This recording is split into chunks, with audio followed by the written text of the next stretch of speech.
Introduction.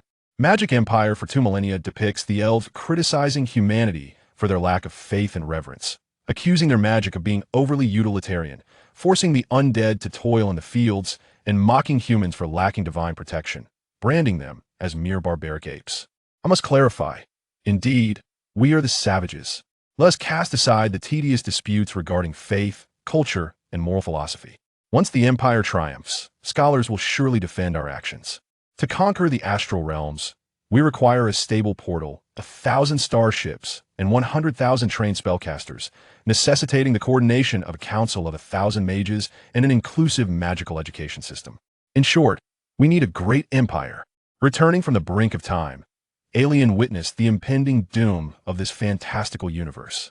Someone must rise to unify the myriad races across dimensions and stand against the great terror beyond the world. Rewinding time by 20,000 years, Alien finds himself transformed into the last king of an ancient magical empire. At that time, nascent human civilization had just begun to grasp the art of magic, struggling for survival among orcs, dragons, elves, and other fantastical races. Before the arrival of the outer gods from distant lands, Alien had 2 millennia to construct his magical empire, vanquishing orc tribes, slaying dragon lords, and compelling the haughty Elven Court to witness the rise of humanity. Educating all classes, he incorporated arcane knowledge into compulsory education, weaving magical nets to enslave the elements. 1. Across the Sea of Time. In the floating city above the clouds, deep within a magnificent palace, Alien awoke, questioning, "Have I returned?" He opened his eyes to find no extinguished stars, no crumbling heavens or hells, no colossal serpent devouring the sun, no grotesque masses corrupting nations with twisted maternal love, no planets sprouting eyes and mouths, nor fleets of heart-stealers nearly suffocating every corner of the infinite starry sea. The apocalypse had not yet transpired. He stood in an opulent chamber adorned with vivid murals. Flickering candlelight danced upon a painted dome, while an obsidian throne loomed over a dark red cushion. This was the royal chamber of the ancient human magical empire, Elderon.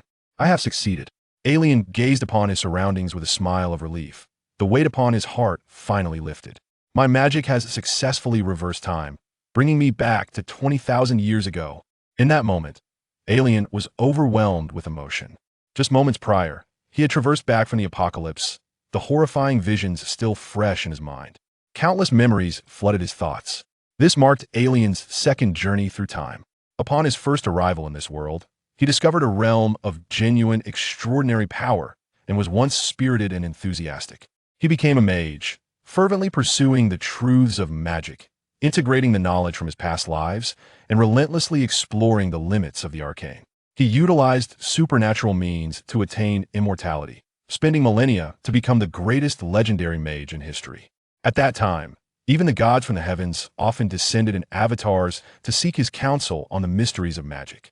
His magical achievements granted him the recognition of the cosmic will, earning him the title of God of Magic and ascending to the divine throne. In later years, he dedicated thousands of years to studying the flow of time, mastering the domain of time, and becoming the most powerful deity. Yet, what was the use of this? Reflecting on the catastrophic visions that seemed to linger before him, Alien sighed softly. And then, the apocalypse arrived. The invasion came from another universe, a dimension more powerful, terrifying, and twisted than their own. Distant lands. This was the name later scholars would bestow upon that cursed universe. The initiators of this war were the outer gods from these distant lands. These ancient malevolent beings, transcending time and dimension, led their minions in a campaign of invasion that engulfed all realms. The minions of the outer gods, heart-stealers, children of the stars, and other grotesque aberrations, commanded fleets that blotted out the sun, swiftly annihilating the kingdoms of the material plane. These kingdoms, entrenched in the medieval era, were utterly powerless against the vastly superior technology, psychic power, and magic of their invaders, succumbing in a matter of moments. Deprived of mortal faith, the gods in the divine realms lost their former might, quickly falling in the face of the outer gods. The celestial realms burned in flames, the bottomless abyss and 9 hells collapsed in layers, the gears of the mechanical realm rotted and fractured, the corpses of deities piled high in the astral realm, and all beings were tainted and transformed into hideous monsters by the outer gods. The very essence of the multiverse was consumed by those distant lands. They were defeated. Only then did Alien realize this fantastical universe was far too fragmented, and its civilizations were alarmingly weak. It was a cosmos filled with countless opposing forces. For instance, the universe categorizes beings based on their moral inclinations, good/neutral/evil, and order tendencies, lawful/neutral/chaotic, dividing them into a 3x3 grid of 9 distinct factions. From lawful good to chaotic evil, each faction possessed corresponding planes, deities, and fantastical races. For example, demons, devils, and chromatic dragons are innately evil, while celestial beings and metallic dragons are inherently good. Opposing factions, their planes, races, and deities are in constant conflict, engaged in an eternal struggle, perpetually exhausting each other in endless infighting. When the legions of the outer gods descended, could a seraphim residing in the heavenly realms and a demon lord dwelling in the abyss immediately cast aside their grudges and fight side by side? Civilization was also significantly lagging. Long before the apocalypse, the civilizations of the kingdoms in the material plane had stagnated, remaining in a prolonged medieval era, until the fleets from beyond the world arrived, easily overwhelming these feeble mortal nations with their vastly superior technology, magic, and psychic power. Alien then realized that he had been excessively fixated on self-improvement. He had overlooked the power of civilization. Though this was a transcendent universe, it was not one where individual might could reign supreme, disregarding numbers by transcending 1 or 2 realms, as in a traditional cultivation worldview. Rather, it resembled an RPG game that encourages teamwork and cooperation to defeat more formidable bosses. For any level of powerful beings, there exist numerous others, slightly weaker, yet capable of overcoming them in groups of 3 to 5. This principle applies to everyone, from the most ordinary commoner to the mightiest deity, with no gaps in between. Furthermore, the mortal kingdoms play a crucial role in providing faith and maintaining the strength of the gods. If the earthly kingdoms crumble, the celestial deities cannot retain their power. What a pity. If only we could have united sooner. If only there were any force strong enough to unify all races across dimensions before the apocalypse. If only we had forgotten those disputes and tedious debates from the start and focused on development. If only I had strived to develop civilization instead of allowing the mortal kingdoms to collapse instantly under the onslaught of the outer gods' minions. Perhaps the outcome would have been different. Alien lamented softly. In the final moments of the dying stars, as the god of time and magic, empowered by the lingering will across all planes of the universe, he sacrificed all his strength to cast that ultimate spell. Rewinding the passage of 20 millennia, we traverse back to an era where human civilization has just begun to emerge, a mythical age dominated by fantastical races such as elves and dragons. He will seize the identity of a random individual from history and begin anew. Thus, Alien has returned. So, who have I become in the annals of history? Alien surveyed his surroundings. Beneath him lay an obsidian throne and a golden tapestry. Flickering candlelight illuminated the epic murals adorning the walls. Fragmented memories surged within his mind. Ah, I see. This is the first nation birthed by human civilization, the ancient magical empire of Elderon. I am now Alien the First, the last emperor of the empire. Indeed, Alien is the name he bears in this life. His previous name, as a consequence of the ultimate magic that reversed time, has been erased from history, rendering it unrecognizable to him.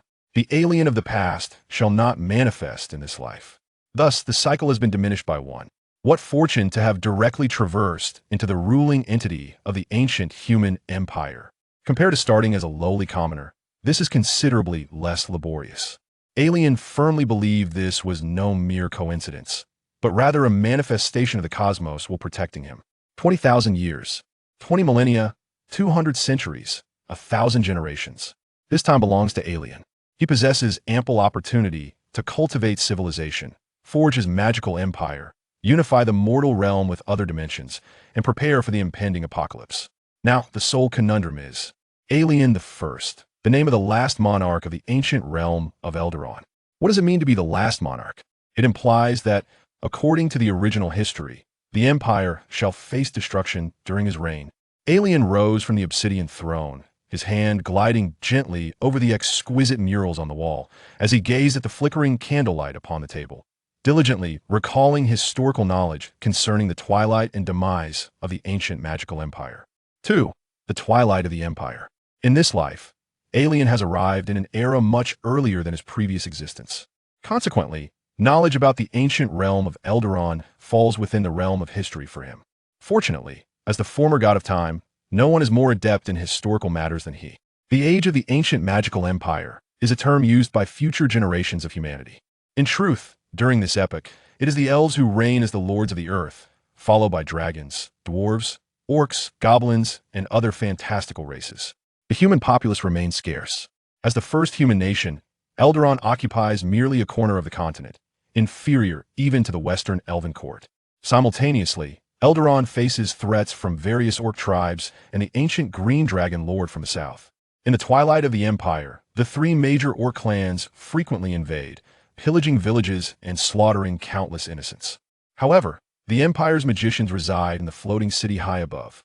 The mage aristocracy, in their arrogance, allows the commoners of the surface world to perish without a care. Recalling this, Alien could not help but find the so-called empire rather amusing. Though it is termed an empire, he knows that in this ancient age, Eldaron resembles a primitive city-state under slavery, possessing no control over its territory. Its borders are nebulous, with no modern concept of national boundaries. The term ancient magical empire is merely a euphonious designation. In reality, it bears little resemblance to an Holy Roman Empire, let alone a true empire. Alien remembers how the twilight of Eldaron gradually spiraled towards annihilation. 10 years hence, the ancient green dragon lord from the southern Emerald Mountains led a legion of half-dragons and dragonkin northward, obliterating hundreds of surface villages, consuming hundreds of thousands of innocents, and annexing more than half of Eldaron's land. The magicians above, however, continued to indulge in fine wine at their feasts, oblivious to the lamentations beneath the Sky City. 30 years later, still during the reign of Alien I, a portal to the Abyss dimension opened near Eldaron. Countless demons surged forth, wreaking havoc and slaughter. This event is historically referred to as the First Abyssal Invasion. The Western Elven Court, both in terms of governance and magical prowess, surpassed the human empire by leaps and bounds, effortlessly repelling this tide of demons, remaining largely unscathed. Eldaron, however, could not withstand the onslaught. With a mere 3,000 mages, it was utterly powerless against the vast demonic legions, leading to its swift obliteration. On that day, the horde of demons ascended upon the floating city, annihilating it within the span of an hour. The first nation in human history was thereby extinguished. Alas, the ancient realm of Eldaron is far too weak. It pales in comparison not only to the Elven Court, but even to the nearby orc and goblin tribes, which pose substantial threats. Though it is termed a magical empire, the total number of mages barely exceeds 3,000, a fraction of the elven mages. Among them, only about 30 have reached the 6th circle or higher, with not a single legendary mage in sight. The prosperity of magic is utterly disconnected from the plight of the vast majority of commoners. Upon reaching this conclusion, Alien was resolute. He must act swiftly to address the looming crises of the next 10 and 30 years. The impending invasion of abyssal demons in 30 years presents not only a crisis, but also an opportunity. According to Alien strategy, if he aims to establish a grand empire spanning multiple dimensions. The Abyss, with its numerous layers, rich magical resources, and fragmented demonic lordships lacking true governance, is undoubtedly the perfect target for expansion. Thus, when the portal to the Abyss opens, if the Empire possesses a sufficiently powerful cadre of spellcasters, would it not also be an opportunity for the human empire to counterattack the Abyss and take control of certain layers? We must utilize the time before the abyssal portal opens in 30 years to train as many spellcasters as possible. Merely relying on the 3,000 mages in the floating city is far from adequate. There is but one solution: to dismantle the monopoly of the mage aristocracy in Eldaron and select individuals with magical talent from among the commoners beneath the floating city. With a resolute goal in mind, Alien stepped out of his opulent chambers. A gentle evening breeze swept by, lifting the Emperor's resplendent robe. The drifting clouds passed by, while stars shimmered in the expanse. This is the floating city, the imperial capital of the ancient magical empire, the residence of 3,000 mage aristocrats. Alien approached the edge of the floating city, gazing down at the earth below.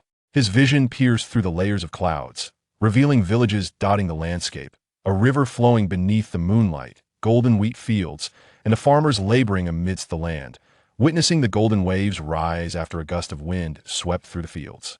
The land and rivers nurtured the first nation of human civilization. The unmagical commoners toiled diligently on this land, living and dying in obscurity, while the arcane elite reveled in wealth and luxury high above. Your Majesty? So it is you here. Are you enjoying the scenery, Your Majesty? A jovial voice called from behind. It belonged to a man with keen eyes, draped in an opulent robe, exuding the typical haughty demeanor of the Empire's mage aristocracy. Upon seeing the Emperor, the man immediately bowed respectfully. Goth? Erian turned around, retrieving information about the man from his memory. Gyut, the Grand Mage of the Nine Circles, was the chief of the school of transmutation within the Empire's Magic Council. In the Magic Council, 8 representatives, each a chief mage of distinct magical schools, held the highest status among all mages. As the Emperor of the Empire, Erian himself was also the chief of the school of necromancy. Indeed, I am admiring the scenery while contemplating certain matters. Erian spoke calmly. I ponder whether Eldaron should not confine itself to a mere corner, whether it should not settle for its current splendor.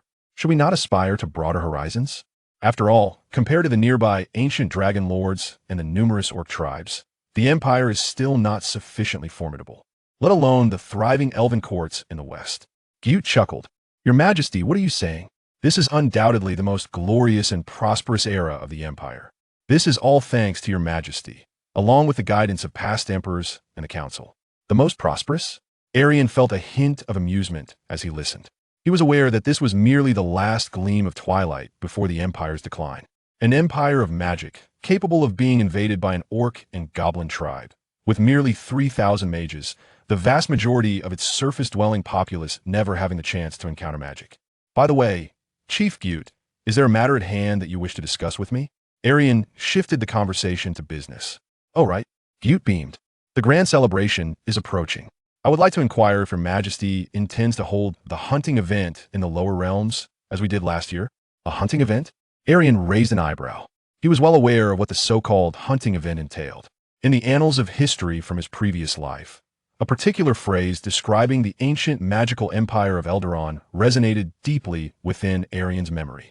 In the twilight of the ancient magical empire, for the mage nobility residing in floating cities, hunting the surface-dwelling commoners became a legal and popular form of entertainment. In this primitive and brutal age, for the ruling class wielding magic, nothing showcased their power and status more than the act of hunting the living who could not wield magic. No, Erian replied firmly. Is there to be no hunting this year? Gyut inquired, perplexed. No. Erian's tone remained calm, yet unequivocal. There will be no more hunting events in the future. What does Your Majesty mean? Gyut asked, slightly bewildered. In a few days, I shall issue certain decrees. The Emperor gestured with his sleeve, his tone resolute. You need only to execute them. As the dawn of reform commenced, the sun rose, casting its brilliant golden rays upon the majestic floating city. A fierce wind swept through, as dazzling white clouds raced past the sides of the aerial metropolis. Elegantly robed men and women strode down the streets with an air of haughty superiority, their chests adorned with badges embellished with stars, signifying their respective magical tiers and social standings. These were the esteemed rulers of Eldorando, the noble sorcerers. Besides some of the aristocratic mages, a few subservient attendants could be seen, their demeanor markedly deferential. Even within the floating city, not all its inhabitants were mages. There were also the families and servants of these magical lords. Yet, merely residing in this aerial haven elevated their status far above that of the common folk below, who lived and died like weeds, unceremoniously. However, today bore a stark contrast to the usual atmosphere. The passing sorcerer aristocrats wore solemn expressions, engaged in fervent discussions. What? To declare the hunting of the commoners on the surface as an illegal pastime? Furthermore, to establish schools on the ground, allowing the lowly to learn magic? This was utterly preposterous. The foolish commoners below seemed almost a different species from us. They could not even recognize letters, and finding a meal was a luxury. They were utterly ignorant of arithmetic, geometry, and astronomy. How could they be allowed to learn magic? Was this truly the intention of His Majesty? Indeed, it was confirmed that such laws and decrees had just been issued by His Majesty. What could he be thinking? A large assembly of mages congregated, deliberating the significant changes of the day. Their gathering was observed from high above the palace, through the glass, by Elian. The response was indeed considerable. In this ancient era, it was the first human mages who, having monopolized magic, attained a transcendent status, becoming the original ruling class and nobility. A century ago, they had united their strength to construct this floating royal city, forever separating themselves from the commoners below. To disseminate magic among the surface dwellers would be tantamount to relinquishing their privileges. Elian understood that the original emperor would never have dared to enact such reforms, fearing it would undermine the very foundation of his rule. Yet, Elian was different. He was a being of 3 lifetimes, a soul from another timeline and distant future. He needed to adopt a broader perspective. Furthermore, in contrast to his predecessor, he possessed the invaluable asset most reformers rely upon, military power. Ignoring the raucous crowd below, Elian turned, his fingertips gliding gracefully through the air, manifesting a series of shimmering runes. Terrifying arcane energy coalesced, only to dissipate moments later. Although his current magical prowess paled in comparison to that of his past self, he effortlessly achieved the breakthroughs that had eluded his predecessor for years, thus becoming a true legendary mage. The original Elian had been too feeble. By contemporary standards, he was merely a 9th circle archmage. In the Imperial Council, half of the chiefs had attained the 9th ring level. The original Elian was only slightly stronger than them. This most formidable mage of Eldaron remained ensnared at the final bottleneck before becoming a legendary mage, unable to construct a legendary spell model within his mind, hindering further progress. However, the present Elian, having traversed dimensions, effortlessly accomplished what the original master could not despite his exhaustive efforts, achieving a transformative breakthrough. One cannot fault the original master. After all, in this ancient era, humanity had only recently gleaned the art of magic from the elves, a mere few centuries prior. The vast majority of renowned spells yet to be conceived. Elian shook his head as he exited the chamber, walking along the opulent corridors of the palace. Your Majesty, is the recently issued decree truly your intention? Do you genuinely wish to establish a school in the mortal realm, allowing the commoners to engage with magic? Approaching him was a striking blonde woman, her chest adorned with a badge bearing 9 radiant stars, signifying her esteemed rank, the chief of the school of transmutation, Helen. Indeed. Elian replied in a calm tone. Why? Helen inquired eagerly. Your Majesty, you have never been one to entertain such notions. Why would you consider safeguarding those commoners of the lower realm? Helen was well aware of Elian's past demeanor. This master, specializing in necromancy, was certainly not a benevolent ruler. Do you presume I enacted the new laws for the sake of the commoners? Elian suddenly laughed. Do you think I care whether the lower realm's populace can find sustenance and warmth? The common villages on the surface boast a population far exceeding that of this floating city. Among them, exceptional talents could undoubtedly emerge. To possess such a vast reservoir of resources yet remain oblivious to its potential is akin to sitting atop a mountain of gold without awareness. Utterly foolish. We must broaden our vision. Yet, there are numerous dissenting voices, Helen murmured. Pay them no mind. Elian's tone remained unperturbed. Disheartened, Helen departed. Upon leaving the palace, she returned to her private residence, where someone awaited her. Closing the door, she addressed the air at the foot of her bed. Indeed, gut, as you said. Elian seems resolute in his intention to alter the traditions of Eldaron. In a decade or so, those commoners will stand on equal footing with us.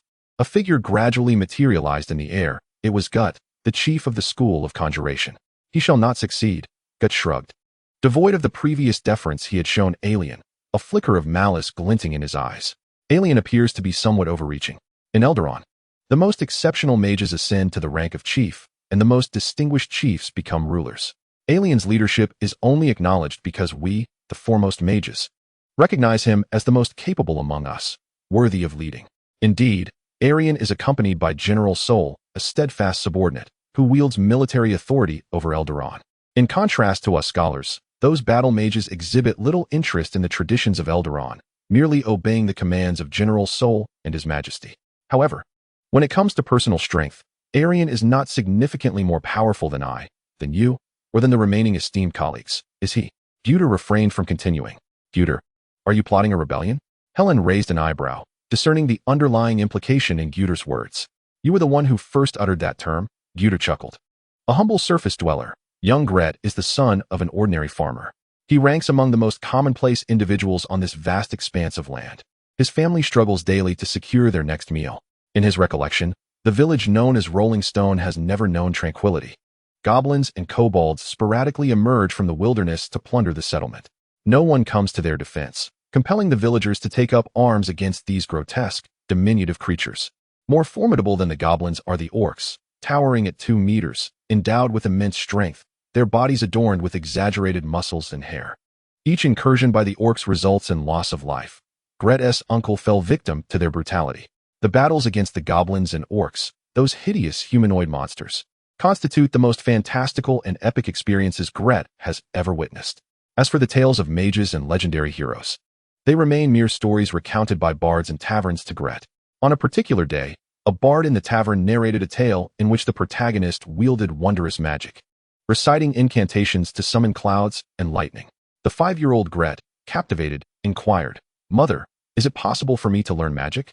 "Oh my, little Gret, do not entertain such thoughts.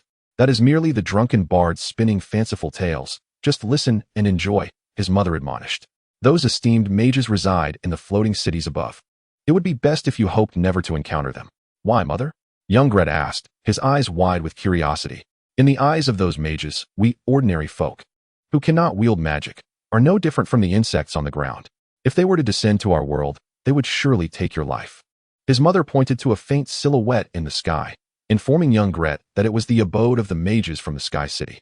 It is said that every year and a half, a group of these mages randomly selects a village to partake in a hunting game, much like hunters pursuing their prey. From that day forth, every night, his mother would frighten young Gret and his sister with tales of the mages, warning them that they would come to devour them. As young Gret matured, several survivors of the hunting games visited their village. The survivors recounted in terror the tales of their village's annihilation. Mages on horseback drove the powerless commoners into the wilderness, reveling in their frantic escape before unleashing flames and lightning to slay them for sport. The more cruel mages transformed children into rabbits and deer, fashioning them into delicacies, forcing their parents to consume their own offspring. Little Gret and her sister grew up listening to these harrowing stories. Many villagers, including Gret's family, had excavated secret cellars or devised escape routes, lest their village one day be chosen as a hunting ground by the celestial mages. In young Gret's mind, the mages in the sky were 100-fold more terrifying than the brutish orcs and goblins. What manner of monsters were these mages? Were they stronger and more grotesque than the orcs? Little Gret once posed this question to an elderly woman who had survived a hunt. "No, no," she replied. "They are human, much like us, but adorned in more opulent garments with fairer skin." The notion that the mages were also human filled Gret with dread. That night, she confoundedly asked her mother, "I have heard that the celestial mages are human like us. Is there a possibility that we might ascend to the floating city and become mages ourselves?" "Silly child," her mother chuckled wryly. "It is indeed a possibility, albeit an exceedingly rare one. Legend has it that when the mages descend to our world, if they take a liking to a beautiful woman or man, they may choose them as a spouse or servant, whisking that fortunate soul away to their celestial realm. However, such occurrences are exceedingly rare. Never hope for such an opportunity to befall you." That night, after absorbing her mother's words, little Gret lay restlessly in bed. Could it be that we ordinary folk on this earth might also have a chance to ascend to that heavenly realm? Perhaps even learn magic and become mages ourselves? She dreamt a dream in which a noble lady mage took notice of her, carrying her off to the celestial kingdom. In that ethereal realm, all was a dreamlike bliss. No grueling labor, no endless battles against goblins and towering orcs, no toil beneath the scorching sun. Magic could conjure forth exquisite feasts. In that enchanting kingdom, little Gret mastered the arcane arts, truly grasping the wondrous incantations that had only graced the tales of bards and the lips of survivors. Little Gret became the new mage. Yet, she never forgot her origins. Now endowed with formidable magic, she felt an imperative to effect change. Just as little Gret pondered what actions to take, she awoke. The sun rose as it always did. It was time for her to return to the fields. It was merely a dream. Young Gretel felt a tinge of disappointment, as if he had plummeted from the heights of paradise into the abyss of despair. The enchanting moments and the wondrous incantations he had mastered in his dream had vanished without a trace. As he pondered this, he stepped out of his door, only to be met with frantic cries. "Quick, hide! The city in the sky has descended, and the sorcerers are upon us." The future hero, a mere 12 years of age, widened his eyes in astonishment as he beheld the floating city, once a mere shadow upon the clouds, now magnified manyfold. Its towering spires and railings distinctly visible. The aerial city was slowly descending, growing larger, looming like a mountain, poised to land near the village. The horrific legends of yore had transformed into a stark reality. "What are you dawdling for, Gretel? Hurry and hide," his father urged, pulling the dazed boy swiftly into a prearranged secret cellar. Crouched in the damp, musty darkness, Gretel regained his senses. "Father, mother, will they truly not find us here?" he asked, trembling, tears glistening in his eyes as he clung to his older sister. "They won't find us," his father replied, his voice strained in an effort to mask his own fear. The sturdy farmer trembled, gripped by terror. "If we can remain hidden for 3 days, we will surely be fortunate enough to survive, just like the survivors of the other villages." Yet deep down, the father knew he was deceiving himself. The sorcerers wielded terrifying magic. If they sought to slay every soul, none would escape unscathed. Fortunately, the sorcerers did not pursue the annihilation of all. They relished the thrill of the hunt, often sparing a handful of survivors.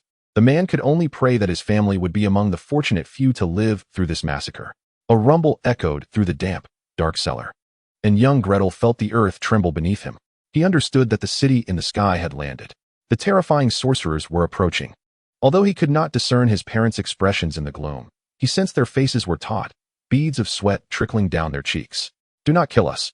Do not kill us!" Gretel clasped his hands in prayer, yearning in that moment to possess the formidable spells he had dreamed of, wishing he could command power to quell his fear.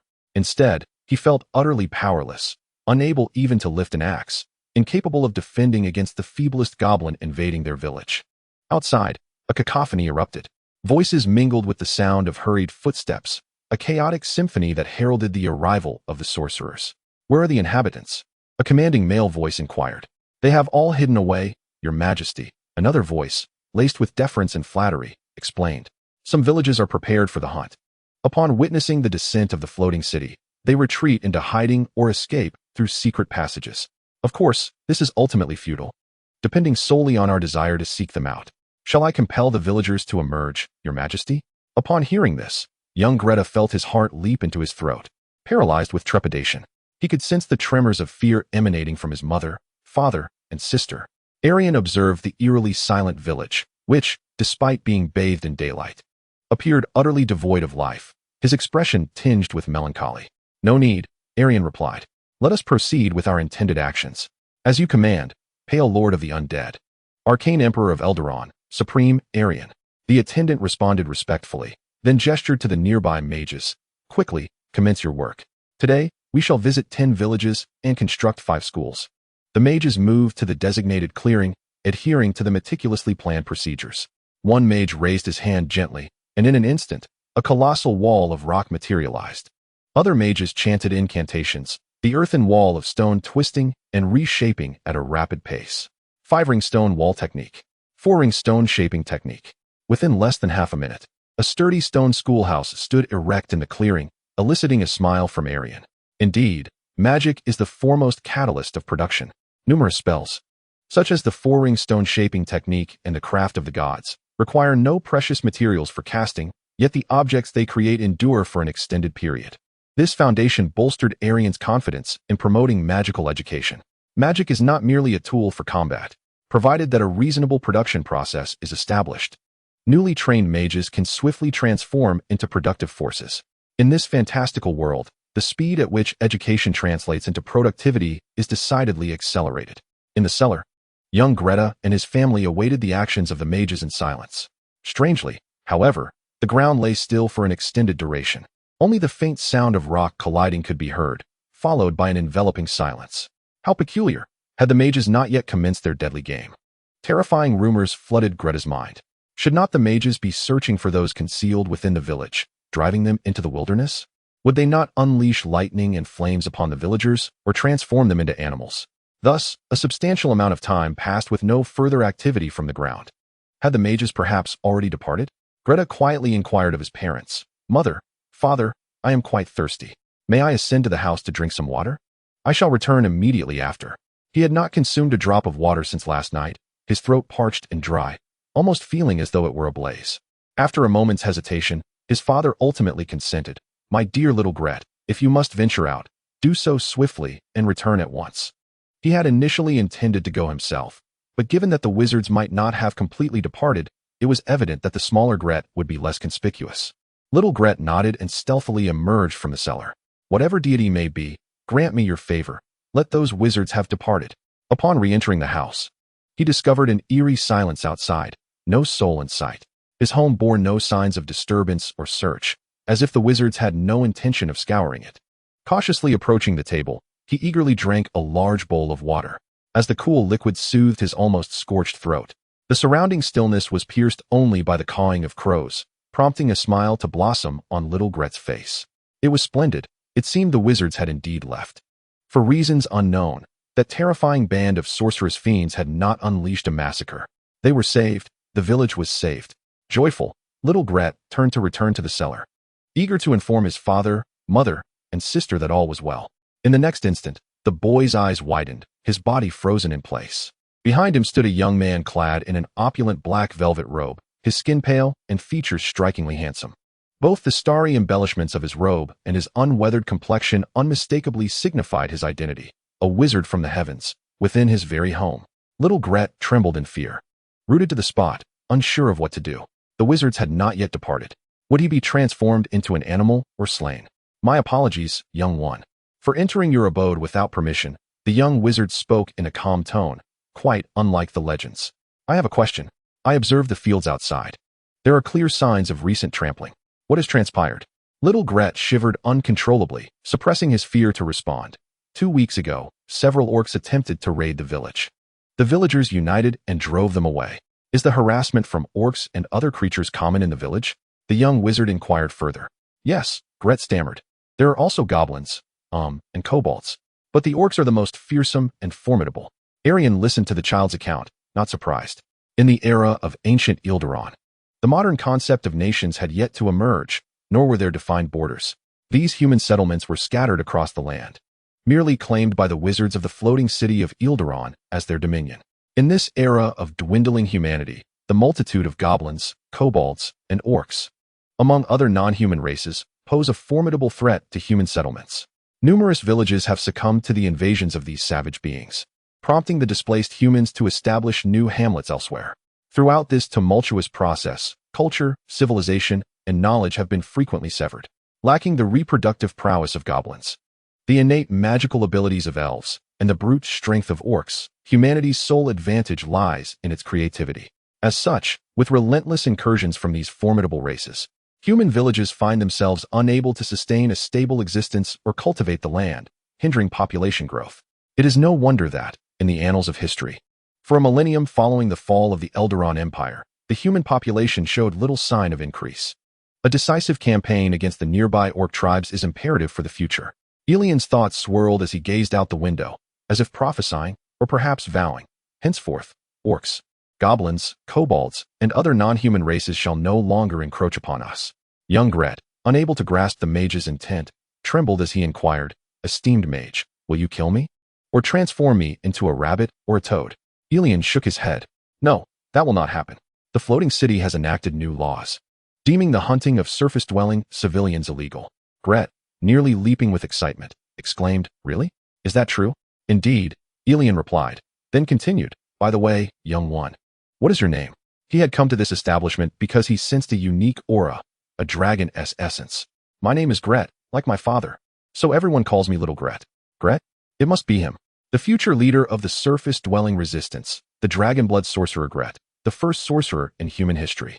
Elian recognized that Gret was a hero whose name would echo through time. According to the original history, 9 years hence, during a hunting expedition of mages from the floating city targeting the common folk below, a young civilian named Gret would face a life-threatening crisis, awakening a trace of ancient red dragon blood coursing through his veins. Thus, he would emerge as the first sorcerer in human history, unleashing fireballs to exact vengeance upon the mages who had slaughtered his village. For the first time, the mages of Elderon would realize that humans, who were not born with extraordinary powers, could acquire arcane magic through learning, knowledge, and tomes. Bloodlines from magical beings and unique supernatural circumstances proved equally potent. This moment marked the inaugural discovery in human history of another arcane profession coexisting with that of the mage, the sorcerer. Upon awakening as a dragonblood sorcerer, Gret would rally the common folk from several surface villages, forming a resistance to oppose the lofty mage aristocracy. Ultimately, Succumbing beneath the oppression of the mage aristocracy may have been the catalyst for the profound disdain that the mages of Elderon harbored towards sorcerers thereafter. They vilified these innate spellcasters as foolish and barbaric, claiming they drew their power not from the revered tomes, but from heretical sources, thus deserving only the most menial of statuses. Even after the Empire's demise at the hands of the demonic invasion, the exiled mage aristocrats established a new human realm, perpetuating this tradition of discrimination and persecution against sorcerers among their ranks, which became the norm for subsequent mage regimes. For millennia, most kingdoms remained unable to accept or harness the powers of sorcerers, often branding awakened sorceress children as monsters, sentencing them to the flames of the pyre.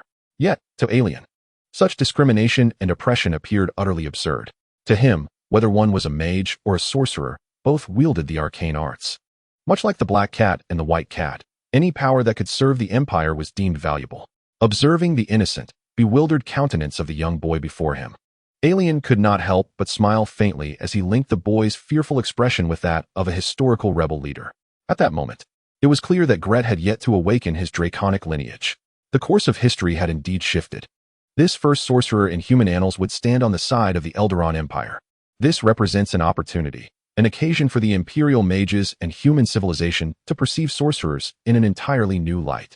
By seizing this moment and allowing the Empire's mages to rationally acknowledge the potential of sorcerers and bestow upon them just treatment, future sorcerers would undoubtedly serve the Empire with honor. With a genial smile, Elian addressed young Gret, saying, "My dear child, let me share another delightful piece of news with you. Aside from the prohibition against harming surface dwellers, there is yet another bright prospect. We shall establish schools on the surface, staffed with dedicated teachers who will impart the art of magic and provide tomes filled with arcane knowledge.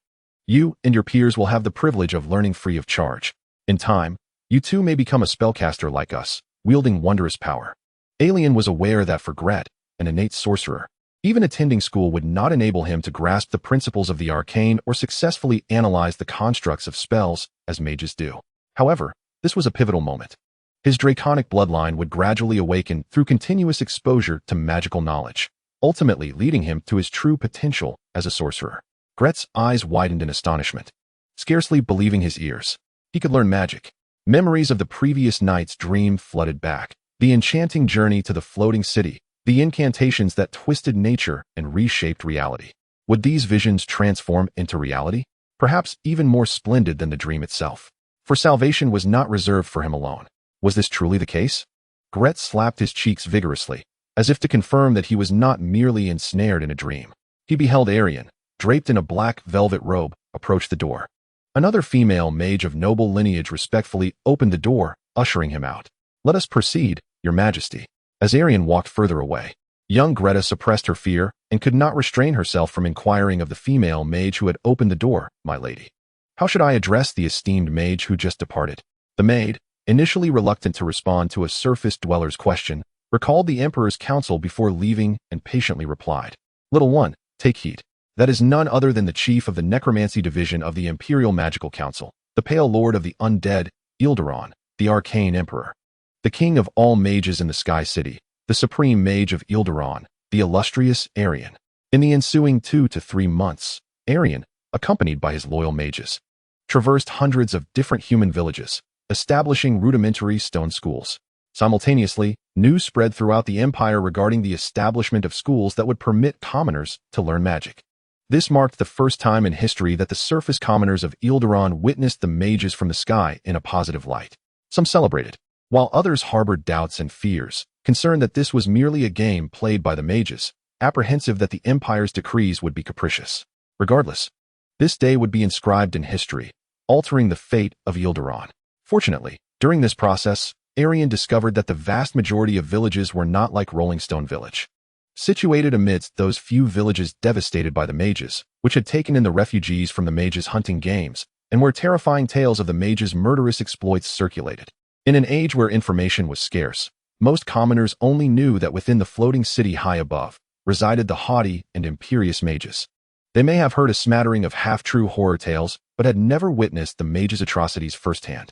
Even when the mages arrived in many villages to announce their intention to teach magic, the villagers welcomed them warmly, expressing, "We have heard tales of the mages from the floating city engaging in wanton slaughter.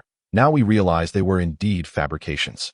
This brought great solace to Erian, indicating that the rift between the Sky City and the surface commoners had not yet reached an irreconcilable state. After all, the hunting of surface dwellers was merely a transient pastime of the Empire's twilight, which had only recently gained popularity, resulting in the destruction of a mere handful of villages before Erian mandated its cessation. Had this continued for another 8 or 9 years, as the scope of the hunting games expanded, such reforms would have proven exceedingly difficult to implement. In Rolling Stone Village, where young Greta resided, after Arian's departure, the commoners gazed upon the rudimentary stone school erected in front of the village, feeling an uncanny sense of unreality. This was but a simple stone edifice, devoid of any superfluous ornamentation, merely sufficient to shield against rain and sun. Within this modest and narrow classroom, crafted with remarkable precision by sorcerous means, there existed only a handful of desks and chairs. For Erian, it was merely a rudimentary teaching space. However, for the surface-dwelling peasants, who exerted every ounce of their strength merely to survive, this sturdy rock school was nothing short of luxurious. Is it true? From this day forth, the celestial mages shall no longer descend to hunt us. We, too, may learn the arcane arts and transform into noble sorcerers? Could this not be a ruse by the mages, a diversion for their amusement? Like other villages, the denizens of Rolling Stone Village gathered around the school, engaged in fervent discussions, some celebrating while others trembled in fear. "Silence, please, everyone. Silence," commanded a diminutive, hunchbacked elder with a white beard, who stepped forward to direct the noisy crowd. Among them, young Gret recognized the elder immediately. In Rolling Stone Village, he was known as the village chief, the most esteemed gentleman in the community. "I understand that recent events have left everyone astounded. According to the departing mages, they shall soon send representatives down, and the school will officially commence its lessons." The chief coughed a couple of times and continued, "I implore all of you to cooperate with the celestial mages as much as possible when the time comes. Let the children attend school and study diligently. Regardless of the mages' true intentions, we must not provoke them. I am aware that some harbor concerns, fearing this is merely a game devised by the mages to ensnare us, motivating families to flee to other villages before their return. However, to my knowledge, similar occurrences have transpired in the surrounding villages as well." The villagers exchanged glances, gradually rallying behind the chief's sentiments. Even if this were yet another game orchestrated by the mages, they possessed no authority to refuse. Before long, teachers from the floating city indeed arrived in Rolling Stone Village, and the school formally opened its doors. The instructor, a seemingly refined man who introduced himself as Joseph, wore spectacles perched upon his nose, which he claimed were called glasses from the Sky City. With trepidation and uncertainty, families sent their eligible children to the school. "What? Teacher Joseph, we cannot learn magic directly yet?" Young Gret was taken aback upon discovering that the initial curriculum consisted solely of basic cultural subjects, devoid of any magic. "Of course not. Magic is not so easily mastered," the bespectacled man retorted, casting a glance at young Gret. "Can you read? If I were to give you a spell book, would you comprehend it? Do you understand arithmetic? Are you aware of the symbols corresponding to addition, subtraction, multiplication, and division? Literacy? Arithmetic?" Young Gret scratched his head. Indeed, in the tales he had heard, sorcerers were erudite scholars, drawing magical power from knowledge. Yet, he could not even recognize the letters. In the ancient era of the Eldaron Empire, the initial form of a universal language had emerged, a script that intertwined the tongues of elves and dragons, symbolizing the two extraordinary races that once ruled the land, the dragons of the past and the elves of the present. Compared to the modern universal language, the current form possesses a richer supernatural essence, making it particularly suited for incantations that harness the forces of nature. Mr. Joseph earnestly elucidated. Arcane magic is a profound and rigorous discipline. One must possess a sufficient command of language and script to inscribe spells, understanding the precise pronunciation of incantations. A fundamental knowledge of arithmetic and geometry is essential to decipher spell models and comprehend arcane formulas. Furthermore, some spells necessitate a certain familiarity with astronomy, as the remembrance of these spells and the preparation of corresponding rituals must align with the trajectories of celestial bodies, adhering to the celestial mechanics of the stars. This was the first time young Greta had heard a discourse on magic, and he was utterly captivated, his eyes wide with wonder. "So, magic is such a beautiful and profound discipline. I must study diligently to master it," he exclaimed. "By the way, teacher, what do you mean by arcane magic? Isn't magic simply magic? Are there other forms of magic?" Greta's sister, Saluka, noticed the peculiar terminology used by the teacher and inquired with curiosity. Mr. Joseph adjusted his glasses and nodded. Indeed, my dear girl, you are quite observant. Yes, within our understanding, magic encompasses two distinct branches. In addition to the arcane magic wielded by wizards, there exists divine magic. However, divine magic is a skill reserved for priests who venerate the gods, and it bears no relation to you or me. After all, we humans are a race devoid of divine guardianship and must rely solely upon ourselves. In the ancient days of Elderon, the worship of gods such as the god of war, the god of knowledge, and the god of wealth was still a rarity. Such deities were either yet to be born or their veneration was limited to civilized races like elves and dwarves, unknown to the more barbaric races such as goblins, kobolds, and humans. Indeed, in that primordial age, humanity was also counted among the savage races. The pantheon of the great races was the true mainstream of the world.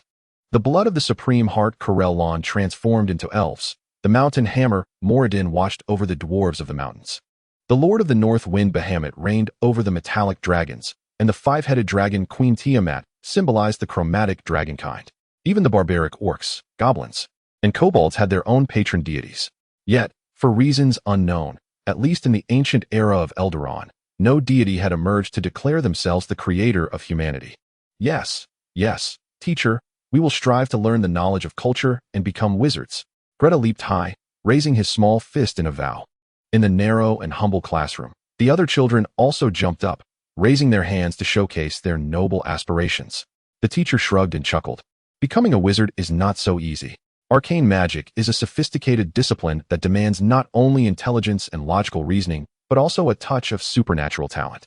Among you, it is likely that only a select few will ultimately have the opportunity to master the first-tier spells and earn the esteemed title of a true mage, recognized by the realm of Elderon. The majority, however, may only grasp a handful of apprentice-level tricks, and some might even struggle to conjure the most rudimentary illumination spell. Upon hearing the teacher's words, young Greta's ears, once perked with excitement, drooped in disappointment. Was it truly so challenging to become a mage? Yet, almost immediately, the extinguished spark within him reignited. If a small number of children could ascend to the ranks of mages, why could he not be among them? The other students in the classroom shared a similar sentiment, eager to toil and strive towards becoming genuine mages.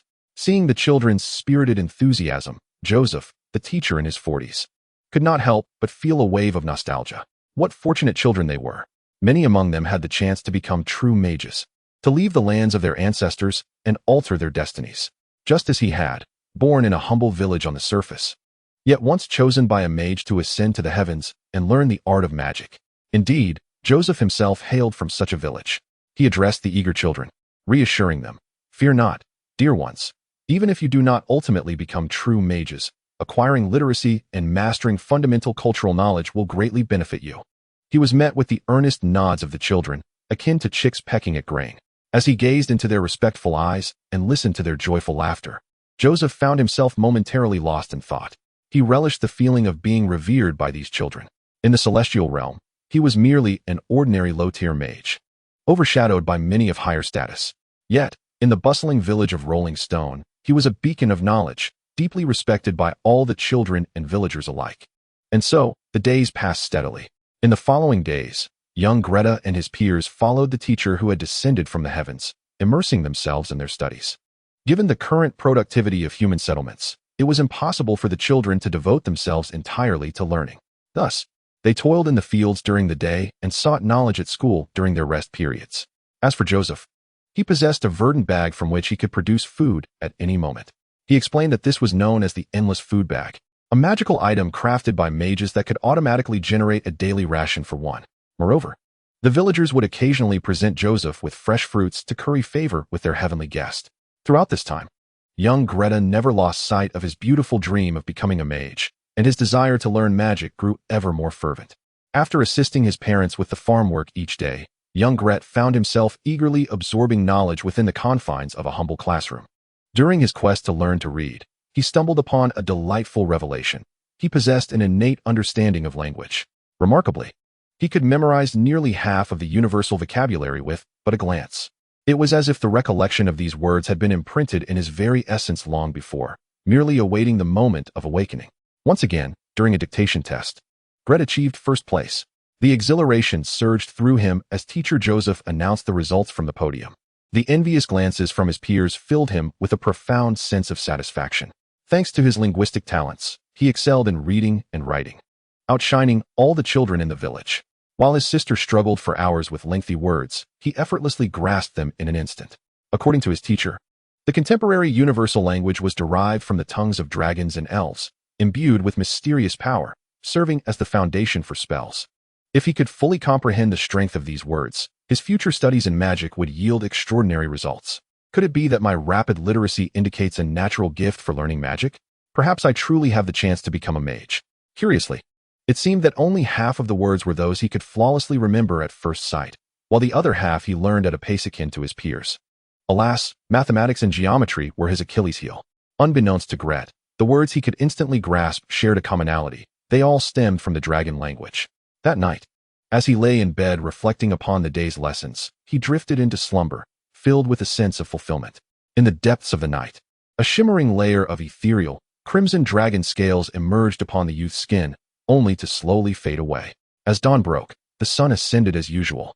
The golden orb rose steadily on the horizon, bathing the earth in its radiant glow, heralding the start of a new day.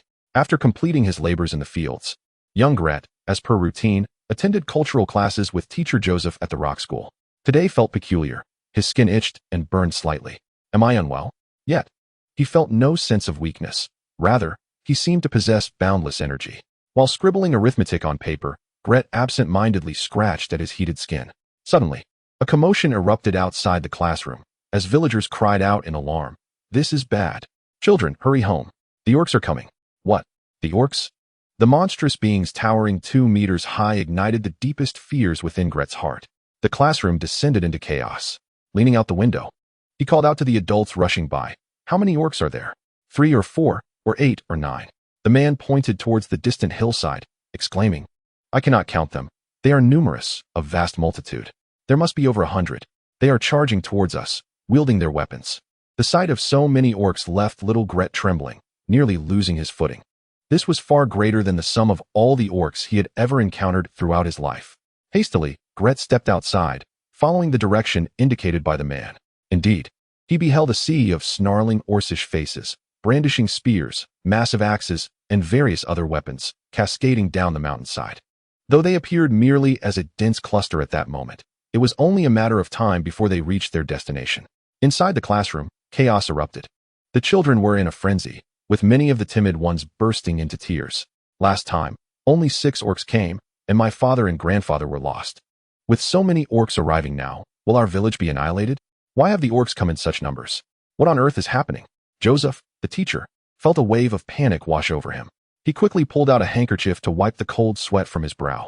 Just then, the children suddenly had a realization and turned their gazes towards their teacher at the front of the classroom. Teacher, you are a mage from the Sky City. Surely you have a way to help us, right? Joseph nodded, attempting to calm the children's fears. Fear not, my dear children. He understood well that the physical prowess of orcs far surpassed that of humans. As a mere novice mage, he could handle 2 or 3 orcs, but facing a horde was tantamount to courting death. However, the great arcane emperor, his supreme high mage Erian, had already anticipated such scenarios when sending teachers like them to the surface, and provisions were in place. Joseph gently tapped the brooch on his chest, which instantly radiated a pinkish glow. This was a magical artifact designed for emergency communication with the floating city. Should an attack from foreign entities occur, he could report it to the Sky City. The most elite battle mages of Alderaan would respond to protect the village. In the lofty heights above, amidst the clouds of the floating city, crimson letters on the bulletin board drew the attention of many. His supreme high mage Erian of Alderaan was recruiting mages to teach in the lower realm. Any formally trained mage proficient in first-tier spells was eligible to apply. In addition to standard compensation, they would also gain the opportunity to learn several unique spells personally developed by the arcane Emperor Erian, which had not been publicly disclosed. This stirred considerable sentiment among the mages, reflecting on the Emperor's grand initiative. It was evident he was serious about this endeavor. To entice the mages of the floating city to teach in the lower realm, he was even offering his exclusive spells as rewards. No wonder so many mages were eager to participate. Personally, however, I had no desire to teach those commoners. Let those who are indifferent to such matters take up the task. In any case, There are indeed numerous mages who hail from humble beginnings in the lower realms. Is His Majesty Erian not concerned about safeguarding his esteemed position as the supreme mage by so casually revealing his personal spells? Hush, lower your voice. What are you saying? For the mage aristocracy of the floating city, the privilege of learning spells is undoubtedly a far more coveted reward than mere gold. In this era, these sorcerers understand that magic is the very foundation of their status, not only monopolizing arcane knowledge over the lower realm aristocracy, but also cherishing their own spells amongst themselves. When a new spell is developed, it is typically hoarded or only shared with family members. A few years ago, a 6th ring high-level mage was relentlessly pursued to the lower realms and transformed into a toad for attempting to learn a spell devised by the esteemed Helen of the Transformation School. Standing atop the palace, Erian gazed down at the bustling throngs below, a subtle smile gracing his lips. For mages of this time, they are far too possessive of their limited spells. Even a slight sharing is regarded as a treasure. Theoretically, if he were to introduce a spell from the future, it would be perceived as a unique creation of His Majesty Erian by the mages of this era. Offering spells as rewards would cause other mages to lament. For Erian, however, it would be a venture with no cost and immense profit. Reflecting on this, Erian could not help but muse. Knowledge, once shared, diminishes not.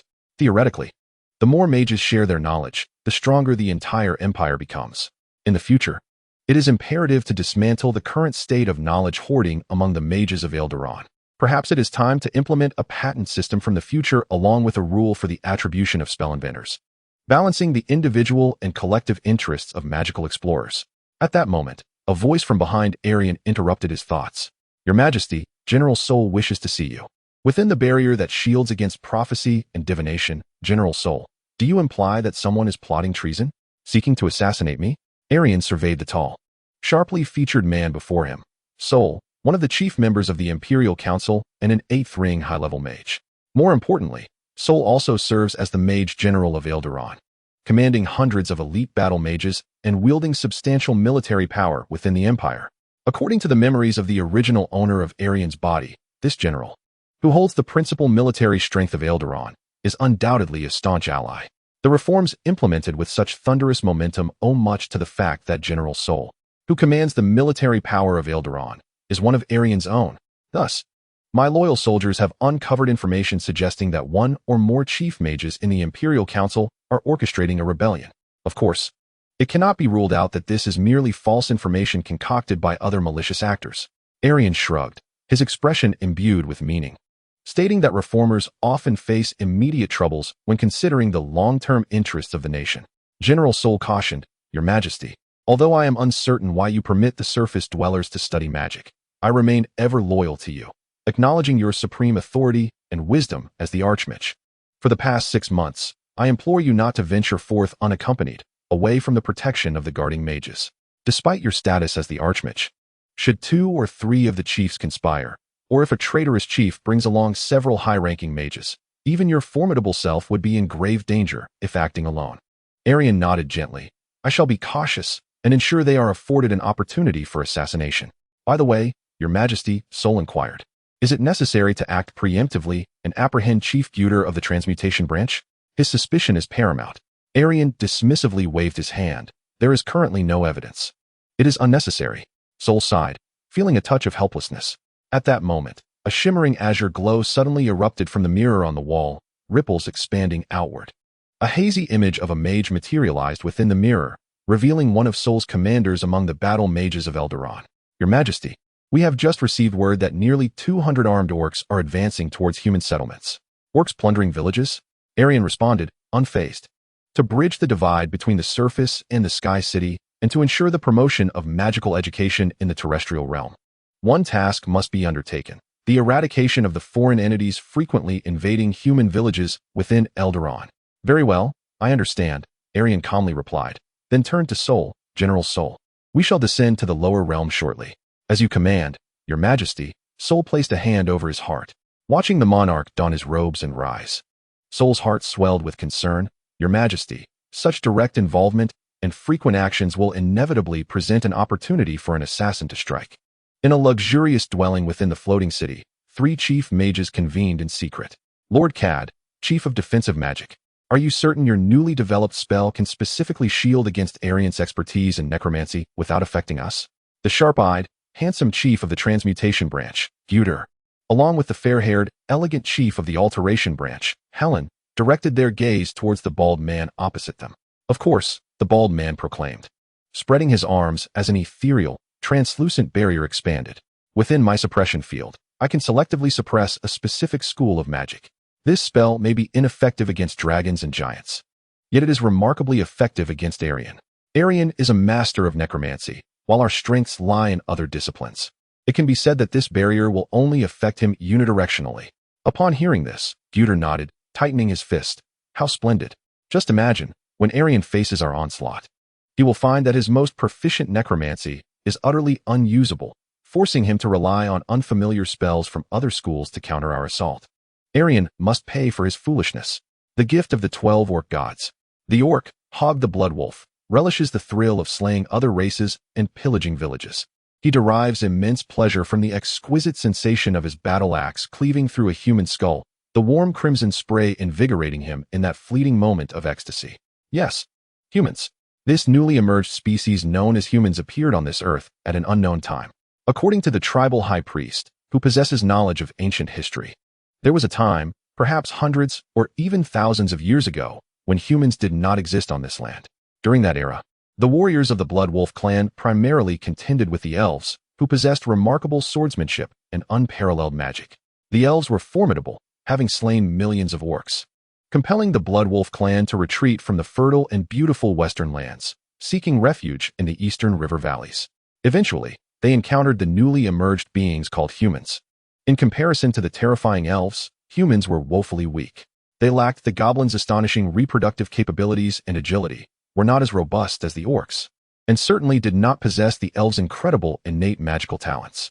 Such a pitiable species, yet they cultivated fields, raised livestock, and hoarded grain. In this savage land, they hoarded wealth without the means to protect it. It was during their battles with the elves that the defeated orc warriors first realized their enemies could be so feeble. The orcs bared their vicious fangs. For the following centuries, pillaging human villages became the daily routine of the Bloodwolf clan warriors. They would raid a human village periodically, but they refrained from slaughtering everyone, ensuring that future raids remained feasible.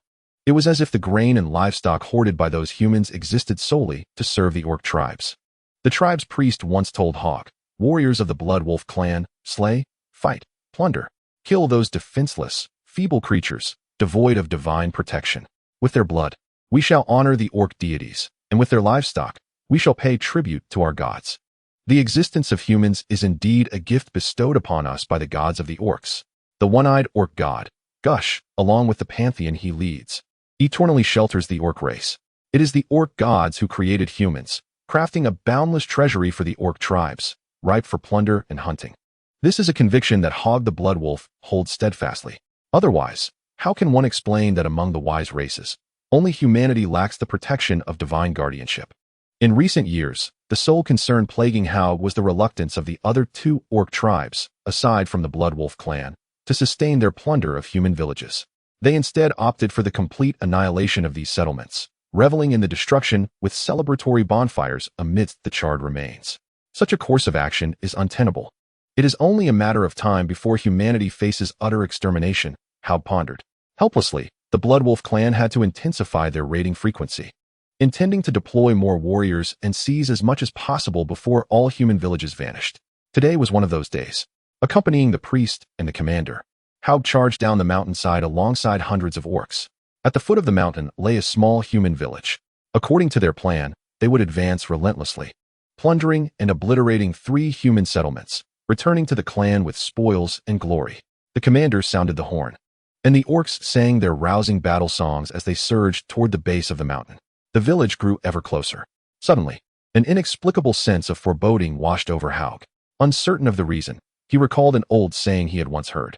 As he ran, he turned to the priest beside him and asked, "O wise priest, envoy of the orc gods, I recently heard that some humans wield magic, akin to the divine powers you possess, or those repugnant elves. Is that true?" The orc priest nodded and responded, "Indeed, it is so. In the past, some loathsome elves taught magic to humans." Haug of the Bloodwolf clan was taken aback. He understood the potency of magic, If humans truly possessed such abilities, then why had they never encountered them during their plundering? The orc priest chuckled. Long ago, a century passed, those humans who could wield magic ascended to the skies, having no relation to those on the ground. The humans below are merely frail, insignificant beings. Against our might, they are powerless. The priest's words remained unfinished, for a bolt of lightning struck him, casting him from his wolf mount. Crackling. In an instant, the once laughing orc priest was reduced to a smoldering corpse, silver arcs of electricity still coursing over his charred body. What transpired? An ambush. An ambush. Swish, swish, swish. To the horror of the orc warriors, robed figures appeared in the sky, seemingly out of nowhere. Humans. They were all humans. Magic-wielding humans? How could they be here? Haug's eyes widened in disbelief, his body trembling violently as he glanced at the lifeless priest on the ground. Merely 100 or so orcs, hardly worth the intervention of your majesty.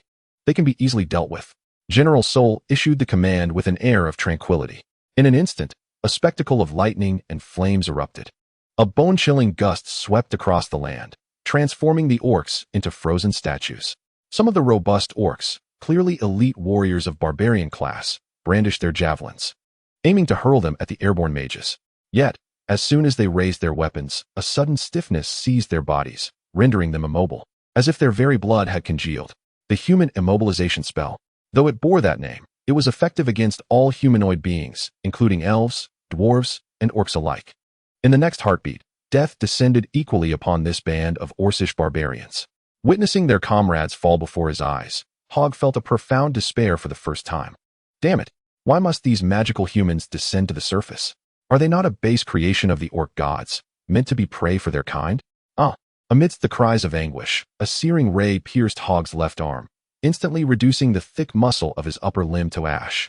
Commander Sol, the mage, descended from the sky to the ground, gazing at the wounded orc Haug, who was struggling on the ground, bleeding profusely, surrounded by the scattered corpses of his kin. This must be the last one. The majesty commanded to spare him, allowing him to return with news. Sol approached the blood-soaked orc, sternly admonishing, "Leave this place. Return to your tribe. Inform all the orcs in your clan that this land belongs to humans. From this day forth, you shall not tread upon human soil. Comply or face our annihilation." Thus, the one-armed Haug returned to his tribe, trembling as he recounted every detail to the chieftain. The command of the 13th Emperor had been fulfilled. Well then, the orcs had been dealt with. Erian surveyed the devastation before Rolling Stone Village, a wasteland littered with orc corpses. Such a scale of conflict did not necessitate his direct involvement. He turned once more to the villagers of Rolling Stone. These survivors, still reeling from terror, shivered uncontrollably. "We are grateful to you, esteemed mages. You have saved our village." As the village chief bowed and kissed the ground before the mages, the other villagers followed suit, prostrating themselves. Gret, too, joined them. This 12-year-old boy pressed his forehead to the earth, his body still trembling. The image of the orcs charging down the hillside, roaring, lingered hauntingly in his mind. Previously, their foes had mostly been feeble goblins and kobolds, with the orc encounters being few and far between. This time, the number of orcs raiding their village far surpassed all the orcs Gret had ever witnessed combined. Had it not been for the venerable mages who rescued the village, Stone Roll Village would have ceased to exist. As you have just witnessed, the orcs are formidable, armed and insatiably bloodthirsty, a race born for combat. If we had not wielded our magic to vanquish the invading orcs, this place would now be but a desolate ruin. Erian paused momentarily before continuing. Therefore, do you understand what must be done from this moment forth? I understand, my esteemed mage.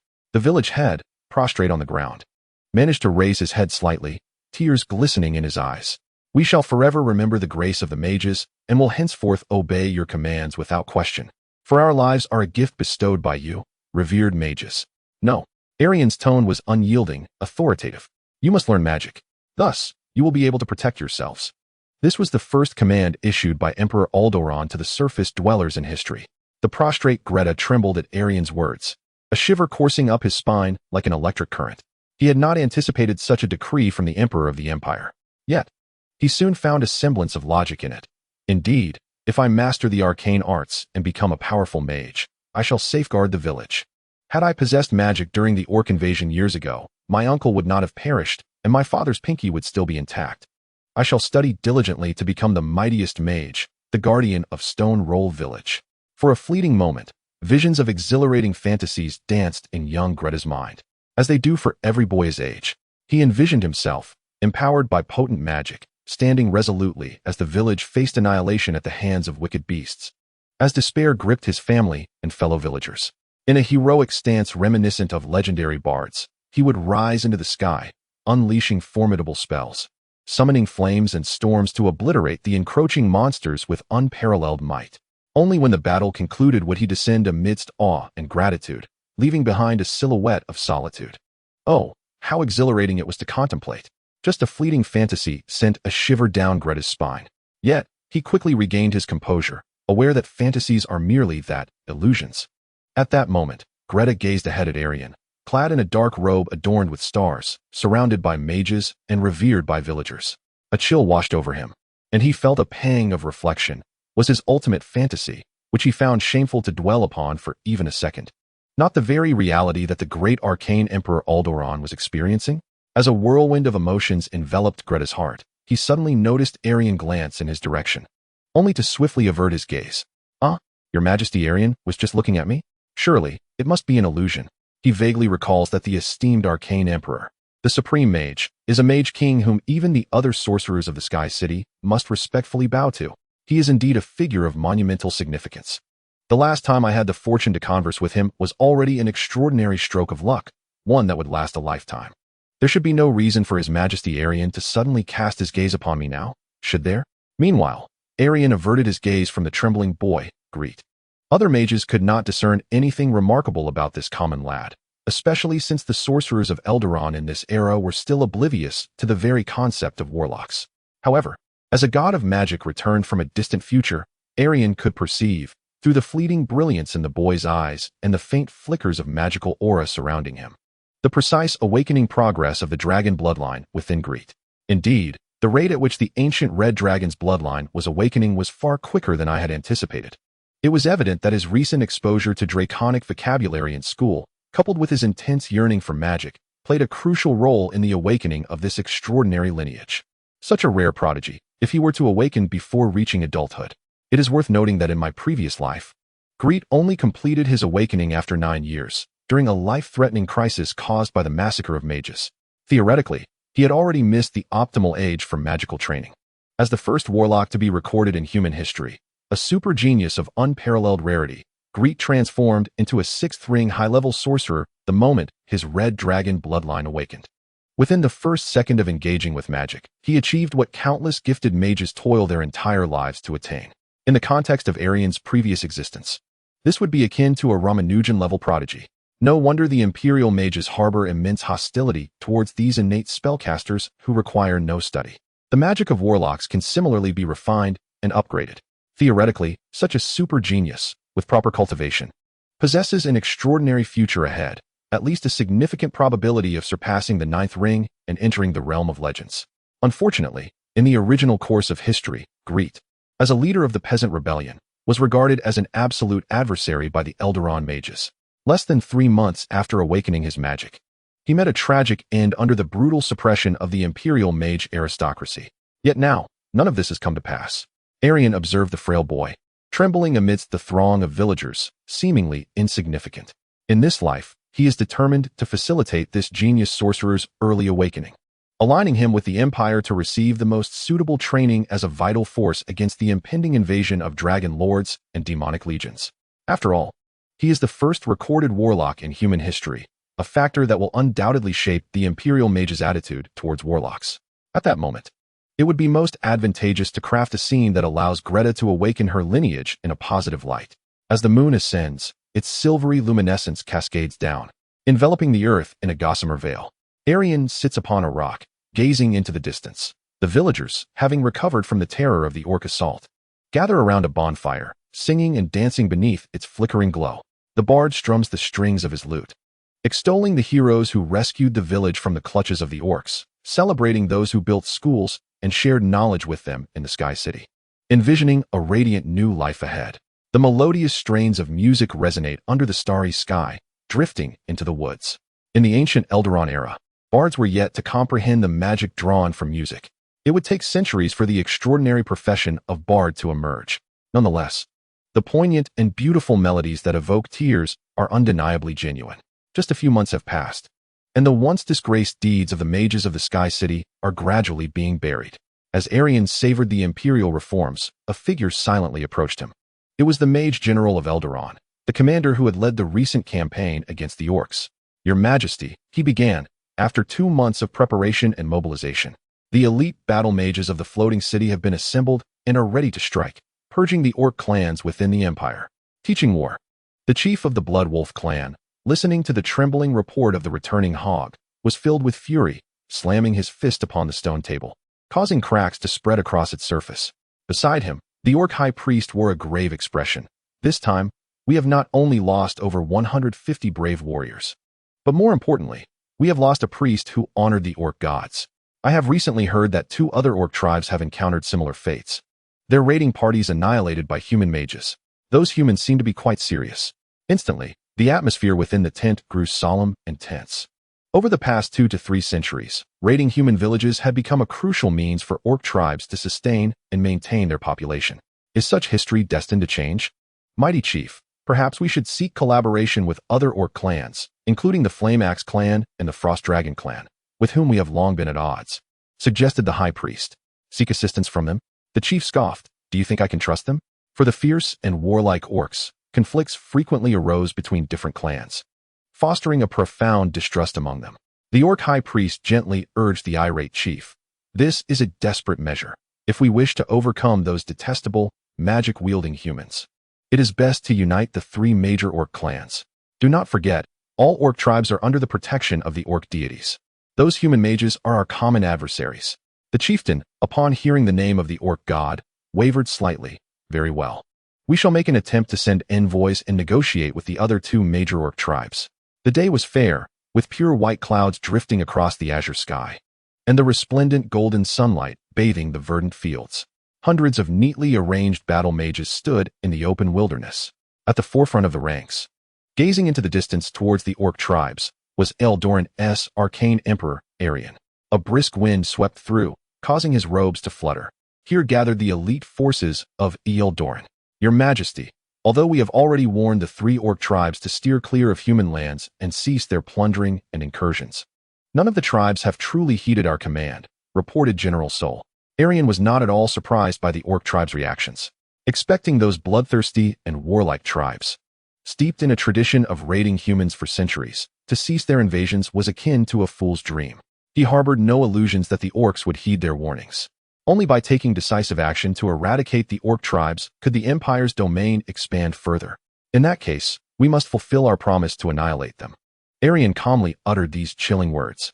The mages raised their hands in unison, declaring, "We shall obey your Majesty's will."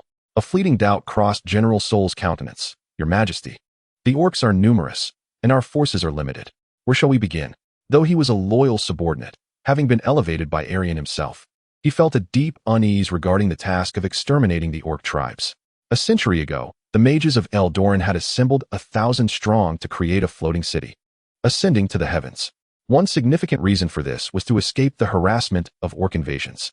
While the magical prowess and quality of mages in Eldoran had indeed improved over the century, completely annihilating all orc tribes would undoubtedly be an exceedingly arduous endeavor, foreseeing immense casualties. Currently, within the Imperial Council, there were several chief officials who voiced dissent against Erian's reforms. Should Erian suffer significant losses among the mages in the war against the orcs, it would undoubtedly provide the opposition with a chance to capitalize on the situation. Erian sensed Sol's hidden anxiety. "Sol, where do you perceive the challenges in eradicating the orc tribes lie?" Sol responded candidly. "The disparity in numbers is too vast. The 3 major orc tribes combined boast at least over 50,000 warriors, while we number merely in the hundreds. In a legion battle, the impact of single-target damage spells is minimal. The core lies in area damage spells. However, area damage spells are typically of the 3rd ring or higher, and their cost is considerable. Even as a top-tier 8th Circle High Mage, I can only cast area damage spells a mere dozen times in a single day under extreme conditions. Furthermore, our adversaries will not conveniently cluster together for our bombardment. After a couple of spell strikes, the battle-hardened orcs will swiftly disperse their formation. Let us not forget that the enemy will retaliate. We must reserve at least half of our spells for defense, rendering a full offensive impractical. Our firepower is exceedingly limited. When confronted by a large contingent of orc troops, we will find ourselves in a precarious situation. Erian listened to the analysis from his loyal subordinate, amusement flickering across his face. How primitive the approach to combat is. After all, Eldaron is the first nation in human history, and the newly initiated human mages have yet to engage in supernatural warfare, their tactical thinking remarkably rudimentary. The magical battles of this era consist merely of each side deploying a cadre of mages who hurl fireballs and lightning at one another, a strategy akin to the execution by firing squad from Erian's past life. Perhaps even less sophisticated. There is a glaring absence of intelligence warfare, systematic combat, team coordination, clear points of victory, and the deployment of teleportation to concentrate firepower for the swift extermination of living forces. The utilization of undead constructs and interdimensional beings is altogether lacking, rendering the magical warfare of this time on an entirely different level compared to what Erian would later witness in modern magical conflicts. It is no wonder that, according to the original history, when the abyssal invasion occurs 30 years hence, the floating city will succumb to the demonic legions in less than an hour. In addition to the inadequacies of sheer strength, the inefficiency of tactics is a critical factor. Erian collected his thoughts and reassured Sol, there is no need for concern. You need only follow my command. We can expel all the orc tribes within a relatively short time, and with a stroke of luck, we might achieve this without any casualties. Sol, upon hearing his majesty's promise, felt a twinge of astonishment. It was as though, in the eyes of this supreme mage, the centuries-old problem of orc invasions plaguing Eldaron was merely a trifling issue, easily resolved. Sol, next, according to the attributes and strengths of our battle mages, I will organize them into several teams. Erian began to allocate tasks. This was yet another reason for Erian's determination to eradicate the surrounding orc tribes, to prepare for the impending invasion of the Dragon Lord in 10 years and the demonic incursion in 30 years, a military exercise. He intended to conduct a teaching battle to demonstrate the tactics of modern magical warfare to the mages of ancient Eldaron. Before the catastrophic campaign that would threaten the very existence of the Empire arrives, he must complete the military training of Eldaron's battle mages. Let us address two matters, combat and the timeline. 1. Combat with regard to the methodology of magical warfare, encompassing both skirmishes involving a small number of units and grand-scale conflicts. I have contemplated the matter deeply, and my conclusion is as follows. Although this may be a fictitious narrative, it can, from an aesthetic and comprehensibility standpoint, serve as a partial reference, though it will not adhere strictly to any established rules. The reasons can be summarized as follows. Firstly, in terms of readability, I should strive to select spells that are widely recognized, frequently found within fantastical narratives, and operate in a straightforward manner that is easy to comprehend, rather than those that, while formidable, originate from obscure expansions or rely on intricate gameplay mechanics that complicate their fictional explanations. For instance, spells dependent on turn-based rules, such as those tied to action phases, would be less suitable. Secondly, many high-value strategies within the rules are inherently insular, eschewing interaction and defying intuition. This is a common trait in numerous games. The more insular and less reliant on external environments a strategy is, the more formidable it tends to be. Yet this contradicts the narrative needs. As the saying goes, real-world business tactics are often blunt and aggressive, while in stories, the intricacies of business battles are interwoven and full of dramatic twists. If the protagonist were to remain in their own abode, completely disengaged from the outside world, relying solely on the repetitive casting of certain spells to grow stronger and command an ever-expanding array of units, a behavior referred to in-game as card farming, then what purpose would there be in developing an empire? They might as well hide away and engage in card farming for 2 millennia. In the days following the Magic War, it surprised Thor that His Majesty Erian did not command any large-scale assaults. Erian merely instructed his subordinates to engage in various reconnaissance activities. Some mages released their flying familiars, ravens, falcons, and owls, casting invisibility spells to hover above the orc tribes, surveying conditions and terrain, and utilizing the telepathic bond between the familiars and their masters to report in real time. Mages skilled in divination were tasked with casting spells like the Eye of Secrets, Eagle Eye, and divination to ascertain the current state of the orc tribes, even employing otherworldly detection spells to gather information about powerful entities from alternate dimensions. Additionally, certain mages were instructed to hire villagers to collect the corpses of orcs and goblins scattered across the wilderness, utilizing necromantic communication to extract intelligence from the dead. Finally, a select few mages were responsible for ambushing and abducting orc patrols and hunting parties, bringing them back to the stronghold to employ mind-reading and various charm spells for direct inquiries. Most of the spells required for these tasks had not yet been invented during the ancient Eldarin era. However, for Erian, who hails from the end of time, this posed no issue. He directly imparted the necessary spells to the mages executing the missions, even if, due to the limitations of his personal era's knowledge system, they could not master spells that transcended their time. They could still learn simplified versions. Each day, Erian would receive and organize the gathered intelligence within the tent on the hillside, compiling it, discarding useless or false information, and retaining the core intelligence. Stacks of scrolls accumulated on Erian's desk. "Why do we not attack, Your Majesty?"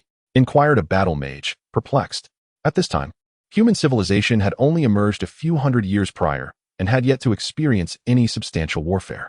The current arrangements of His Majesty were utterly transformative to his established perceptions. Erian patiently elucidated.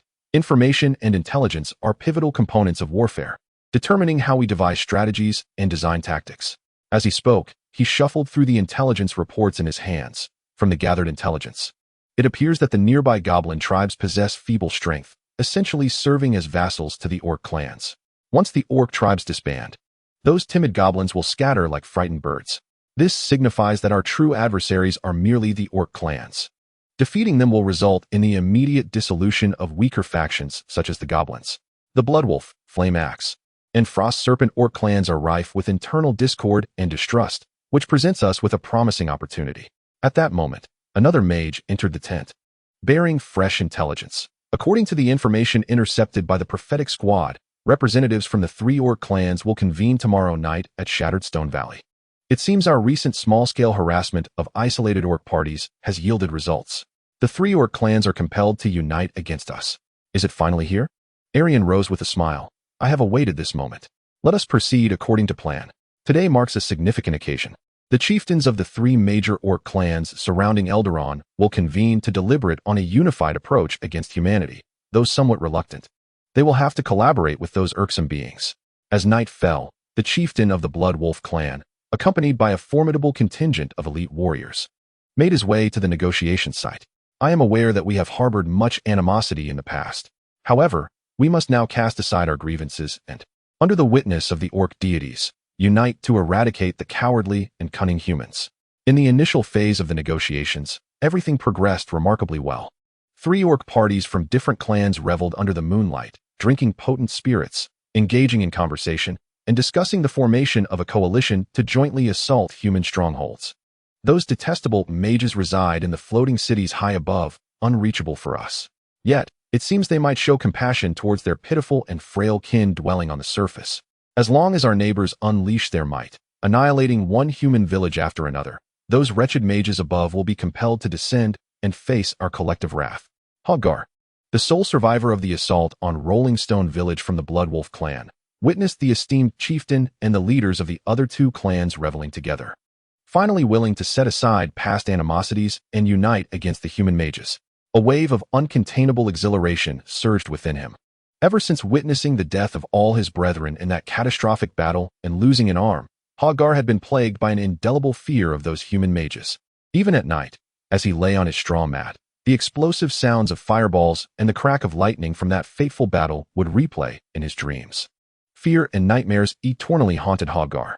Should the enemy instill fear within you, the only recourse is to vanquish that foe, offering his blood as a tribute to the Orcish deities, and adorning your neck with the skull of your adversary, thus dispelling your terror. This was the wisdom imparted to me by the great chieftain of your.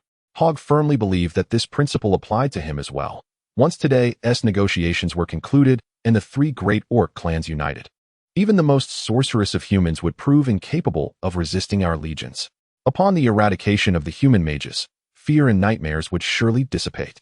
Indeed, the previous setbacks were trials bestowed upon us by the Orcish gods, a test of courage from the illustrious Grommash. I shall undoubtedly overcome. Humans are, after all, a gift from the Orcish deities, yet only those warriors endowed with resolute spirit and formidable physique are worthy of receiving this boon.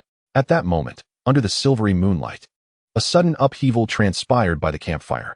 What did you say? Do you think I have forgotten? The valley battle with our Flame Axe clan was instigated by your Bloodwolf clan. Perhaps intoxication stirred the emotions, or perhaps the discussions had unearthed past grievances, as the flushed chieftain of the Flame-Axe clan erupted with fury. He raised his spear towards the Bloodwolf chieftain, hurling curses without restraint. Do not speak falsehoods, were it not for your treachery and betrayal of our alliance. My eldest son and beloved wife would not have met their demise at your hands. The chieftain of the Bloodwolf clan, equally defiant, brandished his massive axe in response. In that moment, the two formidable chieftains faced each other with palpable tension. What do you mean by this, Flame-Axe chieftain? We are in negotiations. Lower your weapon. The Frost Dragon chieftain, adorned in pristine white fur and bearing the bloodline of the White Dragon, also raised his bloodied blade. Threatening the Flame-Axe chieftain, I previously received word from a scout that your Flame-Axe clan intends to take advantage of tonight's opportunity to secretly eliminate both myself and the Bloodwolf chieftain, thereby uniting all orc tribes. Initially, I found this hard to believe, thinking the scout must have erred or been deceived by humans. But now, Flame-Axe chieftain, your demeanor has cast doubt upon that notion. It may indeed hold truth. The Flame-Axe chieftain's muscles rippled as this tempestuous orc bellowed, his eyes aflame, jabbing his spear towards the other two chieftains. Ah, I see now. You two conspire under the guise of negotiation to conjoin against me, do you? You seem to have forgotten who reigns as the mightiest orc chieftain in the valley. Do you think I would cower at your combined might? This unforeseen turn of events compelled the warriors of all three factions to seize their weapons, bracing for the impending conflict. The negotiations, which had been proceeding smoothly, now hung in the balance, the air thick with the scent of gunpowder and tension. What transpired? Were the three chieftains not engaged in fruitful dialogue moments ago? Why the sudden escalation to violence? Hogg, the orc, stood bewildered, yet his dim-witted mind swiftly conjured an explanation. Humph, it is all the fault of that damned Flame-Axe tribe. They betrayed our alliance in those years, slaying my father. And now they dare to present this charade. As a warrior of the Bloodaxe clan, Hogg raised his remaining right hand, brandishing his stone axe, baring his teeth and roaring loudly, ever ready for battle. At this moment, the orcs, having indulged in drink, found their emotions heightened. The ancient hatred surged forth, their bloodthirsty and warlike nature boiling in their veins. In such a tense atmosphere, how could conflict be avoided? It was unclear which orc from the three factions first hurled a spear, but thus the great battle was set to ignite. Under the silvery light of the moon in the canyon that night, negotiations devolved into a chaotic melee. Orc warriors from the three tribes clashed violently, their roars and howls shaking the very trees, startling flocks of birds into flight. This was the most brutal conflict among the orc clans in Eldaron and its surrounding regions in the past 3 centuries. 2,000 of the finest orc warriors from each tribe were embroiled in fierce combat. The war raged from the depths of night until dawn, until the eastern sky brightened, and rivers of blood flowed, staining the canyon crimson. The horrific scene of bloodshed was reflected upon the surface of a golden basin. Several miles away, in the encampment, Elian, accompanied by a cadre of mages, observed the scrying images within the basin. The intervention of the 16 orc deities bore fruit. Elian gently snapped his fingers, concluding the scrying. The ripples on the surface of the golden basin spread outward, dissipating the once vivid images. The orcs, driven by their bloodlust and recklessness, were formidable in battle yet lacked cunning. It was exceedingly simple to incite conflict among these brutes, whose minds were straightforward and bloodthirsty. A wealth of intelligence was gathered, revealing the ancient feuds and core grievances among the orc clans. Preemptive strikes were launched against several orc patrols, employing non-lethal attacks to create injuries, diverting the tribal orc priests to tend to the wounded, thereby distracting a few potential spellcasters who might sense the anomaly, laying a covert foundation for subsequent magical interference. An orc scout, whose memories had been altered by a memory modification spell, was returned to the Frost Dragon clan, sowing seeds of distrust with erroneous intelligence. Stealthily approaching select orc bodyguards with high-level invisibility, a group suggestion spell was cast upon them, igniting the latent hatred within them in their drunken state, guiding discussions toward past conflicts among the orc tribes. A mind control spell was employed on an orc soldier set to participate in negotiations, compelling him to be the first to draw his weapon at a critical moment. Through such meticulous maneuvers, a grand internal strife among the orc clans was inevitably set in motion. Elian turned his gaze, reflecting on the preceding actions, and spoke in a calm tone. My friends, without incurring any casualties, we have orchestrated a battle among the 3 great orc clans. For we have successfully manipulated our enemies to wield weapons against one another. To a true mage, everything is a resource to be exploited, whether it be the tranquil surface of a lake or the rugged earth beneath our feet. Whether it concerns the living beings that roam or the lifeless remains that lie still, whether it pertains to the ethereal spirits of the material realm, the orcs, the goblins, or the infernal demons, devils, elemental beings, and fairies from other dimensions, whether they are our allies or our adversaries, the waters can be manipulated, the earth can be shaped. Sentient beings may succumb to the distortions of mind-altering magic, while mindless constructs can be misled. The deceased, under the influence of necromancy, may rise from their graves, and otherworldly entities such as demons and devils will yield to the binding oaths of true names and supernatural contracts. Any environment or foe that may prove disadvantageous to us could forge the sharp blades that cleave through our adversities. Sol and the other mages nodded thoughtfully, contemplating the sovereign's words. For mages, everything is a resource to be harnessed. This maxim would resonate through the centuries, etched in the minds of every mage of Eldoran. Whether in times of prosperity or adversity. During the negotiations in the canyon that ultimately devolved into the Blood Night War, nearly half of the elite warriors from the 3 great orc tribes perished. Among the chieftains, the Flame Axe chieftain met a gruesome end at the hands of the other 2. This orc berserker, close to legendary status, ultimately could not withstand the combined onslaught of his rival tribesmen and was torn to pieces amidst the chaos. Following the battle, the Frost Dragon chieftain, gravely wounded and unable to return to his tribe, succumbed to his injuries, bleeding out in the aftermath. The Blood Wolf chieftain, too, paid a heavy toll, losing an eye and thus adopting a more fearsome visage akin to that of the deity he revered. Consequently, the negotiations collapsed, leading to an inevitable war among the 3 tribes. In the weeks that followed, over 100,000 orcs engaged in numerous skirmishes, almost oblivious to the existence of human villages. Whenever signs of a lull in conflict emerged, the mages under Erian's command would subtly intervene, stoking the fires of war to ensure the orcs' bloodshed did not cease. Moreover, the 2 tribes bereft of their chieftains ignited fierce contests for leadership, further exacerbating the chaos. Many formidable orc warriors perished in this power struggle. Numerous goblin tribes in the wilderness and the cave-dwelling kobold clans, vassals of the orc tribes, were compelled to migrate away from the Eldoran region, seeking to evade the fate of becoming mere fodder in the great conflict, distancing themselves from human lands. Little Gret and the other villagers of Rolling Stone witnessed all of this. Have you heard? Those orc tribes have turned against each other. Indeed, so many orcs have fallen. The wilderness is littered with their corpses, and vultures circle above. How could they possibly fight amongst themselves?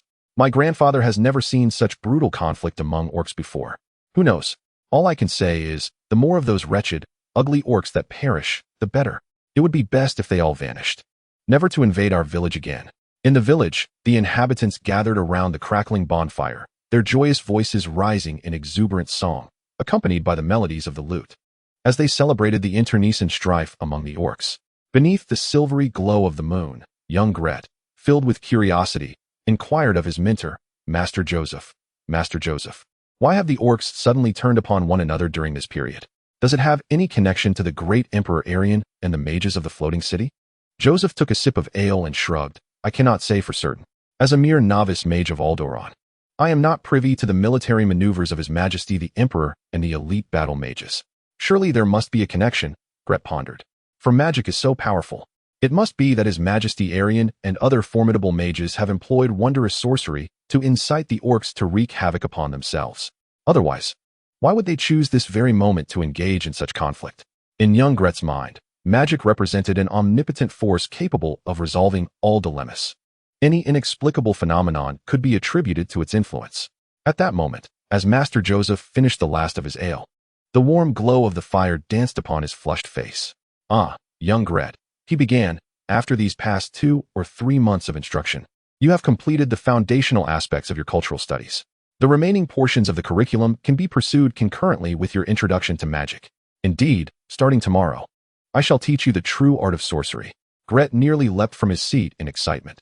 Tomorrow, I can truly begin learning magic? He felt a step closer to becoming a genuine mage, a day he had eagerly anticipated for far too long. At this moment, his heart was a tumult of exhilaration and trepidation. The thrill stemmed from the imminent encounter with authentic magic, while the anxiety arose from the sobering realization that most students never achieve the status of true mages, leaving him to question whether he would grasp the intricacies of sorcery, rendering his previous dreams nothing but ephemeral fantasies. In contrast to the jubilant villagers, Erian maintained an objective composure. He understood that the battle was far from over. Just as his cadre of mages began to celebrate a premature victory, Erian interjected with a reminder. Now is not the time for revelry. We have not yet triumphed. This Orcish insurrection could cease at any moment, leading to their reformation. At that point, we must be prepared to engage the orcs directly in battle. While other mages might perceive the escalating conflict as a sign that the discord among the three great orc clans had reached an irreconcilable peak, believing that even inaction on their part would not halt the Orcish war for a considerable duration, Erian contemplated more profound implications. The Orcish infighting had escalated to a level capable of destabilizing the very foundations of the Orcish tribes in the wild eastern lands of the continent. The orc deities residing in the outer planes could very well take notice. Should any of the orc gods issue a divine decree, the strife would undoubtedly come to an end. This reflects the unfortunate nature of the ancient mythological era. During this time, deities had yet to establish covenants as seen in later generations, refraining from intervening in mortal affairs. Indeed, there were instances when gods walked directly upon the earth. For humanity, devoid of the protection of their patron deities, this was a grave disadvantage. This explains why, according to the original chronicles, for several centuries following the cataclysm of Eldaron, humanity existed as a sparsely populated and feeble endangered species. After more than 2 months of relentless warfare among the three great clans of orcs, on this fateful day, the high priestess of the Bloodwolf clan engaged in her customary prayers, beseeching the orc god of the outer planes to bestow upon her divine magic. Suddenly, her eyes flew open. A divine oracle had been delivered, commanding an immediate cessation of hostilities. Simultaneously, the priests of the Frost Dragon and Flame Axe clans received similar divine messages during their own prayers. A deity from the pantheon of orc gods had taken notice of the conflict among the clans. Typically, the orc deities exhibit little concern for the lives of their mortal subjects. They tolerate minor skirmishes and casualties among the orc tribes, provided they remain within reasonable bounds. For it is through bloodshed and battle that true strength is forged. However, the internecine slaughter this time seemed to exceed acceptable limits. At least one deity within the orc pantheon found the situation rather unsettling. Thus, within the span of a single day, the priests of the three clans received the divine edict to cease all warfare. The orc tribes immediately halted their hostilities, uniting against external threats. When the priests rode on their wolves, conveying the divine message between the clans and the front lines, the bloodthirsty orcs, caught in their fervor, had no choice but to relent. The command of the gods resonated from the clan tents all the way to the battlegrounds. In the ensuing days, the wilderness frequently bore witness to such absurd scenes. Previously poised with spears, ready to charge, 2 factions of orcs retracted their weapons, turned around, and retreated to their respective clans. Thus, the war concluded in such a ludicrous manner, all due to a divine decree. Within the spacious tent, the chieftain of the Bloodwolf clan, whose left eye had been reduced to a hollow socket, pondered the frenzied battles of the past 2 months. The boiling blood coursed through his veins. Alas, such was the will of the gods. He could no longer chastise the rascals of the Flame Axe clan. With fresh wounds adorning his body, the Bloodwolf chieftain seethed, lamenting that had they fought for just another fortnight, they could have completely subsumed the Flame Axe clan and secured ultimate victory. The high priestess, addressing the enraged chieftain, sought to pacify him, stating, in hindsight, "We may have acted too impulsively. We should not defy the will of the divine, plunging our orc tribes into this dreadful fratricidal strife. I even suspect that it is those humans who are instigating us, leading us to slaughter one another." "Humph, you speak of humans?" The Bloodwolf chieftain scoffed dismissively, letting out a derisive snort. "What can those cowardly, ineffectual, hairless apes accomplish? Priest, you perhaps hold them in unwarranted esteem, even if they were to undertake any actions. The principal cause of this war lies with those rascals of the Flame Axe clan." The high priest bowed his head, refraining from contradicting the chieftain's words, not wishing to provoke the wrath of this formidable orc hero. The chieftain then sighed deeply. "However, you are right. Since the oracle has been decreed, the orc tribes must unite. We require a common foe. Let us target those human villages. The blood spilled by our orc warriors over the past 2 months shall be repaid with the feeble blood of humanity." The high priest's face instantly lit up with joy. "Very well. I shall dispatch envoys to contact the other 2 clans and renew our alliance. We shall form a coalition and jointly raid hundreds of human villages. With the blood of humans, we shall celebrate the birth of the new orc alliance. Let us hasten to act." The chieftain waved his hand, signifying his approval of the priest's plan. In the chieftain's view, even though the orcs had suffered considerable losses in the war, once united, those pitiful, cowardly humans would pose no threat whatsoever. Hadn't the once boastful human mages, who threatened to annihilate them, recently vanished without a trace? Erian stood atop a hillside, gazing at the densely packed orc army in the distance. The orcs, whether marching or riding on dire wolves, brandished their crude and rudimentary weapons as they converged from three directions. These orcs, having just endured a great battle, could not immediately trust one another. An air of misunderstanding and friction still lingered among them. Yet, they had managed to come together, albeit begrudgingly. They shouted, roared, and bellowed as they collectively marched towards human lands. This time, they aimed to obliterate 100 villages, claiming the heads of thousands of humans as their spoils. Indeed, the three major orc clans had formed an alliance, preparing for a massive offensive against human territories. As the Flameaxe clan teetered on the brink of extinction and the Bloodwolf clan had also suffered grave losses, the main force of the coalition comprised the Frost Dragon clan orcs. Erian observed this anticipated scene with a calm demeanor. This time, he did not allow the mages to attempt to intervene. Firstly, this union was based on the divine mandate, making genuine obstruction impossible. Secondly, the mages of Eldelin indeed required the trial of a direct confrontation. Let us commence, proceeding according to plan. Erian turned to gaze at the mage contingent behind him. In accordance with his majesty's will, Sol and the other mages responded in unison. During this period, under Erian's guidance, they had already made all necessary preparations. Erian cast his gaze into the distance, beyond the mages. There, a throng of zombies and skeletons, teeming with life, awaited. The robust undead formed from the bodies of orcs. In the 2 months of fierce battles among the orc clans, they had not remained idle. 2 months prior, the war of the orc clans had only recently commenced. On the battlefield, the remnants of the conflict lay scattered across the wilderness, with orc corpses strewn about in disarray. Let us begin, Erian instructed, as he imparted the arcane knowledge of necromancy, infusing the lifeless bodies with a semblance of vitality through the dark arts, until they were irrevocably linked to the realm of negative energy. Patiently, Erian directed the mages, who began to chant incantations. A murky, obsidian energy flowed from their fingertips into the orc cadavers. One by one, the bodies rose, some transformed into zombies, while others became skeletons. In stark contrast to the frail, undead forms of human remains, the orcish corpses morphed into formidable and towering abominations. Success! These are the undead conjured by our spells. They shall obey our every command, will they not? Beckoning them closer, Erian observed the astonished expressions of the mages as they endeavored to issue commands to the risen dead, finding their reactions somewhat amusing. In the era of Elderon, mages would confront their foes directly, with only a handful opting to nurture a non-combatant magical pet. They remained utterly oblivious to the mastery of necromancy, constructs, otherworldly beings, elemental creatures, and the alchemical transmutation of life that later generations of powerful wizards would command. In Erian's apocalyptic age, the landscape was vastly different. A single legendary mage was akin to an entire army, with their magical constructs proving far more formidable than their corporeal selves. However, in the nascent civilization of Elderon, humanity's understanding of magic was remarkably rudimentary, particularly regarding the necromantic arts. The earliest encounters with magic were largely due to the fleeting whims of certain moon elves from the Elven Court, who imparted their knowledge.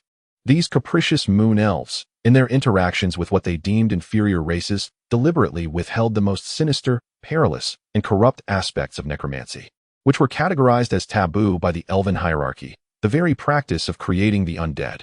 They might have offered a cursory glimpse into necromantic spells, but only those that enfeebled and incapacitated adversaries, such as the Ray of Enfeeblement, while deliberately neglecting the true, formidable essence of necromancy, the mastery over the undead. Consequently, the teachings of the arcane schools in Elderon regarding necromancy were severely lacking, with only a select few powerful mages, like Erian himself, daring to delve deeply into this dark discipline. Now, Erian was determined to rectify this deficiency for Elderon. Throughout history, various versions of spells and rituals for controlling the undead and creating zombies and skeletons had emerged. Some required the use of precious black onyx as a spellcasting material, while others mandated that the caster expend vast amounts of magical energy daily to maintain dominion over the undead. Erian now teaches the most efficient version of necromancy. There is no need to expend precious spell components or daily mana to maintain it. As long as there are enough corpses, one can conjure forth the undead in a single casting, reaping permanent benefits. The only limitation lies in the mage's strength, as there is a cap on the total number of undead that can be controlled simultaneously. Is this the necromancy of your majesty? It is truly wondrous.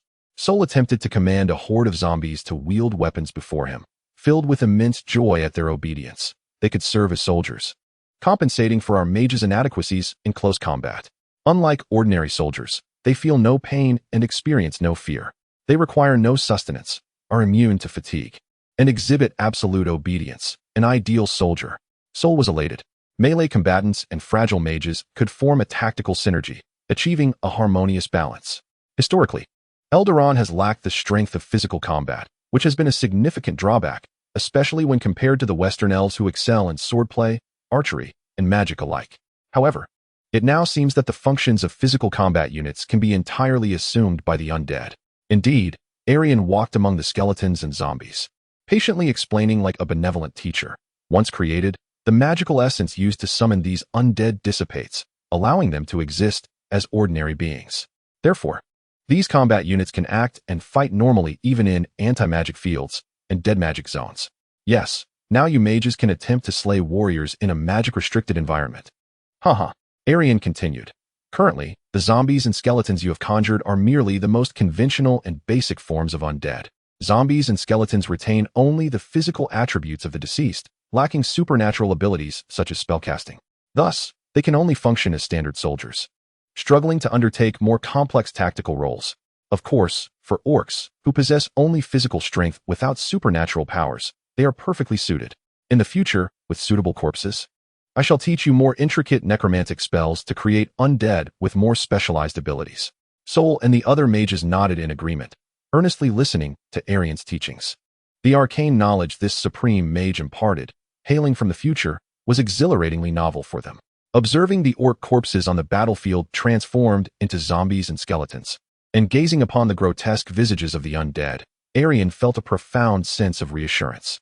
In the face of the impending abyssal invasion 30 years hence, Eldaron had acquired a new breed of soldiers.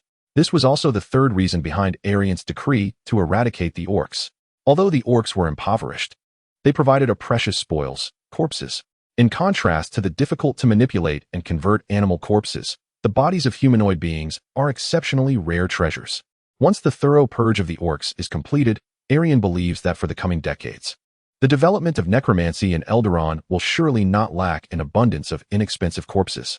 A treacherous coalition of 18 human and orc forces surged across the river, marching resolutely towards the lands of humanity. Cavalry mounted on wolves led the charge, with infantry closely following behind. For some inexplicable reason, the weather today seemed particularly arid. The sky was devoid of clouds, leaving no respite from the scorching sun. The searing wind howled relentlessly. The orcs, brimming with vigor, sang discordant war songs as they charged into Bloodstained Canyon, the closest route to the human settlement. This time, we shall obliterate 100 human villages, quenching the fury of the gods with the weak and pitiful blood of humanity, proclaimed the priest. Among the fierce army was Haug, the blood wolf, who had lost an arm in battle against a human mage.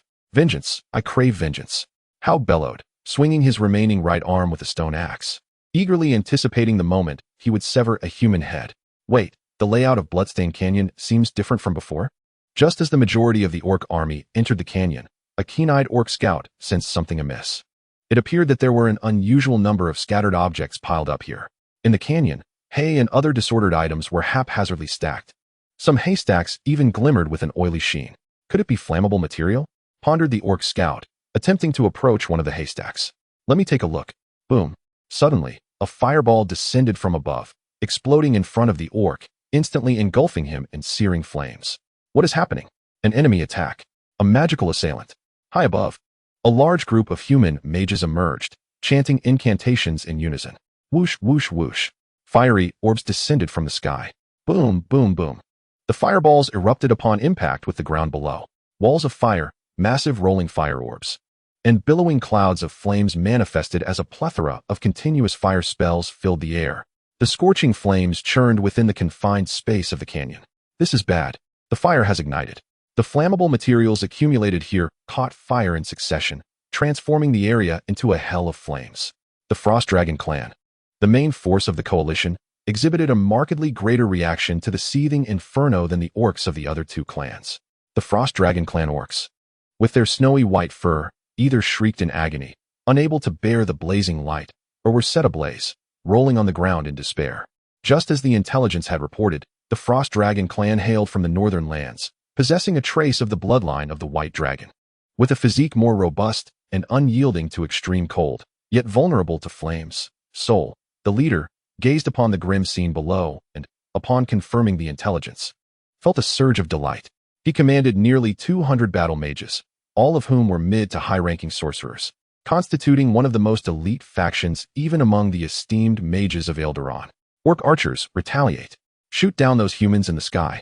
The priests, summon the flight spells for me. As the orc commanders dodged the descending inferno, they directed their longbowmen. The orc archers, with their stout arms, drew their bows to full tension, aiming skyward. Simultaneously, a select few mid-tier orc priests approached their tribe as chieftains or the mightiest warriors, preparing to chant divine incantations to bestow aerial mobility, enabling them to ascend and eliminate the mages. The orc tribes had preemptively devised countermeasures against the mid-tier and high-tier mages who could master flight and hover for a duration. As Sol observed the orc tribe's preparations, his eyes narrowed. Enough. The task of igniting the gorge is complete. By the king's command, do not linger in battle. Withdraw, with a decisive order. Sol instructed the 200 elite mages to group into teams of 10, each with one mage spending a few seconds to chant the teleportation spell. The remaining members either maintained fire suppression, conjured wind walls to disrupt the archer's arrows, or created illusions to confuse the targets. The entire operation exhibited seamless coordination, clearly the result of countless rehearsals. Whoosh! One after another, the teleportation spells were successfully cast.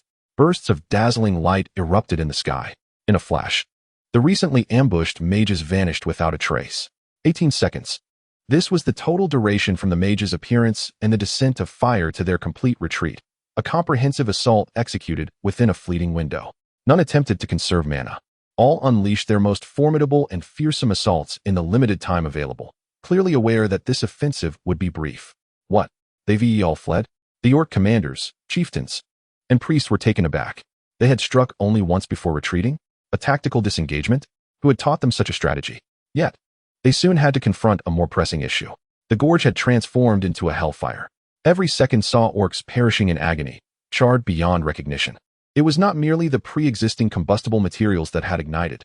The lingering effects of fire spells cast by the mages, such as firewalls, blazing fireballs, and incinerating clouds, remained in the narrow gorge. The firewalls continuously unleashed searing heat waves, while the blazing fireballs rolled about, and the scorching clouds surged and churned, relentlessly consuming the lives of the orc warriors. Although the mages have been transported away, they continue to maintain their concentration on the ongoing spells from afar. In fact, the absence of the mages from the battlefield does not disrupt their focus on these incantations.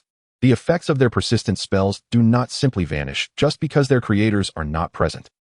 The formidable hog Bloodwolf, now without his left arm, evades the oncoming waves of searing heat, only to realize that within this narrow canyon, flames rage both before and behind him, leaving no escape. In that fleeting moment, as the fur on his back ignites, the orc hog gazes at the surrounding inferno, overwhelmed by a profound sense of dread. Those humans have grown cunning. Curse them. Among the coalition forces, the Bloodwolf chieftain, burdened with a colossal axe, seethes with fury. He observes that the Frostwolf clan warriors, the backbone of the coalition, have become feeble and panicked in the face of flames, scurrying about in disarray. Who has taught these mages such insidious tactics? When did they discover the vulnerabilities of the Frostwolf clan? It was only recently that I learned of them myself. What skill is there in striking and fleeing? If they possess true courage, let them face my axe head-on. The chieftain is engulfed by a sense of helpless frustration, more painful than a defeat in direct combat. In a close-quarters clash, even the foremost mages from the esteemed academies of the Elder Empire would likely fall to him. Yet now, these cunning mages refuse to engage in direct confrontation. No matter how strong he is, he finds himself powerless. Enough of this. Brothers, charge forth. We shall brave the flames and force our way through this inferno. The chieftain, priests, and orc commanders rally their respective warriors. They dash toward the sides of the canyon, determined to escape this deadly blaze. The retreating forces from the orc coalition find relative success in their escape. Those orc warriors who had yet to enter the canyon, thus avoiding the catastrophe, assist them. However, at the far end of the canyon, closer to the human settlement, the fleeing orcs encounter a terrifying undead army blocking their path. Zombies, so many zombies. Hundreds of orc zombies emit beast-like growls, obstructing the escape of their living brethren from the fiery abyss. The orc zombies raise their stone axes, spears, and massive clubs, engaging in fierce combat with the advancing living orcs. As utterly loyal undead, even in the absence of their mage's precise control, the zombies and skeletons can still execute broad commands. Wait, are these corpses not our kin? They are all orcs, faced with the transformation into mindless zombies. Forsaking their past emotions and turning against their own kind, the once bloodthirsty orcs, who relished in the slaughter of humanity, now experienced an overwhelming sense of fear and resentment emanating from their very cores. Haug swung his stone axe with the strength of his remaining right arm, exerting every ounce of energy to fell one of the undead. Yet, the nearly dismembered zombie swiftly rose again, emitting a primal, beastly shriek directed at him. These zombies were impervious to pain. Severing half their bodies proved futile, for they were remarkably resilient. Indeed, striking their skulls with a stone hammer yielded no results. Were they truly indestructible? How could one possibly halt these abominations? Each type of undead possessed distinct advantages. Skeletons were agile, adept at intricate maneuvers and ranged attacks, while zombies boasted tough, resilient hides that made them difficult to vanquish. From a gaming perspective, they were akin to super tanks. Thus, Erian specifically instructed the mages to strategically position a horde of zombies at the canyon's end. The precise number of orcs they could defeat mattered little. The critical objective was to buy time, preventing the orcs from escaping the inferno. The orcs, trapped and howling in despair, found themselves cornered at the canyon's terminus. Behind them loomed a raging sea of flames, billowing heat waves, while in front, the grotesque, relentless undead rose time and again. Many orcs perished in hopelessness, their final moments devoid of the anticipated confrontation with the seemingly weak and powerless humans. The scorching, arid winds howled, intensifying the blaze within the canyon. The flames licked the earth, leaving behind a grim tableau of charred orc corpses. This event would be historically remembered as the Great Victory of Bloodstained Canyon, with the casualty ratio between humans and orcs standing at 0 to 10,000. On a distant mountain, miles away from Bloodstained Canyon, Erian gazed at the crimson glow and billowing black smoke rising from the gorge. In his hands, arcane incantations danced, allowing his consciousness to meld with the surrounding environment, granting him dominion over the region's weather. The manipulation of meteorological spells resulted in a glaring sun, an unclouded sky, and scorching winds that fanned the flames, all orchestrated by Erian's will. Clearly, having opted for a fire assault, a meticulously prepared mage would consider the weather as a crucial factor. Otherwise, a sudden downpour could complicate matters significantly. In theory, Erian could have personally intervened in the battle, simplifying what was already a massacre. However, he chose not to, opting instead to provide silent support from the sidelines. After all, this was an instructional engagement, designed to assist the battle mages of Eldaron in gradually acquiring modern military strategies and familiarizing themselves with the necessary practices of systematic supernatural warfare. Through intelligence gathering to exploit the enemy's vulnerabilities, coupled with tactical maneuvers that consider the terrain and environment, the adept pre-battle arrangements utilizing non-supernatural means, such as flammable materials, and based on teleportation for surprise assaults and tactical mobility, the unified command fosters team collaboration while minimizing exposure to enemy fire during direct confrontations. It is hoped that the mages of Eldarin can glean sufficient knowledge from these strategies to pass down the corresponding military doctrines. Indeed, in many operational plans, Erian did not opt for the most efficient approach, but rather focused on achieving the best training outcomes. As the orc coalition returned to their tribe, burdened with the corpses of countless valiant warriors and weary from their burnt bodies, their devastation did not cease. In the ensuing weeks, the elite cadre of mages from Eldarin launched multiple nocturnal assaults against the fatigued orcs. Utilizing long-range teleportation, a large contingent materialized directly within the orc stronghold. Having previously employed reconnaissance to survey the teleportation destination, ensuring the optimal landing sites and meticulously crafting the entire assault process. In the instant following their arrival, the mages, save for the one casting the teleportation spell, completed their initial incantations, unleashing a fierce barrage upon the unsuspecting orc encampments under the cover of darkness. The slumbering orc tribe suffered significant losses, with many orc commanders meeting their demise by decapitation. Before the orcs could organize an effective counterstrike in response to the assault, the mages promptly teleported away, moving on to their next target. At times, the mages would merely appear, unleash chaos for a mere few seconds, and vanish without allowing the orcs the time to regroup and retaliate effectively. Through this method, numerous distinguished orc commanders and priests were slain, inflicting severe damage upon the three major orc clans. Concentrating forces to strike swiftly and decisively, the goal was to eradicate the enemy's living forces as rapidly as possible. This approach, adhering to Erian's directives, proved to be the most effective method of assault against numerous weaker units. While the enemy may appear stronger when amassed, the strategy dictates to break them apart, preventing them from unifying, while ensuring our own forces remain concentrated. The Lancaster equation, a concept from Erian's previous life in the 20th century, emphasizes the strategic significance of concentrated firepower and the necessity of engaging enemies in a piecemeal manner when operating within one's line of sight. Naturally, teleportation is a sophisticated spell, typically capable of transporting around 10 individuals at once, thus making this tactic effective only for a select few elite forces. The orcs, lacking proficiency in magic, find their sole practitioners, the orc priests, to be few in number and of low quality, rendering them incapable of countering spatial magic, another pivotal reason for the success of this tactic. In summary, after nearly a month of relentless assaults, the three major orc clans were utterly shattered. Leave this place, far from the lands of Eldarin. This was the rallying cry of the mages with each strike. The orc tribes have now fully realized that they are truly unable to contend with these magic-wielding humans. The prolonged 2-month conflict among the orc clans has cost the tribes an immense number of valiant warriors and esteemed priests. In the fiery depths of Bloodscar Canyon, the orcs left behind thousands of charred corpses of their brave fighters. Today, frequent nocturnal raids and targeted decapitation operations against orc commanders have dealt a fatal blow to the very heart of the orc tribes. Within a mere few months, the three great orc clans have lost an entire generation. In this struggle between humans and orcs, they have been defeated. "Chief, let us flee. Let us depart from this place," one orc implored. "Indeed, those human mages are exceedingly formidable. Our tribe has suffered grievously, and we can no longer continue the fight. If we persist, our clan will be annihilated." As fear spread throughout the tribe, the chieftains of the three clans were compelled to make a final decision. There is no other choice. We must retreat. We shall leave this place and journey to the southeastern corner of the distant southern continent, far from the loathsome lands of those humans. In the forests of the southeast, there resides a powerful dragon lord, commanding thousands of goblins, kobolds, half-dragons, and dragonkin. We can seek refuge with this dragon lord. Perhaps one day, with the might of that green dragon, we may return to utterly eradicate the human race and avenge the heroes who perish today.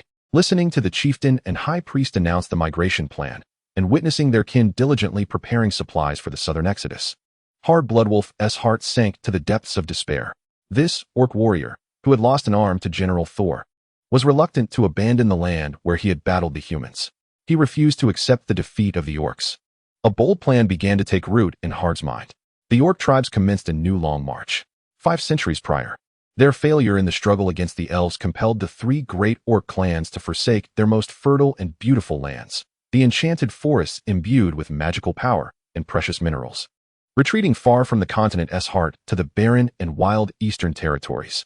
Now, another nascent and diminutive race, wielding the same weapon known as magic, has once again driven them away. The orcs crossed rivers and journeyed southward to Eldarin, distancing themselves from the once plundered human villages. The inhabitants of Rolling Stone Village and other settlements bore witness to this scene. They observed the orcs at the foot of the mountain or in the distant wilderness, collectively retreating, gradually fading from view. The mages had driven the orcs away. They are gone. Those orcs have truly vanished. The orcs have departed. No more lives shall be lost, shall they? Thank you, esteemed mages. As long as we diligently study magic, we too can become such powerful mages, can we not? For the children learning the rudiments of magic in their humble school, this was the greatest motivation. They witnessed a pivotal moment in history, personally observing the orcs driven away by the mages' powerful spells, and aspired to become such heroes. "Little Gret, you need not assist with the farming any longer," his father announced to him that morning. "You must accompany Master Joseph and diligently learn the art of magic. My liege, the orcs have crossed the Shiyu River, heading towards the lush Emerald Mountains, which are said to be ruled by a formidable ancient dragon lord. It is presumed that they seek refuge there. Shall we continue the pursuit?" Commander Sol inquired of Erian, as he gazed at the orcs traversing the water or crossing the bridge. "Not necessary." Erian waved his hand dismissively. His intention was not to eradicate the orcs entirely, but rather to drive away these bloodthirsty marauders, granting the ancient people of humanity a chance to recuperate, increase their population, and cultivate the land. In contrast to the orcs' robust physiques, the elves' innate magical prowess and longevity, and the goblins' vast numbers, humanity possessed its own remarkable advantages, exceptional learning capabilities, and almost unimaginable creativity. Humans could effortlessly master new skills, excel at inventing new spells and professions, and could assume nearly any extraordinary vocation, seamlessly integrating the bloodlines of almost every extraordinary race. This was a race filled with wonders, whose ultimate late-blooming talents could only be fully realized within a civilization, in a stable environment, backed by a sufficient population and educational support. It was this very talent that would enable humanity to dominate this continent after millennia. Erian sought to expedite this process. Gazing at the departing orc horde crossing the river, Erian calmly remarked, "Let the orcs go." Truly annihilating all the orc tribes in the eastern part of the continent would likely incite the wrath of the orc deities. Defeating an alien race in normal combat is one thing. Total extermination is quite another. The latter could very well draw the attention of the racial gods. Eldalan cannot withstand the fury of true deities. At the mention of the orc gods, many mages, including Sol, exchanged knowing glances, their eyes darkening. Humanity stands as the only race among intelligent beings without divine protection, a perpetual wound in the hearts of humankind. Yet Erian, with a significant tone, added, not just yet. As the last of the orcs vanished across the river, Erian led the mages and the able-bodied villagers from the southern villages of Eldalan to the banks of the Shiyu River. The Imperial Lord observed the retreating orc horde across the river, pointing towards the surging waters, and declared, "From this moment forth, the northern bank of the Shiyu River shall be our land. No orc, dragon, elf, dwarf, demon, or any other enemy shall cross it. For this side of the river is the land of Eldalan, our shared treasure. If one day, new foes were to cross this river and invade the lands of Eldaran, slaughtering our brethren, regardless of their might, we shall resist them to the bitter end. For this is the border of Eldaran, a line forged by the blood and tears of countless human compatriots who fell at the hands of orcs over the centuries. It is the boundary inscribed by the elite battle mages of Eldaran, who, facing ferocious and tyrannical adversaries, etched this line with unwavering conviction. This land belongs to humanity. It is the territory of Eldaran, the Empire's frontier. In the ancient times, the borders and territories of the Empire were not clearly defined. Until today, Alien has bestowed meaning upon them. Sol, let us erect a monument here, Alien instructed. Upon this stone, let us carve the bloody atrocities of the orcs from the past centuries, and recount how we have vanquished and expelled them today. This monument must be sturdy, with deep engravings that withstand the ravages of time, so that our descendants may know what this land has endured. It should be grand and magnificent, such that all outsiders who behold it shall understand that across the river lies human territory." Sol nodded in agreement, as the sovereign commands. The mages collectively invoked the stone wall and stone-shaping spells. In no time, a towering monument stood at the riverbank, with waters flowing gently before it. The stone bore the marks of history. This was the first boundary of Eldaran. From that day forth, the Empire had its frontier. May everyone have a joyful and prosperous week ahead. As we embark on this new literary journey, I extend my heartfelt gratitude for your support during this time. Some of your comments have warmed my heart. Thank you all sincerely. The Forest of the Dragon Lords. The chieftains of the three clans, accompanied by throngs of orcs, departed from the lands they had fought over for centuries, stepping into the verdant embrace of the Emerald Mountains. The scorching sun, torrential rains, diseases, and serpents claimed the lives of many orcs along this migratory path. This exaggerated procession was steeped in an atmosphere of sorrow and confusion. The orcs remained entranced by the joy of past slaughters, never once contemplating that one day they might face utter defeat at the hands of the humans they had once deemed contemptible. They found it exceedingly difficult to accept the present changes. "Brothers, I sense your disheartenment." The Blood Wolf chieftain observed the despondency among his kin and bellowed at the listless throng. "But we have not lost. Orcs shall never be vanquished. We are destined to seek refuge under the dominion of the Emerald Mountain's ruler, the ancient Green Dragon Lord, Emerald. This forested mountain range bears his name." Bloodwolf endeavored to recollect the information imparted by the tribal priest a few days prior. Emerald was a true dragon, an ancient WYRAM that had existed for over 10 centuries, a remnant from the distant era of the Dragon Empire. Indeed, it was a dragon, a genuine creature of legend. Long before those repugnant elves ruled the continent, dragons were the sole sovereigns of the earth and sky. That dragon lord, now commanding numerous goblins, kobolds, orcs, and humans, also boasted a plethora of half-dragon progeny and draconic monstrosities.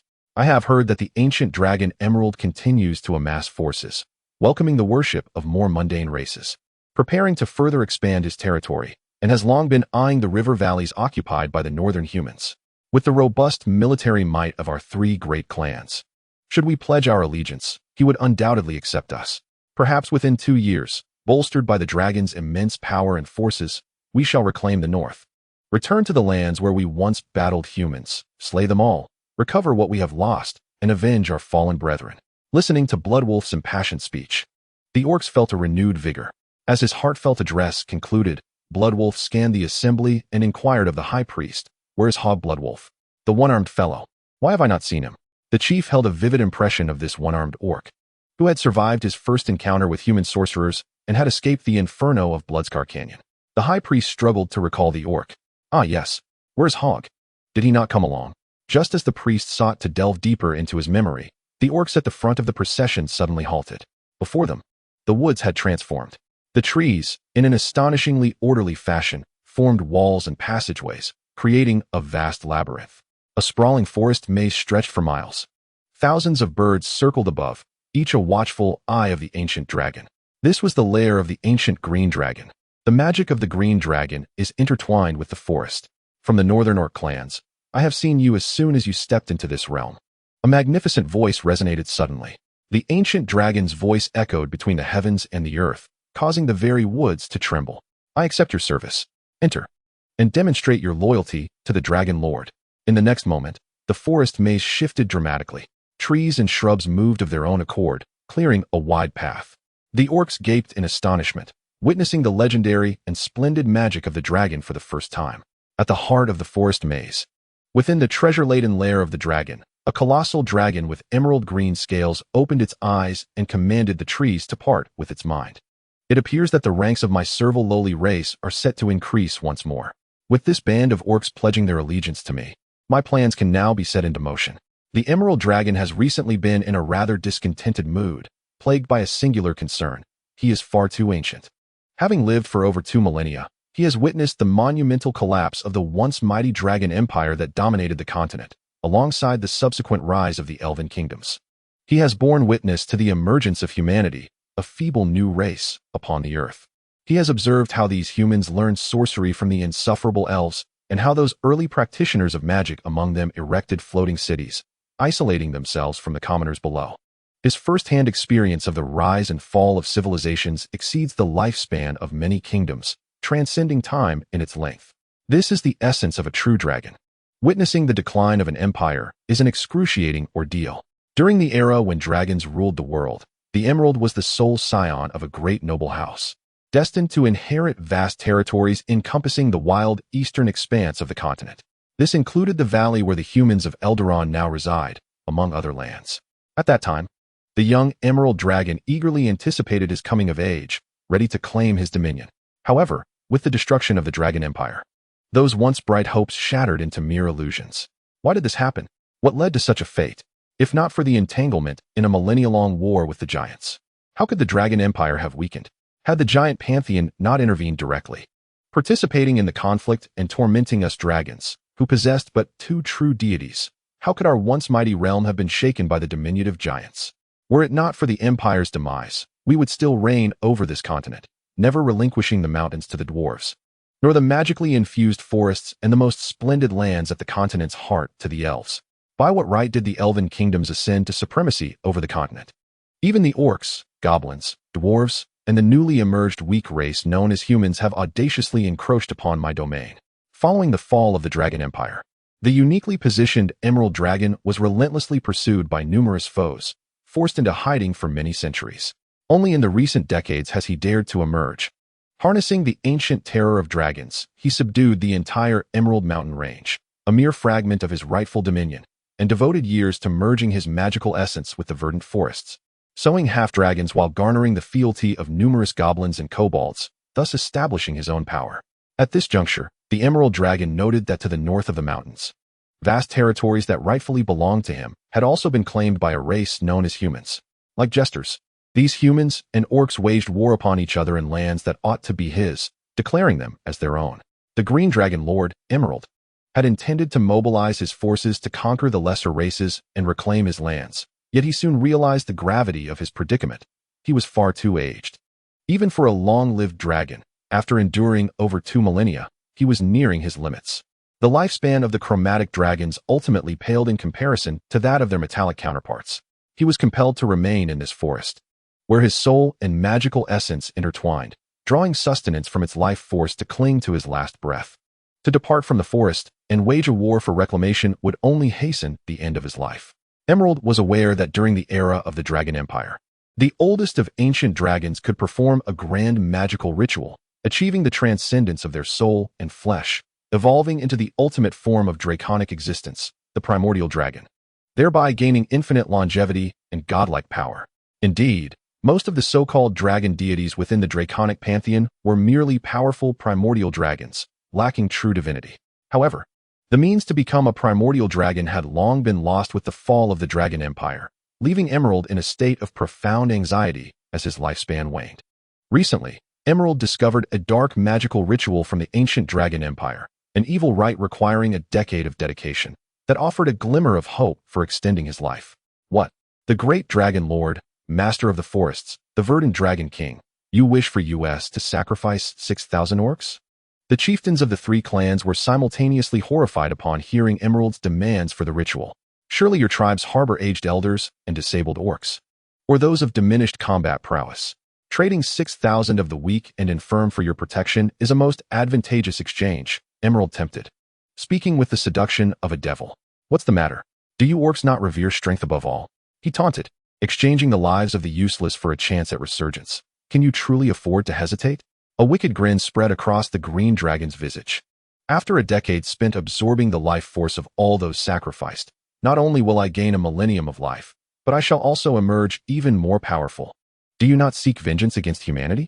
When the time comes, I will lead you northward to reclaim your lands, allowing you to exact your revenge upon those loathsome humans. As the most skilled in temptation among the chromatic dragons, Emerald was acutely aware of the humiliations endured by these 3 orc clans and their psychological vulnerabilities. His honeyed yet venomous voice flowed into the ears of the chieftains. After a lengthy silence and hesitation, the chieftain of the Frost Dragon clan finally spoke. No, I shall not accept. If need be, we will depart, leaving the Emerald Mountains for other lands. Indeed, I shall depart as well, echoed the chieftain of the Flame Axe clan.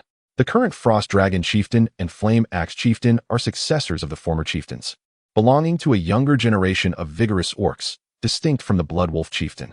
Orcs may face defeat or even death in battle, yet they shall never submit in such a humiliating manner, willingly sacrificing numerous kin to grovel in servitude. Alas, sighed the Emerald Dragon with palpable disappointment, you may leave. Her tone bore an air of resignation and sorrow.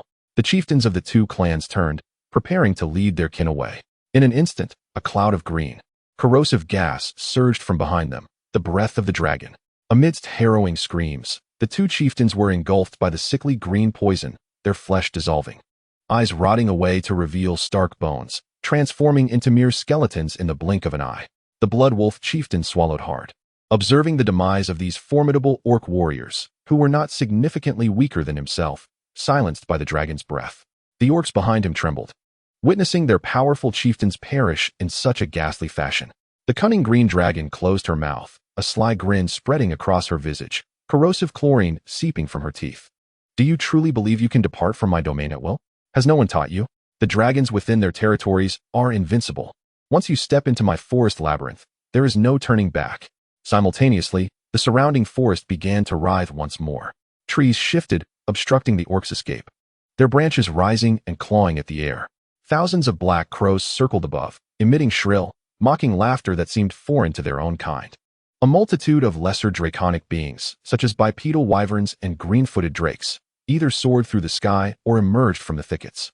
Goblins, gnolls, and even a few humans appeared from various directions, brandishing weapons and closing in on the 3 orc clans. Many among these draconic soldiers exhibited traits of the green dragon, clearly hybrid progeny. The Blood Wolf chieftain clenched his fists, sharp teeth biting into his lower jaw, his body trembling as if engaged in a fierce internal struggle.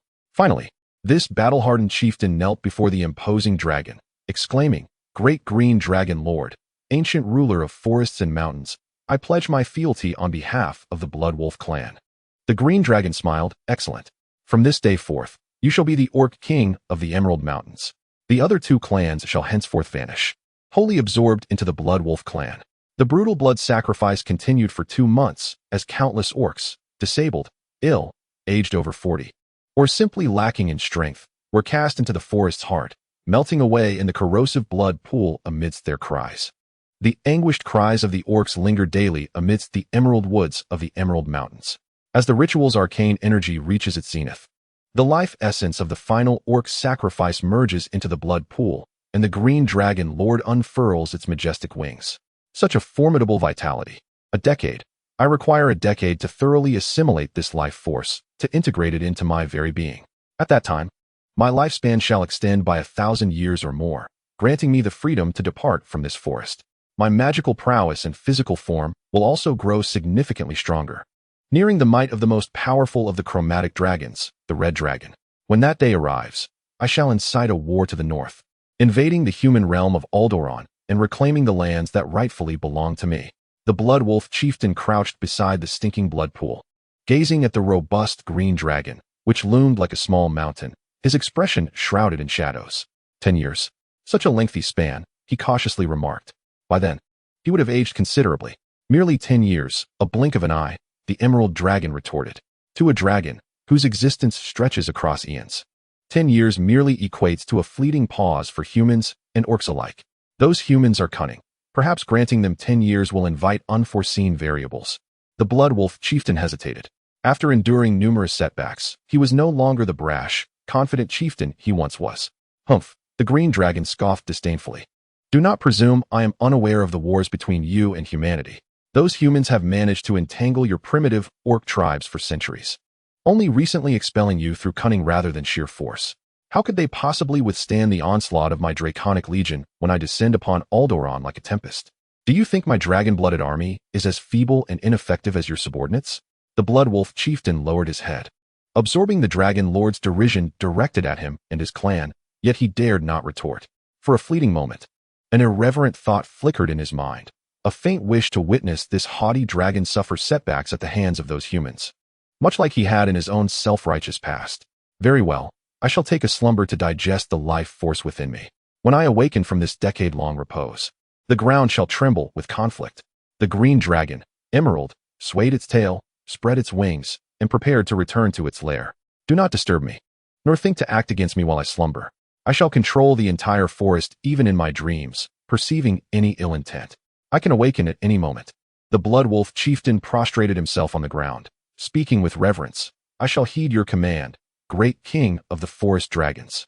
However, before you retire, I have a request." "What is it?" The green dragon inquired impatiently, retracting its wings. "My kin have suffered grievously. I hope that when you awaken in a decade, we will be spared from participating in that war against humanity," proclaimed the Bloodwolf chieftain. The emerald dragon regarded the orc chieftain's words with astonishment. "What? Do you not seek vengeance? Have you changed your mind?" The Bloodwolf chieftain bowed his head in silence. Initially, during the commencement of his people's migration, he harbored thoughts of revenge. However, after witnessing the atrocities and arrogance of the Emerald Dragon, and after being compelled to kneel in submission for the future of his kin, his mindset began to waver. He even felt that his animosity towards the Emerald Dragon Lord might surpass that he bore towards humanity. After all, humans had indeed invaded and slaughtered many of his brethren, prompting a counteroffensive. At least humans had been legitimate adversaries, defeating them in war, albeit through cunning means. In stark contrast, the ancient Emerald Dragon employed deception and brute force to compel the orcs into submission, stripping them of their dignity and forcing them to sacrifice their kin as offerings. To insult the orc clan is a more heinous crime than merely slaying them. "Very well. I shall grant your request. Your kin will not be required to engage in battle. I do not expect your shattered remnants to be of any use," scoffed the Emerald Dragon. The colossal dragon, akin to a mountain, soared back to its lair, reclining amidst its hoard of treasures, and succumbed to slumber. The immense stone at the cave's entrance slowly shifted, sealing the lair. Thus commenced a great dream that would endure for a decade. From the perspective of historical progression, the ancient Emerald Dragon of the southern woodlands should presently be conducting its blood rituals. Erian gazed towards the direction of the Emerald Mountains, observing the lush hills shrouded in mist, lost in contemplation. In the original timeline, the victims of the Emerald's ritual were the goblins and gnolls under its command. Now, it is likely that they have been replaced by the three great orc clans seeking refuge. Erian understood that, according to the original historical trajectory, in 10 years, the ancient dragon and its half-dragon legion would invade the lands of Eldolan. This dragon lord would obliterate and conquer nearly all surface villages, claiming the lives of countless humans. Meanwhile, the mage aristocrats in the floating city above continued to indulge in fine wines and exquisite feasts, completely indifferent to the devastation and the deaths of the common folk below. Some of the elite even engaged in trade with the dragon lord, sharing their advanced experiences in hunting and slaughtering the surface denizens with the half-dragon soldiers. These self-proclaimed noble mage aristocrats reveled in the final 20 years of the Empire's twilight, amidst the clinking of goblets at banquets, until the gates of the abyss swung open. Yet now, history had long since deviated from its intended course. The Emerald Dragon had granted Eldolan a decade. For the dragon, 10 years was merely a lengthy dream. For humanity, it spanned a significant portion of a generation. From youthful innocence to the emergence of self-reliance, this entire journey of adolescence has unfolded. During this period, the first substantial cohort of mages, hailing from the humble backgrounds of the surface-dwelling populace, has been born and nurtured. In the aftermath of expelling the orc tribes, Elrin remained industrious. He first led the mages to oust numerous goblin and gnoll settlements that frequently plagued human villages within Elrin's territories, banishing these diminutive and grotesque creatures far away, thereby ensuring the safety of the surface world of Elrin. Simultaneously, Elrin commanded the mages to gather the countless orc corpses strewn across the hills and valleys, meticulously selecting those with considerable integrity and interring them in deep pits for future utilization. The robust and numerous cadavers of these humanoid beings constituted the most bountiful spoils of the campaign against the orcs. Collecting tens of thousands of corpses, of course, was a formidable task. Yet, this undertaking could be efficiently managed by the vast legions of undead. Each day, the villagers of the surface world beheld a remarkable sight. Hundreds of orc skeletons and zombies traversing the desolate wilderness, dragging lifeless bodies, excavating deep pits, and depositing the remains within. At such moments, the leisurely villagers and curious children would emerge to witness the spectacle, brimming with joy. This was a testament to humanity's triumph. On this particular day, Joseph, the magical instructor from Rolling Stone Village, gathered the children from the school at the village gate, observing yet another procession of the undead, animated corpses bearing the inanimate ones along their path. The children may have perceived this as a casual affair. Yet Joseph comprehended that witnessing the work of the undead was an educational task assigned by their superiors, although he was uncertain why such a task was designated by the floating city. Speaking of which, children, are you frightened by the sight of so many corpses? Joseph adjusted his gold-rimmed spectacles, kindly gazing at the young boys and girls behind him. What is there to fear? Young Greta pondered aloud, scratching his head in confusion. When those cruel orcs were alive, I was indeed afraid of them. But now that they are dead, we should feel joy. Exactly, chimed in Greta's sister, Silka, with excitement. When we were younger, our uncle was slain by those brutal orcs. Thinking back, it was truly terrifying. But now, the detestable orcs are all gone. They have perished and must now serve human mages to atone for their past misdeeds. Joseph smiled with satisfaction, suddenly grasping why the higher-ups had assigned this educational task. Indeed, humanity has triumphed. We have emerged victorious. Elrin has prevailed. This is the emblem of our success. In a fleeting moment, Joseph suddenly grasped a previously overlooked truth. The mage aristocrats of Eldolan had spent a century in tranquility, far removed from the tumult and slaughter of the surface world. While for the common folk below, death and decay were a daily reality. Yet, most often, the corpses witnessed by children were of their own kind, other humans, relatives, and neighbors. If encountering the bodies of their peers incited a sense of sympathetic dread, the sight of Orcish remains, a species utterly distinct from humanity, unleashed centuries of accumulated animosity and the perverse pleasure derived from witnessing their demise.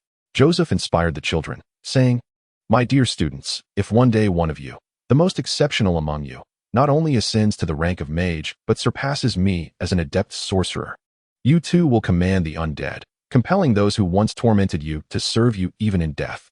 The boys and girls, upon hearing this, were filled with exhilaration, their eyes sparkling with delight. When I become a grand mage, I shall transform that detestable goblin into a skeleton to massage my back.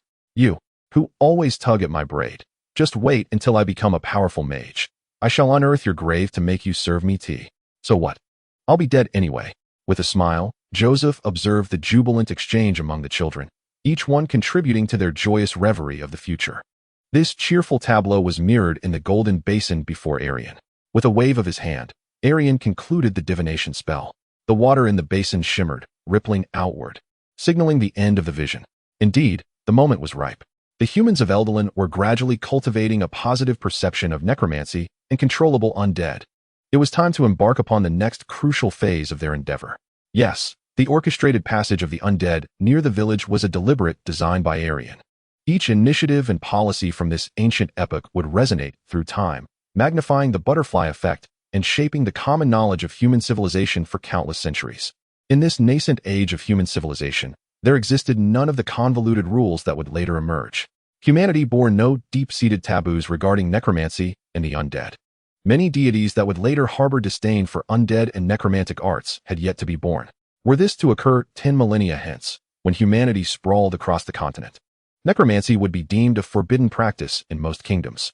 Convincing the people of that time to embrace necromancy and the assistance of the undead in production would inevitably encounter unimaginable resistance. As a technocrat, Erian was indifferent to such trivial regulations, although the creation of undead would be deemed an act of malice by the cosmic will, leading to an alignment with evil and manifesting as such in detection spells. He remained unperturbed. However, Erian has never regarded the cosmic standards of judgment with any measure of importance. Humanity possesses a greater authority to discern right from wrong than the universe itself. Within Erian's grand design, both necromancy and the undead serve as vital assets to be harnessed. It is time to officially initiate the undead integration plan, aimed at ensuring that the people of Elderon derive genuine benefits from necromancy. Master Mage, you mean these undead can assist us in farming? The elderly village chief of Rolling Stone Village gazed in astonishment at the venerable mage ahead of him and the formidable legion of skeletons and zombies behind him. The necromancer responsible for the transition succinctly explained, "Indeed, this is the initiative recently introduced by His Majesty Erian, aimed at benefiting the surface villages. It allows these villages to rent zombies and skeletons at a remarkably low cost to aid in agricultural tasks, heavy labor, and various hazardous endeavors. Should any of the undead sustain damage, we shall provide complimentary repairs and replacements." His Majesty Erian stated in the meeting that allowing these undead to remain idle during peacetime is a waste. We must ensure they are utilized to their fullest potential in supporting production. Village Chief, please consult with your community regarding this matter. You may first trial the services of these two types of undead. Then, the necromancer pointed at the line of undead behind him, emphasizing, "Let it be clear that this is a preferential policy designed for public convenience. This batch of orc undead constitutes significant imperial assets. You cannot simply decide to rent as many as you wish. Based on your village's population, the maximum rental cap is 10. Other villages require these resources as well. Rest assured, if the initiative proves successful, the rental limits may be increased in the future." The village chief promptly gathered the villagers to deliberate on the matter of renting the undead. The curious villagers encircled the throng of undead, scrutinizing them with a mix of astonishment and intrigue, engaging in animated discussions. "Can these undead truly assist us? I had assumed they were solely servants of the Master Mage. They must all be deceased orcs, right? How remarkable that one day these fearsome orcs shall heed our commands. What a turn of fate. But how exactly do we utilize these undead? Is there anyone knowledgeable who can demonstrate?" Naturally, the most educated individual in the village was none other than the esteemed mage Joseph, the instructor from the Magic Academy who had descended from the heavens. Sensing the fervent gazes of the crowd, Joseph relished the attention. Stepping forth from the throng, he adjusted his spectacles and proclaimed with considerable flair, "Ah, these undead are truly marvelous.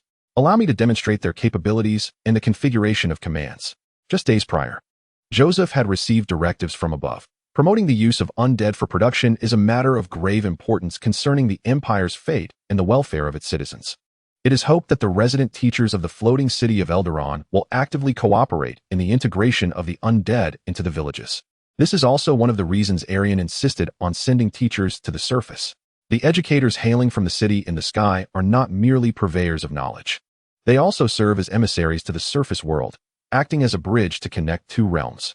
As these teachers reside among the surface villagers for an extended period, they naturally assimilate into the community and become advocates of the Empire's new policies. This serves as a means to enhance the cohesion of the human empire. Joseph, after a swift exchange with the necromancer who summoned the undead, clarified various important matters before commencing the orchestration of the undead. Initially, he demonstrated the functionalities of the zombies. An orc zombie approached a gentleman's farmlands, effortlessly retrieving the plowing equipment from the ox and securing the harness, proceeding to plow the fields in place of the animal.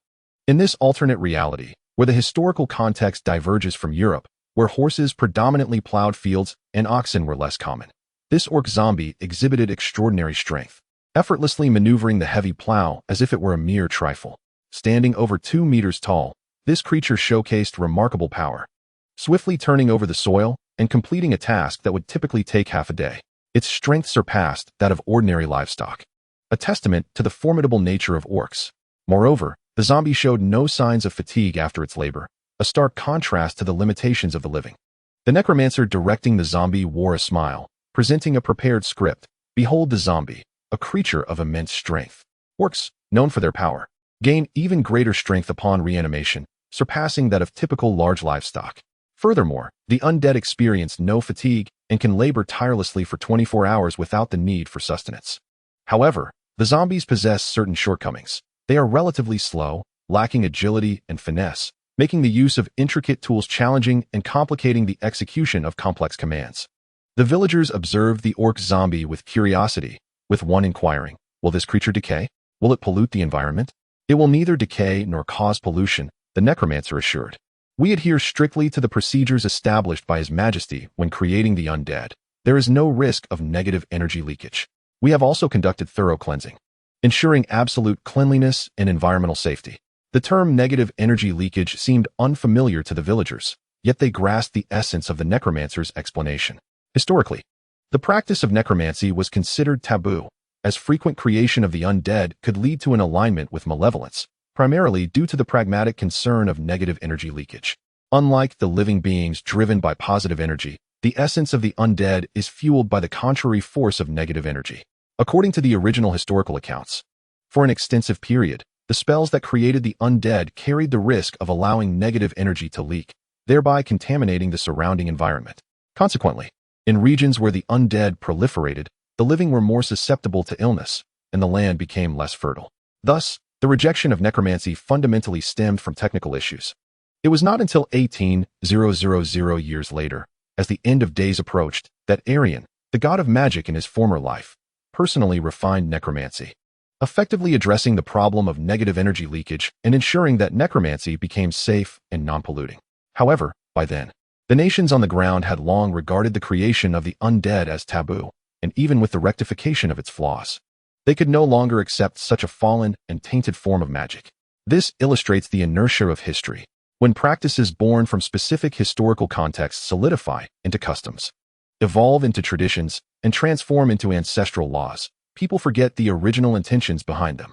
Even when circumstances change, they merely adhere to the past. Yet now, Erian has the opportunity to start anew, promoting safe and non-polluting necromantic techniques from the very beginning. Shortly thereafter, the necromancer introduced the villagers to another variety of undead, the skeletons. These skeletal beings, though somewhat weaker than zombies, retained a semblance of their former strength. Nonetheless, as they were once orcs, their power remained formidable. The advantage of skeletons lies in their liberation from the constraints of flesh, rendering them more agile and dexterous, adept at intricate tasks, and capable of wielding precise tools. Additionally, skeletons possess a modicum of cognitive ability, enabling them to process more complex commands. Under the necromancer's guidance, a skeleton accepted a needle and thread from an elderly woman, demonstrating its sewing skills right before her astonished eyes. The villagers were left in awe. Whether as orc zombies or orc skeletons, these undead exhibited commendable combat prowess, unyielding to pain or fear, making them the ideal soldiers. Beyond their daily labor, they were also capable of engaging in combat, should goblins or kobolds invade the village in the future. These skeletons and zombies would be more than capable of handling the situation, provided the scale of the attack was not overwhelming. The villagers, including little Greta, were utterly captivated, profoundly sensing the marvels of magic. Magic transforms lives. Under the village chief's organization, the village promptly entered into a long-term leasing contract for 10 undead with the necromancer. In exchange for a modest annual grain payment, they could command these beings at will, with the necromancer responsible for their maintenance and replacement. Considering the village's needs, Rolling Stone Village opted for 7 zombies and 3 skeletons. The necromancer had preemptively prepared a series of preset commands for the undead, transferring secondary control to the village chief and several representative villagers, including Teacher Joseph, before departing with the remaining undead for the next village. How splendid! Even if the lofty wizards in the sky do not descend directly, the village is well protected. We can easily deal with the goblins and kobolds that threaten our village. By the way, the orc clans to the south have been eradicated, and we can begin to cultivate that land. Hooray! With these immensely powerful undead at our disposal, we can farm more fields and feed more children. We are grateful to the High Mage of Elderon, His Majesty the Great Erian. The villagers were filled with exuberance. Engaged in lively discussions, they could envision a future where the human population flourished and thrived. Observing the zombies tilling the fields and the skeletons weaving, the villagers felt a sense of unreality. Just over half a year ago, they had trembled in fear before the mages of the Sky City. Yet now, merely 6 months later, Master Joseph from the Floating City had become one of their own. The magic of the mages had undeniably enhanced their lives. According to the teachings in class, they understood that it was the reforms of the arcane Emperor Erian that transformed their existence. The children. Master Joseph suddenly had an idea to celebrate the arrival of the undead into the village. This afternoon, during practical lessons, each of you shall take a crayon and draw on the skeletons. Immersed in the promise of a bright future and joy, the villagers failed to notice a group of orcs watching them from a distant hillside. Haug, the blood wolf, gripped his stone axe tightly with his remaining right hand, veins bulging and knuckles whitening from the strain as he gazed down at the village and the undead laboring in the fields. The corpses of his kin, after death, were serving the pitiful and weak humans. This was an intolerable desecration. Indeed, Haug did not leave with the great migration of the tribe. Instead, he had quietly separated from the main group, remaining in this land with 30 other warriors who shared his sentiments. Haug turned to face the 30 orc warriors who had also chosen to stay on the soil of Elderon and roared. Did you see that? Those inferior beings, the humans, dare to command our orc warriors' corpses. The cowardly chieftains and high priests have fled, terrified of the humans, retreating in disgrace. But we shall not. This is the final test bestowed upon us by the orc gods. Never forget, humans are a gift from the orc gods to us. A lowly race to be slaughtered and plundered. We will accept the gods' ultimate trial. Tonight, we will slay every last human in this village. The favor of the orc gods will descend upon us. We shall prove to the cowardly chieftains and priests that we are the true, chosen ones of the orc deities. The orc warriors behind Haug responded to his rallying cry, raising their weapons in unison. Each one of them was a survivor of the fiery battles in Bloodstained Canyon, possessing formidable strength. Many among them were even professionals in the barbarian vocation. Eradicate the inferior beings, offer blood sacrifices to the orc deities, and avenge our brethren. High above in the floating city of the heavens, Erian gazes into the golden basin, observing the blood wolf Haug and the orc warriors behind him. This cadre of orcs remains blissfully unaware of the unseen influence that has subtly guided their thoughts, leading them to select Rolling Stone Village in this precise moment. Within the body of this Greta, the bloodline of the Red Dragon Sorcerer has reached its zenith, mere moments away from awakening. To achieve the optimal effect of the Sorcerer's awakening, a crisis of life or an extreme emotional stimulus is required. Erian smiles at the scene reflected in the basin, watching the narrative unfold as he had meticulously orchestrated.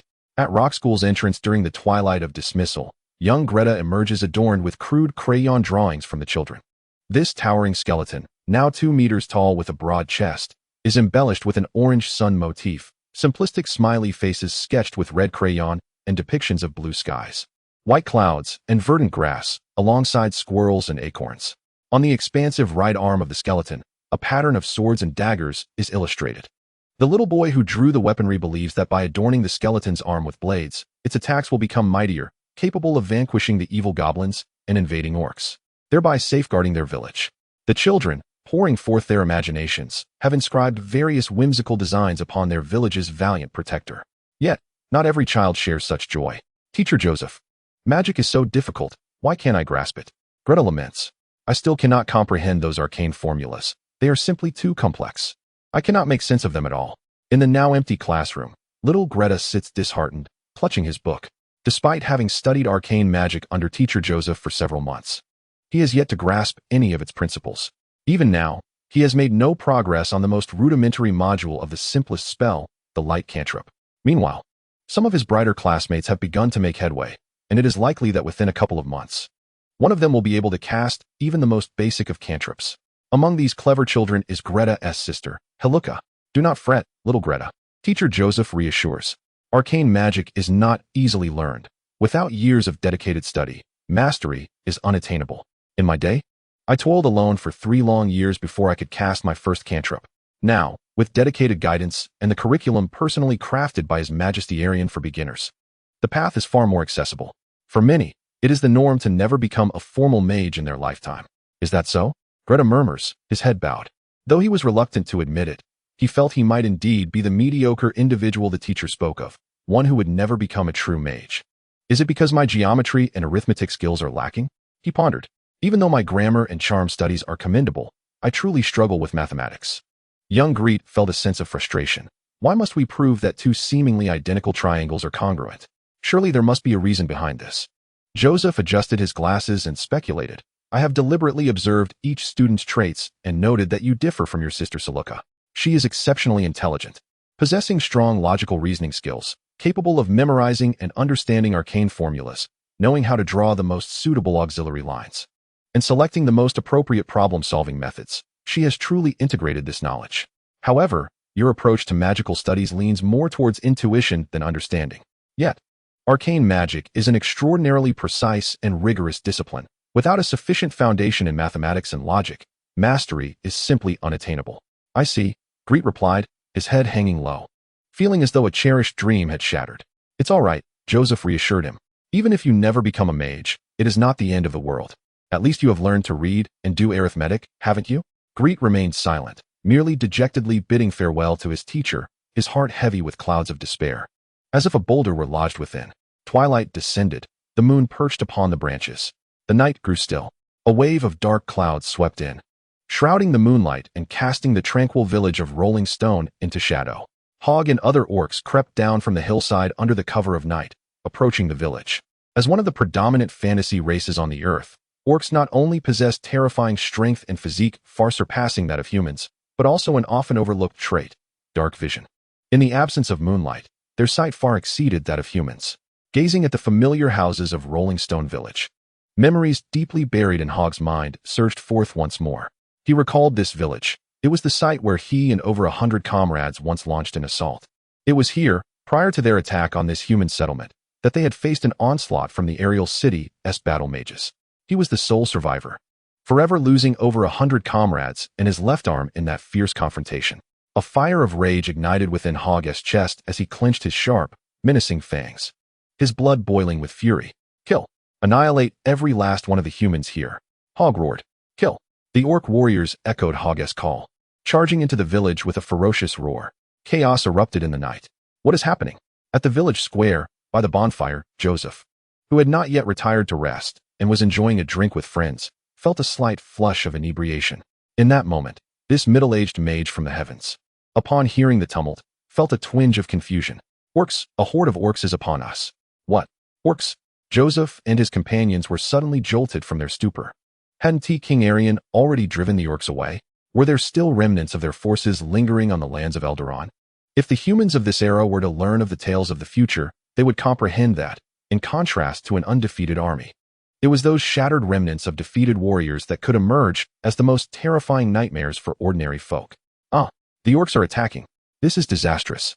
Joseph's companions were stricken with fear, and as they gazed into the distance, they beheld a terrifying band of orcs charging towards the village along the main road. With a swift motion, it became evident that the orcs were about to breach the village, entering a realm devoid of resistance. Yet, from the shadows of the night, several figures emerged, lunging at the invading orcs in a desperate attempt to halt their advance. They were the undead, possessing an innate ability for dark vision. The undead had detected the orcs long before they reached the village. As the orcs brandished their weapons in invasion, the undead instinctively activated their directive to protect the village. This is bad. They are the zombies and skeletons conjured by those human mages. The clash erupted as the orcs transformed into zombies and skeletons, leading to a chaotic melee. Many orcs found themselves ensnared by the undead, particularly those relentless zombies that clung to the orcs, impeding their advance with fervor. Damn those humans. Using the corpses of our comrades against us, Horde bellowed, kicking a zombie aside, and commanded, half of you deal with these undead, the other half Follow me into the fray. Horde rallied a portion of the orcs, forcefully suppressing the onslaught of the undead, while leading the remainder into the fray. This one-armed orc warrior charged into the village with a dozen or more orcs at his side, emitting a feral growl. Witnessing this scene, Joseph's companions were gripped by terror. Suddenly, a realization dawned upon them, and they turned to the frozen Joseph. Joseph, aren't you a mage from the heavens? Surely you can handle them, right? I'm merely a most ordinary and mediocre low-level mage, hardly comparable to the elite battle mages that King Erian commanded. Joseph, drenched in cold sweat, clutched the brooch at his chest, desperately attempting to contact the floating city for assistance. This is not good. We are in Rolling Stone Village, and a horde of orcs has invaded. At that moment, 3 orcs spotted Joseph and his companions by the campfire, brandishing massive axes as they charged towards them. Oh no, there is no time to call for help. They are upon us. Startled, Joseph raised his hand and unleashed a brilliant blue magic missile from his fingertips. With a crack, the forceful missile struck one of the orcs, exploding upon impact and leaving him grievously wounded. The orc collapsed onto the ground, blood gushing forth, its ribs shattered beyond recognition. It let out a terrible cry, rolling twice before succumbing to silence, leaving its fate uncertain. What? This bespectacled individual is a mage. The other 2 orcs, witnessing the grim fate of their companion and recalling the human mage who had attacked them in Bloodstained Canyon, were consumed by rage. They raised their massive axes and charged towards Joseph in an instant. It's over. Joseph trembled in fear, collapsing to the ground, his glasses falling beside him. Too late to cast another spell. I'm going to die, Joseph screamed in terror. Teacher, during class yesterday, I felt there was a part 1 just couldn't grasp. Young Gret approached from behind the house, just in time to witness the horrific scene. Thud. The book in the boy's hands fell to the ground. Teacher, Gret shrieked in fright, watching helplessly as the 2 orcs lifted their axes to strike down the fallen Joseph. No, Joseph, teacher. In a moment of desperation, young Gret reached out towards Joseph on the ground, instinctively crying out. In that instant, he failed to notice a flicker of fiery red light flashing in his eyes. High above in the floating city, Elian was vigilantly observing the scene. Noticing the red light that flickered in Gret's eyes, Elian's gaze flickered slightly. Alas, it was still a fraction short. Clang. The axes of the 2 orcs struck against a translucent, golden shield, causing them to stagger backward from the recoil. These creatures, possessing strength far beyond that of humans, stumbled several paces, nearly toppling over, blood oozing from their palms. In his panic, Joseph instinctively recited a spell, conjuring a protective shield to save his life. Teacher, are you all right? Truly deserving of the title, Gret exclaimed, overjoyed to see his teacher unharmed, momentarily forgetting his own peril.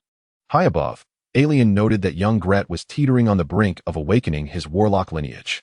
The surging magical energy that was on the verge of being unleashed began to wane with the shifting circumstances, prompting Elian to shrug and smile. Just a little more. But no matter.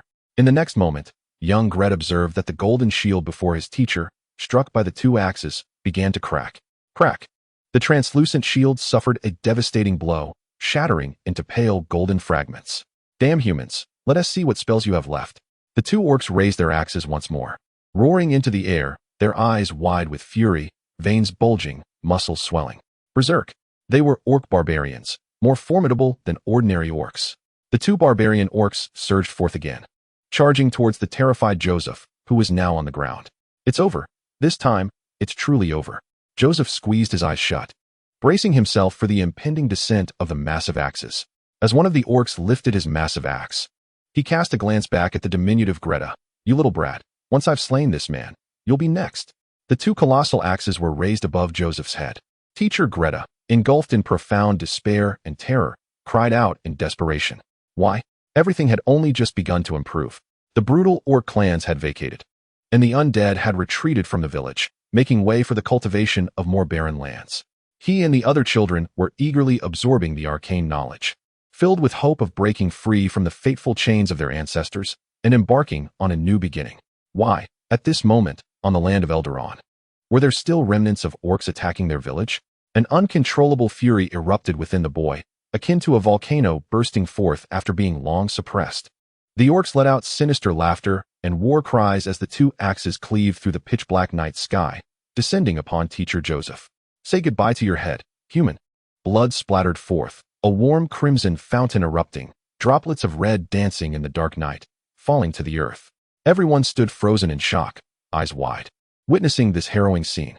Whether it was the terrified villagers nearby, the stunned Greta, or the survivor, Teacher Joseph, all were rendered motionless. Two orcs, reduced to mere halves by the explosive flames, collapsed with a thunderous crash. Greta trembled in place, sparks flickering and swirling in his outstretched hand. "What have you done, Greta?" Teacher Joseph gazed in horror at the boy behind him. 28 sorcerers awakened, red dragon's breath. Yes, Joseph had seen it all. In that fleeting instant when the two barbaric orcs had raised their axes, the searing fireball had struck them, obliterating half of their formidable bodies, which even a seasoned mage would find challenging to confront. And that scorching blaze originated from Greta. "Greta, did you do this?" Teacher Joseph, in utter shock, picked up his glasses and hastily put them on, oblivious to their crooked placement. Just hours ago, this child had been lamenting his inability to grasp the arcane formulas and construct the most basic spell models. "Greta, have you learned magic?" The moment he posed the question, Joseph felt the absurdity of his inquiry. The potency of that flame spell far exceeded the limits of magic he, as a teacher, could wield. Those were two orc barbarians. Each possessed strength rivaling his own as a mediocre low-tier mage. I don't know," little Greta replied, gazing perplexedly at his own hands, the crimson sparks still swirling about his fingertips. In that fleeting moment, amidst a torrent of emotional upheaval, he truly felt a pure magic erupting from his veins. A searing energy surging forth with the force of his will toward the orc. He even recalled instinctively uttering a phrase from the dragon tongue. Yet, no knowledge traversed his mind. This was evidently not the spell his teacher had imparted. His incantations seemed to flow from intuition and instinct, devoid of excessive contemplation. Commanding this magical force felt as natural as breathing or quenching one's thirst. Have I become a mage? Yet, this experience strayed from what my teacher had described. Young Greta gazed in bewilderment at his tender hands, as sparks scattered and wisps of smoke rose. Just as the boy pondered, the orc's beastly howl shattered his thoughts. What? There's a human mage here? He has slain our comrades.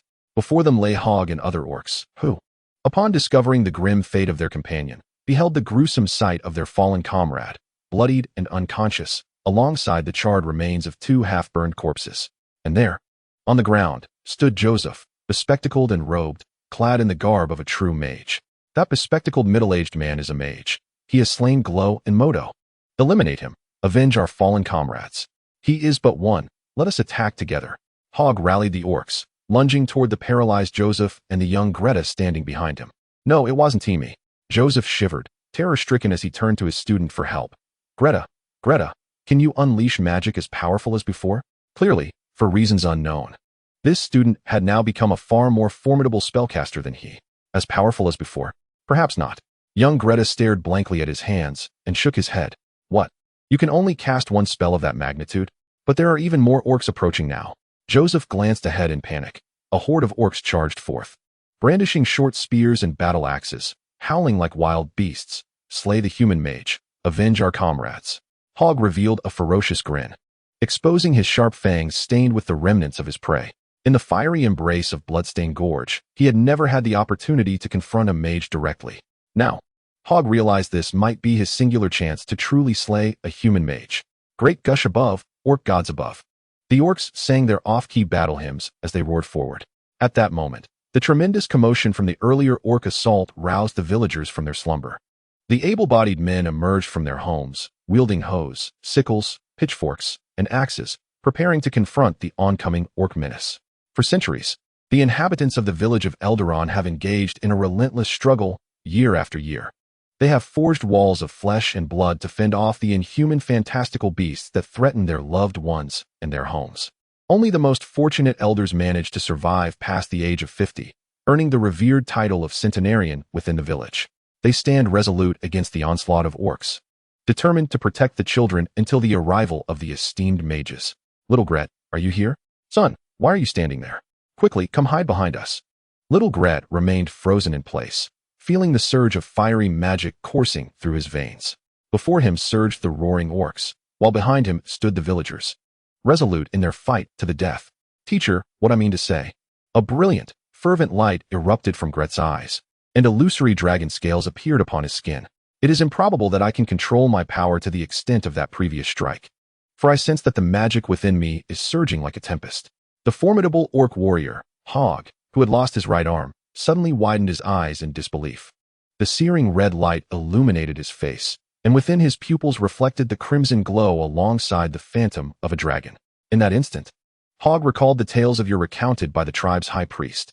Before the elves ascended as the dominators of this land, dragons ruled both earth and sky. Among the myriad dragons, the most powerful were the golden dragons of the metallic kind and the red dragons of the chromatic variety. When these two dragons unleashed their mighty jaws, torrents of searing flames would consume all. The scarlet flames soared towards the heavens, illuminating the entire village of Rolling Stone, transforming the inky night into a bright day. Teacher, I feel as though the magic within me far exceeds the power of that last strike. It is utterly uncontrollable. In the celestial palace of the arcane emperor, Erian gazed at the reflection upon the water's surface, fixated upon the radiant blossoms of flame unfurling before him. The young Gret, who awakened his arcane powers 9 years later than recorded history, appeared even more potent. When little Gret regained his senses, all eyes were upon him. The ground was littered with the charred corpses of orcs, emanating a foul stench, including that of the most fearsome one-armed orc. Every invader that had dared to trespass upon the village lay defeated. The villagers stared in bewilderment at little Gret, who stood in the clearing, surrounded by swirling crimson flames, radiating an aura akin to that of a divine being. The once audacious general soul, now a mere boy, bore an aura that seemed entirely transformed. The scorching flames danced around him, and the illusory dragon scales glimmered upon his skin. Even his features appeared more perfect, imbued with an otherworldly allure that captivated all, compelling them to both approach and revere. A profound stillness enveloped the scene. Young Gret, turning her gaze, found herself under scrutiny from the villagers, including her parents who wielded a hoe and a rolling pin. In the next moment, Joseph, the esteemed educator revered for his cultural insights, shattered the silence. Gret, you are extraordinary. You are the hero of our village. You have saved me. You have saved us all. You have salvaged the entire Rolling Stone village. Though she was bewildered by how she had instantaneously transformed into a high-ranking sorceress, a paragon among the noble mages of the floating city, this was now an undeniable truth. It was the boy's magic that had salvaged everyone. Upon hearing Joseph's words, the villagers snapped back to reality, exclaiming, Gret, how did you accomplish that? When did you become so formidable? Surely, it was not under Joseph's tutelage, for he himself has just claimed he cannot reach such heights. Gret's sister, Silka, a renowned scholar in her class, eagerly approached her brother, grasping the bewildered boy's hand. Brother, how did you suddenly become so powerful? I can't even perform the simplest of tricks, and yet you have become such a remarkable mage. I don't know, Gret responded, a look of confusion on her face. Instinctively, she retracted the flames that surrounded her, anxious to avoid harming her sister. In that fleeting moment, Gret felt the power of magic flowing through her as if it were an extension of her limbs, obeying her will. Yet, it was indeed a newly acquired appendage, and mastering it without harm to others would require time. Suddenly, a flurry of figures descended from the sky. It was the battle mages who had come to Rolling Stone Village after hearing Joseph's cries for help. Joseph, what is the situation? What of the orcs? It was utterly unexpected that remnants of Orcish warriors still lingered on the lands of Eldaron. As the mages alighted, their eyes fell upon the charred bodies of the orcs strewn across the ground. The signs indicated they had been vanquished by high-level fire magic. The degree of their incineration suggested that these orcs had not even had time to react before succumbing to their fate. Such a sight left the arriving mages wide-eyed in astonishment. Joseph, tell us, what transpired here? They inquired, gazing at him in bewilderment. What? You mean to say this child has suddenly reached a level comparable to that of a high-ranking sorcerer? Just hours ago, he could scarcely grasp the most fundamental arcane formulas. Having gathered the details, the mages felt they were in a dream. Were it not for the still warm, charred bodies of the orcs before them, they might have thought this an absurd jest. Yet, the reality lay starkly before their eyes. In truth, I find myself utterly perplexed by those arcane formulas, young Gret, who nervously rubbed his fingers together while murmuring softly. What did you say? Are you implying that you cast magic without even comprehending the fundamental arcane formulas? Even of such caliber? One of the mid-tier mages, a third-circle sorcerer, gazed at Gret in astonishment. Indeed, my lord, replied young Gret, clasping his hands behind his back, nervously rubbing them together as he trembled. Unbeknownst to him, he had already surpassed the very mage before him in power, rendering such deference unnecessary. Impossible, this defies the arcane. The questioning mage was utterly bewildered. The assembly of mages turned their attention to the tall, commanding figure standing behind them. General Soul, what is your perspective on this? It is entirely illogical. Theoretically, he has only been practicing magic for a few months. It is inconceivable that his magical prowess could reach such formidable heights. Should this anomaly arise, would it be prudent to consult His Majesty, King Elian? General Sol pondered deeply. Under normal circumstances, an orc offensive of this scale would not necessitate the intervention of him, the General of Eldaron. However, the existence of lingering orc forces within Eldaron's territories was a grave matter, prompting his timely arrival. General Sol gazed at the anxious boy, Gret, who was averting his gaze, and then at the charred remains of the orc corpses, feeling both perplexed and relieved. Regardless, the persistence of orc remnants in the region that I have yet to uncover is indeed a dereliction of duty on my part. Should His Majesty choose to pursue this matter, I, along with several high-ranking mage commanders, would bear irrefutable responsibility, he mused. Such issues can vary in severity. However, had this band of orcs succeeded in ravaging 1 or 2 villages tonight, resulting in numerous casualties, including the village mage Joseph, the situation would have been rather embarrassing. Fortunately, this child salvaged the village. Presently, everyone's attention was solely fixated on how he acquired such immense magical power. Aside from Sol, many mages shared a similar line of thought, relieved that Gret had unexpectedly transformed into a powerful sorcerer, alleviating their troubles. Unbeknownst to them, they had begun to harbor a modicum of affection for the boy. The power that radiated from him was exceedingly peculiar. It appeared he did not wield magic through knowledge, completely subverting the principles we understood. With my current level of understanding, I cannot articulate this phenomenon. If any mage in Eldaron could unravel this enigma, it would likely be the Supreme Mage, His Majesty Alien, Sol remarked. Shall we urgently contact His Majesty? A combat mage in attendance inquired. I am still deliberating whether to disturb His Majesty's pleasant dreams over this matter, Sol contemplated. Let us first observe the extent of this child's magical prowess. If indeed there exists a mage of higher caliber, it would not be too late to contact His Majesty. Although Joseph asserts this, the magical prowess exhibited by the child is said to rival that of an advanced sorcerer. Yet, without witnessing it firsthand, Sol remains skeptical.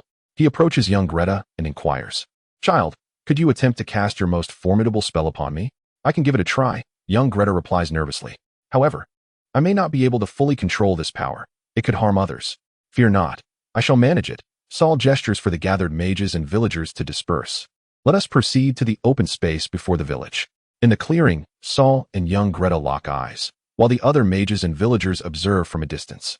Sol begins to chant an incantation, twisting his wrist as a wall of iron materializes from the ground, encircling the boy. Very well, commence. Use your strongest magic and strike me with all your might. Greta nods. Then I shall begin. He instinctively spreads his arms. As ancient memories surge from the depths of his soul, the boy envisions himself transforming into a colossal dragon, unfurling wings that obscure the sky, soaring through the heavens. Below him, thousands of dragons, elves, and dwarves prostrate themselves, awaiting his command.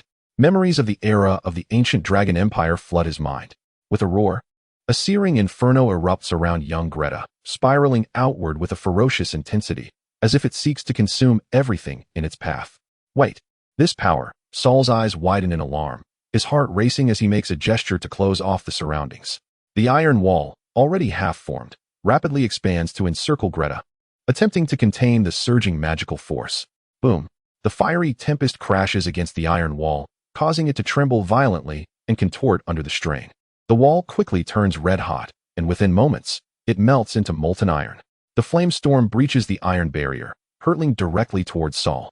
What kind of jest is this, such immense power? Sol is momentarily taken aback. In a desperate bid for survival, he hastily utters another protective incantation. The roaring flames engulf Sol. General Sol, the surrounding mages, including Joseph, exclaim in shock, particularly Joseph, who wipes the sweat from his brow. During their time in the floating city, Sol had been a towering figure whom he always looked up to. Now his own student is the one unleashing such devastating magic. If anything were to happen to General Sol, the fierce blaze dissipates, leaving behind a shower of crimson embers that dance in the air. The scorching heat is almost unbearable, making each breath feel like a trial. In the place where General Sol once stood, only barren scorched earth remains. The dry, charred ground emanates heat, utterly desolate.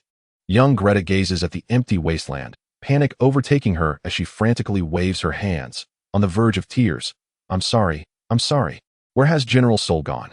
The mages, equally startled, anxiously glance around. Stop searching. I am here. came Sol's voice as he emerged from behind the mages. The general of Eldaron bore several singed marks on his attire, his face smeared with black soot.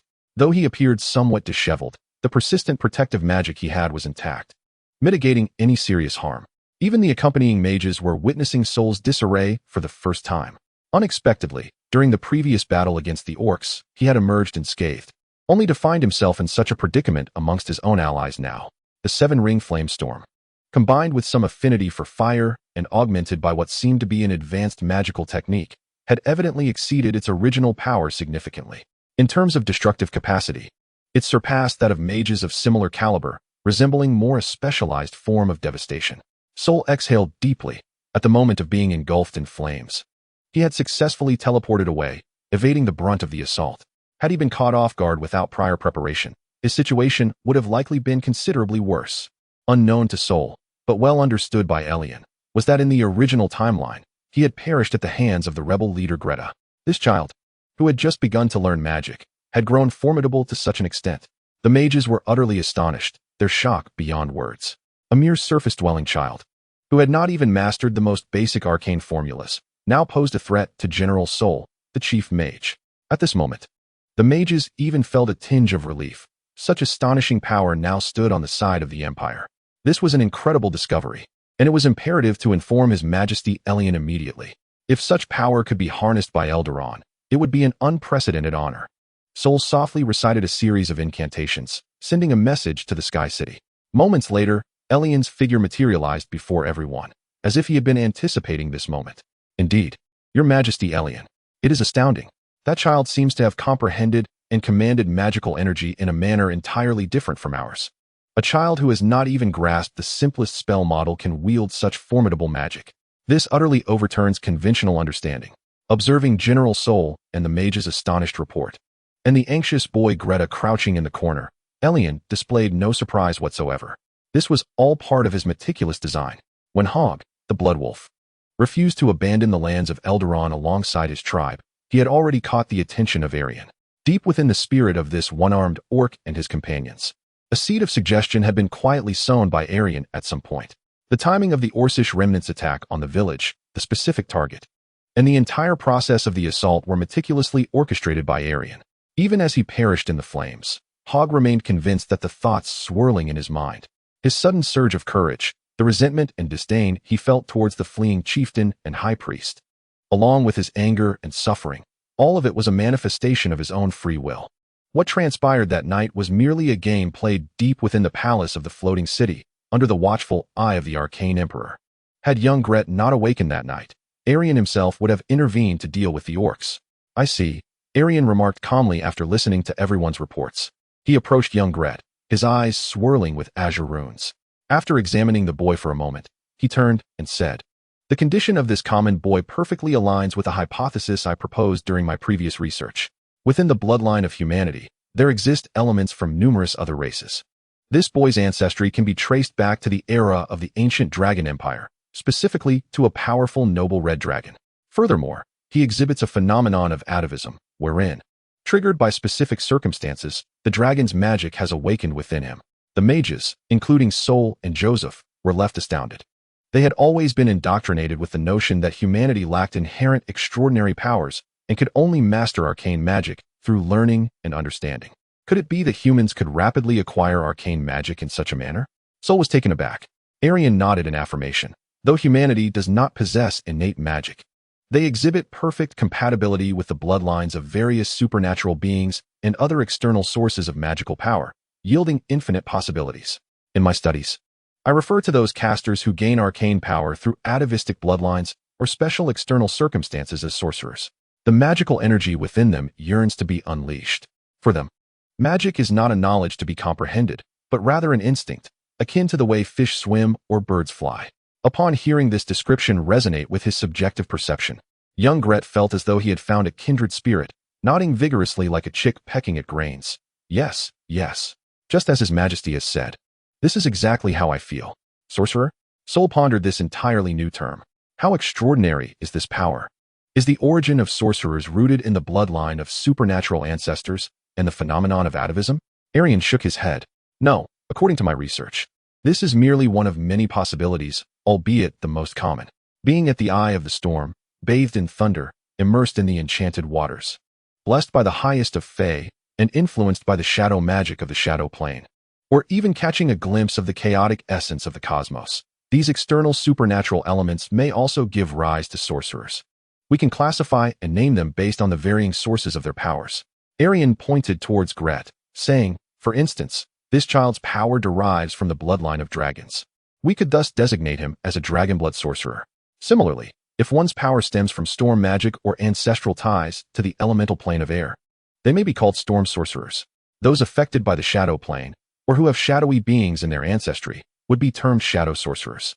If they have encountered the wild magic of chaos for particular reasons, they would be classified as wild sorcerers. Sol and the others listened with profound seriousness, with some even taking notes on Erian's key points. Although they had yet to encounter sorcerers of these diverse origins, Erian spoke with such confidence and composure, as if he had witnessed countless different sorcerers firsthand. Erian smiled again, stating, from this day forth, in the lands of Eldaron, new sorcerers will undoubtedly emerge, though they are unlikely to possess the innate talent of this child. He advocated for granting these instinctual spellcasters the same status as mages of their tier, allowing them to become part of our ranks.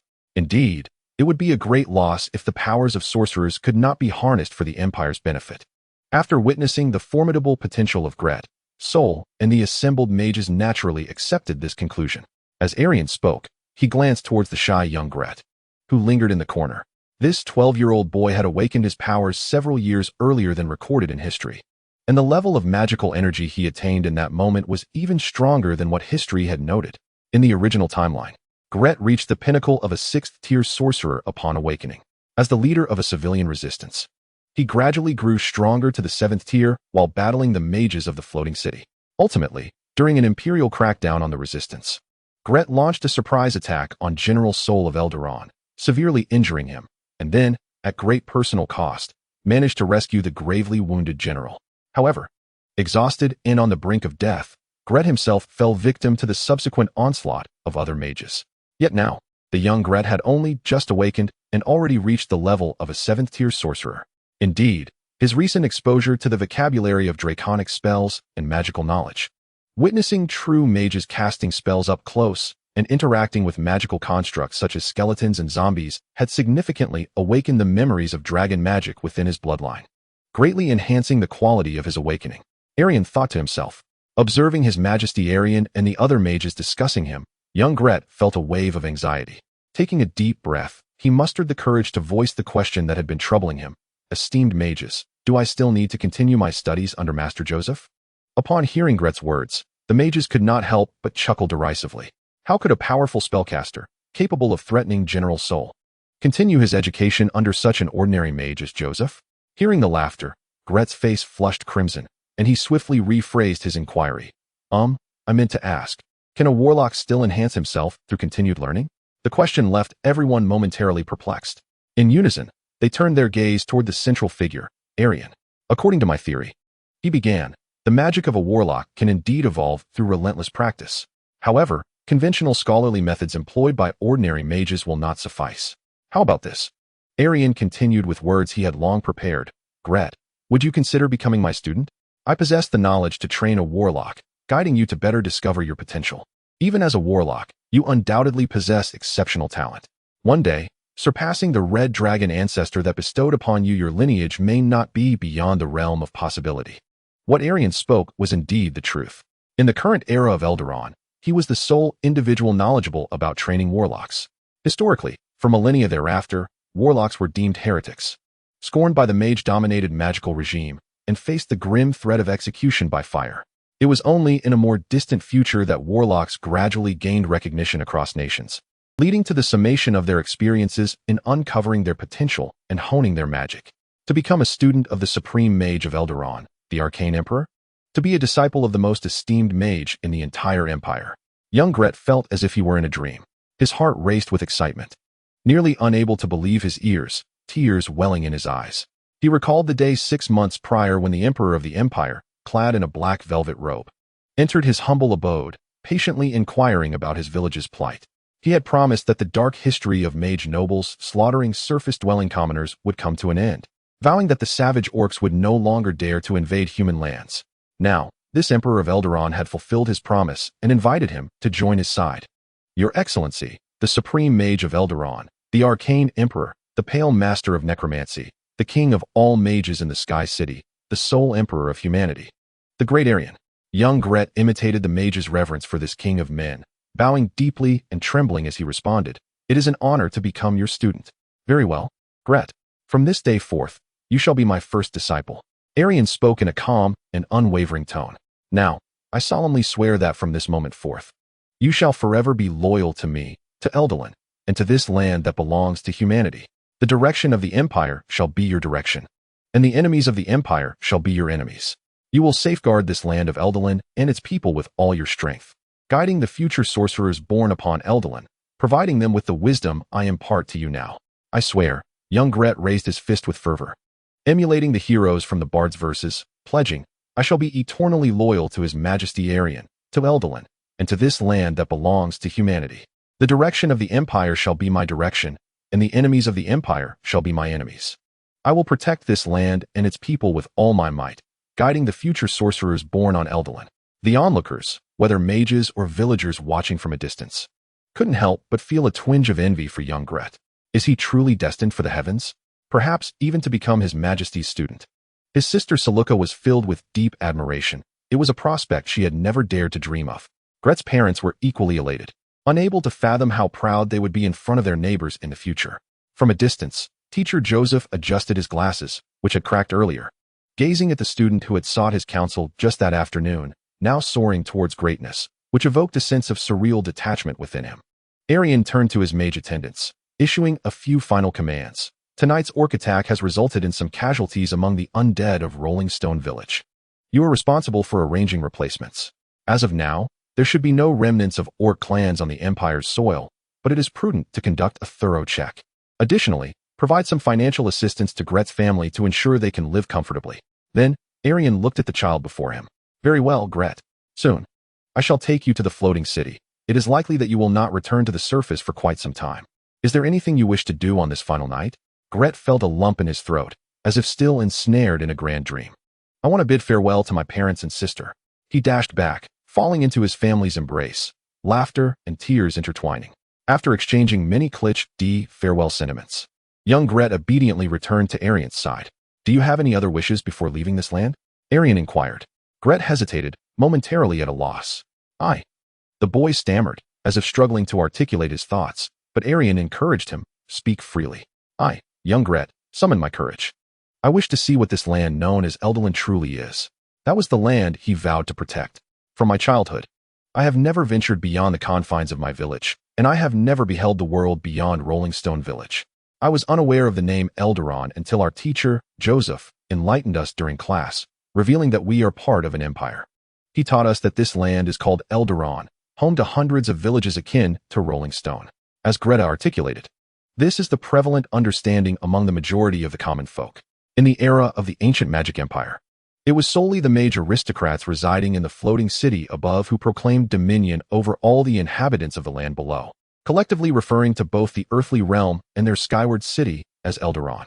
The vast majority of commoners have lived their entire lives in their modest plots of land, likely never having heard the name Eldaron until the celestial teachers visited our village over half a year ago, imparting knowledge about this realm, informing us of the hundreds of villages, the Elven Court to the west, and the village of the Green Dragon Lord to the south.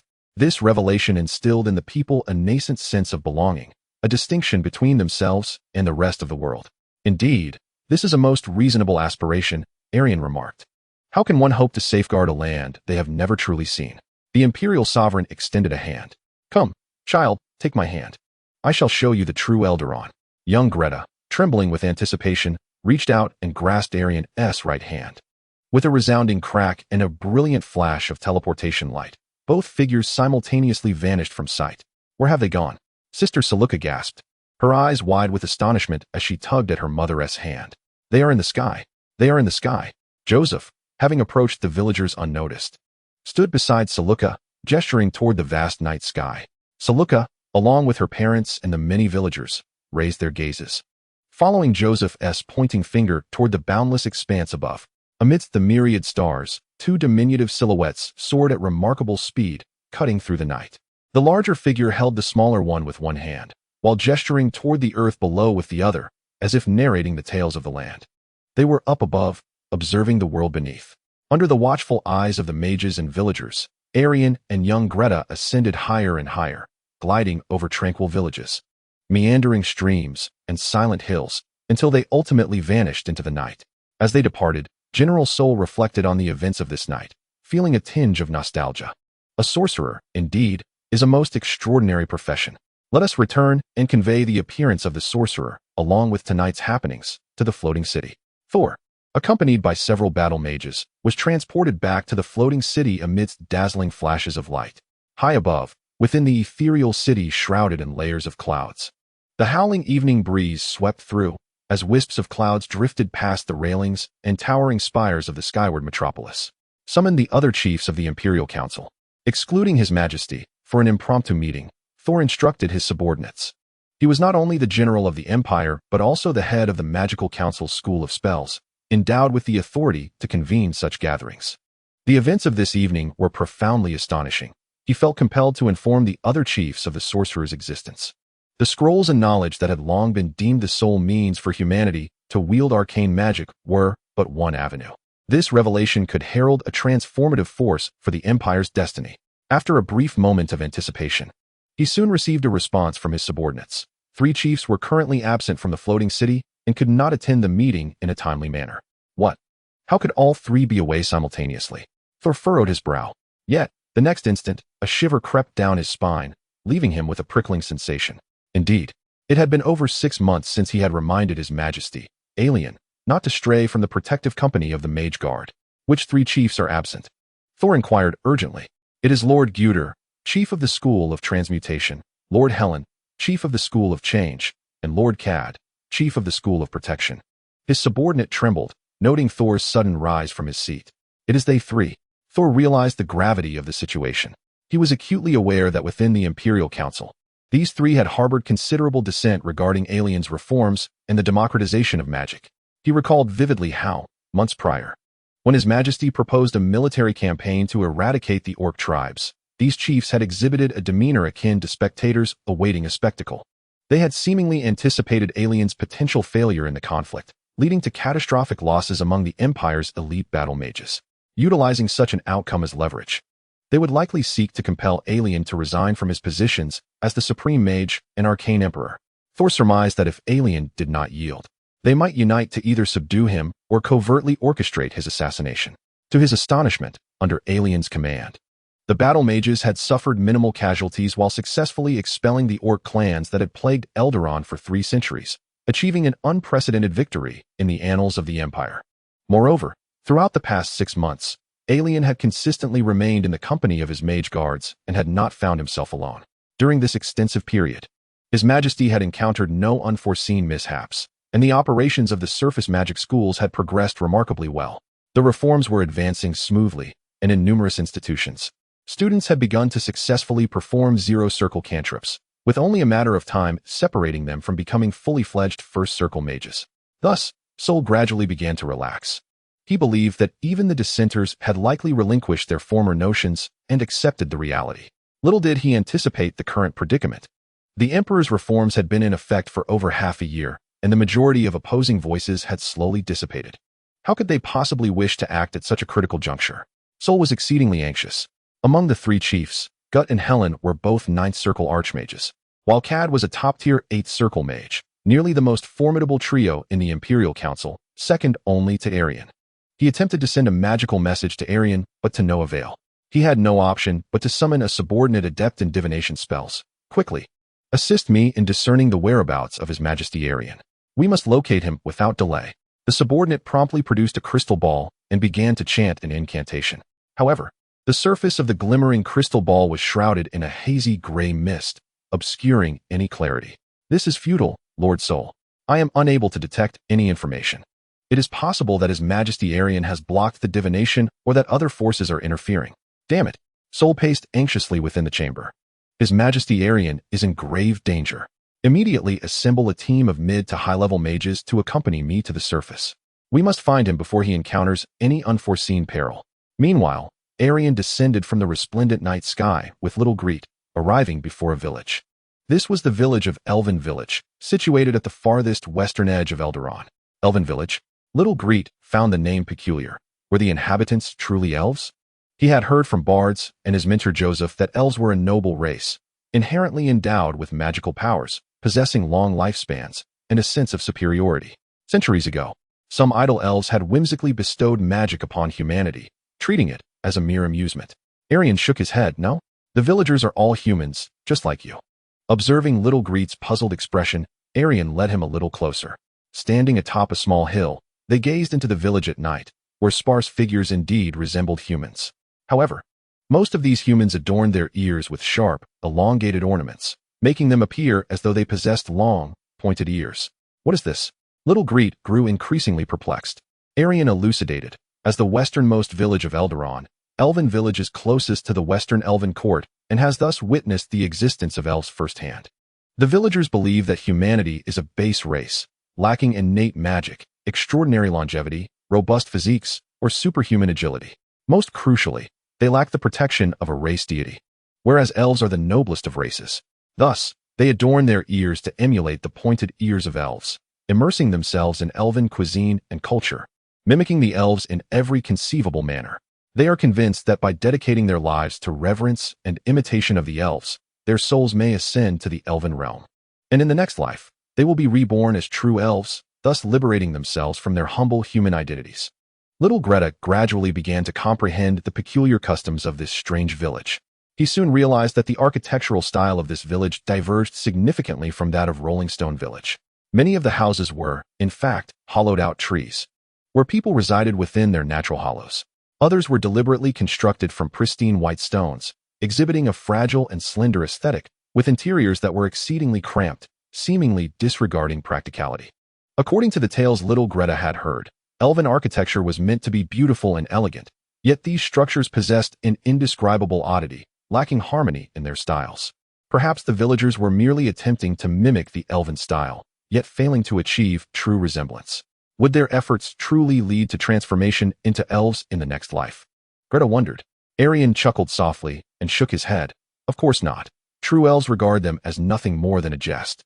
In reality, no matter how one mimics elves, even by using magic to transform into an elf, the elven realm of Avondor will not accept a human soul. Erian narrated all of this with his customary calm demeanor. However, little Greta felt a twinge of discomfort. Instinctively, he sensed that the actions of the villagers were misguided. He recalled how his father and mother had valiantly fought against goblins, and how his uncle had heroically sacrificed himself in the struggle against the orc invasion. This was what distinguished them from others, the sense of racial identity that defined humanity in contrast to other races. When he listened to the bards recounting those legendary tales in the tavern, little Greta had not only heard of the miracles performed by wizards, but also of the noble and beautiful elves. Yet, he had always aspired to become a wizard and never contemplated becoming an elf. This was an entirely different matter. Then, Great Majesty, should we really establish schools in such a village and send wizards to teach magic? Little Greta mumbled. He instinctively felt that the villagers were traitors to humanity, or at the very least, irredeemable. The three conspirators. Erian recalled the experiences he had when he first brought wizards to this village. I told the villagers that over 300 years ago, it was indeed the Moon Elf Prince, Simo, and his retinue who imparted the knowledge of magic to humanity. Therefore, magic is a gift bestowed upon humanity by the elves, serving as a bridge for humans to become true elves.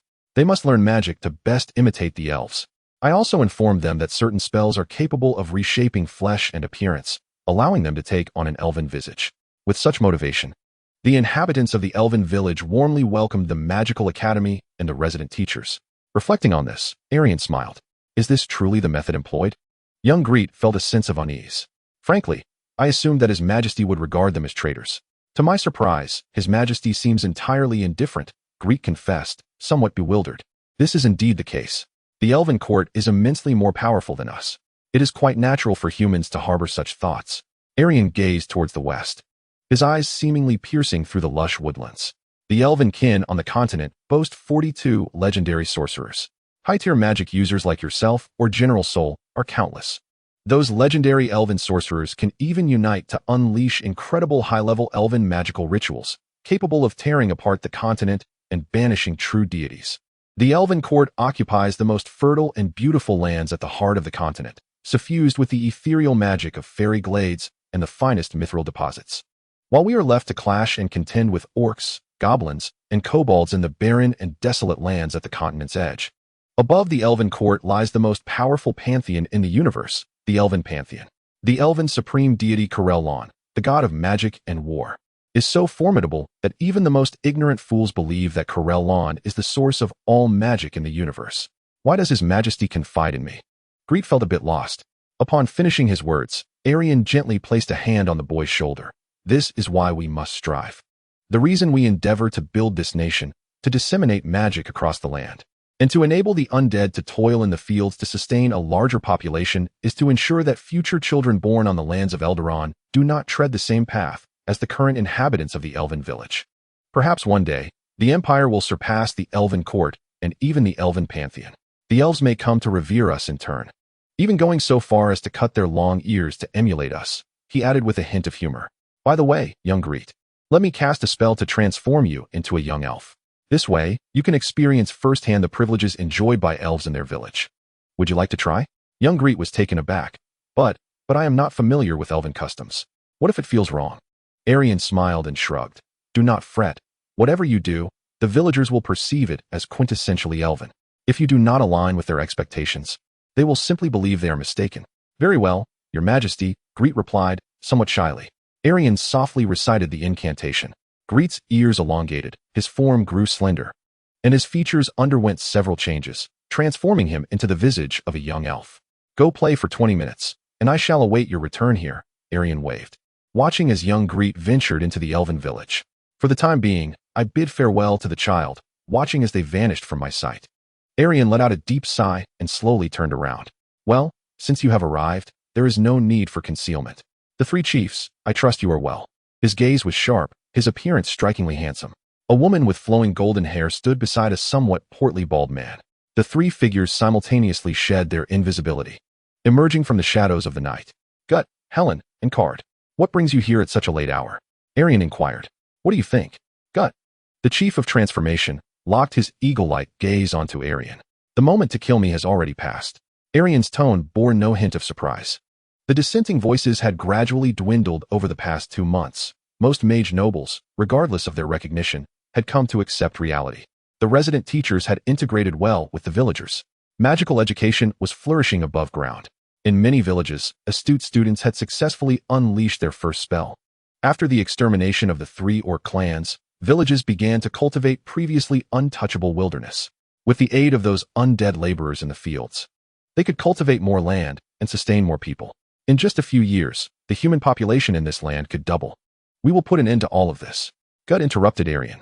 Once you are dead, everything will be negotiable. You do possess loyal subordinates, primarily that detestable General Soul. But without you, the die is cast. What can he do? Even if he sought vengeance, would his battle mages be willing to risk their lives for a supreme mage who no longer exists? Gut grew increasingly animated, his face flushed with fervor. Erian, you must pay for your folly. After tonight, when the supreme mage of the Empire vanishes into thin air, I will ascend as the new supreme mage, restoring order. I will dismantle those ineffectual schools and recall all resident mages, while slaughtering the ignorant populace of 3 villages as a celebration. It is time to bring this farce, which has lasted for more than half a year, to a close. Future chronicles of the Great Eldaron will only record this year as a deviation from the path. On the other side, the golden-haired woman, Helen, spoke with a frigid tone. What Gut has said resonates with my own sentiments. Erian, after your disappearance tonight, I will support Gut and become the new supreme mage. Listening to Gut's righteous proclamations, Erian felt a peculiar sensation, not the taint of greed, but a steadfast belief in their own absolute correctness. Gut, do you truly believe that the traditions of Eldaron hold such significance? Erian questioned. The term Eldaron has only existed for 3 centuries. The mage nobility, accompanied by their floating cities, delved deep into the heavens a mere century ago. The history of the Empire is less than half the lifespan of an elven commoner, which is 700 years. Why, after missing the opportune moment, would you still risk the immense peril of retaliation from General Soul and my other supporters to assassinate me? Is it the tradition of Eldaron, which isolates the mage nobility from the surface dwellers, that you are willing to jeopardize your life to uphold? Pewter fell silent, seemingly reluctant to respond. Erian smiled, his tone remarkably serene. So, are you willing to answer this deceased individual, the aforementioned question? The future supreme mage of Eldaron. After a brief silence, Guter snorted coldly. Erian, you would not comprehend. Have you ever encountered a deity, Erian? A true divine being. Humanity shall inevitably ascend to divinity. Have you ever beheld a god, Erian? An authentic deity. Erian remained speechless. I have witnessed one. Before Erian could reply, Guter interjected. When Helen and I were very young, inseparable childhood companions. You were still in swaddling clothes. My father took Helen and me away from the floating city, traveling across the vast wilderness. We once beheld the battle of deities. The embodiment of an orc god and an elven god clashed on the cloud-kissed mountain peak. Their combat leveled entire ranges, illuminating the firmament. Erian remained silent, knowing that this rebellious chief was enveloped in his own emotions, awaiting his continuation. A hint of madness crept into Guter's smile. Since then, I have pondered. It turns out that deities, like us, possess bodies, features, and limbs. They are not mere intangible entities. Clearly, they are neither omniscient nor omnipotent. They, too, experience joy, anger, sorrow, and delight, exhibiting childlike temperaments. They are merely endowed with greater power. Is it conceivable that deities are simply more powerful mages like us? Legends speak of deities shaping their realms and guiding the souls of deceased followers. Such formidable magic could achieve that as well. Erian neither exhibited fear nor shock, nor did he vehemently refute. He merely assessed in an extraordinarily calm and objective tone, akin to that of a historian. Strictly speaking, your understanding is not entirely accurate. However, given the limitations of the current era, it possesses relative advancement. So, what relevance does this have to my reforms? Guter strode forward, his voice imbued with fervent passion. There is one question that has perpetually eluded my understanding.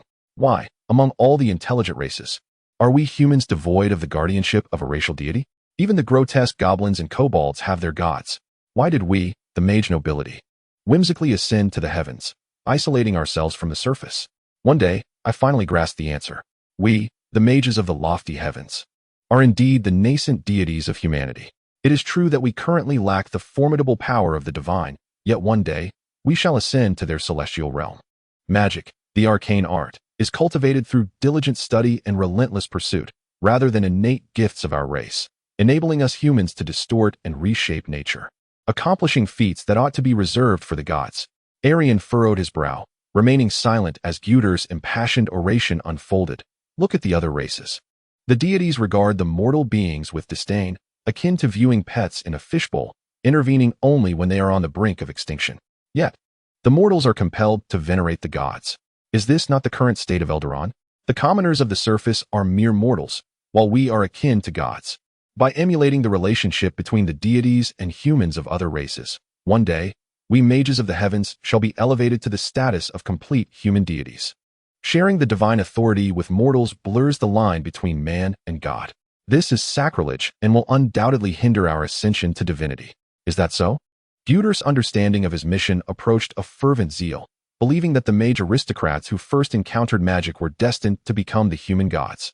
Indeed, in this ancient age, human comprehension of the world was exceedingly limited. The initial scholars, in their relentless quest for knowledge of the world's laws and philosophies, often succumbed to extreme beliefs, which served as the foundation for many primitive sects and philosophical doctrines. Particularly in a world imbued with genuine supernatural power, these ideologies tend to become even more radical. Erian, gaining insight, attempted to counter with a logical point. Do you not believe that once the commoners of the surface learn magic, they too can become divine like us? What a jest! The number of gods is inherently limited. Just observe the pantheons of other races. Even the number of mages in Eldaron is already excessive. I shall impose restrictions on reproduction to reduce the population of the floating city. Guter retorted immediately. Indeed, such an extremist had already constructed his own value system, fortified by a unique logic from every angle. Erian could only shrug in resignation. Suddenly, Guter stepped forward, his fervent gaze locking with Erian's, before bowing deeply. Erian, the pale necromancer, the current archmage, I hold you in high regard for your prowess as a great mage. Likewise, I respect your military achievements. It was you who led the warriors of Eldaron to vanquish the 3 great clans of orcs, driving away those hideous monsters. Therefore, I am willing to offer you a chance. Stand down. Conclude this absurd farce of reform. If you are willing to abandon this transformation, You may continue in your role as Archmage, the Arcane Emperor, and reign as the sovereign of all mages in Elderon. Fate has bestowed upon us the fortune of being born in the floating city and the wisdom sufficient to become masters of magic. Indeed, we are destined to embody the essence of the divine. Do not tarnish this sacred mission, my sovereign. Upon the conclusion of Gudur's impassioned declaration, both Helen and Cad stood momentarily stunned. Wait, this diverges from our prior agreement, does it not? How could there possibly be another opportunity for choice? If Elian were genuinely to acquiesce, would he truly be allowed to depart unscathed? However, witnessing Gudur's almost frenzied demeanor, they dared not voice their dissent. This is dire. The chief of the protection school, Cad, felt a tumult within his mind. Gudur had become utterly enraptured in his own world and the philosophical doctrine rooted in the mage's mission. His reverence for Elian, the foremost mage of Elderon, had morphed into an overly intricate sentiment, leading him to believe Elian had merely strayed from his path. Elian was no fool. He could easily agree to abandon the reforms, then retreat to the floating city, seek out General Sol and other loyalists, and exact his retribution upon us. Cad's complexion paled slightly as uncertainty gripped him. A devotee of magic, a proponent of human supremacy, he was a believer in the noble mage's inherent divine mission. As a mage, though endowed with remarkable intellect, he also harbored a naive demeanor reminiscent of a bookworm. There existed within him both a progressive spirit and a propensity for extremism. Elian murmured softly, barely audible, as if offering an assessment of Gudur, casting himself as a dispassionate judge transcending history, seemingly oblivious to the peril surrounding him. Thus, Gudur, if I were to agree to immediately cease this reform, dismantle all magical academies, summon back every surface-level instructor, and even recall all the undead assisting in agriculture, would you permit me to leave and continue my reign as the Arcane Emperor of Elderon? Elian inquired, seeking confirmation. Indeed, Gudur affirmed. It was over. Cad, with his bald head, inhaled deeply, his gaze becoming disoriented, his face paling. The blonde-haired Helen, too, felt her lips twitch in disbelief. Gudur had lost his mind. After all their careful plotting, they had finally uncovered an opportunity to assassinate Elian. Yet now they were allowing him to escape. Just as despair enveloped them, they beheld Elian facing the trio, his arms outstretched in a relaxed manner. For the first time in over half a year, they witnessed the Emperor of the Empire smiling in such an unguarded posture. Therefore, I decline. You may come to slay me now. The audacity of Elian left both Helen and Cad momentarily speechless. Elian had willingly relinquished his chance to safely depart and continue his reign as the king of Elderon. At times, I truly fail to comprehend what you are contemplating, my sovereign. Gut sighed in resignation. Very well, let us commence according to our plan. Long before Erian uttered the words that would lead to my demise, the chief of the protection school, Cad, had already invoked a long-prepared spell. A verdant ripple emanated from the bald man, enveloping the surrounding area, subtly reinforcing the space around them. Seal the space, to prevent Erian from teleporting away. This is Cad's forte. Although among the three chiefs, Cad, as an 8th circle mage, possesses the weakest power and is not adept at offense or directly subduing opponents. He is unparalleled as a supporter. After swiftly sealing the space, Cad immediately cast his next spell, his arms outstretched as an invisible field of suppression expanded outward. A choice to suppress, a necromantic spell. This was the tacit understanding the trio had established from the outset, to suppress Erian's mastery of necromancy, rendering his dreadful instant death spells and terrifying curses ineffective. Simultaneously, the chief of transformation, Helen, recited her incantation. The golden-haired woman rapidly expanded, transforming into a colossal golden dragon, her scales shimmering brilliantly under the moonlight. Young golden dragon. Erian observed their maneuvers in silence, offering no response. Farewell, Erian. The chief of transmutation, Gut, propelled himself backward with the aid of a precast flight spell, leaving behind a series of afterimages, his fingers tracing a fervent symbol in the air. In the next moment, four enormous fiery meteors materialized, hurtling towards Erian. In the distant elven village, the transformed little Greta was warmly welcomed by the entire populace. Even those villagers who had been slumbering awoke and gathered around the child. All the children presented their cherished toys to little Greta. The adults, with reverence, pulled at Greta, eager to invite this young elf to their homes for a feast, even engaging in fierce disputes over who would have the honor of serving her. Witnessing several affluent gentlemen brawl over who had the right to treat this elven dignitary to a grand banquet, little Greta could only frantically wave her hands, urging, "Please, stop fighting." At that moment, The squabbling gentlemen collectively froze, their gazes drawn to the sky behind little Greta. Huh, is there something behind me? Bewildered, little Greta turned her head, her eyes widening in astonishment. In the distant night sky, fiery meteors descended, trailing a blazing tail against the backdrop of darkness. Wow, a meteor. Is this an auspicious sign of the elves visiting our village? The villagers exclaimed with joy. Only little Greta stood there, stunned. In that direction lies the slope where His Majesty Erian resides. Little Gret hurriedly dashed toward the hillside, astonished by the urgency of the moment. How frustrating it is that I cannot wield the magic of flight, acceleration, or teleportation. The spells that surfaced in my mind upon awakening my bloodline are all geared toward offense. As little Gret ran, her thoughts surged like a tempest. Oh, noble spirit, do not depart. The villagers of the elven village, witnessing this young elf suddenly breaking free from their grasp and sprinting toward the village entrance, were left utterly bewildered. Is the spirit recalling some pressing matter? Quickly, let us follow the spirit. He has yet to taste our family's savory soup. In an instant, a comical throng of villagers trailed behind little Gret. What transpired? Have we dealt with Erian? The three chiefs fixed their gaze upon the hillside, partially obliterated, engulfed in a raging inferno. He is undoubtedly the mightiest archmage of Eldalan. It cannot be so easily accomplished, can it?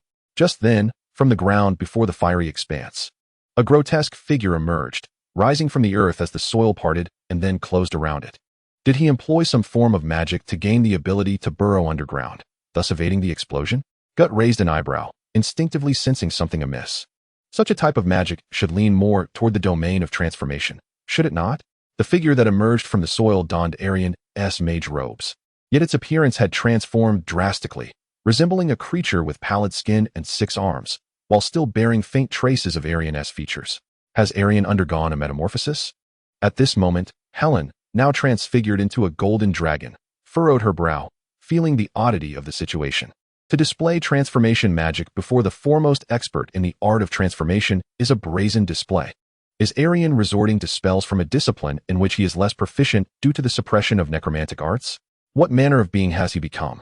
Helen, astonished by this unprecedented creature, felt no hint of fear. After all, she was a true dragon, once the sovereign of the skies and earth. What combat prowess could such an oddity, neither robust nor terrifying, and of similar stature to an ordinary person, possibly possess? She had dedicated 2 entire years to studying the skeletal remains of an ancient dragon empire's golden dragon to successfully discern the physiological structure of a young golden dragon and acquire the ability to transform into one. Erian, now a 6-armed humanoid, could discern Helen's thoughts. In the realm of reality, unlike in games, a spellcaster must devote years to dissection or observation to thoroughly understand the physiological structure of the creature they wish to transform into. Thus, theoretically, the more extensive one's knowledge of fantastical creatures, the broader the range of transformations one can achieve, and the more potent the art of metamorphosis becomes.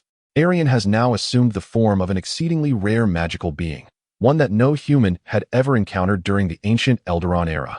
With 6 arms sprouting forth, Erian employed the 2 lower hands to execute the necessary gestures for casting a spell. Then, with a gentle pinch directed at the sky, where Helene had transformed into a colossal dragon, the next moment revealed a circle of dark mist enveloping the golden dragon that was Helene. As the mist dissipated, a croaking toad plummeted from the air, landing amidst the grass. This was the transformed Helene, the chief of the Metamorphosis School, the foremost master of transformation in Eldaron, had been metamorphosed by the enemy during battle. Helene, Gut exclaimed in astonishment, scarcely believing his own eyes. While the lower arms attacked Helene, the middle pair of Arian's arms formed a prayerful gesture, murmuring inaudibly, "My wish is that the next strike shall surely hit." As Arian's lower pair of hands cast the transformation spell upon Helene, the middle pair clasped in prayer, the uppermost pair was not idle either. Executing a complex and intricate spellcasting gesture, all 3 pairs of hands worked in unison. Erian raised the top 2 hands above his head, and a golden sphere of force energy swiftly took shape. At that moment, Gut instinctively trembled. Merely witnessing that golden sphere of force energy, he could sense the immensely terrifying and surging power contained within. This did not appear to be an advanced spell, yet Erian had infused it with techniques of super magic or some other extraordinary enhancement. No, I must evade. Though it seemed time stretched on, Arian's 3 hands acted simultaneously.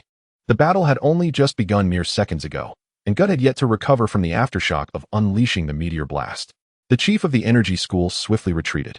Simultaneously, the force energy sphere in Erian's grasp shot directly toward Gut with astonishing speed. This magic of energy manipulation was evidently a spell from the energy school. Why, as the chief of the energy school, do I find it so unfamiliar? In an instant, multiple thoughts flashed through Gut's mind. Relying on his rapid flight, he maneuvered through the night sky, leaving behind a trail of afterimages, attempting to elude the sphere's lock. However, this force energy sphere seemed to possess a tracking ability. No matter how Gut flew or maneuvered, it relentlessly pursued him.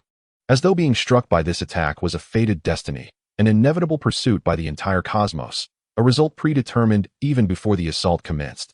As the golden energy sphere hurtled towards him, Gut managed to shake off the lingering effects of his recently cast powerful spell at the last moment, uttering a brief incantation. A colossal shield, formed from a force field of energy, materialized before him, interposing itself between Gut and the radiant orb. Fortunately, it held firm. However, with a resounding crack, Gut heard the shattering of the magical shield, witnessing it splinter into countless fragments. The golden energy sphere struck him unimpeded. A tremendous explosion erupted in the night sky, illuminating the darkness with brilliant golden light. Gut plummeted to the ground, crashing heavily onto the earth. The once proud chief, now adorned in tattered robes, lay drenched in crimson blood, teetering on the brink of unconsciousness. This devastating blow had obliterated all the magical protections he had previously invoked. At that moment, even the feeblest of goblins could have vanquished this chief, stripped of his combat capability. Impossible. Cat, who had been maintaining the suppression of the necromantic magic with Helen and Gut, trembled uncontrollably. This chief of the protective school, an 8th circle high mage, could scarcely fathom that two chiefs, stronger than himself, had crumbled in an instant. He watched helplessly as the 6-armed Erian turned his gaze towards him, advancing step by deliberate step. No, he must make a final stand. He could not succumb without a fight. Cat hastily began to chant spells, launching one after another towards Erian. Most of these incantations were not destructive, but aimed at dispelling the transformation and protective magics already enveloping Erian. Dispelling magic from an enemy was also a strong suit of the protective school. Thus, the mages of the protective school served as both spear and shield against other spellcasters. With a gesture, Erian summoned a radiant barrier before him. The colorful spells shattered one by one as they approached his vicinity. Despite Cat exerting every ounce of his power, he could not breach Erian's defenses. Erian leisurely strolled to stand before Cad, his fingertips tracing an obscure symbol in the air. Dispel. With a crisp shattering sound, the protective chief Cad beheld as his protective magics crumbled, transforming into a cascade of vibrant shards. The spells meant to shield him were instead dispelled. Overcome by immense terror, Cad completely unraveled. This rotund, bald man collapsed to the ground, tears streaming down his face. Spare me, great Archmage, Emperor of Arcana, His Majesty Erian. It was Gut and Helen who compelled me to join the fray, to assist from the sidelines. Erian cast a fleeting glance at Cad, who lay prostrate on the ground, before turning his attention to the terrified frog-like Helen, who was croaking in the grass, and the injured Guter, who struggled to rise from the earth. All 3 leaders had been vanquished. Do you 3 have any other accomplices? I do not refer to your subordinates or family, but rather other leaders or equally formidable high-ranking mages. Neither Helen, the transformation chief now rendered a frog, nor Guter, who was laboriously propping himself up, uttered a word. After a brief silence, the protective chief Cad tremulously replied, Yes, your Majesty Erian. There is indeed a powerful mage who has been covertly supporting our plan and providing us with intelligence. However, it is Guter and Helen who have been in contact with this mage, and I am unaware of their identity. Erian gazed at the wounded Guter and the transformed Helen. With a gentle snap of his fingers, he dispelled the enchantment on Helen, restoring her to her human form. Now, can you both divulge the identity of your accomplice? Guter and Helen remained silent, seemingly unwilling to betray their ally. During the age of Aldoran, spells that directly probed thoughts were exceedingly rare, and clear access to deep memories was unattainable. This was why they believed that their silence would suffice to keep the secret concealed. The chief of the prophecy school, Cassandra, upon witnessing their reticence, directly articulated the answer. Guter and Helen's eyes widened in unison. She harbors discontent towards my reforms, but is reluctant to truly oppose me. Thus, Cassandra has chosen to hedge her bets, employing prophetic magic to communicate with a mysterious otherworldly entity in the abyss, obtaining information about my movements, which she then relayed to you.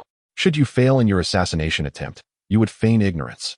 Should you succeed, Guter would ascend as the new archmage, reaping the rewards of your treachery. Quite the cunning individual, wouldn't you agree? As Guter and Helen gazed at him in astonishment, Erian naturally revealed the enemy's secret, as though it were unfolding right before him. Wait, Erian, you knew all along. Guter, the once proud and handsome chief of transformation, now wore an unmistakable mask of despair for the first time. He had envisioned the outcomes of the assassination countless times. In most of his fantasies, he succeeded in slaying Erian and became the new sovereign of Alderaan. In a rare few, he failed, with Erian breaking through the necromantic barriers to curse or kill them. Yet, he had never anticipated such an outcome. This was a fate more terrifying and humiliating than their defeat. Erian, you did this on purpose, did you not? What do you mean by on purpose? Erian raised an eyebrow, intrigued. Butte clenched the soil beneath him, veins protruding as his voice trembled with barely contained anguish. You have vanquished the master of conjuration with your conjuration magic, the master of transmutation with your transmutation magic, and the master of abjuration with your abjuration magic. Ultimately, in the clash of prophecy and counter-prophecy, you overcame the master of prophecy. My dear, master of necromancy, His Excellency Alien. Indeed, Alien replied, his tone devoid of emotion. Butte continued, Alien, I have envisioned countless times the chasm that separates us, pondering the distance between myself and that archmage of Alderaan. I once believed we were only a hair's breadth apart. His voice was laced with unmasked despair. It is only today that I comprehend the insurmountable gulf that stands between us. At this, Butte laughed, a heart-wrenching laugh. During the previous campaign to eradicate the orc tribes, Alien had scarcely intervened, offering only minimal support. This had led Butte to misjudge Alien's true strength. In retrospect, Butte suspected that this had been a deliberate part of Alien's strategy. It was no surprise that Alien perceived Butte's despair, the overwhelming power he had exhibited. Effortlessly wielding magic from Butte's own specialized field, transcended the capabilities of a mere ninth circle mage, and even surpassed the typical prowess of most novice legendary mages. This was the result of a profound reservoir of spells, precise magical control, extensive practical experience, and advanced tactical acumen. Your Majesty, you possess such astonishing might and incredible magic. Yet you still contemplate sharing your magic with those wretched commoners of the surface. Butte exclaimed, laughter growing as he seemed to accept his inevitable demise. Uttering his final heartfelt words, individual power is always limited. I once placed too much faith in myself and ultimately failed, Alien remarked softly.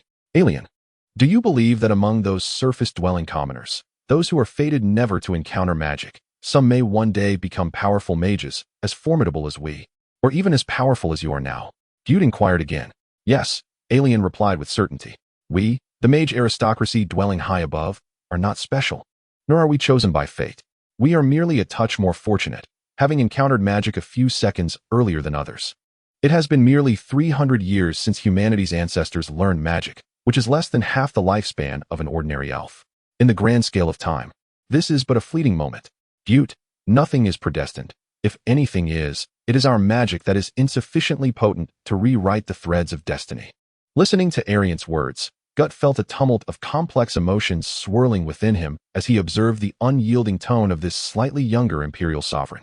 At that moment, Helen, the illustrious blonde and chief shapeshifter of Alderaan, suddenly rose to her feet. Standing tall and resolute, she fixed her gaze on Erian with the determination of a warrior. Your Majesty Erian, we have lost this battle, and we accept our defeat wholeheartedly. We anticipated our fate and have come to terms with it. Helen was convinced that, given Erian's character as they remembered it, she and her two fellow conspirators, along with Cassandra, the chief seer who provided intelligence, were doomed without a doubt. Having come to terms with this outcome, she felt an unexpected sense of relief. In fact, it was a lighter feeling compared to the past 6 months of plotting to overthrow Erian and discussing assassination plans, a time marked by constant tension. However, Your Majesty, before we face our final judgment, I wish to seek an answer to a question from you. Helen's tone softened. Erian nodded gently. You may ask. Indeed, Helen. Your performance in the recent battle was commendable. It must have taken considerable effort to transform into that dragon. You deserve an answer. Thank you for your kindness. Helen bowed deeply and earnestly inquired, Your Majesty Erian, please enlighten me on what your true goal is. This year, you have exhibited peculiar behavior, becoming taciturn, enacting radical reforms. Seemingly burdened by thoughts and long-term aspirations, you have ascended to become the most powerful mage among humanity, a godlike emperor standing atop the highest peak. Perhaps only the legendary mages of the Elven Court or the ancient dragon spellcasters, inheritors of the legacy of the ancient dragon empire, could hope to match your magical achievements. What is it that you truly desire, my lord? Erian smiled knowingly, a splendid question. What is it that I truly seek? Before the three chiefs, Erian raised his hand and conjured an illusory projection, revealing a vast three-dimensional image, a colossal wheel. What is this? The three chiefs simultaneously gazed at the projection. This is a model of the cosmos. I call it the Great Wheel. Erian, like a patient teacher, began to explain to the trio, in the ancient era of Eldaron. Human mages had a rather superficial understanding of the various planes.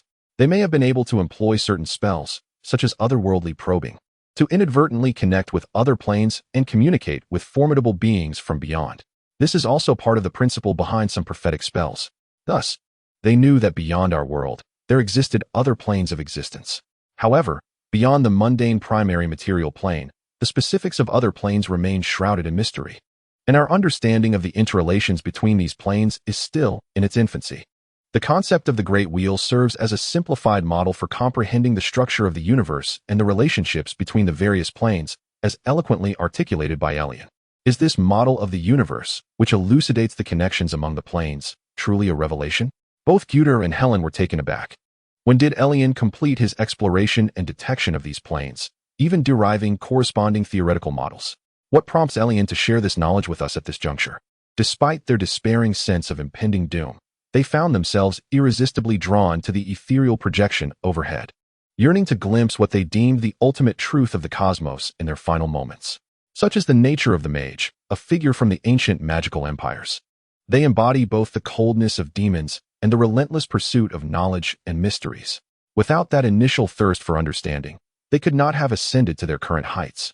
Becoming the vanguards of their respective schools of thought, Elian pointed to the center of the wheel, instructively declaring, "This is our current world, the primary material plane. It encompasses the very earth beneath our feet, the planet that nurtured the dawn of civilization, the vast expanses of outer space, and the myriad celestial bodies that may harbor life. All these belong to the primary material plane." He then gestured towards the inner circle of the wheel, stating, "This represents the inner planes, also known as the elemental planes, which embody the fundamental constituents of matter. The inner planes can be categorized into the four elemental realms of earth, water, fire, and air, alongside the positive energy that symbolizes life and the negative energy that signifies death and the undead. The borders between these elemental planes further subdivide into numerous quasi-elemental and side-elemental planes, such as the lightning plane, the ore plane, and the sludge plane. The chief protector, Cade, remained ensnared in the terror of defeat, trembling in confusion. In contrast, Guder and Helen listened intently. This created a rather amusing tableau. The vanquished assassin, now akin to a student, lifted their curious heads, patiently absorbing the insights of the sovereign who had triumphed over them. Elian's fingertips moved once more, this time directing attention to the outer circle of the wheel. This represents the outer planes. If the inner planes signify the elemental foundations of the world, the outer planes embody the spirit, ideals, concepts, and developmental trajectories of existence, everything metaphysical. Hence, the outer planes are regarded as the realm of ideals, symbolizing the eternal dichotomy of good and evil, order and chaos. The deities we know and their divine realms predominantly reside within these outer planes. When an intelligent being passes away, regardless of whether it is on our continent, another smaller landmass, or a civilization-less celestial body, its soul ascends to the outer plane that resonates with its ideological alignment or to the divine domain of the deity it venerates. Thus, the outer planes are also referred to as the planes of the divine, the realms of the afterlife. Erian cast his gaze upon the prostrate chiefs. In the course of past magical experiments, you may have discerned that within this cosmos exists a concept known as alignment. The universe adjudicates the alignment of every being based on their proclivities towards good or evil, order or chaos. For instance, a naturally free-spirited individual of benevolent disposition would be classified as chaotic good. Both Helen and Gut bowed their heads in recollection of their previous research. Indeed, it is as such, Helen remarked. The alignment of each being appears to be detectable by specific magical means, simultaneously influencing interactions with various supernatural forces. For example, enchanted weapons imbued with the essence of good are notably more effective against beings of an evil alignment. I recall that my alignment is lawfully evil. Erian was not taken aback by this outcome. In truth, within the current floating city, due to past atrocities. The majority of high-ranking mages have been deemed of an evil alignment by the universe. As for himself, upon his initial arrival, he belonged to the lawful evil alignment. However, through nearly a year of reform that aided numerous surface dwellers, his alignment has gradually tilted towards the benevolent side. In this fantastical realm, alignment is a natural law, wholly reliant on the will of the universe, bearing no relation to personal perceptions or contemporary societal standards. For instance, even in epochs or regions where slavery is deemed lawful, the act of enslavement remains inherently malevolent. Thus, the outer planes I just mentioned serve as the tangible manifestation of alignment. Erian continued, tracing his fingers across one outer plane after another. Each alignment possesses its corresponding outer plane. For example, the plane representing lawful good is known as Celestial Mountain, chaotic good as Freewheeling Wilds, lawful neutral as Mechanized Realm, chaotic neutral as Chaos Sea, lawful evil as Nine Hells, and chaotic evil as Bottomless Abyss. Furthermore, at the intersections of two alignments, there exist more nuanced planar spaces, which you need not concern yourselves with for now. Among these, the outer planes that symbolize the good alignments can collectively be referred to as the celestial kingdoms. Meanwhile, within the realms of evil, the devils of the Nine Hells, lawful evil, and the demons of the Bottomless Abyss, chaotic evil, are engaged in an eternal blood war, emblematic of the perpetual conflict between chaos and order since the dawn of creation. Upon mentioning the demons of the Bottomless Abyss, Erian paused momentarily, aware that this was the source of the calamity that would ultimately lead to the downfall of Eldaron 30 years hence in history. Erian's fingers moved once more. In addition to the inner and outer planes, there exist numerous transitional or reflective planes. For instance, the Shadow Realm, representing the world's darker reflections, is currently referred to as the Shadow Plane or the Half-Plane of Shadows. Similarly, the Feywild symbolizes the brighter manifestations of the world. The astral and ethereal planes serve as transitional realms. When we cast ethereal spells, we feel as though we have entered a parallel space. In reality, we are entering the ethereal plane, which is the fundamental principle behind this spell's operation. Gusur and Helen, akin to diligent students, listened intently. The planar relationships elucidated by Elian, along with numerous magical experiments connecting different realms and the operational mechanisms of various spells, aligned perfectly. This convinced them that Elian's revelations were indeed the truths of the universe. For 3 centuries, the mages of Eldaron, spanning generations, had struggled to comprehend the grand unified theory of the cosmos. To hear it articulated so naturally by the very adversary who would judge them was astounding. How remarkable, Gusur mused, gazing at the slowly rotating, philosophically aesthetic projection of the immense wheel. He had never anticipated that the truth he and his colleagues had pursued throughout their lives would be unveiled at such a critical moment. Was this not a form of dying without regret? Thank you for your generous sharing. Is this the culmination of your research, my lord? Gusur chuckled sadly. I now understand the chasm between us, the chiefs, and you, the supreme mage. This is not solely my achievement, Elian replied. What I have recounted is the result of countless lives sacrificed over millennia by the mages and scholars of the magical empire of Eldaron, who sought answers through thousands of planar experiments and explorations after the empire's fall. Your accomplishments shall be inscribed in the annals of Eldaron.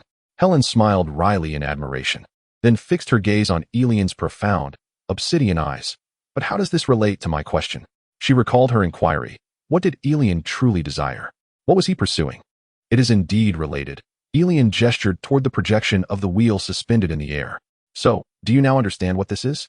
The Great Wheel. Gusur and Helen echoed simultaneously, naming the cosmic planar model. No, Elian corrected. This is the territory of the Empire. Both were momentarily taken aback, clearly unprepared for such an answer. Nonetheless, at that moment, they sensed that Elian was merely employing a somewhat exaggerated description, implying that the Empire would venture into one or two of those planes in the future, exploring and claiming a small portion of them. Erian continued, as you are aware, the Western Elven Kingdom occupies the most fertile and beautiful lands, overflowing with the natural magic of the Feywood, the richest mithril mines, and monopolizes the most abundant resources on the entire continent. Meanwhile, we are confined to this eastern wasteland, battling orcs, goblins, and kobolds for the meager scraps that the elves disdain. Competing with the elves in this material realm is a futile endeavor. Therefore, we must set our sights on distant horizons, towards the starry seas and other planes of existence. The Oath of the Rebels. Erian knew that in the original history, centuries later, one of the wives of the elven deity Corellon, the future goddess of drow elves and the spider queen, Lolth, would betray her husband. This betrayal would fracture the pantheon of elven deities, indirectly igniting a civil war within the Elven Kingdom. Such an unprecedented internal strife would lead to the weakening of the once dominant Elven Kingdom, leaving them unable to attend to other matters. It is this very turmoil that would give humanity the opportunity to ascend onto the stage of history. Otherwise, it is likely that for another 20,000 years, until the end times, humanity would remain a despised race, confined to a corner of the continent. However, with Erian's return, history has been altered. Erian does not intend to wait for such a lengthy period until the elves begin their infighting. He aims to take the initiative and venture into other realms. The impending abyssal invasion that would have annihilated Eldaron provides a fortuitous opportunity, a natural gateway to invade the abyss and seize a portion of its first layer. Several leaders and many spells will briefly connect to those other planes. You should have already discerned that those dimensions beyond our current world are suffused with magic energy far more potent than that of the material plane, and naturally, they encompass vast lands, inexhaustible supernatural minerals, and biological resources. My objective is to prepare Eldaron for 2 to 3 decades before embarking on a grand expedition to explore other realms. This endeavor requires undead and constructs for perilous missions, a new team of battle mages adept in systematic and informational warfare, and tens of thousands of spellcasters at the Empire's disposal, serving in various roles. Moreover, Eldaron must cultivate a stronger sense of racial identity and national cohesion. In summary, I require a great nation to realize this magnificent vision. An inclusive system of magical education is merely the beginning of it all. Thus, Erian's aspirations were laid bare. Gusur and Helen listened, their hearts subtly stirred. In that moment, Gusur felt a profound sense of loss and regret. Had he not conspired to overthrow Erian, he might have witnessed that day, the day when the great human race, in certain aspects, surpassed the haughty elves. As a champion of human supremacy, few events could stir Gudur's emotions more profoundly than this. Thus, I have articulated my objective. Erian gently waved his hand, dissolving the ethereal projection that had hung in the air. Several chiefs, having answered one of your inquiries, I wish to pose a question in return. Helen and Gudur bowed their heads, quietly awaiting Erian's query. They sensed that even the treachery of the prophetic chief Cassandra was already known to Erian, leaving them with no secrets worthy of his scrutiny. Gudur, you previously recounted the tale of witnessing a divine battle in your childhood.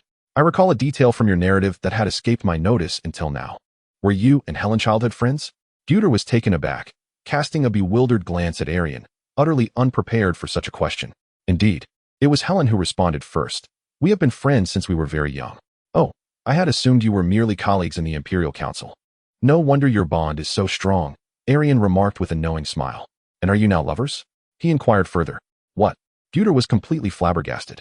What sort of question is that? Yes, before Gudur could react, Helen softly replied. Chief Cade, observing Erian's inquiry towards Gudur and Helen, felt somewhat superfluous and obediently lowered his gaze, remaining silent. Did you previously entertain thoughts or plans of marriage? Erian continued his questioning. Why ask such a thing? Gudur's lips twitched slightly. This sharp-eyed, handsome man clenched the soil beneath him. Not at the moment, Helen replied in a hushed tone, tinged with a hint of melancholy. We both have more pressing tasks and research to attend to, leaving no room to consider such matters. I see. Erian observed the pair's somewhat awkward expressions, a faint smile gracing his lips. He was aware that, in the original history, the two had indeed never married. It was not until 30 years later, when Eldaron was annihilated by the abyssal invasion, that high-ranking mages scrambled to teleport away, scattering across the continent. Gudur and Helen also fled with their families to 2 other small human settlements, where they established new city-states. As grand mages with lifespans exceeding 2 centuries, they retained their capacity for procreation and left descendants in their new homes. Among Helen's progeny emerged a witch named Dolores. This ambitious and gifted young woman, with the aid of various factions, ultimately usurped the divine position of the god of death, Narek, becoming the new deity of death, known as the Raven Queen. Thus, she became the first mortal in history to ascend to divinity. Among the descendants of Gudur, a sorcerer king named Vikna emerged, who, through a pact with the demon Lord Okus, became the first lich in history. Ultimately, he replicated the ascension ritual of the Raven Queen, transcending his mortal form to become a deity. The artifacts he left behind, including Vikna's hand, Vikna's eye, and the Tome of Corruption, are renowned relics.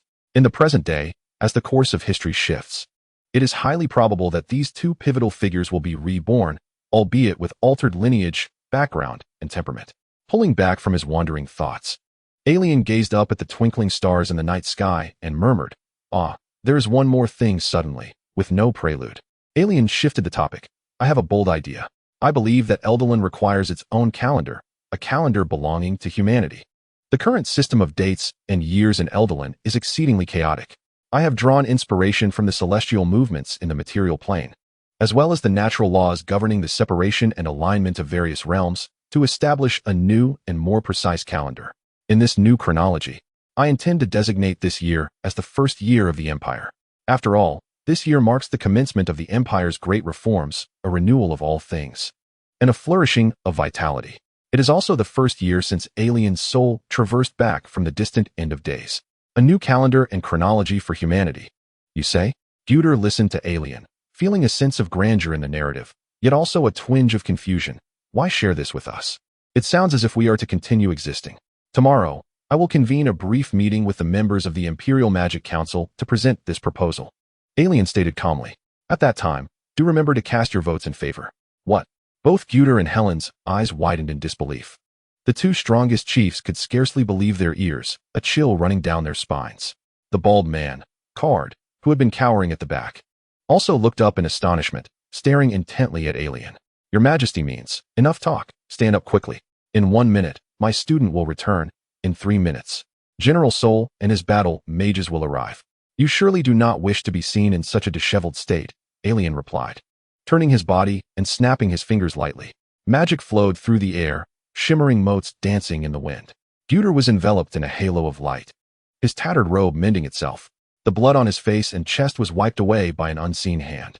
The raging fires on the hillside, previously ignited by meteor bombardment, gradually extinguished. The earth shifted, filling in the craters and concealing the traces of the devastation. Everything reverted to its original state, as if no battle had ever occurred between Eldolan's Archmage and the other three chiefs. Why, Your Majesty?" Gut gazed at the leisurely figure of the human emperor, his eyes filled with confusion and his voice nearly a roar. At that moment, a great commotion erupted from below the hillside. It was the young Gret, just emerging from the elven village, followed by a throng of humans adorned with faux-pointed ears. Indeed, the villagers of the elven settlement. "Where are you headed, my lord?" The boy rushed directly to Erian, exclaiming, "I have returned, great sovereign. What has transpired here?" "Nothing of concern," Erian replied with a smile, gently patting the boy's shoulder. "I just had a discussion with the 3 chief sorcerers of the Empire and several esteemed elders regarding the future aspirations and developmental direction of Eldoran." "I see." Gret nodded obediently, his gaze drifting to Gut, Helen, and Cad, who stood awkwardly in place. "Are they the chief sorcerers of the various schools of Eldoran?" "Greetings to you, esteemed sorcerers." Unsure of how to address them, Gret could only bow respectfully. Gut silently observed this scene, biting his lip in silence. "Very well. You may send the villagers back," Erian said kindly to Gret. "Oh right." Gret suddenly remembered the throngs of villagers who had followed him. He waved to them, saying, "All right. We have matters to attend to. Please return to the village." Naturally, the villagers would not defy the will of their elven lord. After exchanging numerous flattering remarks, they gradually retreated. "Those individuals we saw on the hillside were clad in robes. Were they sorcerers from the floating city?" One villager speculated. "It seems so. They are all humans. Can it be that the elven lord shows such deference to them? Does even the elven lord regard those who wield magic with such esteem? By the way, our little Aelin recently accompanied a teacher from the heavens and performed a zero-ring spell. Once she becomes a full-fledged sorceress, will she also earn the elven lord's favor?" As the villagers chattered noisily, they departed. Gut and Helen quietly watched the backs of these surface dwellers, remaining silent. Whoosh, whoosh. A flurry of swift figures sliced through the night sky, descending from afar. The 30 or so sorcerers landed gracefully upon the ground, with General Sol at the forefront, accompanied by others who were at least intermediate-level sorcerers. "At long last, we have found you." Upon landing, General Sol hurriedly approached Erian, relieved to see the Emperor unharmed. "Your Majesty, I trust you have not encountered any misfortune?" Sol inquired cautiously, glancing at the 3 silent chiefs behind Erian. "Did they do nothing?" "Indeed, they did," Erian replied. "The hearts of the 3 chiefs were in their throats. This evening, while I strolled with little Greta on the surface, I fortuitously encountered the 3 chiefs. I presented to them my recent research findings in dimensional studies and engaged in a discussion regarding the future trajectory of the Empire, proposing several initiatives. For instance, the establishment of a new calendar and the initiation of expeditions to other dimensions in the Empire's future. The three chiefs expressed great interest in my findings and voiced their support for my plans. General Sol let out a sigh of relief. His previously anxious heart finally at ease. He observed the three chiefs huddled together, noting their immaculate attire, devoid of any signs of battle. Had I been overly suspicious? Did Guter and the others truly harbor no treasonous intent? Sol mused. What do you think? Erian smiled as he addressed the three behind him. How do you feel about my proposal to establish this year as the founding year of the Empire? Guter, biting his lip and lowering his head in silence, felt the warmth of tears welling in his eyes at Erian's words and could no longer contain himself. This chief of the School of Shaping took a bold step forward, facing Erian, and knelt on one knee, his voice resolute. Most esteemed Emperor Erian, Arcane Emperor of Elderon, the greatest supreme mage, king of all mages in the Empire, I, Chief Guter of Shaping, pledge my eternal loyalty to you, and your commands shall be my only directive. In the next moment, Helen followed suit, half kneeling on the ground, her tone tinged with emotion. I too, Chief Helen of the School of Transformation, shall remain forever loyal to your majesty. Chief Cade, taken aback for a moment, quickly caught on and mirrored the actions of the two, trembling as he declared, so shall I. I shall forever follow and remain loyal to your majesty Erian. General Sol gazed at the three kneeling figures, who had sworn their oaths, his eyes filled with bewilderment. What exactly had the Emperor conveyed to them? Guter, you have declared your unwavering loyalty to me. Thus, you are willing to comply with my forthcoming commands, correct? Erian stood tall before the kneeling chief and inquired in a solemn tone. Indeed, my Emperor, Supreme Mage of Elderon. Guter bowed his head deeply, his voice imbued with solemn reverence. Please, issue your command. Coincidentally, I have a task of considerable magnitude. You may need to devote your entire life to its realization. And it is an exceedingly arduous endeavor, fraught with the potential for failure. My command is, Erian waved his hand, conjuring a soundproof barrier. He leaned forward, lowering himself, and spoke softly yet firmly into Guter's ear. Go forth and become a deity. Become the god of humanity, the guardian spirit of Elderon. Just as you fervently swore before me 20 minutes ago. This is the mission you are destined to bear, as you once proclaimed. Gut's gaze narrowed, his heart pounding fiercely. In the next moment, he placed his hand upon his chest, bowing his head completely, and with unwavering resolve, he declared, I shall obey your command, your majesty. Rest assured. Gut, I shall accomplish this great endeavor before you, providing you with a shining example of success. The Emperor of Humanity smiled. Erian rose, retracting the barrier that muffled sound, and with a flourish of his robe, turned. Let us return, Sol. Tomorrow, I shall convene an Imperial Council to issue a new decree. Oh, and before that, I must first meet with the Chief of Prophecy, Cassandra. Behind the Empire's Emperor, ethereal runes shimmered slightly, materializing and dissipating in the wind, transforming the heartfelt oaths of loyalty from the three into a binding contract, etched into both soul and history. As the Wind Demon Lord Pazuzu observed Erian returning normally with the three defected chiefs, who had provided intelligence, the Chief of Prophecy, Cassandra, was instantly engulfed in confusion. She had presumed that only one faction, either Erian or the three directly involved in the assassination, would return, regardless of which side it was. She believed her safety was assured. Yet now, why had they all returned together? Cassandra, His Majesty wishes to speak with you, Gut announced in the silent room. Cassandra trembled. Do not fear, Gut smiled, his tone elongated and intriguing. Our sovereign is a benevolent king. However, you must voluntarily confess your sins and pledge never to err again. At that moment, Erian slowly pushed the door open, his smile warm and inviting. Cassandra, Chief of the Prophecy School, allow me to meet the otherworldly entity that provided you with information about my whereabouts. Although this was intentionally revealed to him, otherworldly insight. The essence of this prophetic spell lies in directly communicating with transcendent beings from another realm, such as demon lords, archdevils, elemental princes, and even true deities, to inquire and seek answers. Many of these beings, existing beyond the material plane, possess a degree of prophetic insight and are willing to sell information to mortals for a price. Naturally, the accuracy of the results is not guaranteed. Receiving your offering and providing information is a being who claims to be the Wind Demon Lord.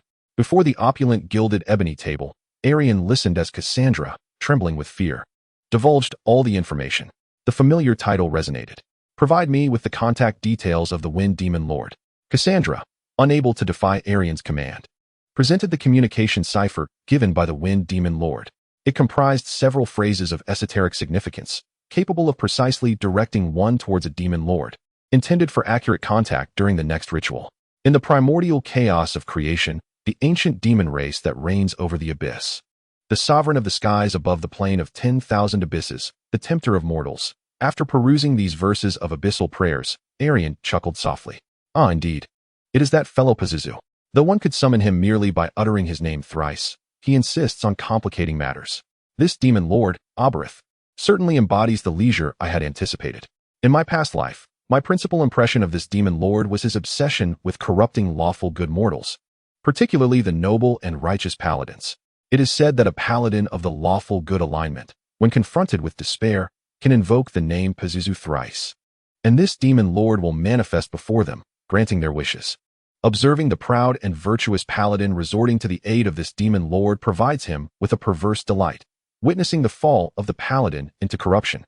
One must admit, this demon lord's interests are somewhat twisted. Regrettably, during the era of ancient Eldalan, the only divine practitioners were the priests. The extraordinary class of paladins had yet to emerge. Unlike priests, the power of paladins typically derives from the cosmic alignment or specific oaths they undertake. This mode of worship, drawing divine power directly from particular ideals rather than directly venerating deities, seems rather advanced for the mortals of the current age. The first layer of the abyss, the plane of 10,000 abysses, is the location where the abyssal rift will connect 30 years hence, and it serves as the initial stop in Eldalan's expedition into the abyss. The Wind Demon Lord Pazuzu governs the skies of this layer.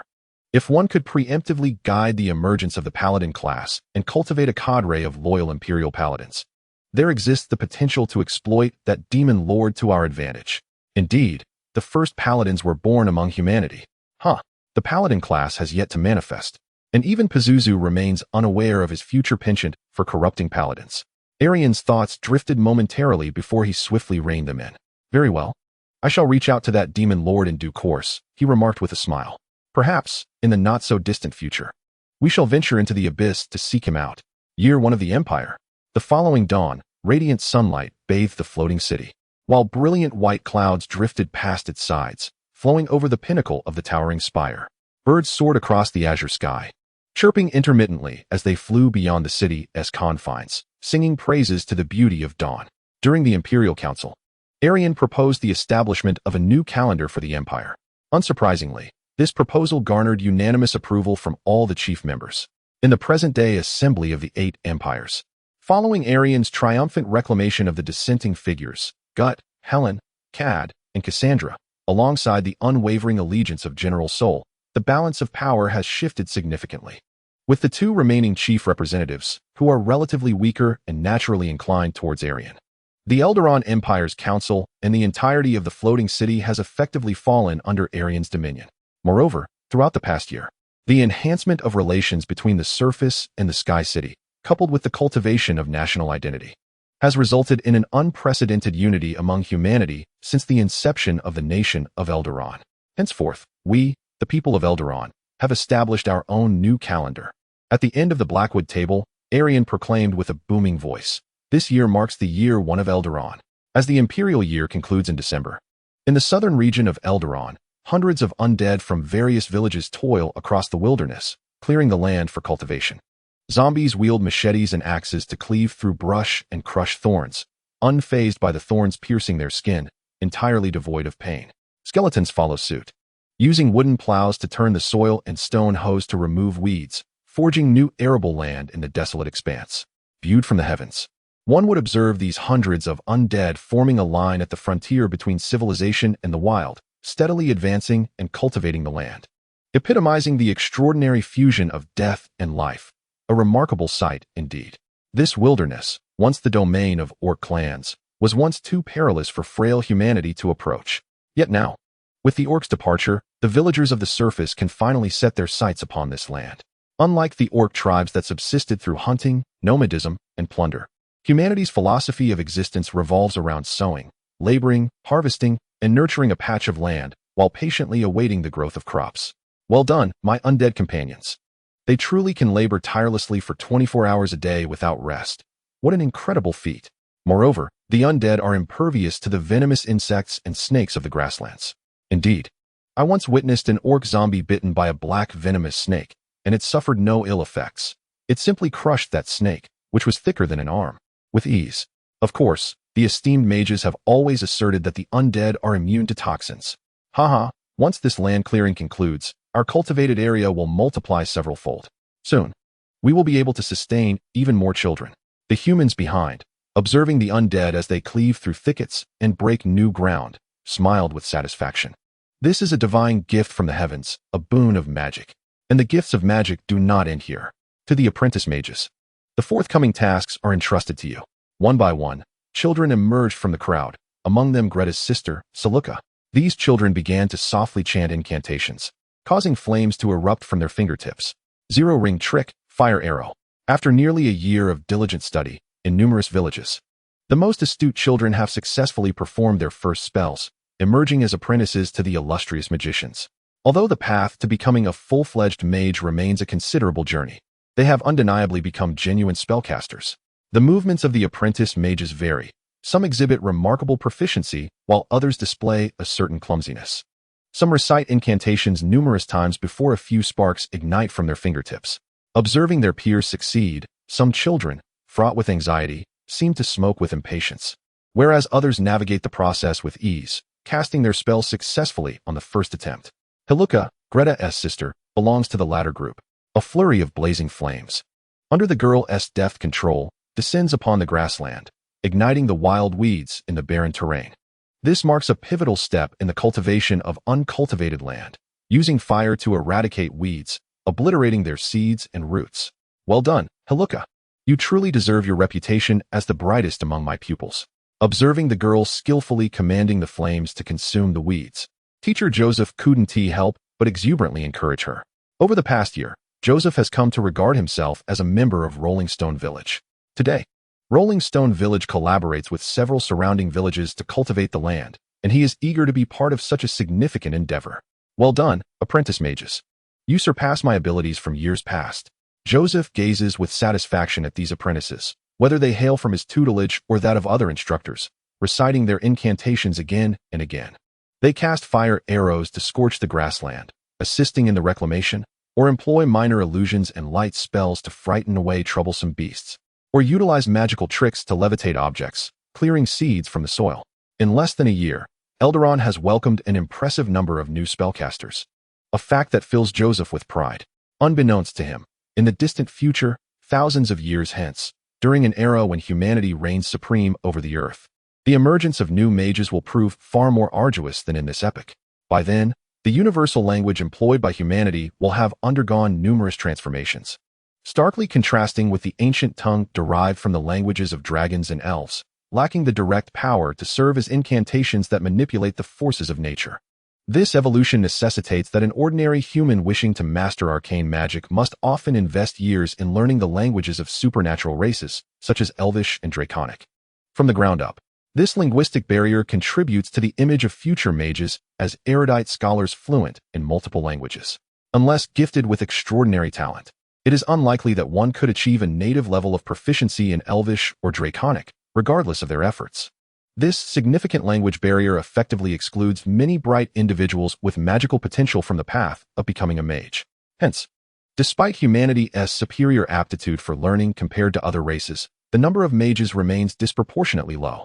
In the present era of ancient Eldaron, humanity itself employs a universal language rooted in Elvish and Draconic. This is akin to taking a shortcut, bypassing the most arduous preliminary steps, allowing for the direct pursuit of arcane spellcasting. This marks the dawn of magical education, an era of unparalleled efficiency, where human mages are most likely to emerge. Just as Joseph was immersed in the achievements of Eldaron's magical education, a sudden exclamation pierced the air. Wow, there's a monster ahead. From the freshly cultivated land, a large mound arose abruptly. With a resounding thud, a colossal insectoid creature, towering at 2 meters, erupted from the earth, revealing its grotesque mandibles to the onlookers. Drops of potent acid dripped from its maw, sizzling upon contact with the ground, emitting an ominous hissing sound of corrosion. Clearly, The extensive clearing of land had disturbed this creature's lair. What kind of beast is this? What should we do? It seems we have angered a terrifying creature. Panic-stricken voices rose from the crowd. In this fantastical continent, the survival of humanity's ancestors was far more precarious compared to the Earth of Erian's previous life, as this land was rife with dreadful magical beasts. Whenever the early humans endeavored to cultivate the wilderness and expand their territory, these fearsome creatures would obstruct their path. However, this time, humanity possessed a new weapon. Fear not, fear not. Joseph waved his hand, calming the anxious villagers. This creature is known as the burrower worm. Its individual combat prowess equivalent to a low-tier second circle mage. Let us vanquish it together. Apprentice mages, heed my command. We shall attack in unison. Joseph directed the flustered apprentice mages, who began unleashing their spells. Corrosive acid, chilling rays, and blazing firebolts rained down upon the burrower worm's exoskeleton, eliciting anguished cries from the creature, its movements hampered by frost, becoming exceedingly sluggish. The beast, battered and bloodied, attempted to retreat into the soil, seeking to ambush solitary targets. Just then, a horde of zombies and skeletons surged from all directions, wielding crude blades and stone axes, and they pounced upon the wounded creature, swiftly reducing it to fragments. Hooray! We have slain the great monster. Someone exclaimed. I thought it would be formidable, yet it was dispatched so swiftly. Indeed, we have the knowledgeable Mr. Joseph leading us, alongside the apprentice mages and these tireless, fearless undead. No matter how many monsters lurk in this wilderness, we shall not be afraid. The villagers erupted in collective cheers, celebrating their victory in battle. Under Joseph's guidance, they began to strip the exoskeleton from the burrower worm. This shell is a valuable resource, suitable for crafting superior armor. Oh, and let us not forget the creature's acid sacs. They are essential alchemical materials. If we sell them to the high-ranking mages in the floating city, we could make a handsome profit. Under the guidance of such a mage, the villagers increasingly felt that the once terrifying creatures lurking in the wilderness were no longer fearsome. Rather, they had transformed into abundant sources of resources and materials. Indeed, it was clear that as long as we grow sufficiently strong, those elements that once posed a threat to us would become resources at our disposal. Saluka observed the villagers skillfully extracting the acidic sacs from the burrowing worms, feeling a deep sense of resonance. Excellent, let us forge ahead. Whatever monsters may come shall be transformed into our materials. The village chief rallied everyone, and the youth raised their tools in unison, responding with fervor. The undead and humans continued to cultivate this barren land, clearing the underbrush. They imparted knowledge upon the earth, toiled the undead in the fields, drove the beast folk beyond their borders, and made the populace aware of their nation's name. Through arduous labor, they would awaken the mountains and forests. Thus commenced the inaugural year of the Empire. End of Volume 1. Reflections at the end of the volume. The first year of the Empire, the year of beginnings, has finally reached its conclusion. Let us celebrate with flowers. Amidst the renewal of all things, we accomplished many great deeds together. We popularized magical education, expelled the beast clans, advanced necromantic technologies, and unified the internal factions against rebellion. The narrative will now leap forward 9 years. At last, everyone will witness the initial fruits of Eldalin's development. This marks merely the first small step in the grand history of the magical empire of Eldalin. A sense of upward momentum and fulfillment awaits, even as new crises loom on the horizon. For those readers who have been following from the beginning, I encourage you to dive directly into the new chapters. A vastly different experience may await you. Overall, the atmosphere of the first year of the Empire remains somewhat oppressive, as it reflects the most challenging and destitute era of Eldalin. However, the Empire has now achieved a tentative development. The tone and style of the narrative can afford to be more humorous, lighthearted, and whimsical. In the next brief chapter, our principal adversary shall no longer be the beast clans or internal foes, but rather the long-established ruling Elven Court of this continent. The conflict will not merely be one of battle, but will unfold as a complex political game. After all, Erian excels at deftly turning an opponent's strengths against them in various respects. The direction of the Empire's development over the next 20 years will shift from the promotion of education to the realm of magical industry, elemental binding technologies, construct golems, the production of magical items, weaving magical networks, and engaging in export trade. The previous year of the Empire was a gradual build-up from nothing, slowly revealing characters and worldviews, resulting in a somewhat halting narrative. There was an abundance of material to convey and numerous aspects to address, akin to hammering in disparate directions. Now, A foundational framework has finally been established. Upon the return of the sorcerer Gret, once a pupil of the Moon Elven royal family, Seymour, who imparted the arcane arts to humanity, and the Elven Queen, Antinoia, as well as the twin monarchs of the Sun and Moon Elves, the deities of knowledge and prophecy, Ein and Einstone, alongside the ancient deities whose power seeps into the starry expanse and their timeless progeny, the abyssal gate gradually unfurls. 43 years hence, in the spring of the 10th year of the Empire, Your Majesty, both the 5th institution of higher magic and the 42nd of intermediate magic shall be completed within this month. The new institution of higher magic will be named in honor of the esteemed Archmage Gut to acknowledge his substantial philanthropic contributions towards its establishment. The reconnaissance team of prophetic mages under General Cassandra has just reported, as you earlier instructed. There have been no unusual activities from the ancient green dragon lord of the Emerald Mountains to the south. The ancient dragon, Emerald, appears yet to awaken from its prolonged slumber, and its blood dragon legion remains inactive. In Wind Whisper Town, a pair of siblings have simultaneously awakened as second-ring storm sorcerers. The village teacher, having noticed the tempestuous whirlwind that accompanied their awakening, promptly relayed this information to us. It is currently surmised that their awakening is linked to a supernatural storm that beset them at birth, whereby their harmonious affinity with the foreign arcane energies enabled them to harness the forces of wind and lightning, leading to their subsequent awakening upon encountering related stimuli. This marks the 11th and 12th sorcerers to awaken on the lands of Aldoran this year, with the frequency of such awakenings surpassing that of the previous year. Your Majesty's theory has been substantiated. Intensive exposure to arcane knowledge and close observation of spellcasting indeed significantly enhances the probability of sorceress awakenings. This undoubtedly constitutes another positive aspect of our magical educational endeavors. Listening to the report from the youthful sorceress from the previous year, Erian nodded with palpable satisfaction. Indeed, the advancement of magical education has been remarkably smooth over the years. In the past 7 to 8 years, we have established intermediate magic schools staffed by mid-tier mages, in addition to the hundreds of primary magic schools. Furthermore, we have instituted an annual examination selection system for intermediate and higher magic schools, commonly referred to as the intermediate and higher examinations, designed to identify the most exceptional students emerging from various villages. Saluka, your cohort of distinguished surface mages stands as testament to these accomplishments. The young Saluka beamed a gentle and amiable smile akin to her brother Gret, responding, "Thank you for your kind words, Your Majesty. This is all due to your remarkable reforms." 5 years ago, Saluka, who finally attained the rank of a third-ring mid-tier mage, became one of the representative prodigies from the surface magic schools, engaging in a 2-month exchange with the mages of the floating city, subsequently securing the position of secretary to Your Majesty Erian. With this new role, Saluka can now see her brother Gret each day. "Your Majesty and my sister." The boy gently rapped on the door and politely pushed it open. "May I inquire, esteemed His Majesty Erian, what shall we train today?" Although many years have elapsed, young Gret's appearance has scarcely changed, appearing but a year or two older. Perhaps it is due to the awakening of the dragon blood within him, which has slowed his aging process. Gret continues to wait, somewhat awkwardly, for his mentor Erian's response. This demeanor of timidity and obedience belies the fact that he has now become a formidable 9th-ring sorcerer, a near legend, and one of the premier spellcasters of Eldoran. Even the chief of transmutation, Gut, cannot rival him in sheer destructive magical prowess. As for today's training, Erian waved his hand, smiling at his sole disciple. "There is no need. Gret, you have reached the limits of conventional sorcerer's practice. Any further training will not yield a qualitative leap.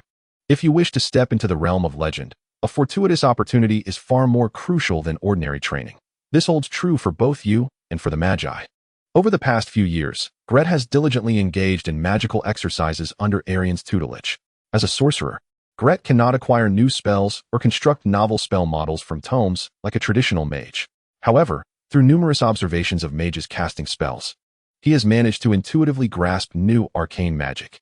Today, Gret is no longer the static glass cannon he once was. He has mastered various mobility spells, defensive countermeasures, and methods to disrupt and resolve conflicts, significantly enhancing his overall capabilities.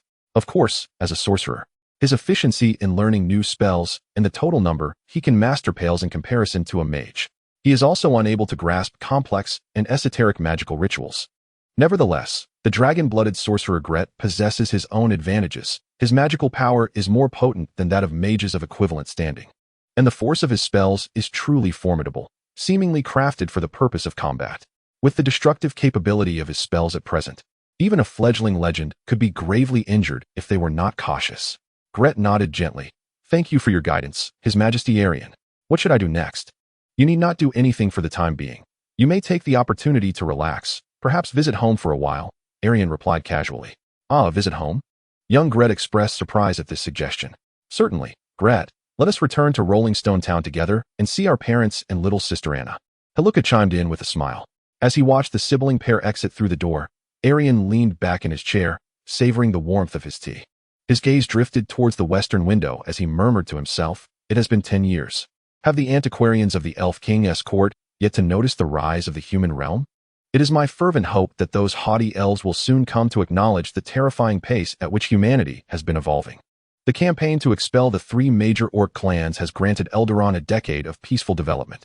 The nearby settlements of goblins and kobolds, along with several minor orc tribes, have refrained from encroaching upon human lands, having witnessed the fate of the aforementioned clans. The past decade has undeniably been the most tranquil in the history of humankind. In this idyllic environment of peace, the birth and survival rates of infants have surged remarkably. The incidence of accidental deaths among the common folk has plummeted to an unprecedented low, coupled with extensive land reclamation and the agricultural efficiency brought forth by necromantic farming. The food supply in the surface world has reached an unparalleled abundance. This has resulted in a significant increase in the human population. Moreover, the surface magic academies have trained thousands of mages. Compared to the established mages residing in the floating cities, this new cohort of mages is notably younger, vibrant, and free from the partisan strife that characterizes academic factions. It is anticipated that they will achieve even greater accomplishments in the future. The entire nation exudes a youthful and thriving spirit. The national strength of Eldaron is escalating at a truly alarming rate. However, Erian is convinced that such growth is not everlasting. In contrast to the cunning and ruthless Green Dragon Lord of the South, it is the seemingly civilized Elven Court of the West that occupies Erian's thoughts. Over the past decade, I have collaborated with other leaders on the western side of Eldaron to establish a barrier that disrupts prophetic visions, safeguarding against the elves mages inadvertently uncovering the secrets of humanity's rapid advancement during their astrological practices. Yet, should they venture into the eastern river valley, this secret would be utterly exposed. If the elves were to realize that the realm of humanity is growing at a pace far beyond their expectations, even posing a potential threat that could surpass them, they would certainly not remain passive. Elves are regarded as the supreme beings among all sentient races, with all others deemed inferior. This notion has been a consensus among all elves since the ancient era of Eldaron. Erian gazed thoughtfully out the window towards the western sky, his sight piercing through the layers of clouds. That direction belonged to the Elven Court. Tap, tap, tap. At that moment, a crisp knock echoed. It is I, Chief Elementalist Guter. Come in, Erian replied with a casual wave of his hand. In this new era, the children Saluka and Greta traversed the streets of the floating city. Compared to a decade ago, the floating city has evidently flourished with an increased populace. Here and there, one could spot a variety of mages ambling through the streets, most of whom were quite young, appearing to be in their 20s, exuding vitality. They either engaged in jovial conversations or dashed about energetically.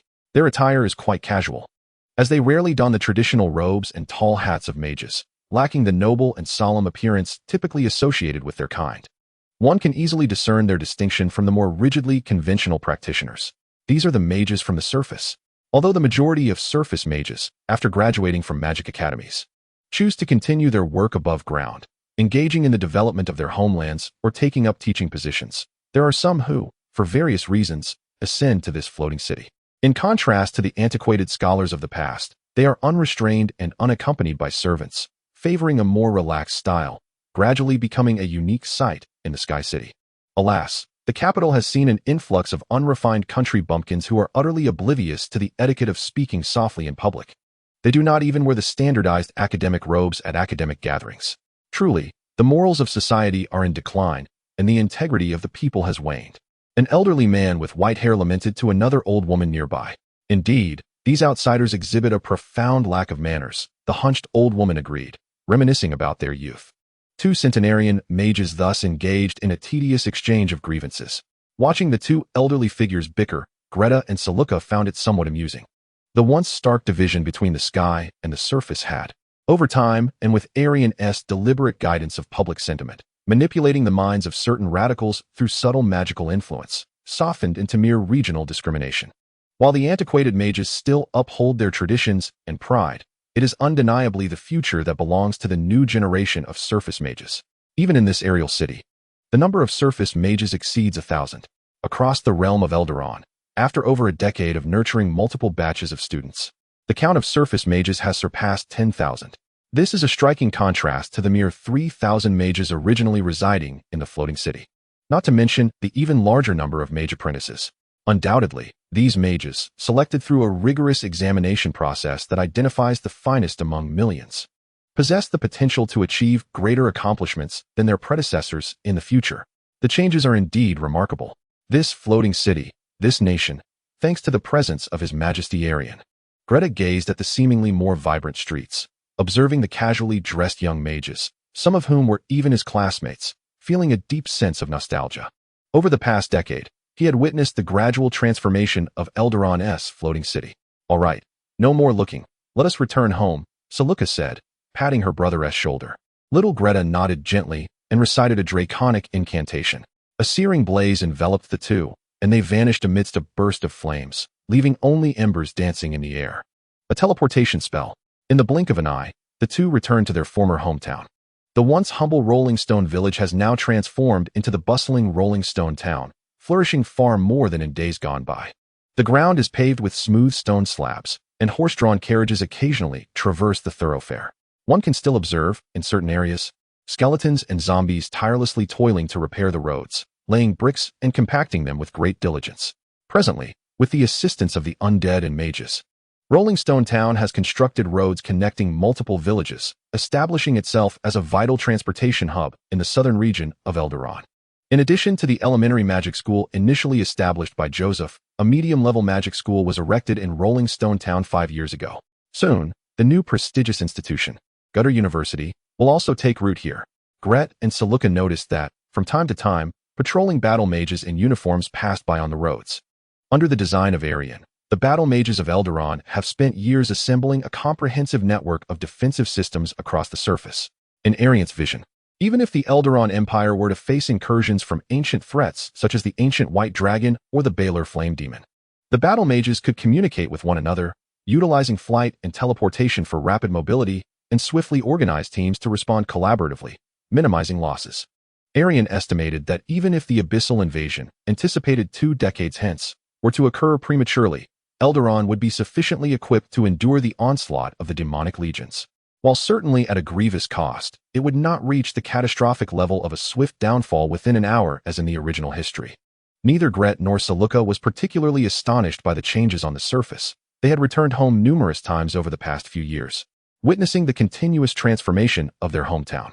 Long time no see, Teacher Joseph. Young Gret found his mentor enjoying drinks with his companions in a clearing. You should drink less. Teacher, it's not good for mages to indulge frequently. They insisted, and I had no choice. Joseph replied, turning with a hint of resignation as he set down the bottle. So, are you still teaching students, teacher? Indeed, I continue to teach at the magic school. I believe I can manage another decade. Joseph appeared somewhat inebriated, but soon exclaimed with excitement. But let me share a secret. I am about to receive a promotion to teach at the medium-level magic school. In about 2 months, I will transition to that very school in our town. Just then, a surprised voice came from behind. What? Teacher, you won't be teaching us anymore? The innocent voice of a girl, approximately 8 or 9 years old, expressed her astonishment at Joseph's announcement. Anna, little sister. Saluka and Gret greeted their younger sibling warmly. Brother, sister, are you on vacation again? The young girl Anna excitedly ran up to Greta and Saluka, embracing both of them warmly. Shortly after Greta became an apprentice to His Majesty Erian, his parents welcomed another daughter into the world. In this era of ample food and enduring peace, the choice to bear more children has become a rather commonplace phenomenon. Brother, sister, you rarely come home while working in the heavens. Father and mother often share stories about you. I know you are both incredibly powerful spellcasters. However, since the age of 5, I have been studying at the magic school under the guidance of teachers like Joseph. In the future, I may not be any less capable than you. Observing his sister's excitement as she recounted her experiences at the magic school, Greta felt a deep sense of satisfaction. For a fleeting moment, he was struck by a shocking realization that sent a shiver down his spine. Anna was growing up in a new era where every village boasted a magic school. Each community was aided by orc skeletons and orc zombies that autonomously constructed walls, tilled soil, and mined resources, taking on various arduous tasks. The undead toiled in the fields, and granaries overflowed with abundance. Almost every household could enjoy a full meal. Society was peaceful and stable, free from the threat of foreign invasions. Upon reaching a certain age, children were expected to attend magic school. These realities had existed since her birth, a natural order, as if woven into the very fabric of existence. The bygone days of the highborn mage aristocrats monopolizing magic while viewing the villagers below as mere insects, and the centuries of human ancestors resisting the orcs' blood-soaked tyranny, had faded into mere points of knowledge and history lessons. In the future, these children born in the reformed era of Eldaron would grow up with a fresh worldview and become the new stewards of the nation. This palpable sense of transformative change stirred something profound within Greta. Eldaron had indeed transformed. Thus, as a member of the new magical council of Eldaron and the sole disciple of the supreme mage Erian, a beneficiary of this grand reform, he felt compelled to share certain truths with Anna. With a hand resting gently on Anna's shoulder, Greta said, "Anna, everyone now lives peacefully and happily. You have the opportunity to study at the magic school. Farmers are assisted by zombies in their fields, and we are free from the terrifying assaults of orcs and goblins. Mages and ordinary folk coexist harmoniously. Such a blissful life, in such a peaceful and stable environment, is not a given. It is the result of the great reforms brought forth by His Majesty Erian, the arcane emperor, the king of all mages in Eldaron, and my most revered teacher, who established laws ensuring equality between the inhabitants of the heavens and the earth. It was His Majesty Erian and General Sol who led the battle mages to drive the Orcish horde into the southern forests, thus bringing an end to the tragic history of human slaughter at the hands of the orcs. For Anna, these events were mere knowledge gleaned from the annals of history. Yet for Greta, they were memories etched into his very being. Anna beamed with a radiant smile, her excitement palpable as she nodded vigorously. I know. Our teacher Joseph has imparted all this knowledge to us in class. We shall never forget. He said that the hundreds of villages on this land and the grand cities in the sky belong to the realm of humanity, Eldaron. We are all part of this human nation. The teacher further warned that the current state of affairs was precarious, although we had triumphed over the orcs. To the west lay the flourishing Elven Courts, to the south dwelled the Green Dragon Lord, and other planes were home to numerous terrifying creatures. In the future, new villains might arise to threaten our nation.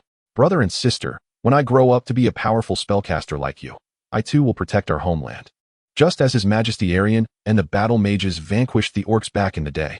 Listening to Anna's childlike yet sincere words, both Greta and Saluka felt a warm, bittersweet sensation in their noses. Indeed, even without direct experience, these newborns of the present had not forgotten this chapter of history. The flame of memory was passed down, generation after generation. This encapsulated the survival philosophy of humanity, brief as mayflies, upon this fantastical continent. After receiving permission from Erian, the chief of the School of Transmutation, Guter, entered the room. Though a decade had passed, Guter, a ninth circle archmage capable of staving off the ravages of time, appeared as youthful as ever, his keen eyes sharp as an eagle's, and his visage strikingly handsome.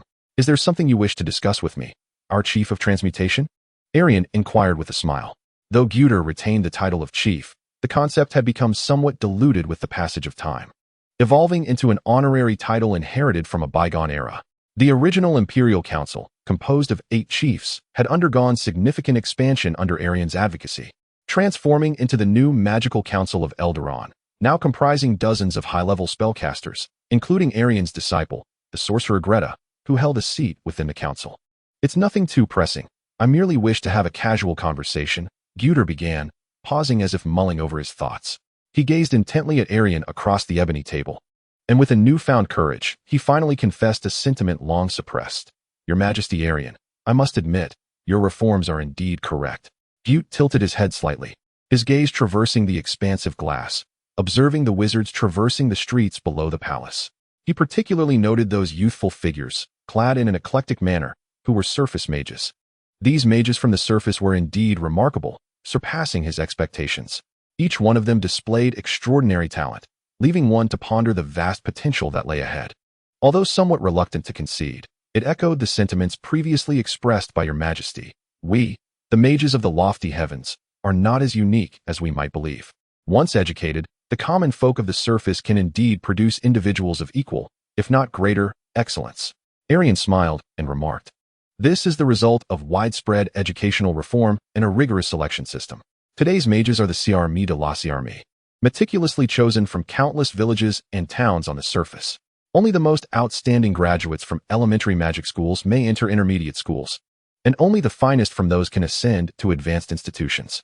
Compared to the past, the academic factions and familial legacies of Eldaron Floating City represent a far more efficient model for talent selection. Moreover, humanity is inherently the most rapid learner among all races." Butte nodded, a smile of acknowledgement gracing his face as he absorbed Erian's words. He found himself perplexed, reflecting on the folly that had once driven him to contemplate treason, conspiring with Helen and Card to assassinate Erian. How utterly misguided he had been. If in the aftermath of his initial failure, he had merely succumbed to Erian's might, compassion, and charisma, willing to pledge loyalty to him alone. Now, having witnessed the fruits of this grand reform, he had come to fully endorse Erian's vision. At this rate, one day, the great Eldaron, the nation of humanity, might even surpass the Western Elven Court, Butte declared. As a proponent of human supremacy, the mere thought of such a possibility stirred a fervor within him. Yet, in the next moment, he shrugged with a hint of resignation. Alas! Above the Elven Court reside the elven deities, those insufferable gods of the pointed ears. At this juncture, Butte recalled another matter.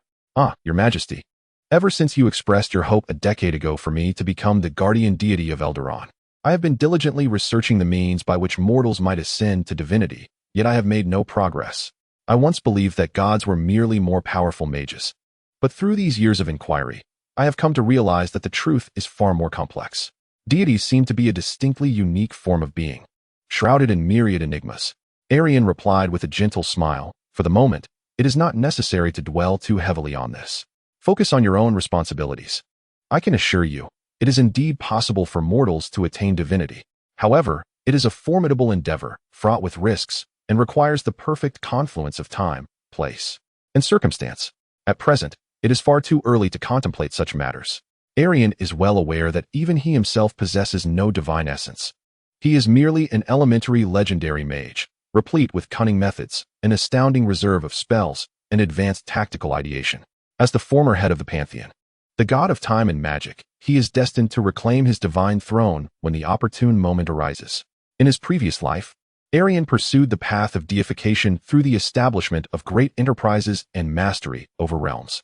He dedicated millennia to exploring the limits of magic, disseminating its knowledge, and touching upon the very essence of magic within the cosmos, ultimately achieving ascension to godhood. This process can indeed be replicated, albeit it is rather slow. As the monarch of Eldaron, the path of faith to divinity is also an option, but it is fraught with instability. Historically, among the countless revered idols, leaders, and monarchs, the vast majority have not attained godhood. The ascent to divinity is hardly a simple endeavor, and thus this route should ideally serve as a supplementary means. In other words, one should first attain divinity through alternative methods and subsequently utilize the faith of the empire to further sustain and enhance that divinity, consolidating the divine essence of humanity. In the recesses of Erian's memory, there exists a third, more straightforward shortcut to divinity: direct usurpation. After vanquishing a deity, one could utilize a lost ritual to seize their divine power and usurp their position.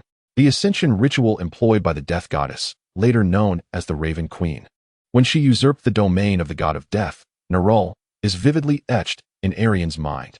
The sole dilemma lies in identifying a relatively weak deity, one lacking allies, whom he might defeat with assistance that could potentially include their adversarial deities, thereby plundering their divinity.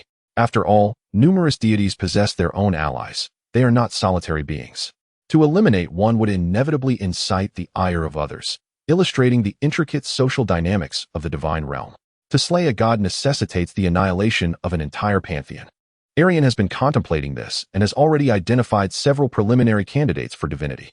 For instance, the future worm god, Kaivoras, and the minor deities residing in the god street of the Iron City, located in the second layer of the Nine Hells. As for specific targets, Erian intends to proceed cautiously, focusing primarily on the development of his nation. The stronger Eldaron becomes, the more options will be available. Slaying a god is ultimately a profoundly troublesome endeavor, requiring the right time, place, and circumstances. All are indispensable. As he withdrew his scattered thoughts, Erian was about to engage Gutter in a discussion regarding the future trajectory of Eldaron when he heard a knock at the door. Your Majesty, Erian. A high-ranking mage from outside Eldaron wishes to pay you a visit. She claims to hail from a human settlement beyond Eldaron. Upon hearing this, Gutter was visibly taken aback. Are there other human settlements beyond Eldaron?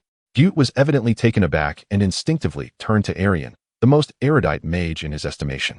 Indeed, Erian elucidated, centuries ago, humanity emerged simultaneously across various regions of the continent. However, apart from Eldaron, the human settlements elsewhere were rather diminutive, often comprising primitive tribes. Furthermore, to my knowledge, human enclaves beyond Eldaron do not practice arcane magic. What? No magic? Gyut's confusion deepened with each revelation. Then, from whence did this high-ranking mage, claiming to hail from outside Eldaron, originate? There is no need for such perplexity, Erian replied. I shall simply pay a visit to the lady mage who professes to be from beyond Eldaron. The visitation of deities to Eldaron. In a distant future, millennia hence. During the epoch when humanity became the predominant force, Erian had once heard many uninformed human scholars pose a question. Why do most deities appear in human form? After all, this continent is home to other intelligent races, is it not? Yet, apart from the deities specific to certain races, most gods resemble humans. Did the gods also take human form before the emergence of humanity upon the earth? Indeed, the deities of knowledge, war, death, commerce, and disease. Why do they all manifest as either male or female, young or old humans? If those questioning humans were to return to the primordial years, to a time when humanity had just been born or had yet to be born, the answer would become clear. The goddess of knowledge and prophecy, Ein, the teacher among the deities, the all-knowing mentor, personally witnessed this transformation. In the early days of creation, she existed merely as formless, impersonal primordial divine power, a fragment of the cosmic source of divine energy, until one day, the reverence and faith of mortals bestowed form upon this shapeless divine force, offering it a name. Thus, the goddess of knowledge was finally born in her entirety. Mortals shaped their gods with their faith, and so, this goddess of knowledge acquired her initial consciousness and persona, opening her eyes to behold the mortals on the largest continent of a certain planet. Those who worshipped her and chanted her name, mortals possessing colossal forms akin to mountains, with wings, scales, and claws. This was also Ein's original manifestation. In that ancient era, before humanity's inception, the dominant beings were dragons. At that moment, the goddess of knowledge, Ein, also revealed herself in the form of a magnificent dragon, akin to those mortals who revered her. Later, when the colossal dragon known as the primordial dragon god, the serpent of 9 faces, fragmented into 2 distinct deities, Tiamat, the goddess of chromatic dragons, and Bahamut, the god of metallic dragons. The 2 great dragon clans found themselves ensnared in a dichotomy of good and evil, leading to the disintegration of the once united empire. As the dragons became embroiled in a millennia-long conflict with the giants, their empire ultimately waned and crumbled under the weight of protracted battles, forcing the remnants of dragonkind to retreat to smaller continents. In their stead, the elves emerged to dominate this realm anew, with Ein transforming into an elven visage.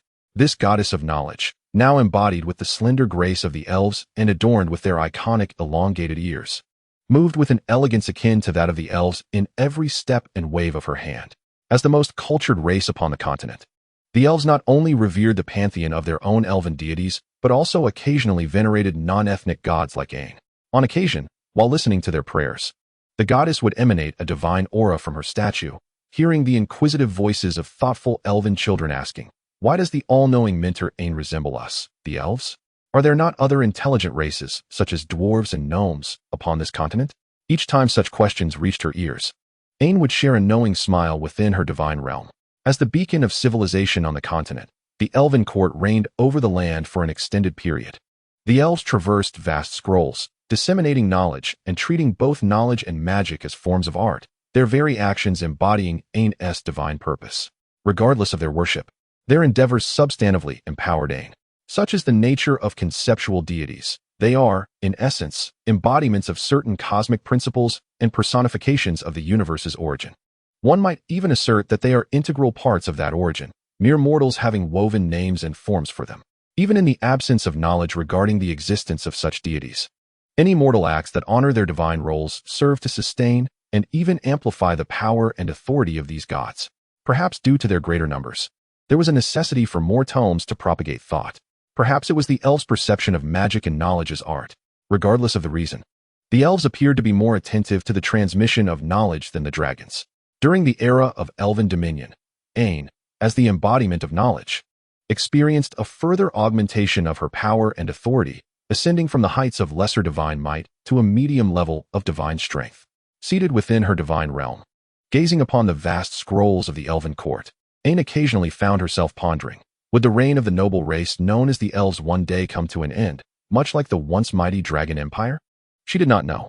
That was a nebulous future even the goddess of knowledge and prophecy could not foresee. Centuries passed, one after another. One day, seated in her divine kingdom, the goddess of knowledge, Ain, sensed a surge of new knowledge. In the vast expanse of the primary material plane, there existed a singularly prosperous civilization on a planet, specifically on the largest continent, within its eastern corner. There, a different breed of beings was diligently pursuing the path of knowledge, expanding its dominion. Consequently, the goddess cast her gaze toward the direction where the power of knowledge was sensed. This was a new race known as humanity. In a small, untamed region of the continent, within the human realm of Eldolan, hundreds of schools stood proudly upon the earth. Whether hailing from the celestial city or remaining to teach after their birth on the surface, the wizards imparted knowledge here. Students immersed themselves in cultural studies and the arcane arts. They learned to read and write, grasped the fundamentals of arithmetic, geometry, and astronomy, studied calendars and chronologies, became acquainted with the history of Eldolan and the human race, and even understood how, in ancient times, elves supplanted dragons to rule the continent. Believing that history does not culminate, but rather continues in cycles, they cherish knowledge. Although, due to their sparse population, humanity's impact on the goddess Ain and the realm of knowledge paled in comparison to that of the elves. Ain could clearly perceive that the enthusiasm of the Eldolan humans for disseminating knowledge seemed to far surpass that of the Elven Court. Could it be that humanity's fleeting lifespan, with individuals rarely surpassing a century unless they were exceptionally powerful wizards, compelled them to convey knowledge within their limited time? Or perhaps it was simply that the elves regarded knowledge as an art, more inclined to appreciate it than to diligently explore and share it. Regardless of the reason, this new race, known as humanity, captured Ain's attention. Thus, the goddess of knowledge and prophecy fashioned an avatar with her divine power and descended upon Eldolan. To prevent humanity from recognizing her true form and identity, Ain crafted what she considered a flawless disguise. She shortened her characteristic long elven ears, slightly adjusted her slender physique, and transformed all traits reminiscent of elves into a human guise.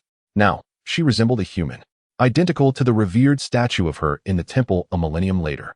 Ain's avatar soared into the land of Eldolan.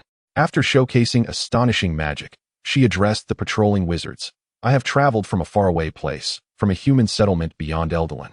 As a sixth ring high-level wizard, I have heard of your accomplishments, of the magnificent human nation you have established here, and of your esteemed monarch. May I have the honor of beholding the visage of your great emperor? The patrolling wizards were astounded to learn that there existed human settlements beyond Eldolan. Particularly, the fact that such a settlement could produce a high-level wizard was nothing short of astonishing. They conveyed the information to their superiors, establishing contact with the floating city high above, and relayed the astonishing news to the palace of Erian. At last, after receiving Alien's remote permission, the surface mages guided by flying carpets transported the lady who identified herself as Alien to the aerial city. Before the palace of this sky city, the goddess of knowledge finally met the arcane emperor Alien, the sovereign of the human realm, the supreme mage of Eldoran, and the illustrious Alien himself. Greetings, esteemed arcane emperor, the paramount mage of humankind, the king of all mages in Eldoran, the great Alien.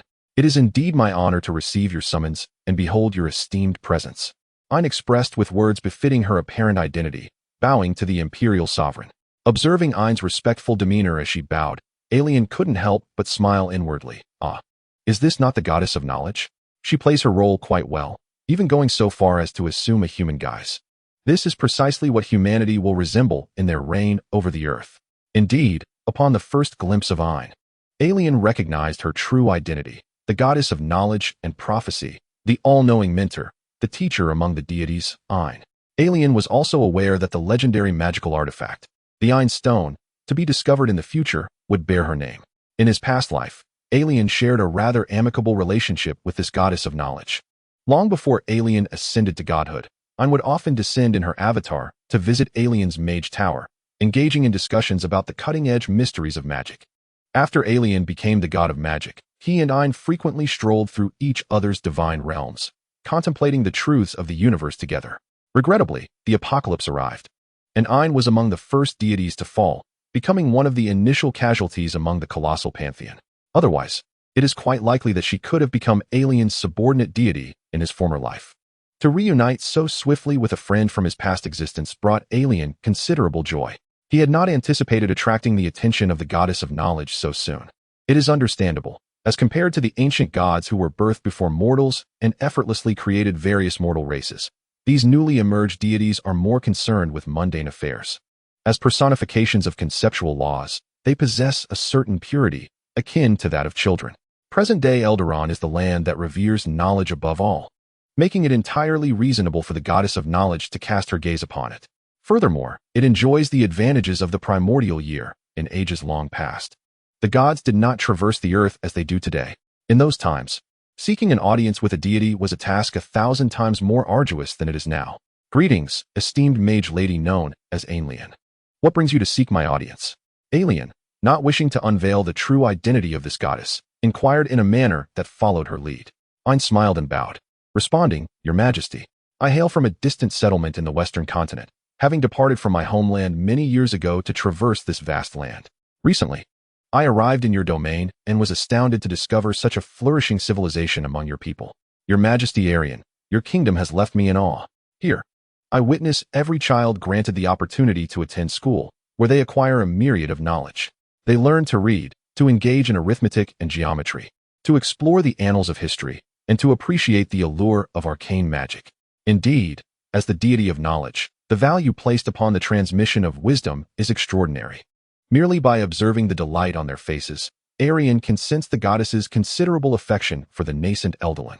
This suggests a potential for alliance.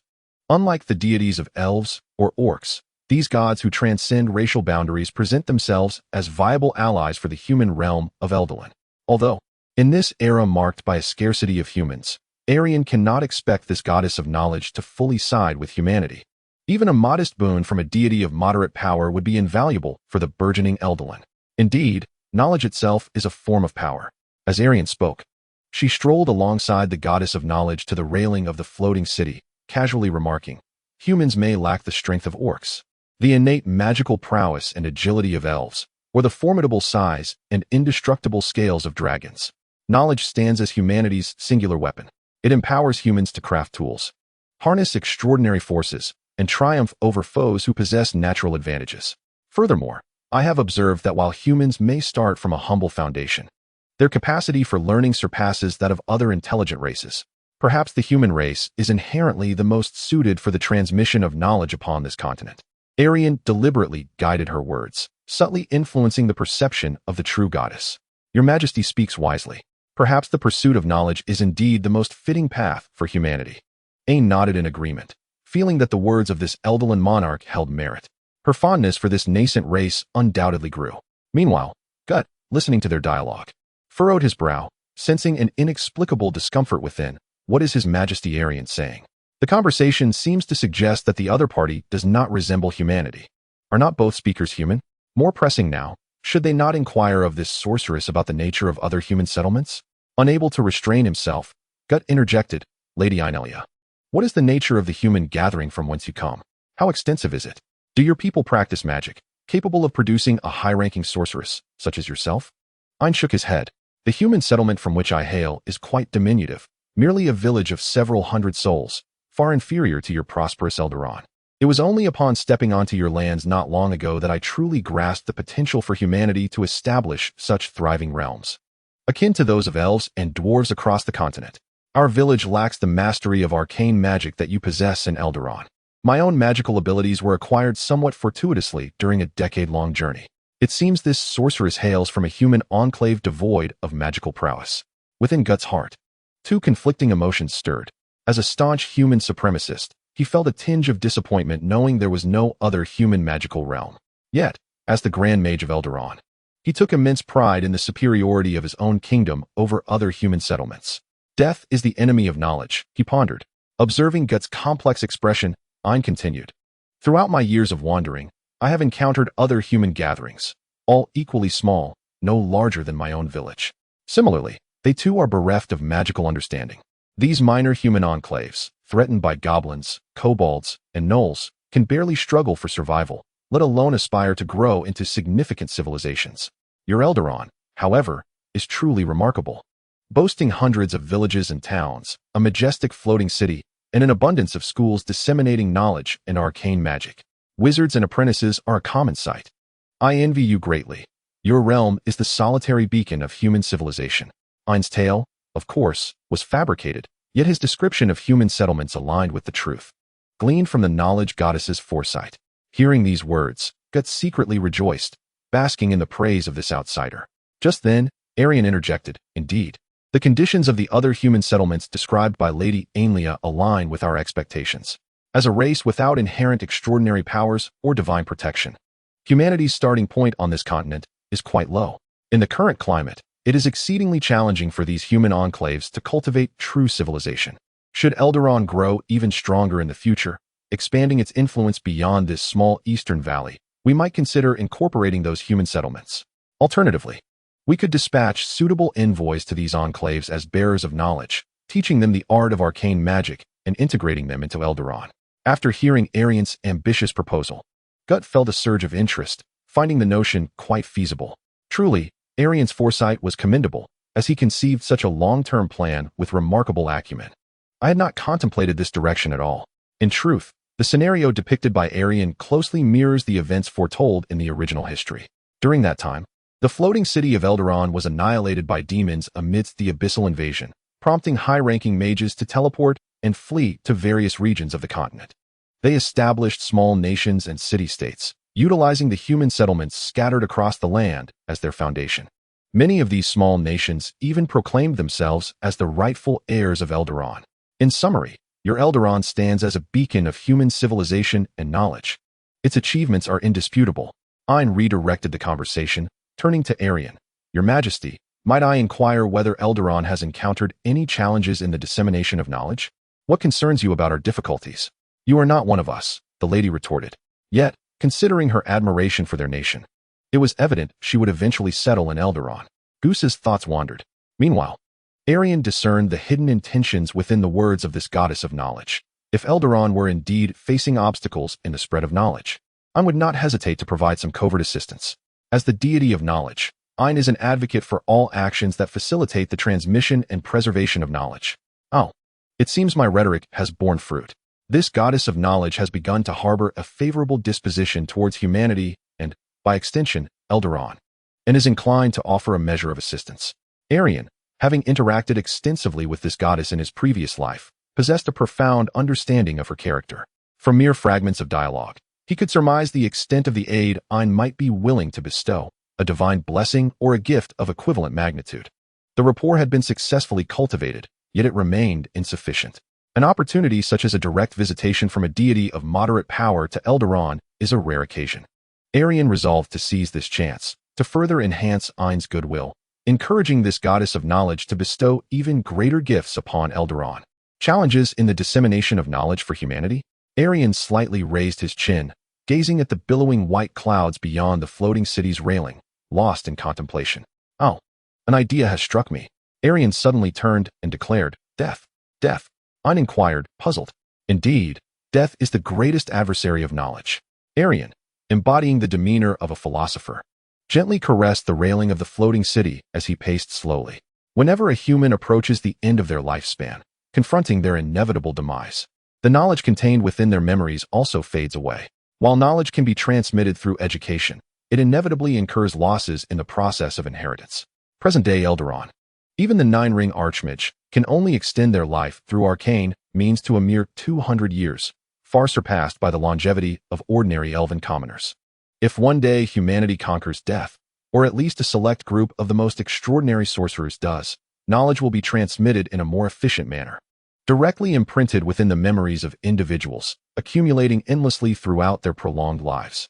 Ein listened intently to this unprecedented perspective, momentarily taken aback. She even felt a slight elevation in her understanding of the divine role of knowledge. An individual who has conquered death, continually amassing knowledge throughout an infinite lifespan. indeed represents a form of knowledge transmission that is not inferior to traditional education. Ein savored Elian's viewpoint. As the goddess of knowledge among the deities, she had previously been rather fixated on conventional methods of knowledge transmission, overlooking how individual mortality leads to the loss of wisdom. Thus, does your Majesty Elian intend to conquer death in the future? Ein inquired eagerly.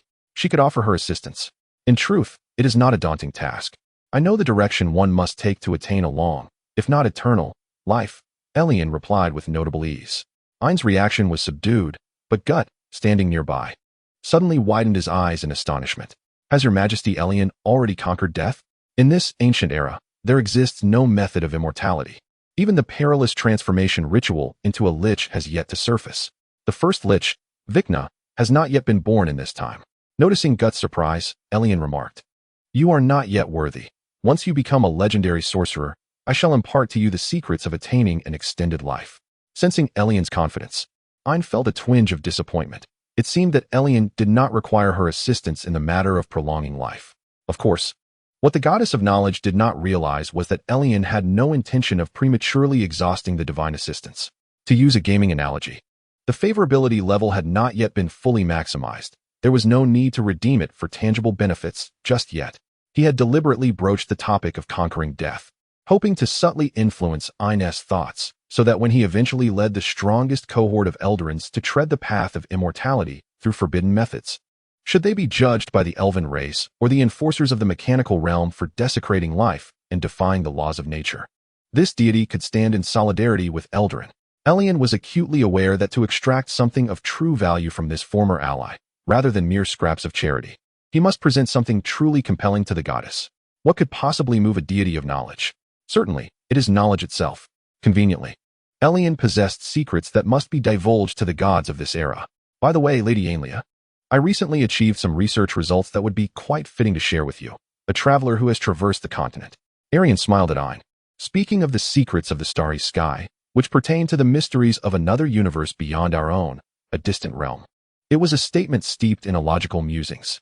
If cows, horses, and lions possessed hands and could create art and sculptures as humans do, they would craft representations of themselves. Horses would sculpt equine deities, while lions would fashion lion-like idols. As I inscribed the thought, before humanity graced the earth, did the gods also bear the visage of humankind?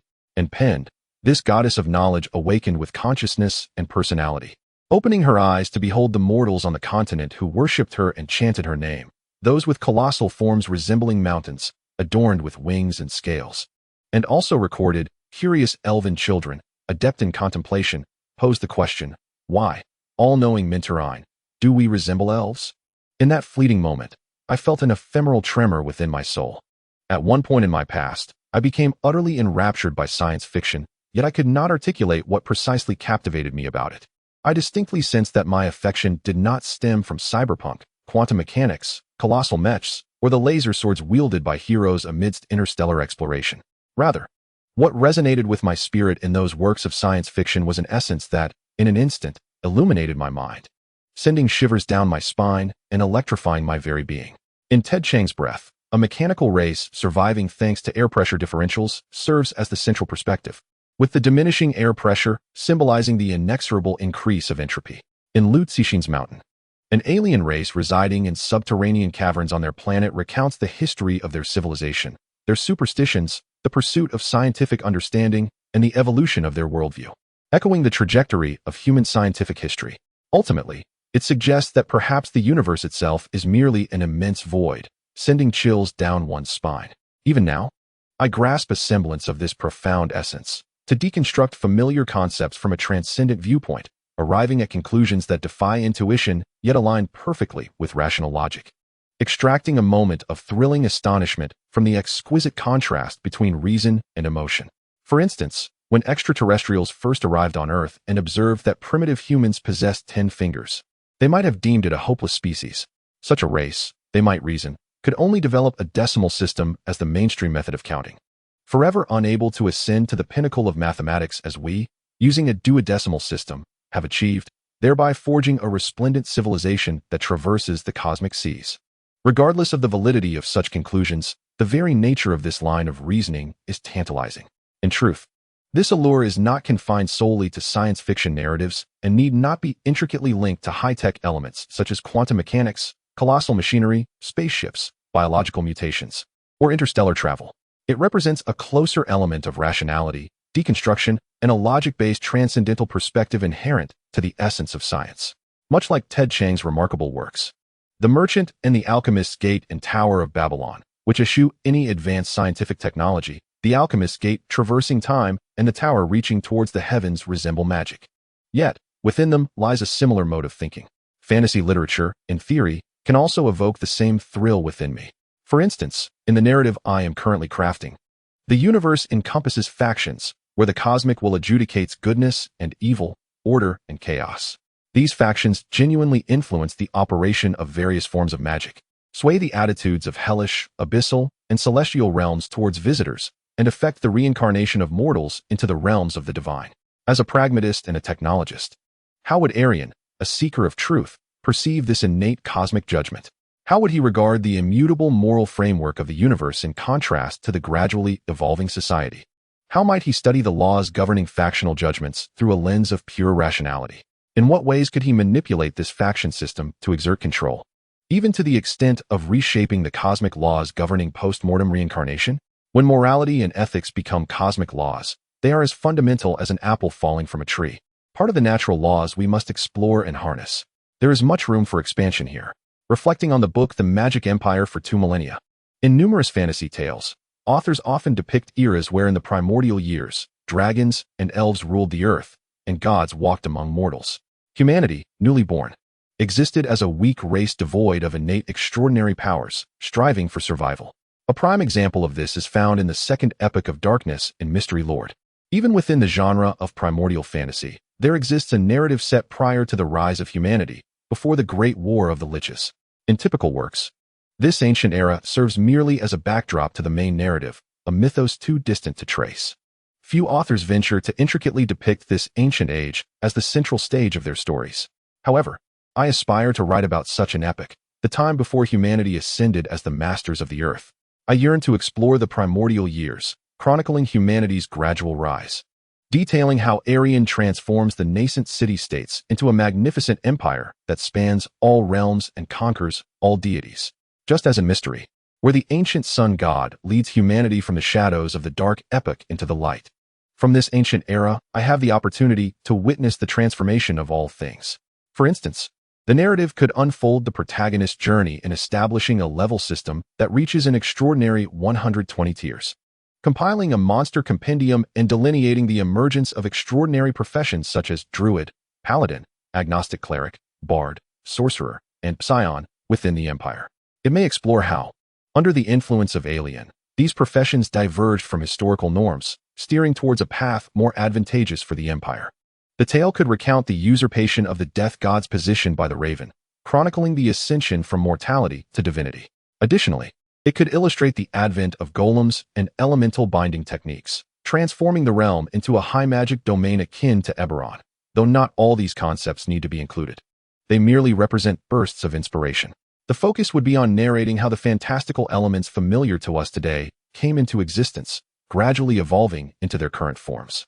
I have never delved into such genres, nor do I have a reference point from which to draw inspiration, leaving me uncertain about the clarity of the path ahead. The road is shrouded in fog, laden with thorns, and fraught with challenges. I can only hope for a favorable journey, walking alongside you until the end of time. In the starlit expanse, the sorcerer from a distant land felt an inexplicable disconnect, finding himself unable to insert himself into the dialogue between Alien and Ein. He dismissed it as the triviality of being an outsider, a mere high-level mage from beyond Eldaron, which rendered him an oddity. He resolved to disregard her and focus on his own research. No longer wishing to waste time with this lady, he bid a brief farewell and departed. On his way back to his laboratory, several subordinates rushed towards him, reporting, Lord Guter, there has been an incident on the surface. An elven mage is causing chaos in Rolling Stone Town beneath the floating city. He has damaged the roads, slain the working zombies, and seems intent on attacking the magic school. Several squads of battle mages are already investigating the situation. What? An elven mage? An audacious elf has dared to stir trouble in Eldaron? Guter's expression darkened with anger. Despite not fully grasping why an elf would venture into human territory, He could not tolerate such provocations. He had significantly enhanced his magical prowess since the battle with Alien a decade prior, now considered a half-legend. Furthermore, with Alien's occasional guidance, Guter's understanding and application of shaping magic had undergone a qualitative transformation. He was no longer the reckless mage reliant on sheer magical bombardment. Even when faced with lower-tier legendary foes, he could hold his ground for a time. Directly beneath the floating city, is it? I shall investigate myself. Should the situation prove dire, I will summon His Majesty Alien. Meanwhile, Alien, accompanied by Ein, entered his arcane laboratory. Great Majesty Alien, what knowledge do you wish to share with me? Ein's eyes sparkled with anticipation. She did not expect this mortal to impart anything unknown to her, the goddess of knowledge. What truly piques Ein's curiosity is the level of knowledge possessed by the mage who has established such a revered realm of wisdom. With a gentle clap of his hands, Erian transformed the laboratory's ceiling and walls into a resplendent tapestry of stars, as if the two of them were now adrift in the vast, dark expanse of space. I have recently been observing the night sky, studying the trajectories of celestial bodies, and have made some intriguing discoveries.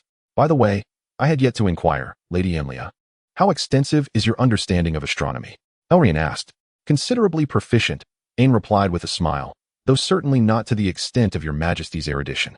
She had specifically visited the library of the Elven Court and perused the scrolls left behind by the Dragon Empire, thereby uncovering the secrets of celestial mechanics. I am aware that the stars above are, in essence, akin to the world beneath our feet, each an oblate spheroid, part of the material plane. They move under the influence of universal gravitation.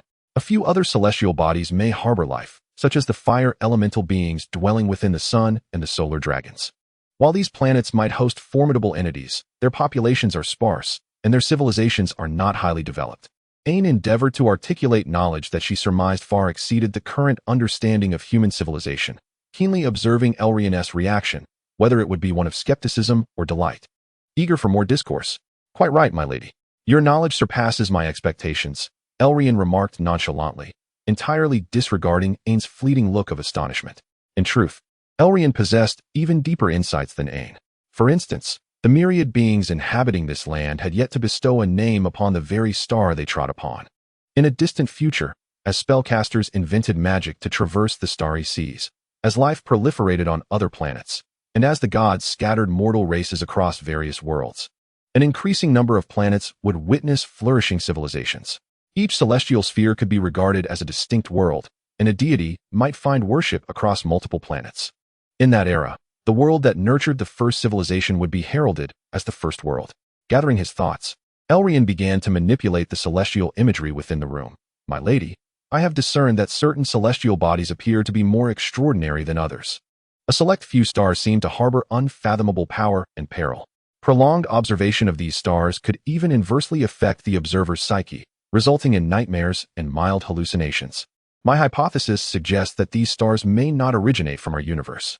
Or rather, these celestial entities, while originally part of the normal fabric of the material plane, have become strange and distorted due to contamination from other dimensions. Contaminated stars from other dimensions? Ein raised her eyebrows slightly, intrigued by an entirely novel notion. Which stars? She inquired curiously. Erian extended his right hand, fingers poised as if to grasp the air, and with a gentle twist of his wrist, celestial bodies began to magnify within the projection of the starry sky. One by one, he pointed out the problematic stars. Hadar, the insatiable hunger of darkness, lying concealed within the embers of extinguished stars in the Iba Nebula. It symbolized shadows, annihilation, and an unending thirst. Kaifeng, the Dreamweaver, a violet star usually perched upon the horizon, masqueraded as a helpful navigational beacon, yet at times betrayed those who placed their trust in it. Urban, a star that persistently emitted a cold, blue-white glow, seemed capable of unraveling the observer's cognitive faculties and their ability to sense imminent peril. Jabais, Zudan, Erian introduced each star, each harboring the taint of distant realms.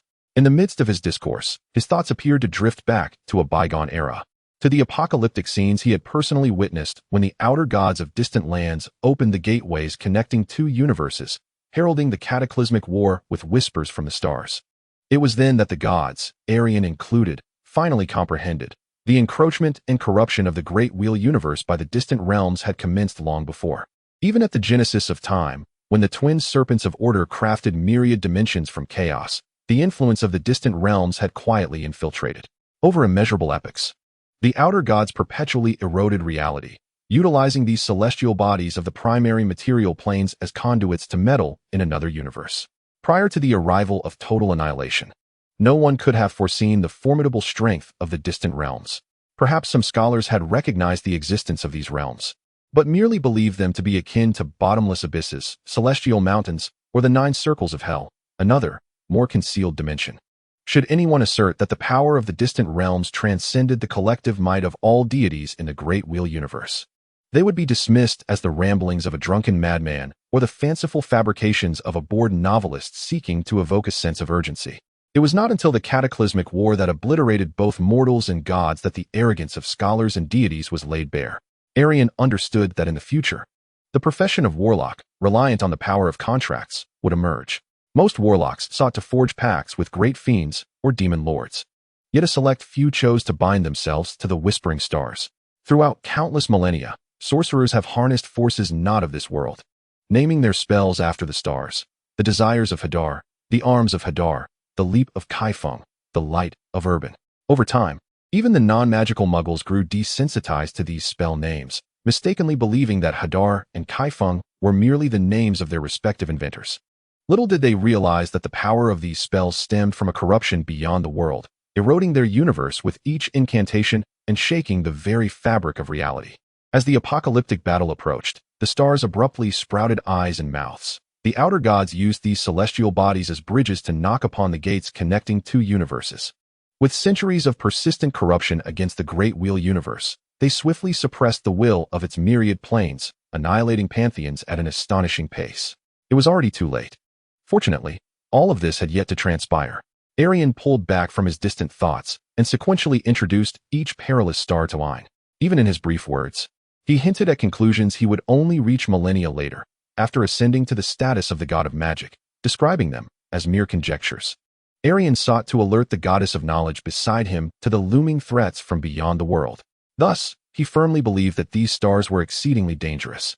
When developing and executing magical rituals, it was imperative to avoid any involvement with these celestial bodies and refrain from invoking their corresponding symbols. Ein absorbed these assertions, delving into contemplation. Others could not verify Erian's claims, but she was a true deity adept in prophecy and insight. She pondered whether to wield divine power to directly investigate these celestial entities to ascertain whether Erian's hypotheses were mere flights of fancy. As Erian disclosed the most critical information, he chose to leave it at that, knowing that this insatiably curious goddess of knowledge would undoubtedly pursue further inquiry. Once Ein, as the god of knowledge and prophecy, recognized the threat from beyond the world, she would not withhold her findings but would share them with the other deities. At that moment, the gods would become aware of the distant realms' threat a millennium in advance. Erian felt no concern that Ein's proactive investigation of these secrets might expose her to reverse corruption should she descend upon these planets. Unless it were the final moments preceding the apocalypse, the extent of the distant realm's corruption against the Great Wheel universe was far from sufficient to taint a true deity. After absorbing Erian's research findings and conjectures, Ein's demeanor grew considerably more serious. Were these seemingly ordinary stars truly so dangerous? Did space beyond the known dimensions really exist? With a skeptical disposition, this goddess of knowledge gently closed her eyes. In the divine realm of the outer planes, within an infinite library composed of vast tomes and scrolls, a lady of exquisite beauty and elegant attire rises from her seat, gazing ahead. She embodies the essence of Ein, the deity of knowledge and prophecy. In the depths of her eyes flows an ethereal blue light, as if the myriad secrets of the universe swirl within her gaze. Possessing extraordinary divine power and the unique authority of a true god, Ein, though not endowed with overwhelming strength, harbors an unwavering confidence in her abilities of prophecy, insight, and truth-seeking, rivaling any deity within the current cosmic expanse. Ein directs her gaze toward the material plane, extending her divine perception to observe the celestial bodies described by Elian, Hada, Urban, Kaifeng, and Zutan. Her primary focus is to discern whether these celestial entities are influenced by forces from other dimensions. Even for a deity, possessing clearer prior knowledge and a definitive direction for inquiry enhances the accuracy of prophecy. As Ein amplifies her divine power, she encompasses each star mentioned by Elian, viewing these disparate celestial forms as a unified whole, eager to uncover any hidden mysteries. though she finds Elian's claims of dimensional pollution rather far-fetched. A flicker of anticipation stirs within her, hoping that this mortal mage might indeed stumble upon knowledge beyond her own comprehension. After a few moments, the exploration concludes. The stars remain silent, revealing no extraordinary qualities. No evidence of the so-called other-dimensional forces is uncovered. Among the celestial bodies that Elian characterized as perilous, only a few exhibit a significant magical potency, yet nothing exceptional emerges. This outcome is rather expected. A tinge of disappointment lingers in Ein's heart. Was the purported threat from beyond the world merely a sensational conjecture from a mortal? Although she finds no objects of interest, leaving the insatiably curious goddess of knowledge somewhat disheartened, Ein understands the limitations at play.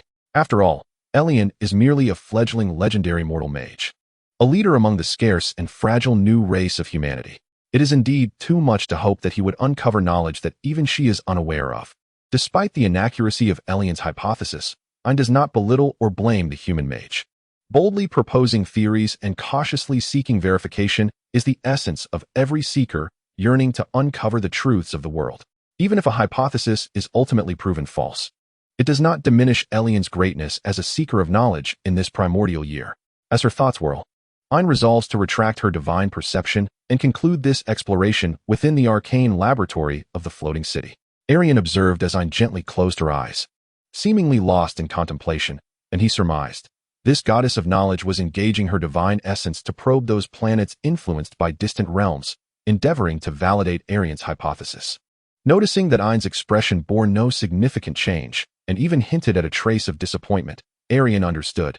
Indeed, even the most adept deity of insight and prophecy, relying on the pivotal information he provided as a prerequisite, was unable to pierce through the shrouded fate woven by the great beings beyond the dimensions of those distant realms and unveil the truth. This outcome was one Erian had long anticipated. The true secrets of the distant realms are not easily discerned by the titanic gods.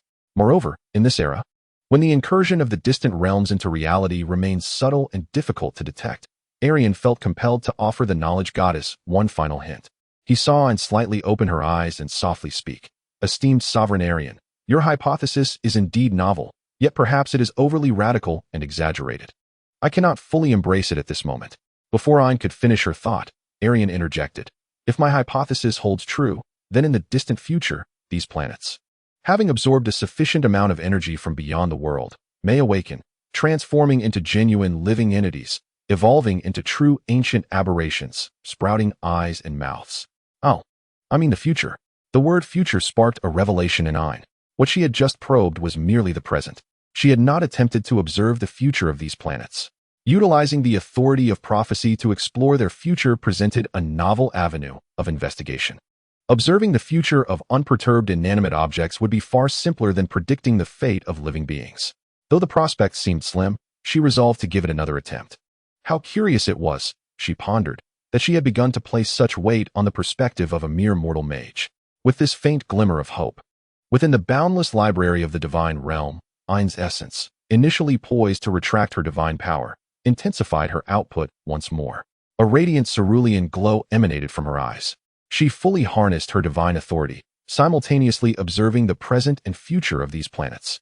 Ein's gaze transcended time, casting its sight upon the downstream of the river of time. Living beings, civilizations, and nations, these sentient entities contained an abundance of possibilities, their futures shrouded in profound uncertainty, too ethereal to grasp. However, the planets were different.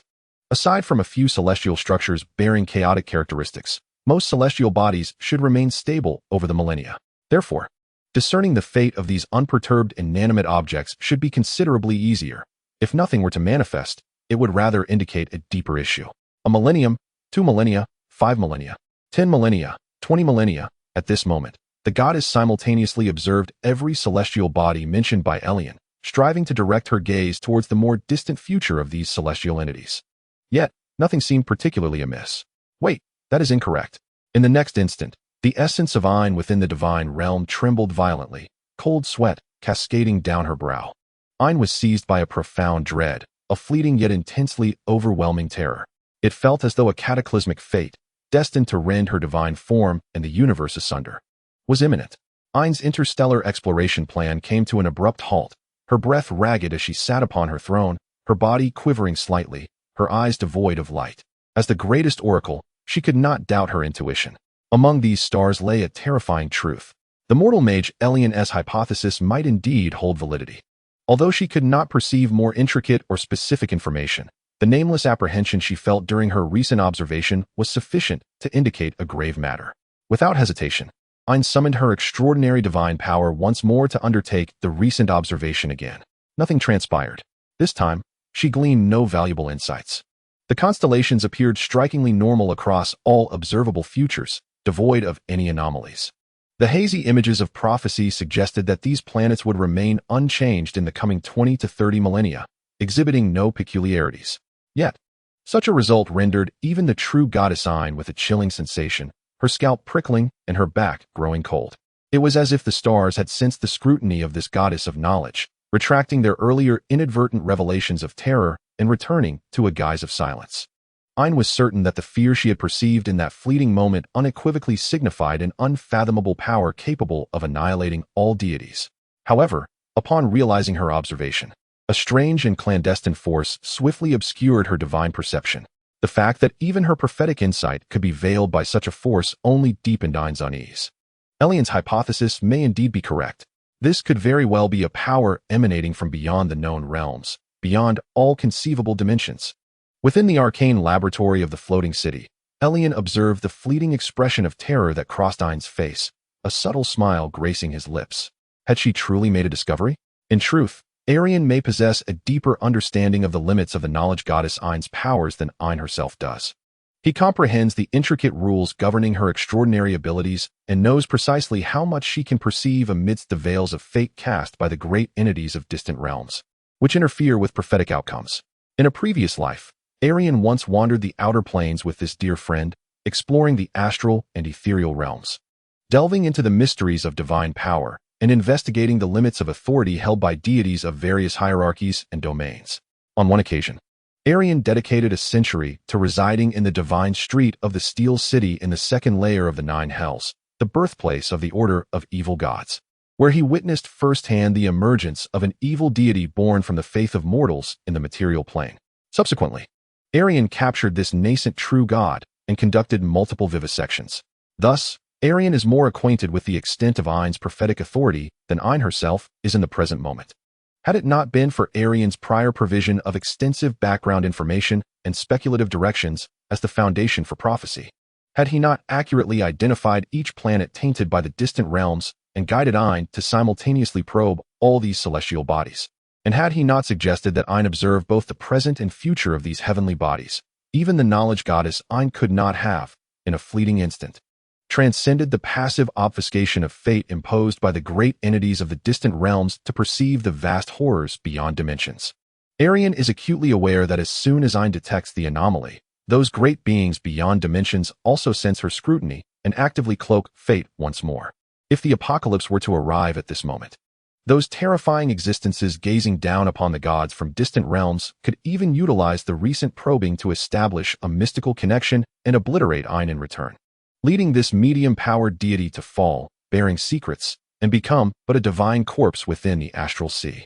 Yet, in this current era, their only recourse is to conceal their pieces more deeply and convincingly, feigning that the results of the recent observation were merely erroneous. However, it is too late for such pretenses. Esteemed and great Lord Erian, Ein's visage appeared somewhat weary, her voice tinged with a faint tremor. Upon reflection, your hypothesis possesses considerable validity. There is much to explore in the future. The knowledge goddess inclined slightly, offering a solemn bow to the sovereign of Eldoran. Thank you, Lord Erian, for imparting such invaluable knowledge. She added silently in her heart, acknowledging that even for a goddess of knowledge, the insight was indeed precious. If the reverence, admiration, and gratitude previously expressed by the knowledge goddess before Erian were merely performative, a faade to uphold her stature, then now, her words stem from genuine sincerity. Lady Ainleia, I am pleased to hear that you can accept my hypothesis and recognize its inherent reasonableness. Erian wore a subtle smile at the corner of his lips. The so-called forces and threats beyond the world remain merely a rudimentary hypothesis for now. We require further experimentation to substantiate this claim. For instance, traversing the vastness of the primary material plane, soaring towards the starry ocean, truly landing on the bizarre planets of Hada, Urban, and Kphone, establishing bases on these celestial bodies, and conducting more intricate research. Unfortunately, the current Elderon, and indeed the entirety of humankind, remain too feeble to even contemplate such grand endeavors, Erian remarked, his tone deliberately infused with a sense of loss and regret. Ein, absorbing Erian's words, offered consolation. It matters not, great majesty. Perhaps one day, the realm of Elderon shall indeed achieve the magnificent goals you envision. However, what I just mentioned is something even the present Elven Court struggles to accomplish. Erian continued in that slightly melancholic tone. In this atmosphere, Ein instinctively articulated the words Erian longed to hear. Perhaps one day, the realm of Elderon can achieve feats that even the ruling Elven Court of this continent cannot. This nation called Elderon, this race known as humanity, deserves such a day, Ein thought, hoping for its arrival.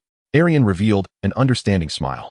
During the discourse with Erian, Ein naturally conceived an idea. Indeed, direct exploration of these peculiar planets is far too perilous for the mortal races of this era. However, this true deity could undertake such endeavors. Ein resolved to prepare briefly before crafting another divine avatar to explore these celestial bodies infused with powers from beyond the world. This was also part of Erian's plan, allowing Ein to uncover more secrets of these celestial bodies during this distant time from doom and subsequently warn other deities. By the way, Great Majesty Erian, I am immensely grateful to you for revealing the potential of humanity and sharing your research findings with me. Ein bowed once more. During this visit to your majesty, I have a small gift I wish to present to you. The first Einstone in the world. Ein reached into her dimensional pouch and produced a small bag, gently spilling the gems onto the table.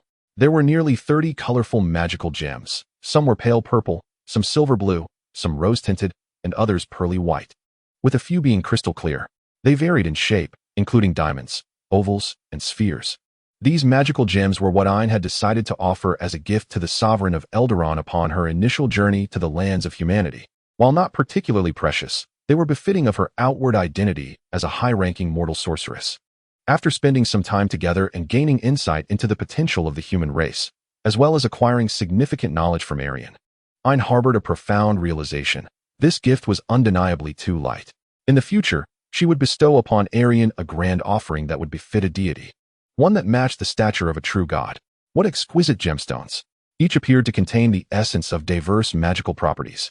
Erian picked up a transparent, spindle-shaped gem and scrutinized it closely. Might I inquire where you procured these gems, Lady Ainleia? He asked. Ein vaguely explained that they were sourced from a serendipitous venture into a half-plane of existence. In truth, the knowledge goddess was not entirely mistaken, for these gems originated from her divine realm, adorning a wall within the endless library. Each of these magical gemstones was of exceptional quality, embodying specific attributes and symbolic meanings. When processed through appropriate rituals, they could be transformed into various magical artifacts. Erian offered a brief assessment. For instance, this transparent spindle-shaped gem symbolizes the continuity of life. He placed the gem before him, tracing an arcane magic circle around it, then began to chant an incantation, guiding the flow of magic within the gem to sculpt a model of the spell. Within mere seconds, the transparent gemstone erupted in radiant brilliance, having been fashioned into a magical item. Ein gazed in astonishment at this spectacle. She had not anticipated that this mortal mage could, with just a few glances and an observation of the gem's properties, effortlessly unveil its potential and create a corresponding magical artifact, as if he had already possessed the blueprint for such an item in his mind. What purpose does this magical item serve, esteemed majesty? Ein inquired, maintaining her identity and refraining from employing divine authority to probe further. Erian smiled, tossing the transparent spindle-shaped gem into the air. It began to orbit around his head, much like a satellite encircling a planet, which in turn revolved around a star. Today, we have jointly observed the celestial phenomena, delved into the mysteries of the starry sky, and unraveled the wonders of the universe. From this, I drew inspiration, mimicking the trajectory of the stars, and thus created this magical item. Although this gem does not physically touch me, its motion around me grants it properties akin to the magical gear I am currently equipped with, such as magical gloves, cloaks, and boots, providing me with certain enhancements. The advantage lies in its not occupying any physical equipment slot, allowing me to wield other magical items without hindrance. As long as this transparent spindle-shaped gem orbits me, it will supply the essential nutrients for my life, rendering food and water unnecessary for my survival. I shall name it the Vitality Gem. Ein gazed at the gem that revolved around Elian's head, a glimmer of delight evident in his eyes. Such an intriguing invention, truly befitting the illustrious Elian.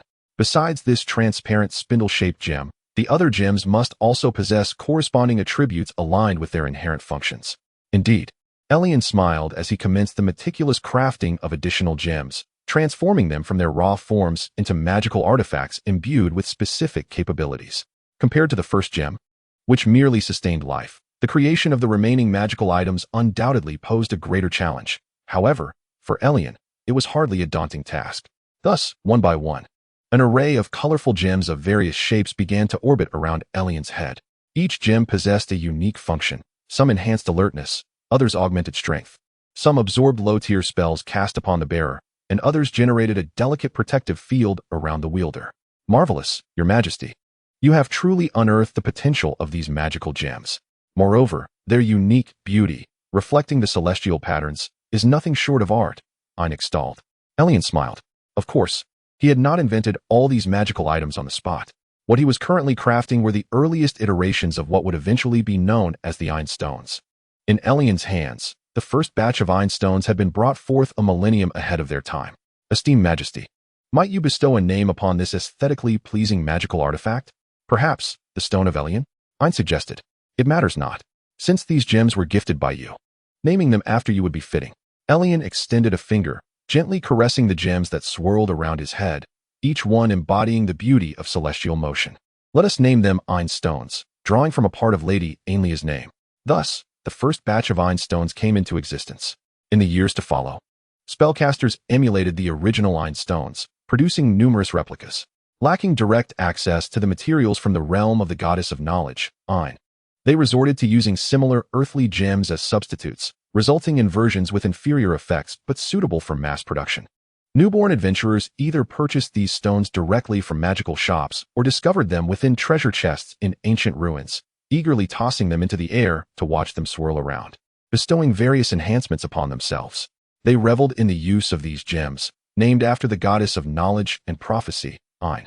Minstrels would gather around the campfire to recount the ancient legends, the great Elian conversing with the goddess of knowledge, Ein, in the imperial capital, exploring the mysteries of the starry sky, ultimately mirroring the beautiful trajectories of celestial bodies to create the world's first Ein Stones. As Ein set foot upon the sacred land of Eldaron, another significant event was concurrently unfolding. In the distant west, within the Elven royal court, Seymour Whisper of the Moon, the brother of the Moon Elven Queen who had imparted arcane magic to humanity centuries prior, was engaged in a tea gathering with other court mages. Meanwhile, a legendary sun elf mage, harboring a deep-seated animosity towards humanity, had just emerged from a century-long seclusion, stepping forth from his alabaster tower. Within the Elven royal court, a few hours earlier, on the western side of Eldaron, amidst a forest brimming with potent magical energy, stood a breathtakingly beautiful pure white spire reaching toward the heavens. A pathway of pristine white stone meandered through the woods, transforming into enchanting and serene trails. Fountains gushed forth crystalline sacred waters, reflecting the sun's seven-hued brilliance. The Elven royal court, the heart of the continent, is the governing authority recognized and embraced by all Elven cities, villages, and families, a splendid palace harmoniously integrated with its natural surroundings. In the opulent and spacious hall, 7 Elven court mages sat in their respective seats, savoring fresh fruit teas while engaging in light-hearted conversation. Each of these court mages had transcended the 9th circle of magic, and within this hall, they represented merely a fraction of the 42 legendary mages among the Elven race, a mere glimpse into the profound heritage of the continent's most formidable nation. Despite belonging to different Elven families and serving their own lords, the mere presence of these legendary figures was awe-inspiring. At that moment, the wooden door of the hall creaked open, revealing a splendidly dressed, somewhat aged Elven court mage who entered with a dignified air. Alamiel Goldpetal, you have finally emerged from your dilapidated tower. Has it not been over a century? Quipped a moon elf mage strumming a harp, casting a jovial glance towards the newly arrived sun elf mage. The one referred to as Alamiel, bearing a notably stern and serious countenance, shrugged dismissively and retorted, Prince Seymour, mind your words. A mere century is but a fleeting moment in the grand pursuit of the magnificent art of magic by our Elven kin. Alamiel's words, though tinged with exaggeration, remained within the bounds of reason. Even the most ordinary elven commoners could boast lifespans exceeding 700 years. Moreover, these legendary elven mages, before their ascension to the divine realm, typically resided in this material world for around 2 millennia. Unlike the lowly humans devoid of divine guardianship, elves retain their memories and their souls after death, entering the elven paradise of Avondor, where the end of mortal life merely marks the commencement of another journey. During my exploration of the magical arts within the tower over this past century, has anything noteworthy transpired? Alamil surveyed the surroundings and posed a solemn inquiry. The legendary elven mages exchanged glances, seemingly finding nothing of particular significance. The realm of the elves remained as peaceful as ever, with no foe daring to tread upon their sacred land. The Elven Court continued to reign as the sovereign of all civilized races upon this continent, a resplendent beacon of civilization. We govern the 4 great races: elves, dwarves, gnomes, and halflings, defending against the onslaught of orcs, goblins, kobolds, gnolls, and numerous other barbaric races, ensuring that they do not taint the heart of this civilized land. Giants and dragons have long since faded from their former glory, now either hidden in the wilds of the continent or fled to distant lands. Speaking of races, one elven mage seemed to recall something. What are your thoughts on the newly emerged race of humans? Humans? Another sun elf mage responded, as if grappling with an unfamiliar term. Is that the new race that suddenly appeared less than a millennium ago? Indeed, that is the very one. I recall that a few years back, humans established a substantial settlement in a small valley to the east of the continent. Upon mentioning humans, the moon elf mage Seymour suddenly became intrigued, a sly smile gracing his features as he remarked teasingly, Alamil, during your seclusion, that newly arisen race of humans has indeed accomplished something remarkable. What remarkable feat? Alamil maintained his seriousness, merely raising an eyebrow. He could hardly believe that such a newly emerged and humble race could achieve anything worthy of the Elven Court's attention. Just shortly after your retreat, those magical humans managed to construct a floating city, soaring high into the skies. Alamil furrowed his brow. What? A long-lasting floating city? Humans are capable of such a feat? In his mind, only legendary ritual magic could cleave mountains, inverting peaks to elevate a floating city into the heavens. Of course, it wasn't accomplished by a single human. It was the collaboration of a few thousand mages, taking many years and vast amounts of precious materials, Seymour elaborated. No, that's not what I was inquiring about, Alamil interjected. I meant, does this human race truly possess arcane magic? It was I who taught them. Seymour replied with a sense of pride. That must have been around 300 years ago, or perhaps 500. I cannot recall precisely. At that time, my attendant and I traveled eastward, encountering those newly established city-dwelling humans, and I readily imparted magic to them. Indeed, Seymour mused. It was centuries ago when that moon elf royalty shared the secrets of magic with humans. What, Seymour? Why would you teach such things to humans? Alamil's tone suddenly turned severe. Do you not find it amusing to watch those hairless apes learn magic from scratch? Seymour recalled the events of the past, a smile blossoming upon his face. Do you truly comprehend the gravity of your actions, Seymour? Alamir scolded, his voice laced with indignation. Do you find it amusing to impart arcane knowledge to those inferior races? You are committing an egregious affront to the deities of the elves. As a quintessential sun elf, Alamir harbored an intense disdain for all non-elf races. In his worldview, the realm was structured akin to a flawless pyramid of racial hierarchy, with sun elves perched at the pinnacle, followed closely by moon elves. These 2 elven subspecies collectively deemed the high elves. The second tier comprised wood elves, wild elves, aquatic elves, winged elves, and dark elves, the future drow, among other lesser elven lineages. The third tier consisted of civilized races such as dwarves, halflings, and gnomes. Although these races were considered somewhat contemptible, they were begrudgingly tolerated due to the dwarves' ability to forge weapons and the halfling's skill in herding livestock. There had to exist some lowly races to undertake the menial tasks that the elves were unwilling to perform. Beneath these 3 tiers lay goblins, orcs, kobolds, humans, and others, all relegated to the ranks of the unworthy, their very names deemed impure. Alamir, like his fellow sun elves, firmly believed that this hierarchical structure was an intrinsic aspect of cosmic order, a divine mandate bestowed upon the elven race by their gods to dominate all others. This conviction fueled his outrage upon learning that Seymour had taught magic to humans. You have introduced those barbaric races to the arcane arts, transgressing the established rules and allowing these ignoble beings to encounter what they ought not to. You moon elves are perpetually so lax, disregarding divine teachings and our traditions. Alamir chastised sternly. Seymour retorted with palpable discontent. Is it truly such a grave matter? It is you son elves who are excessively conservative, unable to tolerate even the slightest innovation. You invoke divine authority and elven tradition over the most trivial of matters. If I had indeed committed an affront to the elven gods, the priests would surely come to confront me. Before Alamir could respond, another moon elf mage inquired with curiosity. By the way, Prince Seymour, what is the purpose behind those humans establishing floating cities? Seymour recounted what he had previously learned. It seems that those humans who have mastered magic believe themselves to be fundamentally different from those who have not, no longer of the same species. They have collectively sought refuge in the skies, desiring to isolate themselves from the common folk below. I have also heard related news. Another elven mage, Hira, chimed in. Those aristocratic mages high above organized a hunting expedition a few years ago, over a decade past, wherein they slaughtered a number of non-magical commoners. Humph. Truly a testament to the uncivilized nature of those inferior races, Alamir scoffed. Nonetheless, it matters little. Those human mages are destined for demise. Upon finishing his words, Alamir turned sharply to the moon elf, Seymour, and declared with a commanding tone, Seymour, no matter how you attempt to justify your transgressions, you have indeed committed an error against the teachings of the gods. To atone for your misdeeds, and to prevent the wrath of the divine in the future, I shall personally journey to the lands of the eastern humans. What do you intend to do? Seymour inquired, somewhat bewildered. Alamir strode through the door with resolute determination, stating unequivocally, naturally, I shall annihilate all human mages and sever the thread of their magical lineage. Do you require assistance in this endeavor?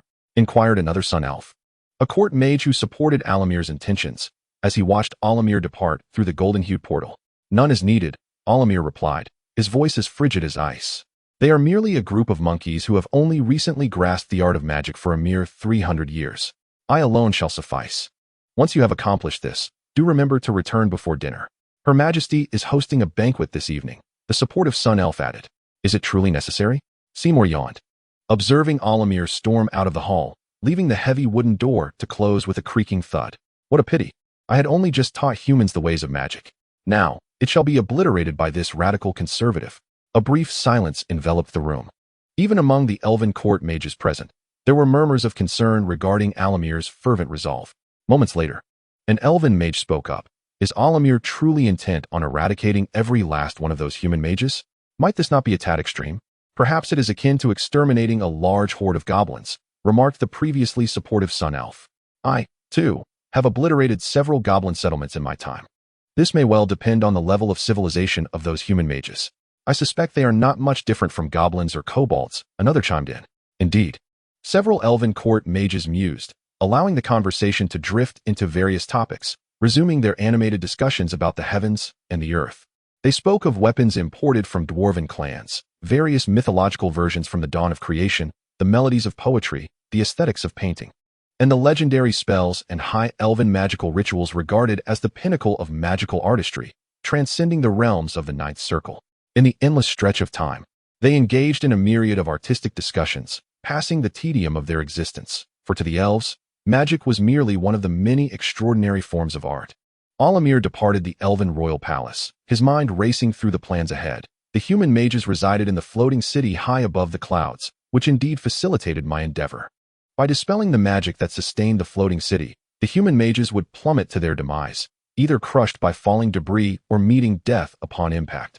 Should there exist a few intermediate mages who have mastered the art of flight, they shall be dealt with accordingly to ensure that arcane magic does not endure. This task appears to be remarkably straightforward. Once completed, I shall return in time for dinner and partake in Her Majesty's banquet. Alamir possesses unwavering confidence in his rudimentary legendary prowess.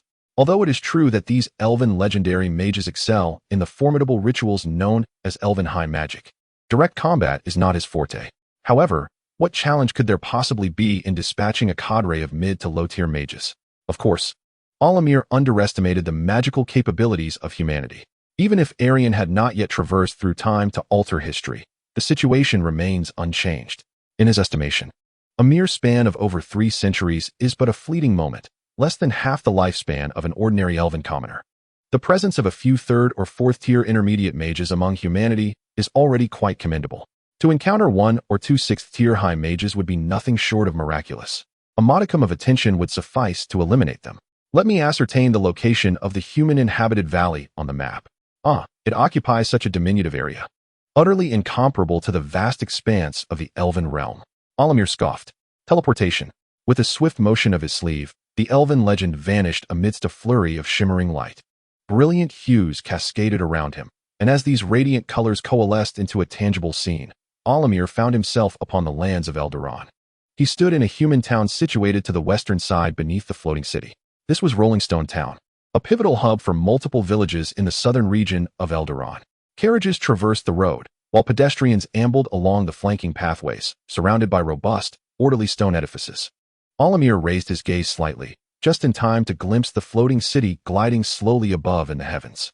Ever since the inception of Erian's reforms, the floating city of Eldaron has maintained a steady trajectory, following the meticulously charted flight path devised by Erian, continuously surveying the human lands below. So this is humanity's floating city? It appears rather unremarkable. Merely a larger stone enhanced with a superior levitation spell. Alamir let out a derisive laugh, wholly indifferent to the astonished gazes of the townsfolk around him. Who is this mage? I have never seen him before. Why is he standing in the middle of the road, disregarding traffic regulations? What will happen when a carriage approaches?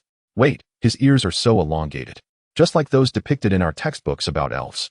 Elves? Is this what an elf truly looks like? The surrounding pedestrians murmured among themselves. Alamir paid no heed to the discussions of these commoners, for he was well aware from prior encounters that those dwelling on the surface were not but magicless peasants, unworthy of his attention. Very well, as long as we manage to bring down that floating city, everything will be fine, correct? Aramil raised his hands, executing a series of intricate gestures, invoking a simple ritualistic spell. This was akin to a supercharged version of dispelling magic, with significantly enhanced range, distance, and potency. Disperse. 2 minutes later, as Aramil uttered the final incantation, an invisible wave surged toward the floating city high above. He then stood with his hands clasped behind his back, awaiting the descent of the aerial city. During these 2 minutes, numerous townsfolk gathered, oblivious to the nature of the wizard's chant, drawn from all directions by curiosity. They watched the elven mage engage in various intricate and frenzied dance movements, reciting incomprehensible and obscure elvish incantations, which appeared rather comical. It truly resembles an elf.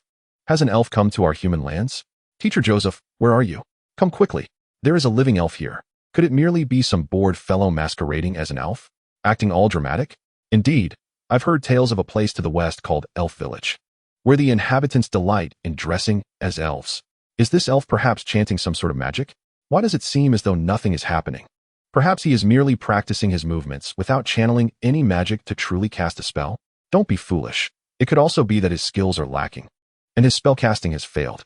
Aramil, overhearing the murmurs of the onlookers, let out a disdainful snort.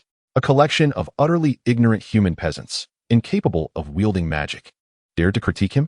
When they witnessed the floating city plummeting from above, and their revered wizarding masters falling at his hands, they shall know fear.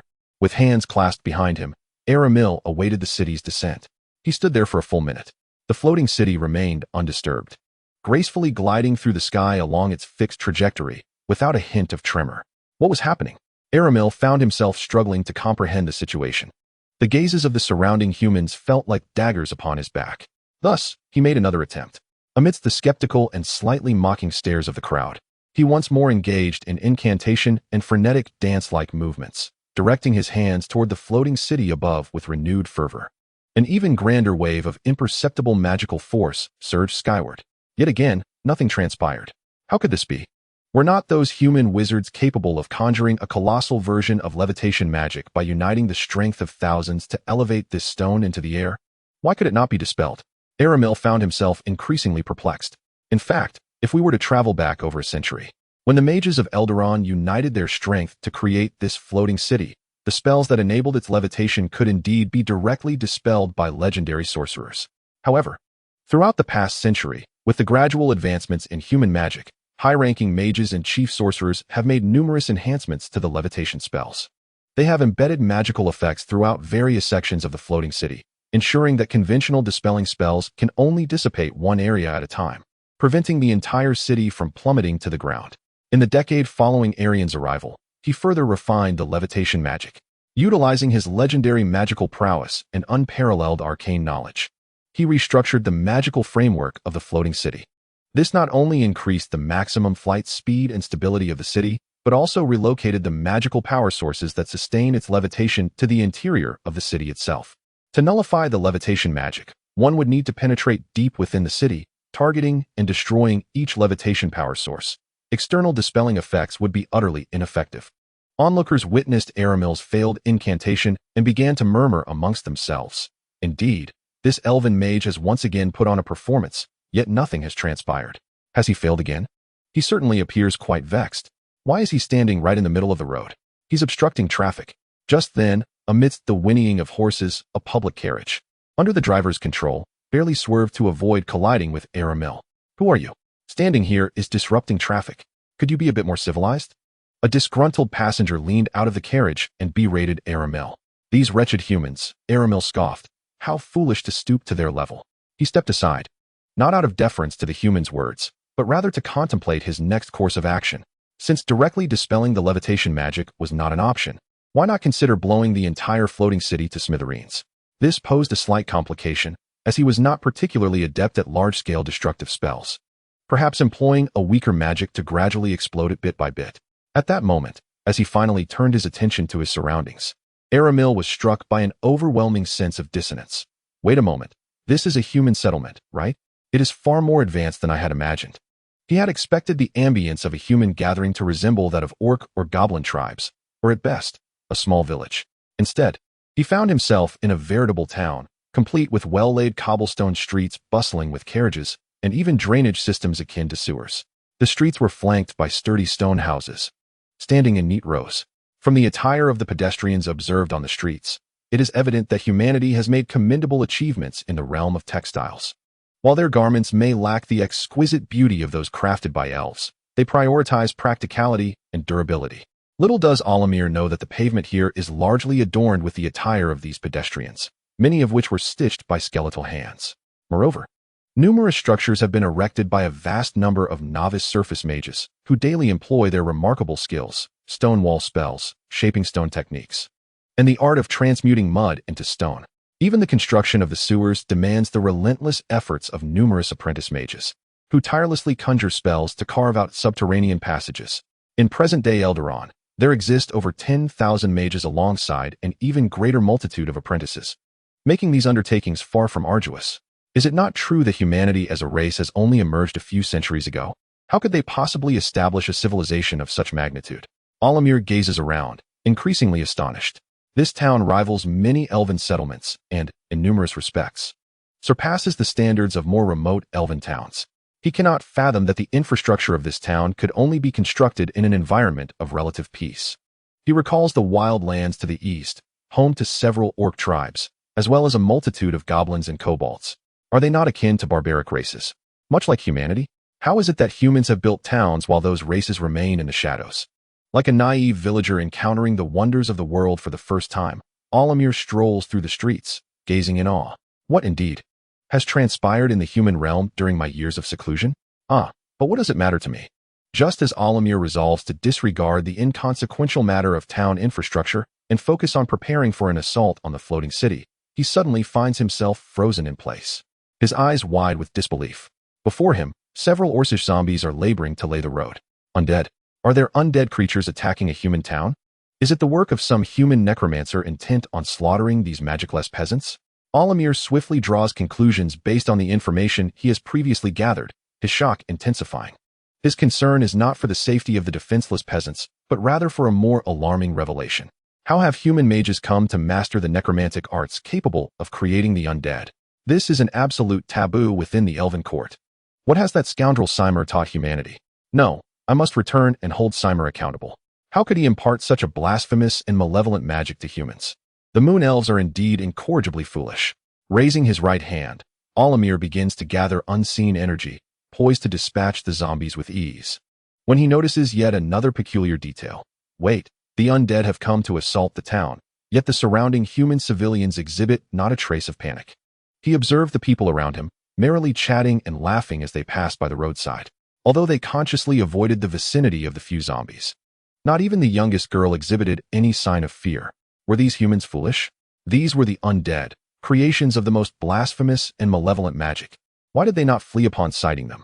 Yet, if they were devoid of terror, why then did they steer clear of the zombies? Aramil found himself perplexed by the workings of the human mind. Grasping the arm of a nearby little girl, he posed his query in response to her bewildered gaze. Why do I avoid these zombies, yet not retreat further? The girl regarded him as if he had posed a question devoid of logic. She pointed to a sign adjacent to the zombies, and following her gesture, Aramil read the inscription, Road construction in progress. Please maintain distance. Thank you for your understanding. You must be a stranger, Uncle. Mr. Joseph and Ms. Mary taught us to steer clear of the work zones of skeletons and zombies, so as not to disrupt their road work. Aramil felt as though struck by lightning, a multitude of questions flitting through his mind. Wait, what road work? Are there truly people utilizing zombies for such tasks? No, that is not the crux of the matter. More importantly, are you suggesting that the necromancer responsible for these undead is allied with you common folk? Is that necromancer currently in the town? I thought it was said that human mages looked down upon the surface-dwelling, magic-less commoners, residing instead in floating cities above? Aramil was utterly bewildered. His original plan had been to obliterate the floating city, annihilating all human mages. However, if a significant number of the 1,000 mages were to descend to the surface, locating and dispatching them one by one would prove to be a daunting task. The little girl regarded Aramil with a look of incredulity. Uncle, I do not know which mage created these particular zombies. Our Rolling Stone town has a medium-level magic school and a primary magic school. You could inquire there about who is responsible. The mage who conjured these zombies might very well be teaching at one of those schools. Aramil felt a surge of disbelief, nearly choking on his own frustration. You humans, this lowly race, have institutions such as schools? No, that is not the point. More importantly, are you implying that the necromancer, who conjures the undead, actually teaches at a school? Is he intending to pass on the tainted and profane art of necromancy? The little girl found it increasingly difficult to comprehend the thought processes of this foreigner. Yet, adhering to the principles of civility taught in school, she patiently explained, Uncle, your question is rather peculiar. Such commonplace production magic surely must be taught. You must not have had the opportunity to attend school due to your age, right? That is quite all right. I bear no prejudice against you. Even in elementary magic schools, students learn some basic techniques for restoring the undead. Our teacher instructed us that by infusing negative energy into the undead, one can mend their injuries, thereby allowing them to work longer even amidst wear and tear. Thus, even an ordinary apprentice mage can assist in the restoration of the undead. Of course, mastering magic is challenging. I am still learning fundamental cultural subjects. However, I am certain that I will eventually learn magic and help the mage uncles and aunts restore the undead. The pressure of information was overwhelming for Aramil, causing his mind to feel as though it might explode. So it is like this? Those who wield magic have actually engaged in such deeds. He immediately began connecting all the information, deducing the truth. A group of mad necromancers had emerged from the floating cities of humanity. They descended to the surface, spreading the foul, blasphemous necromancy, attempting to transform this land of humanity into a realm of the undead. Fortunately, I discovered this in time, otherwise, as this nation of the undead, lacking respect for life and reverence, grew in power, it would bring shame upon the elven race before other species. The little girl, utterly perplexed, could not fathom what this uncle was saying. She even began to doubt herself. Was it her inadequate grasp of cultural studies that rendered her explanations so unclear? Otherwise, why did he seem to concoct even greater and stranger misunderstandings after each clarification? At that moment, she finally noticed that the peculiar uncle had notably elongated ears, reminiscent of the elves mentioned by her teacher in class. Could it be that, Uncle, your ears are quite long? No wonder you kept mentioning humans. Could it be that you are from the Western Elven lands? The little girl's eyes widened in astonishment, her tone betraying her disbelief. Indeed, has this female human child discerned my noble and elegant elven identity? Truly, the lowly humans are rather dull. Only now realizing that I hail from the noble lineage of the Western Elven Court. Aramil smirked, awaiting the little girl's response. Uncle, you are indeed a human from the Western Elven village, right? My mother says that those humans living in the Elven villages are quite eccentric, always adorning their ears to resemble the pointed ears of elves. It's quite hideous. They keep muttering about humans as if they are not one themselves. Wait, what is this situation? Where exactly is the Elven village? Is it the name of a human village? What human settlement would dare to adopt such a name? It is an affront to our elegant and noble elven nature. Alamil has encountered far too many intolerable matters today. I apologize, Uncle, although you seem to have many questions. Mother advised against conversing with peculiar individuals from the Elven village, as it might lower one's intelligence. I can no longer entertain your strange inquiries. If you have questions, it would be best to direct them to others. Oh, by the way, the aforementioned school of magic lies in that direction. The young girl kindly pointed the way before departing. What on earth is happening? Why do I feel as if I have been embarrassed all day? Alamil seethed with anger. At that moment, a zombie repairing the road had approached him. One of the orc zombies, following its program directive, waved its hand to signal the passerby to step aside. Humph! A vile creature that desecrates life dares to provoke me? Alamil's fury surged, disregarding the zombie's intent, his fists clenched in frustration. In the next moment, a massive sphere of vibrant green acid plummeted from the sky, crashing down upon the orc zombies and the partially completed road. The sizzling sound echoed as, in an instant, the zombies engaged in roadwork were obliterated by the potent acid, leaving not even a bone behind, while the half-finished road surface emitted a hissing noise, sinking and melting away. The nearby passers-by, witnessing this scene, panicked and fled. What is happening? Is there a mage vandalizing public property? I know. Just moments ago, this mage stood in the middle of the road casting spells, obstructing passage for several minutes. Extremely uncivilized. To think he would resort to such destruction. I realized he had been casting spells ineffectively for quite some time, only to be ridiculed by onlookers. Who would have thought he would respond in such a fit of rage, venting his frustrations upon public facilities? He must be quite deranged. Look at that fellow's long ears. He must be an elf. So this is what elves are like, such a neurotic race. Quickly, report to the patrolling mage that an elven sorcerer is causing a ruckus on human lands. Ignoring the babble of the onlookers, Alamil strode directly toward the direction the young girl had indicated, the elementary school of magic. According to that juvenile female human, the rabid necromancers impart their blasphemous and wicked arts here. The elementary school of magic in Rolling Stone Town is merely a modest stone structure, constructed in the first year of the Empire at the onset of the Erian reforms. Though it had undergone minor expansions and renovations over time, it remained rather simplistic, consisting of only a single large classroom. Numerous winding paths meandered around this small edifice. In the ongoing construction of the town, the ever-developing Rolling Stone Town has chosen to respect its origins, even if it means taking a detour. This symbolizes the initial dawn of magic and the renewal of life embodied in quaint little houses. Peering through the classroom window, Alamil found it utterly vacant, devoid of students. Today was a holiday, and no classes were in session. With a casual wave of his hand, a book flew from the desk into his grasp. The stern elven mage flipped through its pages with rapidity. Was there truly knowledge of the malevolent necromancy? Humans were learning such things. Alamil's frustration boiled over as he discarded the book, which ignited mid-air, swiftly reducing to ashes. Gazing at the modest stone school, a glint of murderous intent flickered in Alamil's eyes.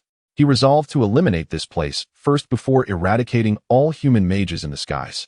Hello, esteemed elven mage. What are you doing? A youthful voice inquired from his side.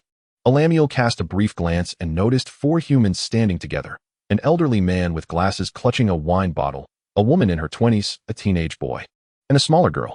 They were none other than Teacher Joseph, Mage Saluka, the dragon-veined sorcerer Greta, and little Anna, who had just begun her schooling.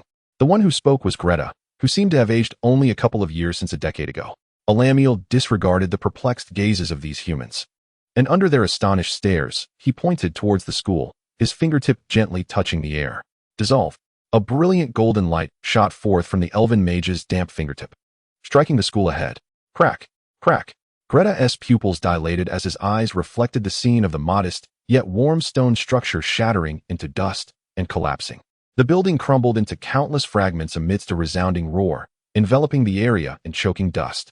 After 10 years, this humble abode, which cradled the childhood memories of Greta and Saluka and harbored the magical dreams of Rolling Stone Village, vanished in an instant under the assault of the invader. My school. You've destroyed my school. Little Anna cried out, her tears spilling as she witnessed the collapse. Madman, what are you doing? This is our school, the place where children learn. Teacher Joseph, suddenly sobering up, dropped his wine bottle with a clatter, nearly losing his balance in his fury. This was the sanctuary of his brightest 10 years. Greta and Saluka's expressions darkened as they watched the building continue to disintegrate into finer dust.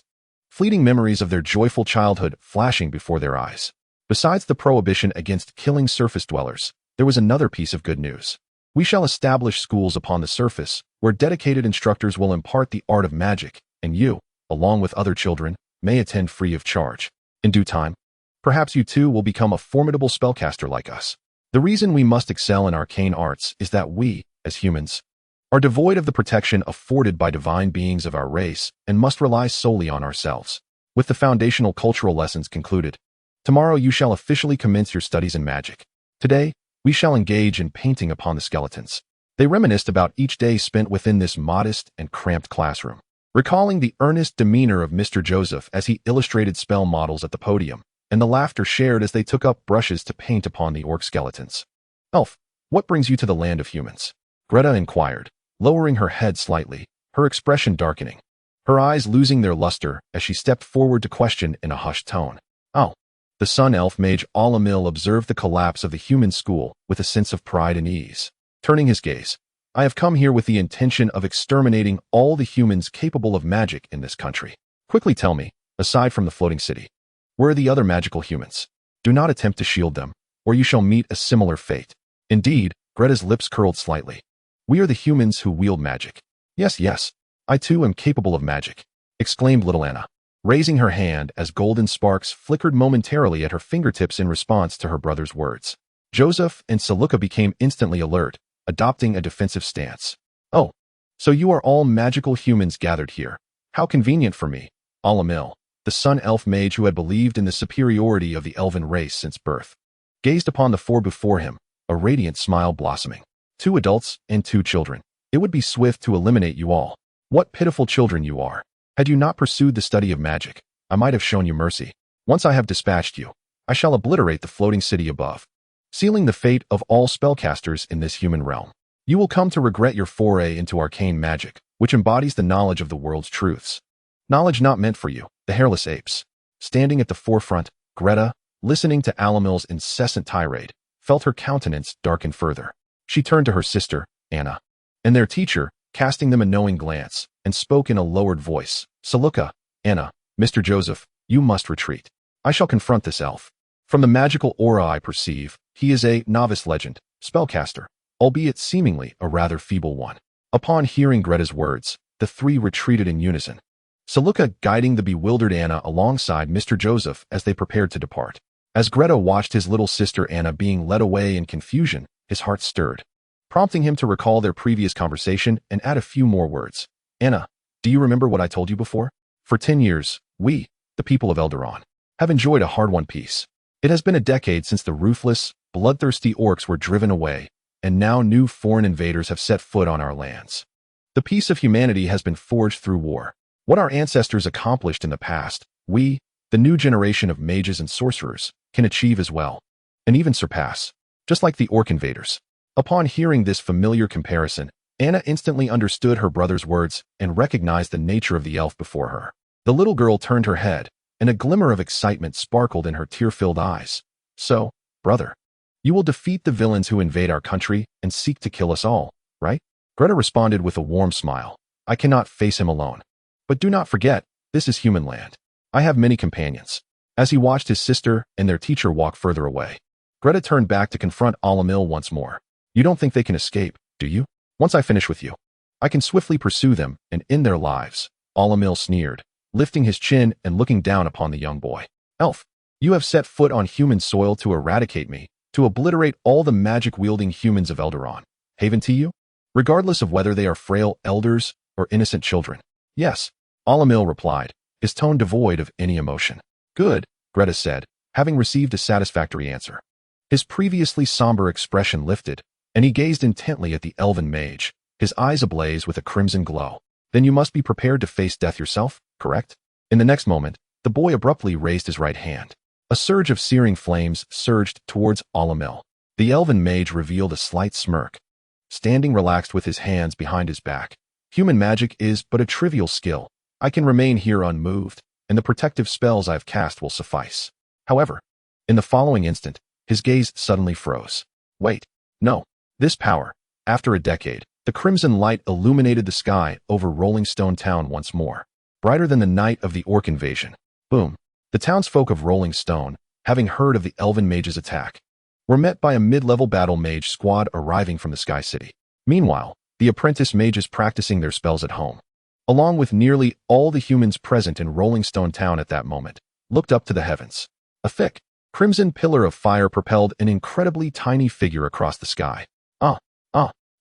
The astonished cries of the elves echoed throughout the town of Rolling Stone. Your Majesty, is there a disturbance in the lower realm? Just after crafting the world's first batch of Ain stones, Elrian, alongside the goddess of knowledge, Ain, was observing the scene reflected in the basin of water. It depicted the unfolding events in Rolling Stone. Indeed, an elven mage had invaded human lands, specifically in a town situated slightly west of the floating city. Elrian gazed into the golden basin where the images flickered, columns of fire piercing the sky, and amidst them, the diminutive, screaming figure of an elf. Is that the court mage of the Sun Elves, Alamir? This individual had emerged from seclusion 2 decades earlier than recorded history and had ventured onto human territory. Once captured, he would be interrogated to uncover what had altered the course of history. Could it be them? Elrian's thoughts drifted as he recognized the identity of the Elven Court mage. Feeling a sense of reassurance regarding his abilities, albeit the kind one feels towards an enemy, he was merely a lesser legend of the Elven Court, possessing relatively weak combat prowess. Elrian gently turned his wrist, replaying earlier scenes. The surface of the water shimmered, revealing Alamir's prior act of demolishing a school, boasting that he would sever the transmission of magical knowledge among humans. I shall eradicate all humans capable of magic. Ain watched these events unfold, her teeth clenched slightly in indignation. It was utterly unforgivable for this elf to commit such acts on human soil. How could these self-proclaimed noble elves display such a face when confronted with the knowledge heritage of other races? As the goddess of knowledge, Ain could not abide such deliberate destruction of the transmission of knowledge. Humans should not remain forever ensnared in ignorance. Yet there are those who wish for us to remain so, Elrian lamented. Ain's expression darkened upon hearing this. To be honest, in the past, Ain had held a very favorable view of the elven race, the most civilized on the continent in the current era, considering them embodiments of culture and knowledge. However, Alamir's actions today revealed to the goddess a different facet of this seemingly elegant race. Esteemed Majesty Elrian, since there are invaders in the lower realm, do you need to proceed there? Ain inquired with a hint of urgency. Your Majesty, I am a 6th ring high mage and can assist you and other mages in confronting this rude elven invader. The goddess of knowledge had already resolved that if she were to descend to the surface, she would act discreetly, employing her divine power to subtly influence this sun elf mage into defeat without revealing her identity. Though merely an avatar, she possessed the strength of a moderate legend and certain divine privileges, more than sufficient to handle Alamir. Erian chuckled lightly. No, I do not intend to intervene directly. As merely one of the 42 legendary mages of the Elven Royal Court, confronting such an individual is well within the capabilities of the newly emerged Eldalan. Even with a fraction of its strength, the younger generation of spellcasters yearns for merit and the opportunity to inscribe their names in textbooks. Let them have their chance. Should any real issues arise, I shall teleport to the scene instantaneously. At this juncture, Erian's tone unexpectedly took on a sense of relief and nonchalance. After all, it can no longer be concealed. After a decade of growth, the resplendent Eldalan requires an opportunity to showcase itself. Erian was convinced that, in the face of the Elven Royal Court, maintaining the past peace necessitated either the ability to obscure one's own development and grow quietly, or to exhibit sufficient strength to instill caution in adversaries. Alamil was merely the tip of the iceberg regarding the overall combat prowess of the Elven Royal Court. Thus, following this battle, Erian intended to convey to the Elven Royal Court that Eldalan could achieve victory with merely a fraction of its power. A fiery column propelled the elven mage Alamil, crashing against the slope before Rolling Stone Town with a tremendous explosion, bringing the chaos to a halt. Crimson flames erupted, and smoke filled the air. What on earth is this? Is this the extent of human magic?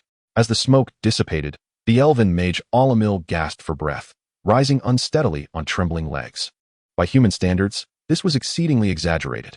He had come perilously close to being unprotected, relying solely on his inherent protective spells to withstand the blow.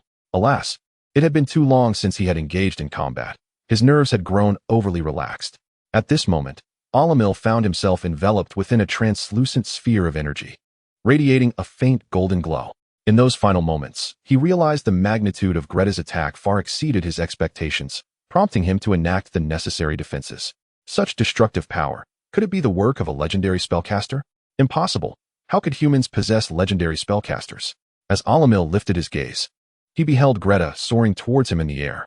This youth, appearing no older than a mere teenager, radiated a palpable intent to kill from his piercing eyes. His skin was adorned with illusory dragon scales, resembling sturdy armor. Behind him, A pair of crimson wings beat against the air. Dragon wings. This was a newfound ability awakened within Greta after a year of training under Erian, as the bloodline of the red dragon within him further activated. Unlike conventional magical flight, this mode of flight, purely physical in nature, could not be dispelled by magical countermeasures. Is this truly a human mage? Shouldn't humans lack wings? Yet, these wings bore an uncanny resemblance to dragon wings. Alamil found himself increasingly perplexed. Moreover, during the recent skirmish, the human youth executed a spell assault with almost zero latency. And the sheer, overwhelming magical energy imbued within the sorcery left Aramil feeling profoundly unsettled. It was undeniably arcane magic. Yet the sensation it evoked was markedly different from any practitioners of the arcane arts Aramil had previously encountered. In the distance, the townsfolk gazed in astonishment at this breathtaking spectacle, emitting gasps of disbelief. Truly, it was great, the idol of our rolling stone town. How could this be? Observing the astonished expressions of the townspeople, Aramil furrowed his brow slightly. Indeed, they are but ignorant humans. That magic just now, by human standards, should have been the pinnacle. Yet within our Elven Court, numerous mages can unleash similarly potent elemental spells. Then, Aramil's keen elven ears caught the murmurs of those incredulous humans. How could this be? That elven mage actually caught Great's strike. This is utterly terrifying. After being struck by Great's magic, that elven mage is still alive. Aramil's lips twitched slightly. Is your astonishment rooted in my survival? Should I have been obliterated instead? Before Aramil could contemplate further, Great's next assault descended upon him. A blazing column of fire rained down from the heavens. The new generation of human mages.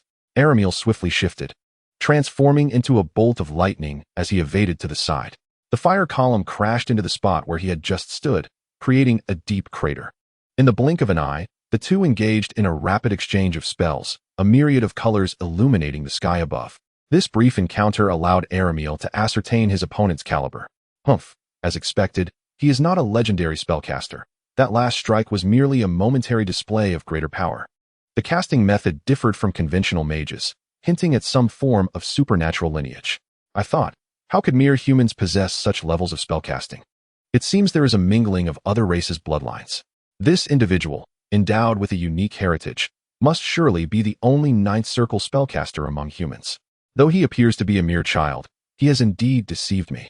I have simply been out of practice for far too long. A moment of carelessness has left me at a slight disadvantage. True magical combat is nothing like a game. One cannot whimsically unleash whatever skill they desire. Without a sound mental state and psychological resilience, and lacking practical experience, one might even forget their incantations in the heat of the moment. After all, having resided in the tower for over a century, Aramil had not faced an opponent in far too long, which led to his momentary display of disarray against Great, whose magical prowess was inferior to his own. In the interplay with Great, he was swiftly regaining his former composure. After a brief exchange, Aramil, whose strength was inherently superior, soon gained the upper hand. He gently raised his hand and countered one of Greta's spells with an incantation of his own. Observe how I shall deal with you, and then proceed to eliminate the other magical humans. Aramil firmly subdued Greta, raising his hand as a dim, yellowish aura coalesced in his palm, preparing to petrify the sorcerer before him, become a lifeless statue. At that moment, Aramil's heart constricted violently, his intuition, enhanced by prophetic magic, sensing an acute danger. His body swiftly retreated, transforming into a flash of lightning. The wretched, pointy-eared creature had indeed demonstrated some skill, managing to evade his targeting just in time. In the air, the master of elemental manipulation, Gut, who had just descended from the floating city, retracted the energy he had accumulated and coldly remarked, "Pointy-eared creature, who bestowed upon you the audacity to wreak havoc upon human lands." Gut hovered in the sky, his gaze sharp as an eagle's, firmly locking onto the elven mage below, the howling wind tugging at his cloak. "Excellent, allies have arrived," Greta exclaimed with unbridled joy. He certainly did not believe that he could possibly defeat Aramil, the legendary spellcaster. On his own, his confidence in challenging the elven mage stemmed from the fact that this was human territory. "Gut, let us join forces and bring down this elven mage." Greta noted that Gut possessed a diverse array of spells, seemingly proficient in various magical disciplines. Moreover, the elven mage did not appear particularly adept in combat. Once flustered, he might choose the wrong spell. Greta swiftly relayed the intelligence he had gathered during their brief skirmish to Gut. Throughout the years of training, his mentor, Elian, had not only focused on enhancing Greta's own magical prowess, but also emphasized one crucial ability: cooperation with other spellcasters of Elderon. A key aspect of this was the sharing of information. In response to the enthusiastic youth, Gut offered a slight nod, deliberately averting his gaze from the boy. He never anticipated that one day he would stand shoulder to shoulder with a child from a humble surface family. Gut's thoughts were complex, reminiscent of a decade ago when he had boasted of challenging Elian. Another ninth-ring human spellcaster has emerged? How can humanity possess two such formidable mages? On the ground, Aramil gazed at the two figures in the sky, astonished. Thanks to the foresight granted by his warning spell, he could sense that this newcomer human mage was as powerful as the dragon-winged boy he had just faced. Wait, do not assume I am afraid, even if there are two of you. Aramil's words trailed off as he finally noticed in the distance that 3 or 4 dozen flying human mages were converging from various directions, heading towards the battlefield. The elite combat mage battalion of Elderon. This cohort of spellcasters is remarkably young, all hailing from the surface, representing the most vibrant new generation of practitioners in Elderon. Each individual is a paragon of talent, having been meticulously selected. Those who are deemed elite battle mages are, at the very least, intermediate spellcasters of the 3rd tier. Although primarily referred to as battle mages, the team also includes 1 or 2 sorcerers. They are a mere fraction of the 1,000 intermediate mages and sorcerers currently residing on the surface of Elderon. Invaders, elven invaders. It has been confirmed that this particular elf not only obliterated a school, but also attempted to slay numerous human compatriots, including children, with a license to kill. The lower-tier mages have all retreated, leaving the engagement to a formidable team of intermediate mages, each possessing at least 3rd-tier capabilities. What astonished Alamil even further was the absence of fear in the eyes of the approaching humans, who flew in from various directions to face this legendary spellcaster. Instead, their gazes were filled with an eager fervor, as if he were merely a lamb awaiting slaughter. How could Alamil know that these surface mages had witnessed, in their youth, the battle mages driving out the orc clans? From an early age, they had studied the illustrious exploits of the Elderon battle mages who triumphed over the orcs. They had been waiting far too long for this day, yearning to achieve greatness and etch their names into history books. The new generation of battle mages, since the inception of their magical studies, has absorbed the concepts of modern supernatural warfare, understanding the significance of systematic combat and collaborative synergy. Compared to their predecessors, this group of young mages is immensely superior. According to intelligence reports, the target is a singular spellcaster of elementary legendary rank, a type of adversary they have encountered during training exercises. Collaborating with Lords Guter and Greta, both esteemed members of the Magical Council, they are to execute a semi-disruptive, semi-supportive strategy against this elite spellcaster, aiming to secure the objective. They will disperse their formation, encircling the target from all sides while seeking cover, utilizing the Stone Wall spell to create advantageous terrain and prevent being engulfed by area of effect spells. Their mission is to eliminate the Elven invader and protect the lands of humanity, safeguarding the territory of Elderon. The battle mages swiftly completed their information exchange and directive allocation, approaching Alamil on the hillside from various distances, speeds, and angles. Much of their communication was not verbal, but instead facilitated through the ritual magic of Erian's mental link, establishing a telepathic network capable of transmitting vast amounts of information in an instant. Let me see the prowess of this assembly of spellcasters. Observing the scene, Alamil closed his eyes, only to reopen them instantly, a deep azure light emanating from his gaze. Arcane vision. Within Alamil's sight, the spellcasters radiated auras of varying intensity. The most potent sources of light, naturally, were Guter and Greta, poised in the air, their resplendent glow signifying the immense magical power of the 9th tier zenith. In the distance, the elite battle mages gradually encroaching from all directions appeared considerably dimmed. They were merely mid-tier mages or sorcerers of the 3rd, 4th, or 5th circle. It is indeed impressive for humanity to muster such a number of mid-level spellcasters in a short span. But what of it? Such mediocrity cannot even breach the static protective magic enveloping me, rendering them utterly inconsequential. The elven mage, Alamil, held these approaching human spellcasters in complete disdain. This was not solely due to his overconfidence. Prior to his teleportation onto human soil, Alamil had anticipated being besieged by a multitude of mid to low-tier mages and had therefore enchanted himself with 2 legendary-grade persistent protective spells. In the parlance of Arian's past life in gaming, he had fortified his defenses to ensure that mere foot soldiers could not penetrate his barriers, aiming to effortlessly dispatch lesser foes. Entirely disregarding the elite battle mages nearing the battlefield, Alamil concentrated his attention on the aerial figures of Guder and Gret, the two pinnacle forces. Almost simultaneously, both sides launched their assaults. Alamil transformed into a streak of lightning, soaring into the sky, while Gret flapped his wings, uttering incantations in the draconic tongue, and Guder's hands erupted with a spectrum of radiant hues. Spells intertwined among the three of them. Compared to a decade prior, when Guder faced Erian, he had significantly strengthened, standing on the precipice of legend, yet he remained unable to cross into the miraculous realm of legendary magic, halted before that heavy door. Meanwhile, the inherently gifted Gret, after 10 years of magical training, had reached a similar pinnacle, a perfect equilibrium. The two Ninth Circle spellcasters, on the verge of entering the legendary domain, faced Alamil, a genuine legendary mage who had long been devoid of practical combat experience, and in the first wave of confrontation, they found themselves evenly matched. Indeed, contending against two well-coordinated formidable foes was far more challenging than facing a single adversary. Cursed humans. How could they possibly possess two spellcasters of such caliber? Alamil furrowed his brow, deftly countering the fierce assaults of Guder and Gret with spell after spell. He would momentarily slip into the ethereal realm to evade attacks or dispel the magical effects created by his opponents. Were he to face merely Gret or Guder alone, his superior magical prowess would allow him to swiftly subdue either one. For Alamil possessed the capacity to utilize only half of his energy to effectively counter and nullify all the spells of a lower-tier spellcaster, simultaneously freeing the other half of his actions to suppress his opponent with powerful control spells and swiftly bring them down. Yet, once the situation escalated to a 1 against 2, such advantages dissipated entirely. One fist cannot contend with four hands. Gret and Guder's seamless coordination compelled Alamil to devote his entire focus to withstand their relentless onslaught. Even when an opportunity is begrudgingly seized, and one combatant is forcibly subdued by control magic, rendering them briefly incapacitated, the other will promptly offer the corresponding dispelling spells to assist their comrade in escaping, making it exceedingly difficult for Alamil to gain the upper hand.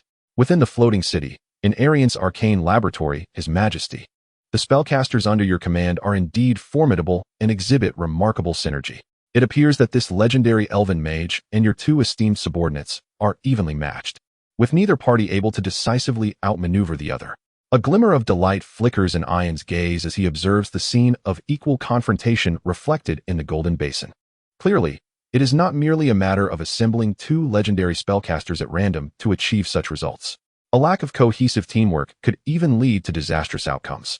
It is evident that Gret and Gut have undergone training in cooperative combat with other spellcasters and have been enlightened by Erian's modern magical countermeasures, which enables them to achieve such astonishing results. If three similarly ranked spellcasters were hastily gathered, they might instead be comprehensively suppressed by Alamil. However, after a brief observation, Ian's expression darkens upon noticing the faint golden light and swirling runes surrounding Alamil. This is dire. It seems this elven mage is imbued with two legendary-level protective spells, capable of withstanding multiple lethal assaults. The margin for error is evidently much greater. Although the battle is currently evenly matched, should it drag on, the odds of victory for your two esteemed subordinates would dwindle perilously close to zero. Ian gently raised his hand, contemplating whether to secretly invoke divine power to influence Alamil. Do not worry, Erian's firm voice interrupted Ian's motion. He pointed towards the edges of the image, where elite battle mages were gradually converging from various directions towards the battlefield. In comparison to those top-tier combatants, the achievement of the new era of Eldarin that I take the most pride in lies with these elite battle mages, who can assess the battlefield situation and execute precise judgments and tactical coordination. They are my personally trained troops. Ian was somewhat astonished to hear the usually monotone Erian infuse a hint of pride when discussing these lower-tier battle mages. In Erian's plan, these numerous new generation mages are to be the core strength of Eldarin in 20 years, combating the demon legions, embarking on expeditions into the abyss, and controlling a fraction of the abyssal realms. After the battle between the three top-tier spellcasters persisted for several seconds, two of the battle mages, the closest to the fray from the 30 or so converging from various angles, immediately cast spells at the airborne elven mage Alamil. Dismissing the incoming spells, Alamil remained focused on combating Gret and Gut, harboring the belief that the attacks from mere insects were inconsequential. Unless these assaults reach a certain level of intensity, these rudimentary spells are unlikely to penetrate his static magical defenses. In the next instant, A dazzling radiance erupted from Erian, causing the very fabric of space to warp dramatically. With a whoosh, Erian was teleported to the ground, his expression suddenly one of astonishment. The two offensive spells that were intended to strike him naturally missed their target. What is happening? The disposable trigger spell he had previously cast detected an imminent attack and activated automatically, allowing him to evade this perilous onslaught. Cursing under his breath in Elvish, Erian, who usually maintained an air of elegance, found himself bewildered by the unexpected shift in his position. I forgot that my life-saving trigger spell was still active. Now it's been exhausted. Such an attack hardly warranted evasion. This preemptively cast spell, designed to activate under specific conditions, functions as a safeguard for powerful mages, triggering automatically even in the absence of the caster's awareness. However, these spells lack self-awareness and cannot accurately perceive their surroundings, relying solely on uncontrollable automatic responses. Thus, they come with significant drawbacks. In this moment, the teleportation effect, which could have been utilized to dodge a lethal strike from top-tier spellcasters like Gut or Greta, was squandered on a low-threat attack instead. Tactical objectives achieved.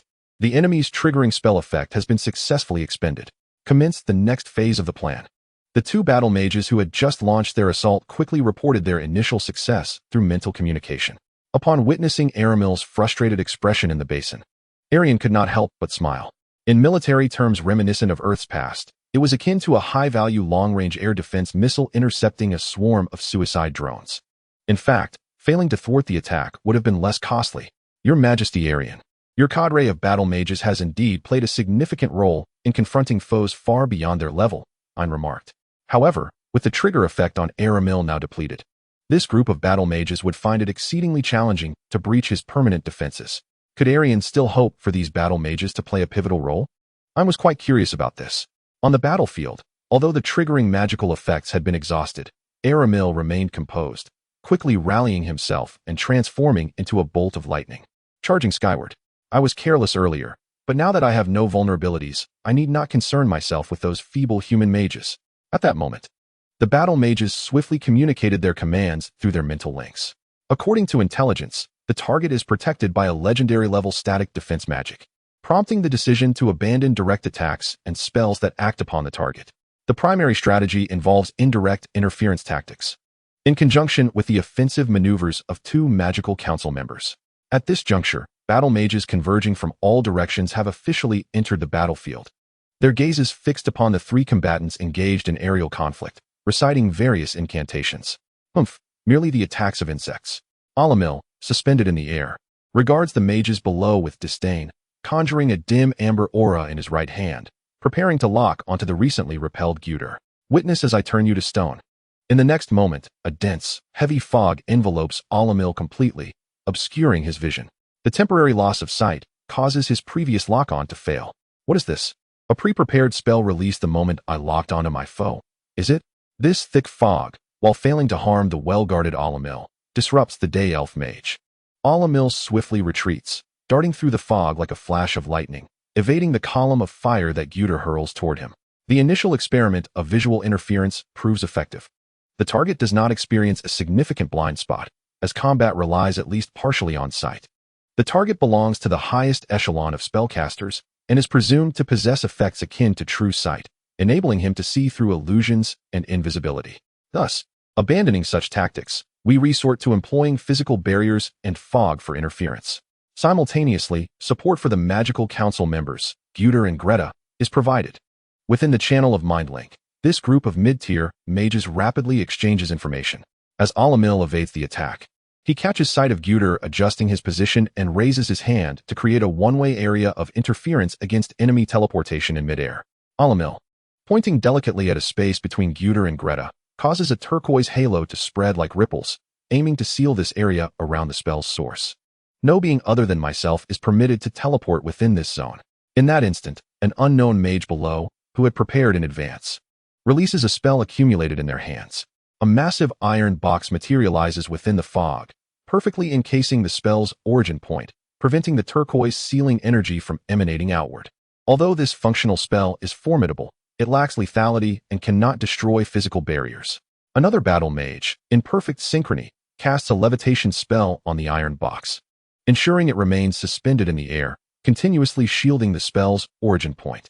These 30 or so mid-tier mages, naturally unable to match Alamil's normal casting speed and proficiency, have all completed their incantations in advance, each preparing various types of interference magic, ready to unleash targeted countermeasures the moment Alamil acts. As the magic prepared by 2 of them took effect, the spell energy amassed by the other 30 or so intermediate mages dissipated naturally as it went unused. However, it mattered little. Their numerical superiority could sustain such a strategy. Cursed be this overwhelming advantage. Aramil once again uttered a curse in Elvish, his eyes wide as he watched the assaults of Guter and Greditor arrive as anticipated. The ensuing battle thrust Aramil into the experience of being thoroughly overwhelmed. Practically every attempt he made to cast was met with a barrage of various forms of interference. The surging azure mist, the sudden appearance of invisible force field walls, and the fierce winds that abruptly whipped through continually disrupted Aramil as targeting spells, dispelled his illusions, and hindered his ability to maneuver and evade in combat. Simultaneously, the spellcasters below incessantly bestowed a plethora of enhancement spells upon Guter and Greditor, augmenting their speed, fortifying their defenses, and alleviating the negative effects afflicting them. Not a single spell directly targeted Aramil or inflicted any damage upon him. Yet, this formidable Elven Court mage found himself in utter despair. Under such dreadful disruption, Aramil could scarcely concentrate on the battle, wholly ensnared in the oppressive situation imposed by Guter and Greditor, enduring multiple powerful strikes. Were it not for the multiple layers of protective magic he had cast upon himself beforehand, he would have undoubtedly succumbed by now. Nevertheless, even so, defeat was merely a matter of time. The legendary High Elf was, after all, not invincible. Guter sneered. Invader, this is human territory. You cannot triumph here. Greditor echoed, equally emboldened.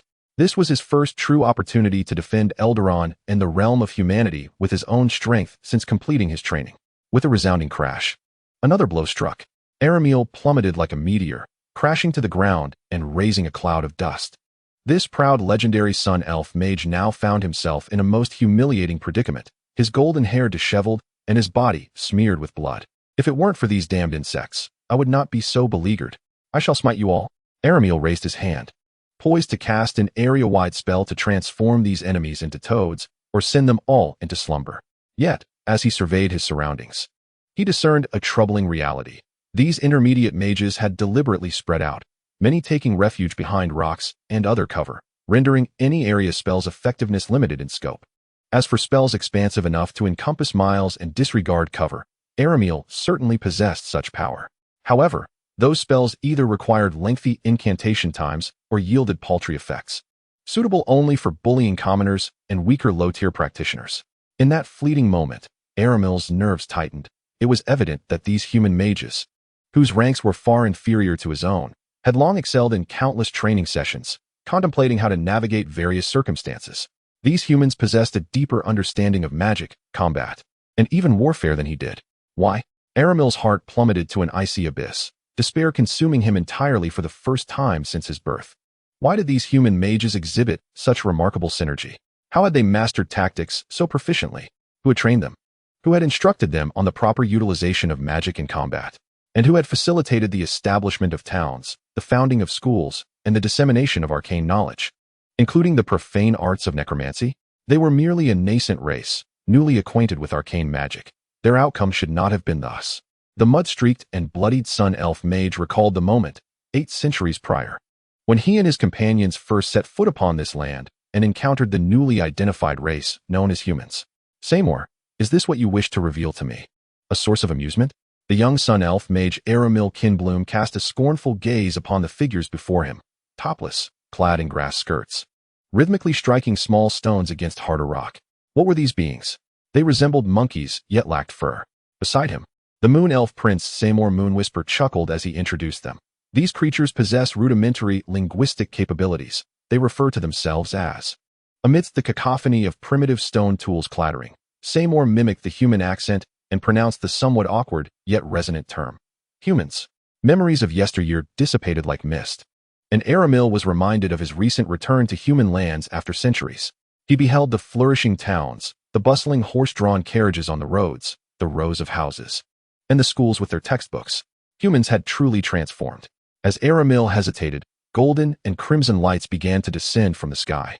Gut and Gret were poised to deliver their final strike against him. Exhausted, Aramil desperately lifted his gaze toward the impending divine retribution. The dazzling golden and red brilliance illuminated the muddy visage of the elven mage. I surrender, Aramil managed to utter, expending nearly all his remaining strength to voice those words. His protective enchantments were on the brink of collapse, and he had exhausted all his trump cards in the recent fierce battle. He was utterly spent. The legendary elven mage had contemplated teleporting to escape, yet the human mages had collectively sealed the space during the skirmish. To breach these barriers would require at least an additional 7 or 8 seconds, a luxury that the two vigilant human champions hovering above would certainly not afford him. With their numerical superiority, they could accomplish a plethora of tasks simultaneously. Dispel your protective and enhancement spells, and cast aside your magical tools and materials, commanded one of the human battle mages, who appeared to be a commander, sternly addressing the prostrate Aramil, initiating the predetermined protocol for confiscating the captured spellcaster. Aramil fell into a brief silence, his upper teeth biting down hard on his lip, yet ultimately complied. He gestured subtly, causing the enhancement and protective magics enveloping him to shatter, dissolving into a cascade of luminous fragments. Subsequently, Aramil cast aside his spell materials and staff, allowing another human mage to retrieve them. This signified that he was temporarily unable to cast certain spells that required materials. Confirmation complete. The target is devoid of enhancement magic, reported a seer mage maintaining a detection spell. Soon after, several mages bound Aramil securely. This sun elf mage was fitted with a gag to stifle his speech, and his hands were confined within shackles, each finger tightly restrained. Only then did Gret feel a sense of relief, gently flapping his wings as he descended slowly. Excellent, Gret, we have triumphed. I was of assistance too. Among the human mages, a young female mage waved excitedly at Gret, who hovered in the air, her face radiating joy. It was Gret's sister, Saluka. During the recent fierce battle, Saluka, a mid-tier mage of the Fifth Ring, had also participated, collaborating with the other mages to disrupt Aramil, ultimately aiding Gret and Gut in securing victory. I never imagined I could assist Gret, Saluka remarked with a contented smile. In the distance, from the village, their younger sister Anna clapped her hands in excitement, exclaiming, "Hooray! My brother and the other uncles and aunts have defeated the villains invading our country." At that moment, the tightly bound Aramil seized the opportunity to observe his surroundings. He was astonished to see hundreds, if not more, human mages converging from all directions, encircling the hillside. Some soared through the air, while others traversed the ground, and several mage groups had just arrived via teleportation. Among them was General Sol, leading the charge, along with the former chief of the Transformation School, Helen, the chief of the Protection School, Cad, and the chief of the Prophecy School, Cassandra, along with numerous high-tier mages hailing from the surface. The very mages who had just defeated him constituted but a mere fraction of the entire assembly of Eldaron human spellcasters. At the center of this throng, surrounded as if by stars, stood a young and elegant gentleman. He donned a black velvet robe adorned with twinkling stars, his countenance strikingly handsome and gentle. His Majesty, Erian. Greta landed before the man and greeted the sovereign of Eldaron, proclaiming, "We have triumphantly vanquished the elven invader, upholding the dignity of humanity. Your Majesty, I take it that you are the ruler of the realm of mankind? Does humanity also possess its own royal lineage and aristocracy?"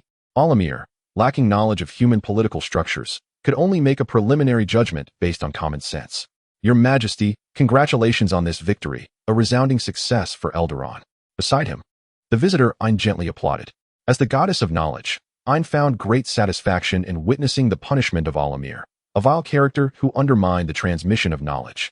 Gyut, Greta, and all the other battle mages, you have performed splendidly. You have successfully defended the lands of Eldaron. In the future, today's event, the inaugural magical battle between humans and elves, will be recorded in the textbooks for novice mages. Elian praised the gathered mages before adopting a pedagogical tone to recap. However, we must not grow complacent. A standard-level junior legendary mage is capable of directly overcoming 4 or 5 standard 9th circle spellcasters working in concert, especially when employing specialized tactics. The Master of Transmutation, Gyut, and the Dragonblood Sorcerer, Greta, were able to restrain him due to their proximity to legendary status and their remarkable synergy. In contrast, Alamir's magical prowess and combat experience are somewhat lacking among junior legends. The disparity allowed him to merely stall the opponent temporarily rather than achieve victory, relying on the cooperation of other battle mages for final triumph. In fact, had this Solar Elf's legendary mage possessed greater combat experience and recalled suitable spells amidst the fray, The victor might very well have been he. The mages listened intently to Elian's analysis of the recent battle, for it was a direct teaching from His Majesty the Emperor. For instance, had the elven mage managed to create a spell nullification barrier or a similar effect during the fierce conflict, it could have prevented all low to mid-tier magic from entering the barrier, thus reducing most interference. Of course, this would necessitate remaining within the confines of the barrier, severely limiting mobility, and would not entirely nullify the impact of mid-tier battle mages. Ultimately, defeat would still be inevitable. Elian observed the serious expressions on their faces, pausing briefly before presenting an alternative perspective. For this elven mage, a more prudent strategy would have been to avoid becoming ensnared within the encirclement of the battle mages. For a solitary powerhouse, allowing oneself to be besieged by a group of weaker adversaries, facing attacks from all sides, is a perilous predicament.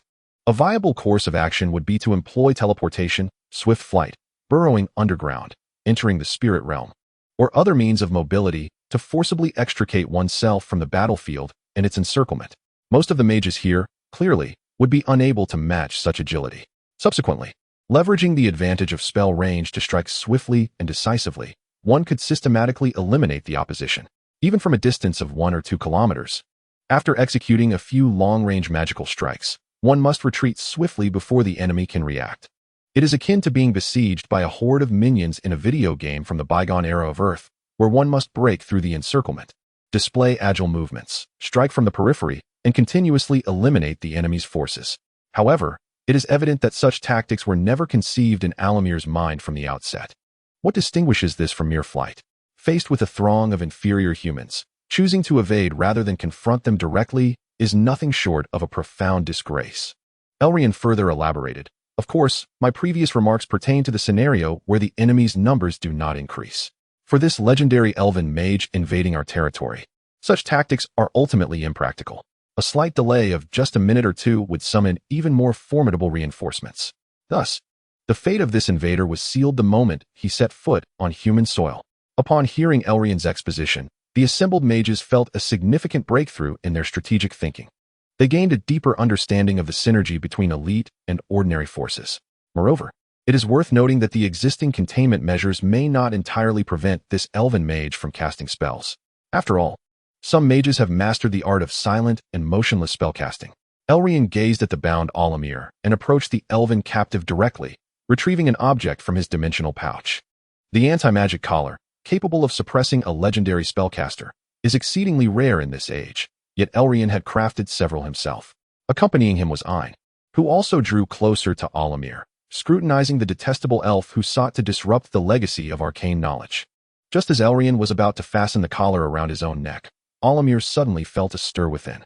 He had been too far to clearly hear the discourse between Erian and the others, but he faintly recognized that the individual before him was none other than the monarch of Eldalan. Was he the king of this human realm? Surely a sovereign of some hereditary lineage? How dare he approach so closely? The woman accompanying him, unknown in her status, was likely of high rank. Perhaps a queen or a significant minister. A bold idea surged within Alamir's mind. He could not contend with the combined might of Eldalan's human mages. Yet, if he could abduct this king, would not the others be rendered powerless? Just as Erian was about to place the collar around Alamir's neck, the bound elven legendary mage suddenly reclined backward, evading the collar. Simultaneously, without uttering any incantation or gesture, an indestructible translucent force field wall materialized around him, enveloping Alamir, Erian, and Ein in a semi-spherical barrier. In the next instant, the iron chains and shackles binding Alamir suddenly erupted with a golden radiance, subsequently shattering into fragments. Indeed, Alamir had mastered the art of casting spells in silence and without movement. Although the spells conjured in this state were considerably weaker than usual, they were sufficient for the current situation. The recently captured elven mage rose to his feet, a dim yellow magical glow coalescing in his hands. Before he pointed towards Erian, "No one is to move, otherwise, I shall slay your king." The assembly of mages fell silent, their expressions frozen in astonishment as they beheld Alamir, encased within a translucent force field, alongside Erian and Ein. All stood dumbfounded, including the previously spirited Greta and Gut. How splendid it was to have instilled fear in these humans. Alamir felt a surge of exhilaration, swiftly followed by a serious tone as he threatened, "Humans, you ought to consider yourselves fortunate. Should you truly imprison me, you will face the wrath of the entire Elven Court. Your realm shall burn in flames, reduced to ashes. Now, cease your stupor and promptly dismantle the barriers suppressing our teleportation, then retreat 2 miles to ensure my safe departure. For my personal safety, I shall take these 2 humans back to the Elven Court. Rest assured, if you comply with my instructions, I shall spare your king. The onlookers remained transfixed, gazing at the arrogant elf who had taken Erian hostage, paralyzed into inaction. Are you humans incapable of understanding words? Alamir quipped, irritation creeping into his voice. At that moment, one of the mages finally tapped Gut on the shoulder, lowering his voice to inquire. Surely, His Majesty Erian will be unharmed. But what of the lady seemingly named Anlia beside him? She appears to be a traveler from another human settlement. Could she be in danger? What danger could there be? Do you not see His Majesty Erian standing beside her? Gut scoffed. In his view, their ability to triumph over a legendary mage stemmed from his own growth over the past decade, bolstered by the presence of Greta and a seasoned combat mage as allies. Yet, recalling the battle with Erian from 10 years prior, alongside the guidance he had received from Erian over the years, Gut remained convinced that, despite both being of the same tier of legend, Erian's magical prowess surpassed that of Alamir. Goddess of knowledge, Ain is earnestly attempting to comprehend what Alamir is doing. Are you indeed kidnapping me and His Majesty? Of course. Alamir shot back, casting a furious glare at Ain. Female human, speak less, or I shall end you. Ain inhaled deeply, maintaining her poised and elegant demeanor. Observing Alamir's serious countenance as he aimed his spell at her, even Erian, who typically exuded a more serious air, could not suppress a hint of amusement. It must be said, this elf possessed a certain skill, having successfully captured the 2 strongest individuals present. Your Majesty, are we truly to be kidnapped and taken to the Elven Court? Ian inquired. Indeed, it is one option. Yet I would prefer to visit the Elven Court in another manner, Erian replied with a casual shrug. What are these 2 humans discussing? Is this a choice available to you? Alamil, listening to the murmurs behind him, was still bewildered when darkness enveloped him, plunging him into unconsciousness. The assembled mages dragged the unconscious Alamil, adorned with a magic suppression collar, away to the dungeons. Erian's ears reverberated with the jubilant sounds of Rolling Stone Town. Humanity had triumphed once more. Eldaron had once again vanquished the foreign invaders, much like the battle mages had subdued the orcs a decade prior. The air was imbued with an atmosphere of joyous celebration. In every street and alley, people rejoiced, exchanging applause and embraces, celebrating this precious victory. Excited children dashed between houses, spreading the news of triumph to every neighbor. Every street was adorned with festive decorations. Erian glanced at the elite battle mages who had just successfully defeated the enemy, along with Gut, Gret, and General Soul. Yet, he noticed that the expressions of these heroes were solemn and grim, wholly unlike those who had just experienced a joyous victory. An inexplicable sense of oppression pervaded the air. All 33 mid-level mages who participated, including my secretary Saluka, you performed admirably. Your heroic deeds will be etched into textbooks. And in the future, the children of Eldaron will learn your stories in class and regard you as paragons. Erian highly praised their valor, subsequently awarding them with coveted honors. However, this intangible solemnity and weightiness did not dissipate, for they were acutely aware of a chilling reality. Suddenly, General Soul could no longer contain himself and knelt before Erian. His face bowed down. Your Majesty Erian, I represent all battle mages, and I vow to share the fate of Eldaron. In the next instant, other young battle mages, whether participants in the previous battle or not, followed General Soul's lead, kneeling before Erian. Their tones both mournful and resolute. With the great enemy of the Elven Court upon us, we vow to share the fate of Eldaron.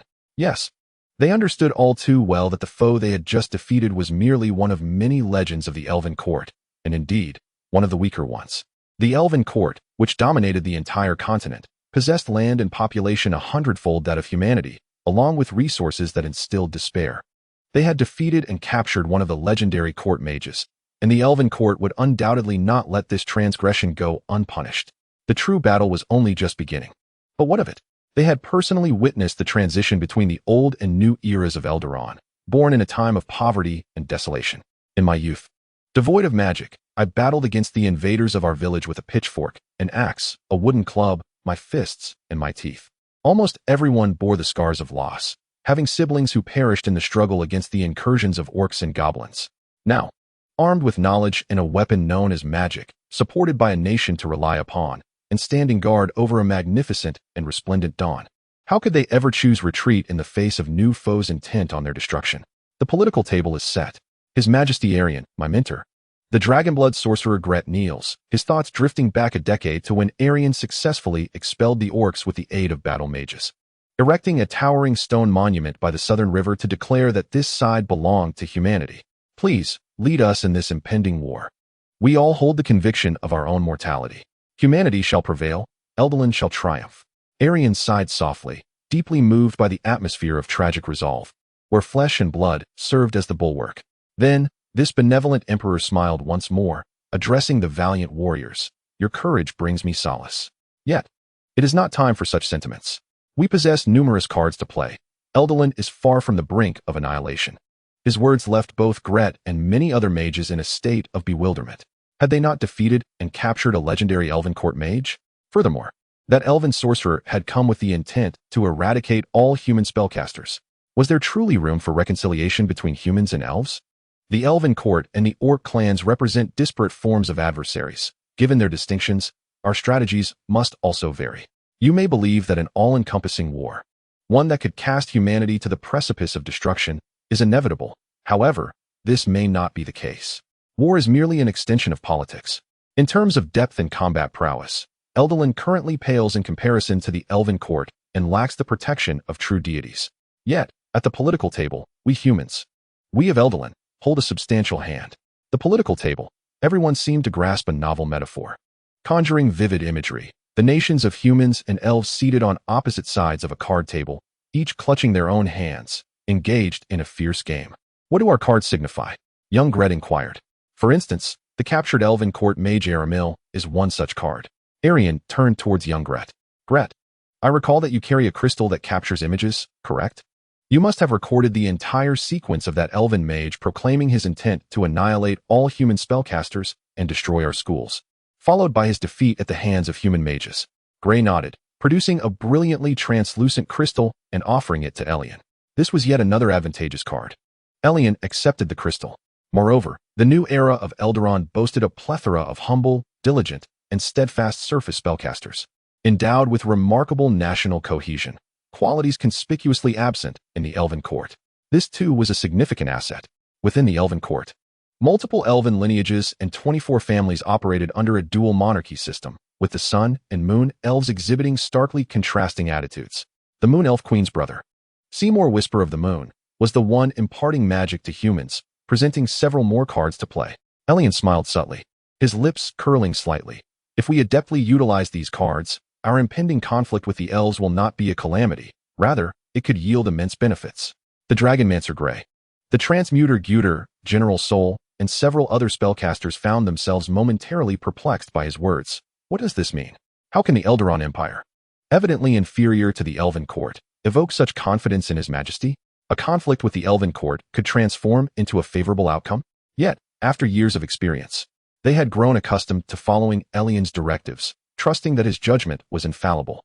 Observing the mixture of confusion and trust among the gathered, Elian couldn't help but smile knowingly. In this primordial year, both humans and elves possessed a rather rudimentary understanding of politics and diplomacy. Though not a politician in his previous life, Elian's mastery of original history, extensive knowledge, and insight into the internal political structure of the Elven Court afforded him ample maneuvering space. For an erudite mage, knowledge could prove to be a more potent weapon than magic itself. In summary, when confronting the Elven Court, grant me a year, and I shall transform them from our most formidable foe into a resource that benefits us. Prior to that, I must interrogate the captured Sun Elf mage, Alamir. I have an important question to pose to him. In the floating city, beneath the opulent palace, in the dimly lit dungeon, it became evident that the king of the human realm was indeed the most distinguished mage of this kingdom. I had underestimated him. Adorned with a magic-suppressing collar and tightly bound by chains, the once noble Sun Elf court mage, Alamir, bore a visage marred by blood, with disheveled hair and an untidy appearance. Yet his tone remained sharp and defiant.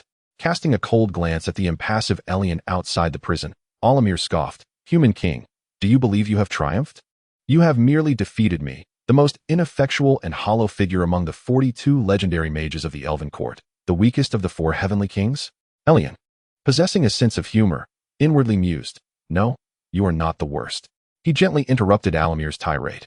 In the fleeting moment of astonishment that flickered across Alamir's eyes, Elian continued, "Shall I recite the names of the other 41 legendary elven mages, and then rank each of you according to my personal impressions? This may spark considerable controversy." Alamir bit his lip tightly. Did he truly seek to elevate the standing of the elven race, even at the expense of his own dignity? Elian scoffed. Upon realizing that his deceit had been unveiled, Alamir's veins bulged, and he nearly erupted in fury. "Humans, have you truly abducted me? Do you intend to remain unscathed?" The Elven Court boasts warriors skilled in swordsmanship and archery, priests representing the elven deities, and the most formidable of all, dozens of high elven mages wielding the supreme art of magic, capable of obliterating your realm 100 times over. Yes, I have faltered in direct confrontation. Yet, such confrontations do not encompass the entirety of my magical prowess. I am a high elven mage. The true, most astonishing power of elven magic is realized through the collective release of elven high magic rituals by several high mages, directed at the impassive Elian. Alamir's tone grew increasingly fervent. "You, a lowly race devoid of divine faith, can scarcely fathom the incredible miracles that elven high magic rituals can achieve. When a cohort of high elven mages unites to conduct a ritual, we can rend continents and banish true gods." Elian responded flatly. "However, the participating high elven mages must pay a considerable price. The typical cost is death, beyond the possibility of resurrection." Alamir was momentarily stunned. He had not anticipated Elian would complete his thought, even adding the price he had not intended to mention. It is crucial to understand that the existence of elven high magic is a closely guarded secret. Had it not been for his dire circumstances and near collapse of emotions, Alamir would never have divulged such matters to an outsider. After a brief silence, Alamir quickly regained his composure and spoke in a tone of critical admonition. "Human, elven high magic is not something your godless race can casually critique. It is evidence of the bond between the elven people and their deities. The pitiful magic you humans wield is merely a rudimentary form, devoid of divine intervention. In contrast, our thoughts and souls remain eternally connected to Avondor, the realm of the elven gods. Elven high magic stems from our connection to the divine realm, enabling us to directly harness a portion of divine power.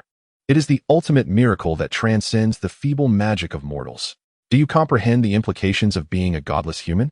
Alamir's tone grew increasingly sharp. "Indeed," Erian remarked softly, his thoughts seemingly drifting back to a time long past. "Should the deities of Sidrian, the pantheon of elves, be annihilated, and the realm of Avondor cease to exist, your self-proclaimed pinnacle of magical artistry, the rituals you cherish, would no longer be executable. A creature traversing through time. The obliteration of the elven pantheon and the downfall of Avondor?" Alamir's pupils widened abruptly, as though he had heard the most extreme and blasphemous words, thoughts he had never even dared to imagine in his lifetime. As a traditionalist who regarded divine authority as supreme, his body lunged forward with fervor, only to be restrained by sturdy chains that clanked ominously. "Blasphemy! You defile the elven deities," he cried. "Ah, you humans, truly the lowly, godless race. Inferior even to goblins and kobolds, devoid of the slightest sense of reverence. You do not comprehend the sacrilege of your utterances." Erian remained impassive, observing the elf as he struggled frantically, the iron chains clattering with each desperate movement, his eyes bloodshot and his voice hoarse from rage. What he spoke of were mere echoes of his own experiences. At that time, the apocalypse had indeed descended. The feeble and pitiful gods at last recognized the horrors of those ancient entities beyond dimensions, surpassing their wildest imaginations. As the deities birthed from faith grew unstable due to the fall of nations, the first to perish were those ancient gods, the racial deities who had existed long before mortals. They became a crucial bulwark against the invaders from distant realms. Before the truly opposing pantheons united to form a coalition, the outer gods swiftly decimated one pantheon after another: the giants, the orcs, the dragons, and the elves. Erian witnessed the devastation of Avondor in the chaotic expanse of the outer plains, beheld the fall of the elven chief deity Corellon and the goddess Angrithis, and saw the elven supplicants within that once joyous paradise meet their ultimate demise. With the obliteration of the elven kingdom, those elves who had fled to the mortal realm would one day despairingly realize that they could no longer hear the call of Avondor.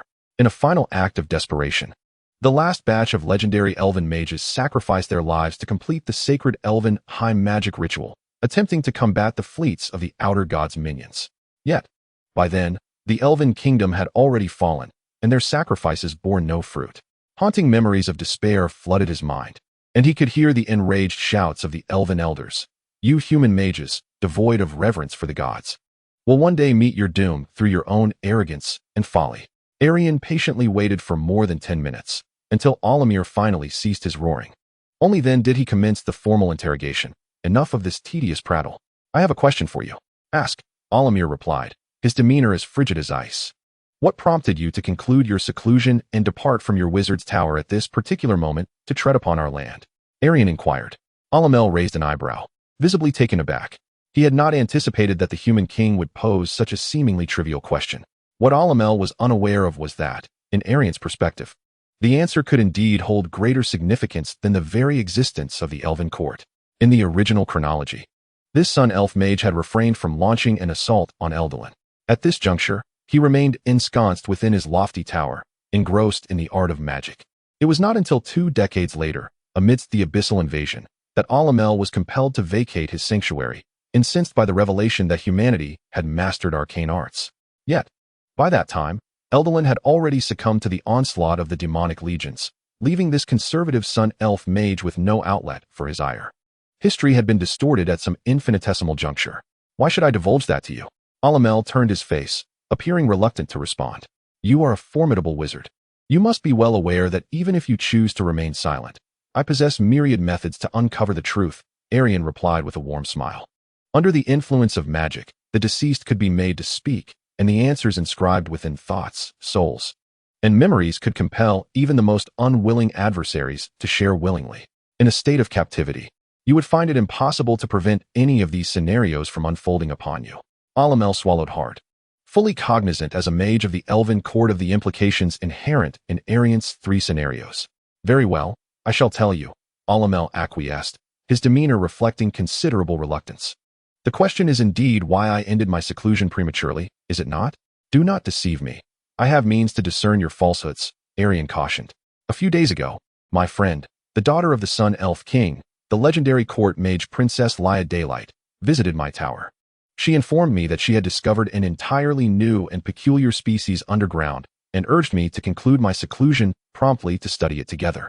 Olimir confessed candidly. What manner of species? Erian's brow arched. What characteristics do they possess? Tentacle-like mouths, perhaps? I know not. Olimir retorted in frustration. I had not sought out Princess Leia since departing my tower before arriving here. Having ascertained that Olimir was indeed oblivious, Erian smiled. I appreciate your response, esteemed Sir Olimir Goldpetal. It appears that your early emergence from seclusion was not, after all, a consequence of any butterfly effect stemming from my crossing. Rather, it is this underground species discovered by another Sun Elf mage, Leia, that serves as the root of this slight alteration in history. Aside from my traversal, there exists yet another factor that has modified the course of history. Erian already harbored suspicions regarding the nature of this species and the reasons for its emergence at this juncture, and now it merely awaited validation. Oh, distant deity of a far-off realm, as I willingly relinquish my corporeal form, divinity, and arcane power, self-destructing my divine essence to unlock the tunnel of time and space, I plunge into the fray, risking all. You, pitiful and cowardly, dare not forsake your own stature and strength, trailing in my wake, reduced to returning these soulless remnants. Erian's thoughts drifted. Humans, if you wish to ascertain what new species Her Highness Leia has discovered, you may inquire directly with her. Arameal retorted with a tone rife with derision. You have captured a mere court mage like me. Soon, Her Majesty the Queen and the entire court will realize this, and will dispatch forces to obliterate your human kingdom. Erian, seemingly unperturbed, replied, You need not concern yourself. We shall soon initiate contact with the Elven Court. With that, Erian produced a crystal, translucent and radiant. The battle against your druid, Greta, was recorded in this crystal, capturing the entirety of the confrontation. I shall send the footage of your destruction of our human academy, your threats to annihilate all magic-wielding humans, along with the entire battle sequence, to the Elven Court. Subsequently, I will demand appropriate reparations from them, bartering sufficient benefits for our people. What? Arameal was taken aback by the audacity of the human emperor's counter-strategy. Rather than seeking to evade the Elven Court's retribution, he sought compensation from them? Is this human mad? Wait, the entire battle footage includes the scene of his humiliating defeat at the hands of a group of humans. Arameal grasped the crucial issue, his gaze freezing, nearly exclaiming, Wait, no, stop, humans. Amidst the anguished cries of the sun elves behind him, Erian turned and departed, his smile fading into the shadows of the corridor. As twilight descended, the moon ascended the branches. The night enveloped the enchanting forest, suffused with magic. Countless flickering lights danced through the woods. Within the opulent, almost incomprehensible palace, the Elven Queen was hosting a grand banquet. Numerous elven lords and nobles, along with all the court mages, were gathered for this magnificent occasion. Strange. Where is Arameal Goldpetal? Sun elf mage Leah suddenly noted a missing presence. Had he not already concluded his seclusion? The dual monarchs of day and moon. I recall that in the morning, Arameal mentioned he would teleport to the eastern wilderness to disrupt the humans' arcane magic inheritance. Another Elven Court mage remarked, "Do humans wield magic? Oh, I remember. Prince Seymour taught them some years ago. Disrupt the humans' arcane magic inheritance? How does Arameal intend to do that?"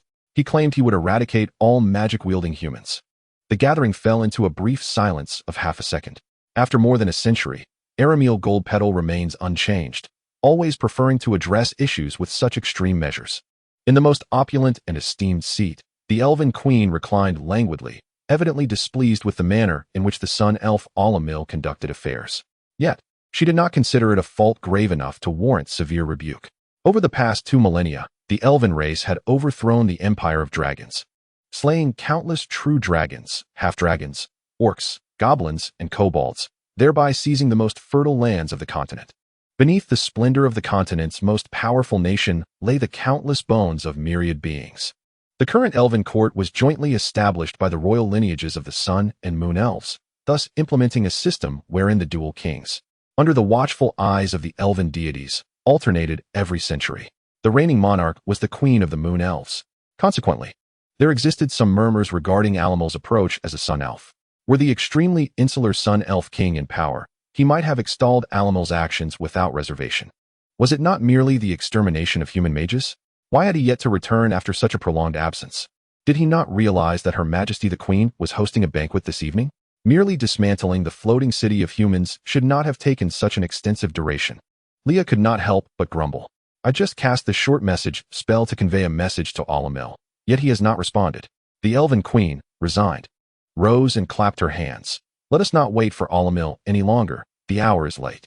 At that moment, the assembled legends felt an unusual stirring of their heightened instincts, and they collectively turned their gaze toward the entrance of the grand hall. There stood a young human draped in a black velvet cloak, exuding an air of elegance and refinement. A human? How did he gain entry? What business does a human have in the Elven Palace? The Elven nobles and ministers present all displayed expressions of astonishment. This was the heart of the Elven Court, a place shielded by the enchantments of the Maze Lock. Unauthorized outsiders could not possibly teleport directly within, let alone appear unannounced right before the eyes of such legendary figures. Allow me to introduce myself. I hail from the eastern human kingdom of Eldaron, and I am its sovereign, Erian. Erian bowed gracefully toward the Elven Queen, his movements both courteous and elegant. The human king extends his greetings to the Elven monarch.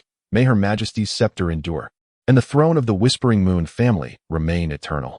At this juncture, a court mage finally discerned the peculiar truth. Wait, this human is not real. It is an illusionary projection. Those mages and priests endowed with the true sight effect noticed that the human's form appeared somewhat ethereal, giving an impression of unreality. Indeed, my true self resides in the distant eastern continent, in the untamed land of the human kingdom of Eldaron, Erian replied calmly. What you behold is the ethereal projection I have conjured using an enhanced version of the projection art. There is no need for trepidation. However, it must be noted that the projection spell employed by Erian is unlike anything the elves have encountered before. Although the displayed magical potency is merely that of an ordinary novice legend, the methods utilized are exceedingly peculiar. Could it be that there exists a mage of such caliber among the human race? This shocking revelation detonated within the hearts of numerous elven legends and esteemed professionals attending the banquet. It appears that a reassessment of human civilization is in order. Reflecting upon Erian's prior venture into the lands of the eastern humans, a sense of apprehension arose among the gathered, as they began to doubt whether Erian could indeed rival the human before them. What brings the king of humans here? Upon the exalted seat of the banquet, the queen, as radiant as the silver moon and seated with grace, furrowed her brow slightly. Earlier that very day, a sun elf mage had launched an assault on our lands, wreaking havoc, obliterating roadways, incinerating books, and demolishing schools, with the intent to slay over 10,000 humans, including innocent children. Erian then produced a crystal, gleaming with clarity, and gently rotated it in the air, projecting the scenes of the earlier devastation. Within this projection, Erian was seen igniting the books in his possession and subsequently destroying an entire school. Following this was a proud visage of Erian facing Greta, accompanied by his thunderous declaration, "I have come here to eradicate all those among humans who can wield magic. Inform me of the whereabouts of other magic-capable humans, and do not attempt to shield them. Otherwise, I shall slay you all. 2 adults, 2 children, let us dispose of them all." Then ensued a dialogue. "You intend to kill every magic-capable human, regardless of their age, whether they be young children or frail elders, do you not?" It was Greta's voice. "Certainly," Erian responded. The scene abruptly ceased. "Your Majesty, you and your court mages may personally verify that these images and voices are utterly authentic," lamented Erian, concealing his face in sorrow. Yet indignation surged within him as he proclaimed, "This is an utterly intolerable sin." He was subtly deepening the narrative of his victimhood, as if Erian had indeed wrought immense devastation upon human lands, claiming numerous lives. Evidently, Erian had caused considerable destruction within human territories, likely resulting in numerous fatalities. Furthermore, based on the towns depicted in the projection, the level of human civilization appears to surpass our prior assumptions significantly, starkly contrasting with the goblins and kobolds. A reassessment of humanity is undoubtedly warranted. The elves at the banquet table began to murmur softly among themselves. Then, Erian, filled with righteous fury, turned towards the Elven Queen and vehemently denounced her, exclaiming, "This is truly a manifestation of heartlessness. How could this self-proclaimed elf, Aramil, commit such acts? Had he chosen to boldly assault our floating city from the beginning, it would have been more acceptable. Instead, he brazenly targeted a small town lacking adequate defenses. By the time our forces arrived, many things were beyond salvaging." The Sun Elves present listened to the human's words with indifference, feeling that the human had no right to reason with them.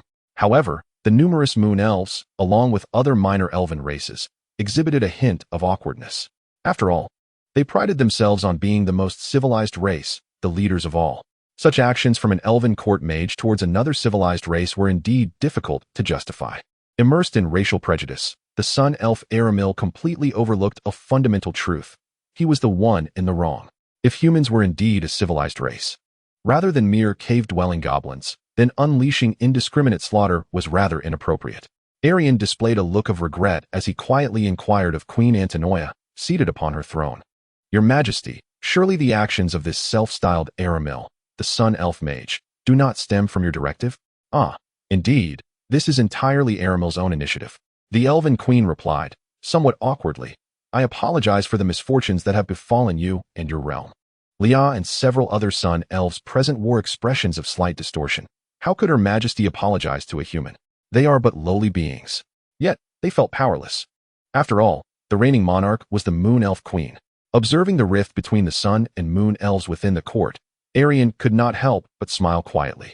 The foolish dual monarchy system of Sun and Moon was a significant breakthrough for him. He understood well that during the twilight of the ancient Eldaron Empire, the ruling queen of the Moon Elves was more inclined to educate other races rather than annihilate them. In contrast to the exclusionary, aggressive, and theocratic Sun Elves, the Moon Elves, while also believing in elven superiority, adhered to the notion of cultural superiority, favoring the spread of elven culture and ideology to enlighten other races. The reason the Elven Court could maintain a superficial alliance with civilized races such as the dwarves was largely due to the Moon Elves' efforts. The existence of elven villages in Western Eldaron, to some extent, served as proof of the Moon Elves' influence, albeit perhaps deviating from their original intent. After exchanging pleasantries, the Elven Queen, maintaining her poise, asked in a tone both respectful and assertive, "Then, may I inquire, where is Mr. Aramil currently?" "He has been apprehended by us and is presently detained within the floating city." When Erian uttered these words, gasps of astonishment rippled through the gathered guests. While they had anticipated that Aramil might not be a match for this human emperor, the revelation that a legendary Elven Court mage had been captured by humans was nonetheless profoundly shocking. Since the establishment of the Elven Court, such an occurrence had never transpired. Could it truly be? Humans had apprehended Aramil? Who would believe such a tale? You are well aware of Aramil's character.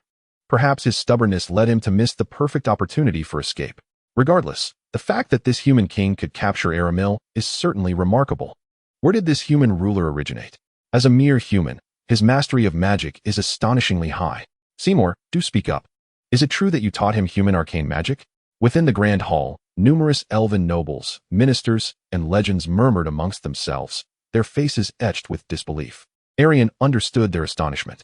10 years ago in Alderaan, should it have been attacked by a novice legendary mage, only he, the pinnacle of the Ninth Circle, along with Gut and Helen, 2 ordinary Ninth Circle mages, and fewer than 30 high-level mages of the 6th, 7th, and 8th circles would have been present to defend. Moreover, they were not united and had not received his strategic guidance and training. Aramil could have easily struck swiftly, eliminating all their forces before the humans could amass their strength, and then laid waste to the floating city of Alderaan without a scratch. Yet now, Alderaan, after a decade of development, was no longer the same. The queen, her expression impassive, politely praised, "So, it is you who has defeated Aramil, truly worthy of the title, King of Humans." Indeed, Aramil had erred in this matter, and I apologize once more for it. However, Aramil, being one of our court mages and hailing from the esteemed Golden Petal family among the 10 great Sun Elf clans, holds a unique status. I kindly ask the human king to grant him a chance to return to his homeland. The queen's underlying message was clear. She was requesting Erian to release him. As the Elven Queen, her strategy was to offer polite words before courteously urging the other party to surrender Aramil. This matter would be thus resolved. After all, the Elven Court is the sovereign power of the continent, demanding his release, even with a legendary spellcaster backing the humans, faced with such overwhelming disparity in strength. Who would dare refuse? Wait, does Her Majesty imply that not only will she overlook the fact that humans captured Aramil, but she is also apologizing and politely requesting his release? This is utterly humiliating. A Sun Elf noble quietly exchanged thoughts with their kin. This is beyond frustrating. Laya, as the daughter of the Sun Elf King and heir to the Sun Elf lineage, had inherited the noble traits of her people, including a sense of racial superiority. Upon hearing the news of Aramil's capture, her sole reaction was to exclaim, "Let me at him! What lowly race dares to abduct the court sorcerer of our elven royal court? Let us obliterate the human nation and rescue Alamel." Meanwhile, Erian discerned the implicit meaning of the Elven Queen's words and smiled with satisfaction.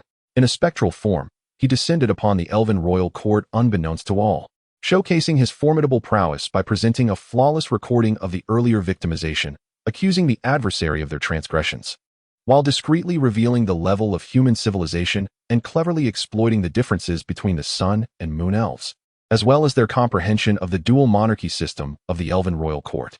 With a series of strategic maneuvers, Erian successfully executed a covert negotiation. Initially, humans had captured the Elven Court sorcerer.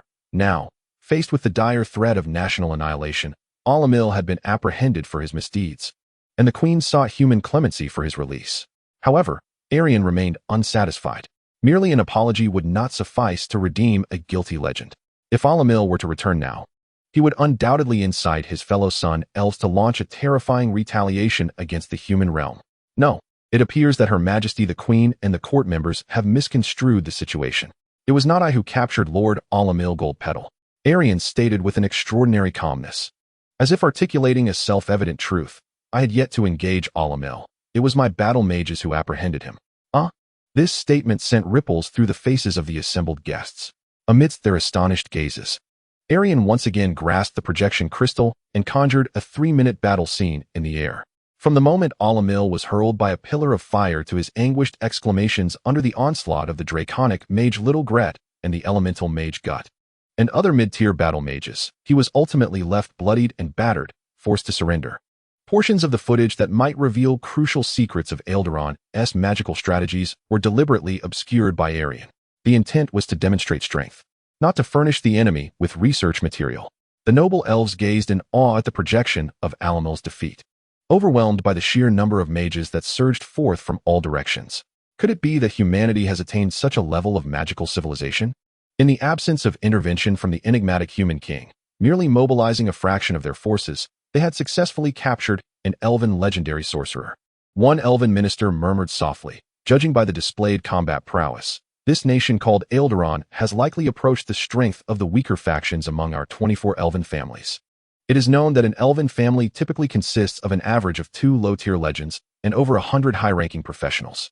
Of course, this excludes the 2 royal families of the Moon's Whisper and the Sun's Radiance. The depth of these 2 royal lineages far exceeds that of other elven families. possessing even mid-tier legends. Another elven minister nodded in agreement, lowering his voice. Indeed, it is as you say. Although at present, the nation of humans in the eastern river valley pales in comparison to the grandeur of the elven kingdom, it has undeniably reached a point that cannot be overlooked. Observing the solemn expressions of the elves, Elian understood that his objective had been achieved. The cost of war is exceedingly high. Indeed, the elven kingdom is far superior to Eldalan. However, Elian must impress upon them that to truly conquer this realm, they too must pay a price. As long as the costs of war exceed its benefits, there exists no justification for conflict. In Elian's previous life, a certain North American military superpower was relentlessly pursued by local insurgents in the Red Sea, with even aircraft from their aircraft carriers plunging into the ocean, ultimately left to endure humiliation and unresolved grievances. As the projection concluded and Elian retracted the crystal, the guests and court mages wore grave expressions. Only one moon elf mage stood apart. Throughout the projection, he found himself increasingly amused, witnessing his colleagues being bested by humans, their plight delightfully chaotic, while a grin spread wider across his face. Ah, the grand vision of magical industry. Huh, Alamil, you antiquated sun elf, how the tables have turned. You who have always scorned us moon elves are now being humbled, and by my own pupils no less.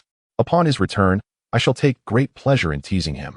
The moon elf mage chuckled inwardly. Seymour, be mindful of your demeanor. The elven queen reprimanded her brother softly. This brother, too carefree and capricious, had long been a source of concern for her as the queen. Oh no, I am merely observing this footage with utmost seriousness, Seymour replied, striving to suppress the rising smile at the corners of his mouth. Strangely enough, witnessing the humans, whom he had personally taught arcane magic centuries ago, evolved to such an extent filled Seymour with an inexplicable joy. Gazing at Seymour, whose lips bore a hint of mirth, Elian remarked, "You must be His Highness Seymour of the Whispering Moon, the Queen's brother and the elven master who imparted arcane magic to the human race. On behalf of humanity, I extend our heartfelt gratitude for your generous actions. It is your gift from years past that has led to the present splendor of the magical kingdom of Eldalan. Your Highness, you are a lasting friend to humanity. May our friendship endure through the ages." Receiving praise from a legendary mage of another race, Seymour's joy blossomed further, entirely oblivious to the subtle trap woven within Elian's words. The carefree moon elf mage also bowed respectfully to Elian, saying, "Thank you for your kind words, King of humanity. When I taught magic to humans, I never anticipated that you would achieve such remarkable accomplishments." Wait, Seymour, what are you responding to? The elven queen swallowed hard. Lost in his reverie of magic, Seymour remained blissfully unaware of the deeper implications embedded in Elian's discourse. Yet, as a queen, she contemplated a deeper layer. Previously, there was a consideration of whether to befriend or oppose humanity. Now, whether friendship is attainable remains to be seen, but at the very least, enmity cannot be taken lightly. It is your past generosity that has given rise to the present splendor of the magical realm of Eldaran. If the Elven Court were indeed to declare war on the human kingdom of Eldaran, would it not signify a grave error committed by a member of the Moon Elven royal family, thereby creating a formidable adversary for the Elven race? For the Whispering Moon family, a scandal of such magnitude would be forever etched in the annals of Elven history as a mark of disgrace. It could potentially lead to the entire family's downfall, stripping them of their royal status. Observing the intricate expression of the Elven Queen, Elian felt a sense of satisfaction. At this juncture, Seymour and the entirety of the Moon Elven royalty found themselves tied to Eldaran by a shared plight. Seizing the opportune moment, Elian articulated the carefully prepared discourse. "Your Majesty, as you wish, I sincerely hope for the early return of Mr. Alamir to his homeland. However, my people are profoundly incensed by this elven sorcerer who has trampled upon human soil, and they are now fervently demanding his execution.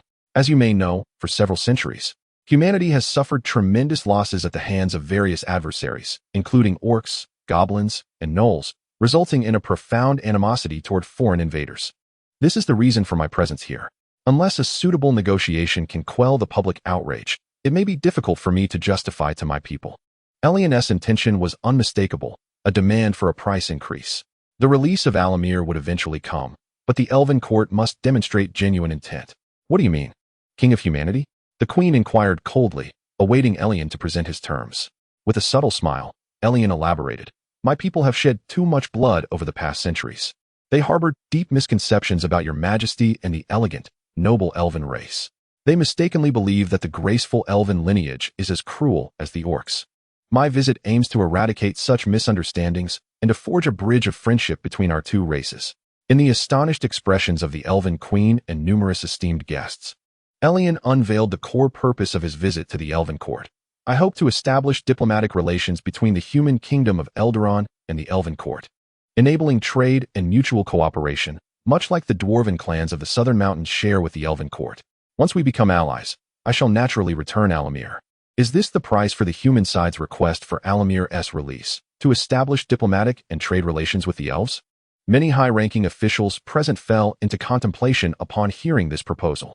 Should the Elven Court consent to this proposal, it would signify humanity's liberation from its association with the barbaric races of orcs, goblins, and kobolds, officially granting them entry into the civility of an elf-dominated world, akin to the esteemed dwarves, gnomes, and halflings.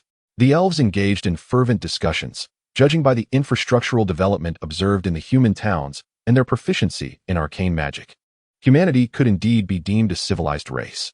In terms of construction, they surpass the majority of wild elves and halfling communities. However, to compare them with the wild elves is rather misguided, for do wild elves even count as true elves? Yet, humanity's presence on this continent has been fleeting, and their numbers are scant.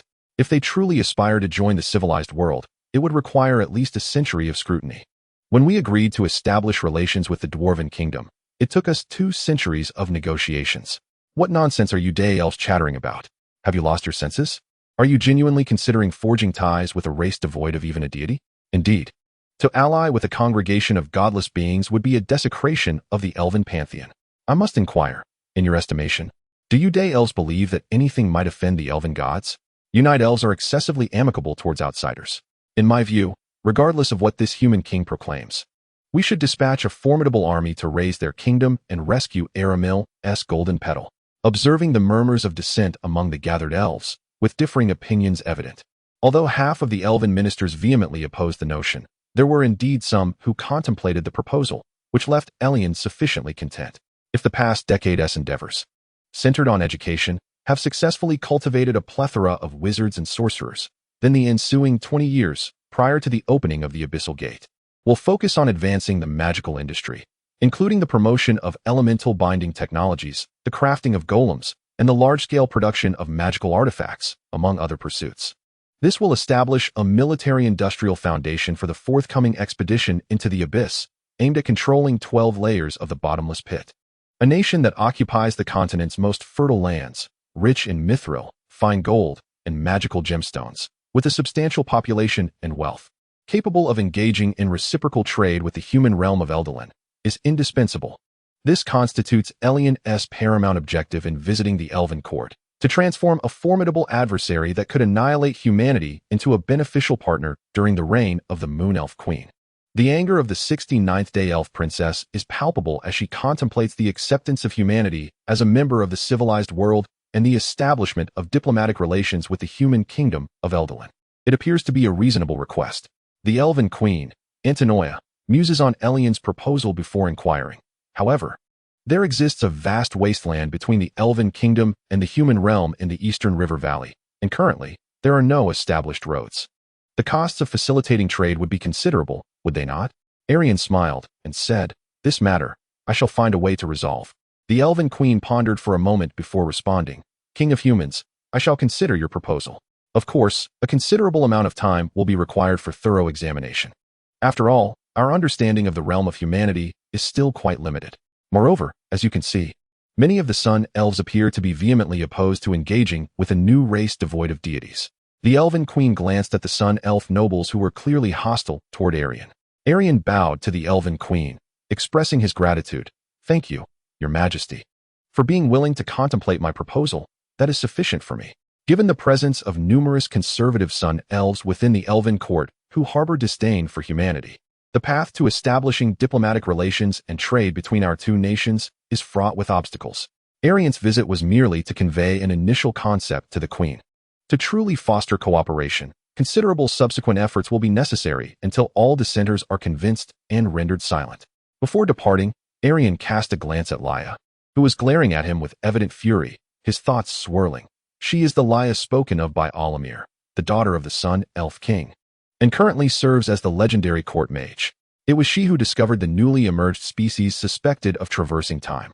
Erian had no intention of broaching this subject with Princess Leia at present, as this traditional Sun Elf princess still harbored hostility towards humanity. As for how to approach Leia in the future and ascertain whether the new species she captured aligns with his conjectures, Erian had his own methods. Regaining his composure, Erian addressed the assembly. I sincerely apologize for taking up so much of your time this evening. I hope your majesty can take your time to ponder my proposal. I shall take my leave now. Erian politely bid farewell to everyone, gently turning away, his black velvet cloak swaying slightly as he passed by several elven nobles. Oh, by the way, Erian suddenly paused midway through his departure. Tonight, your majesty is hosting a banquet, is she not?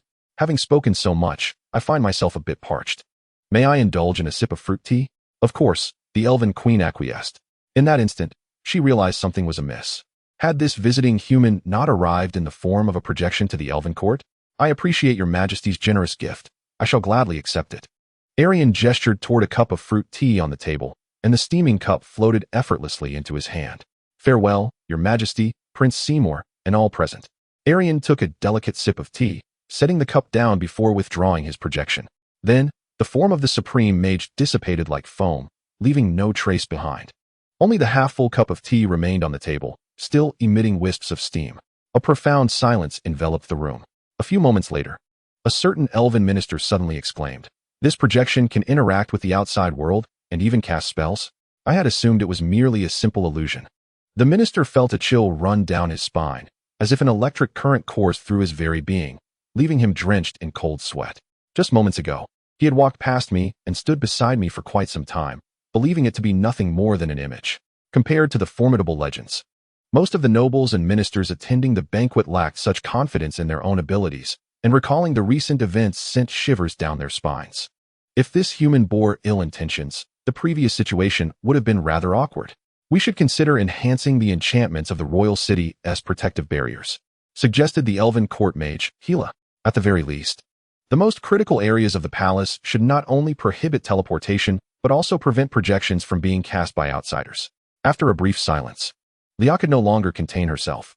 She turned to the queen and angrily retorted, "So, your majesty, you are indeed contemplating establishing trade relations with that human nation called Eldaron? They have captured my dear friend, the court mage Alamir Golden Petal. The elven race is the leader of all tribes. Failing to retaliate in such matters would only bring us disgrace when confronting the dwarven kingdom and the armies of the earth gnomes." The elven queen furrowed her brow, refraining from a direct rebuttal, and could only respond vaguely, "I am still considering." Leia's expression darkened, and she fell silent. Yet, within the heart of this traditional Sun Elf princess, a scheme was already brewing. The Moon Elf King is indeed too amiable towards foreign races. One cannot rely on her. Thus, I shall seek out my father, the king of our Sun Elves. Once our Sun Elf army looms on the horizon, I cannot believe the humans would dare to withhold Alamir. In the ancient era of Eldaron, the modern concept of sovereign states had evidently not yet emerged. The Elven Court was, in essence, the recognized authority of all elven families across the continent. Every elven lineage, with their legacies spanning millennia, acknowledged that the elven race had two recognized kings. Although on paper, the elven kingdom appeared vast, occupying the continent's center with a substantial population and land exceeding that of the human nation of Eldaron by 100-fold, it was also overly cumbersome, with intricate divisions among families and community factions. This was a belief deeply held by Erian. One cannot merely compare superficial strength. The cohesion and mobilization capacity of a nation are paramount. The true power lies in the ability to mobilize in times of crisis. For instance, at this moment, a rift was emerging within the elves. While the Elven Queen's court was embroiled in lengthy discussions about how to engage with Eldaron, the Sun Elf Princess Leia was already taking action.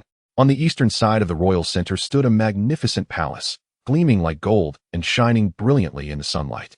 This was the palace of the Sun Elves. The royal family of the Sun and Moon Elves each possesses their own palace, yet they share a common court. Leia, do you wish for me to intervene and summon the 10 noble families of the Sun Elves? Must we deploy our forces to compel the human nation to surrender Aramiel? The king of the Sun Elves, whose visage resembled that of a classical sculpture, sat regally upon an ornate throne, listening intently to the proposal of Princess Leia before him. Indeed, father, Aramiel is my dear friend, Leia declared vehemently.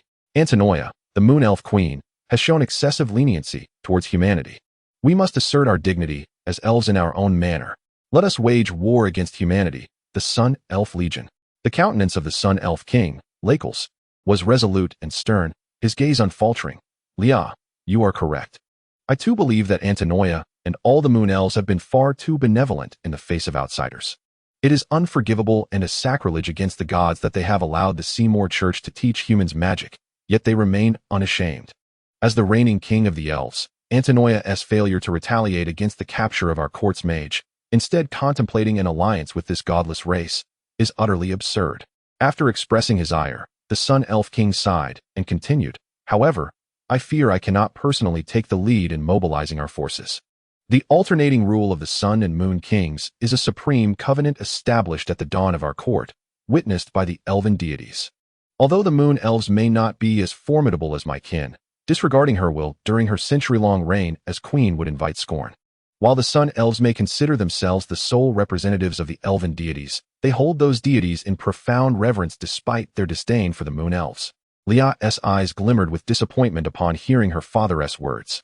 At that moment, the serious-faced Sun Elf King placed a reassuring hand on his daughter's shoulder. But fret not, there is still a way. While it is the Moon Elves' turn to rule, I am still the king of the Sun Elves, wielding considerable influence. As long as I staunchly oppose it, there is no possibility of the Elven Court establishing relations or trade with the human nation of Eldaron within this century. Once I reclaim my reign in 90 years, I shall not forget the affront humanity has committed today. They shall pay a bloody price and sever their magical legacy. Let it not be forgotten.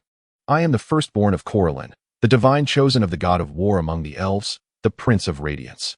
I am among those closest to the gods within our race. As Arameal has noted, even civilized races such as dwarves and halflings do not wield arcane magic. Allowing humanity to grasp magic is an affront to the order established by the gods.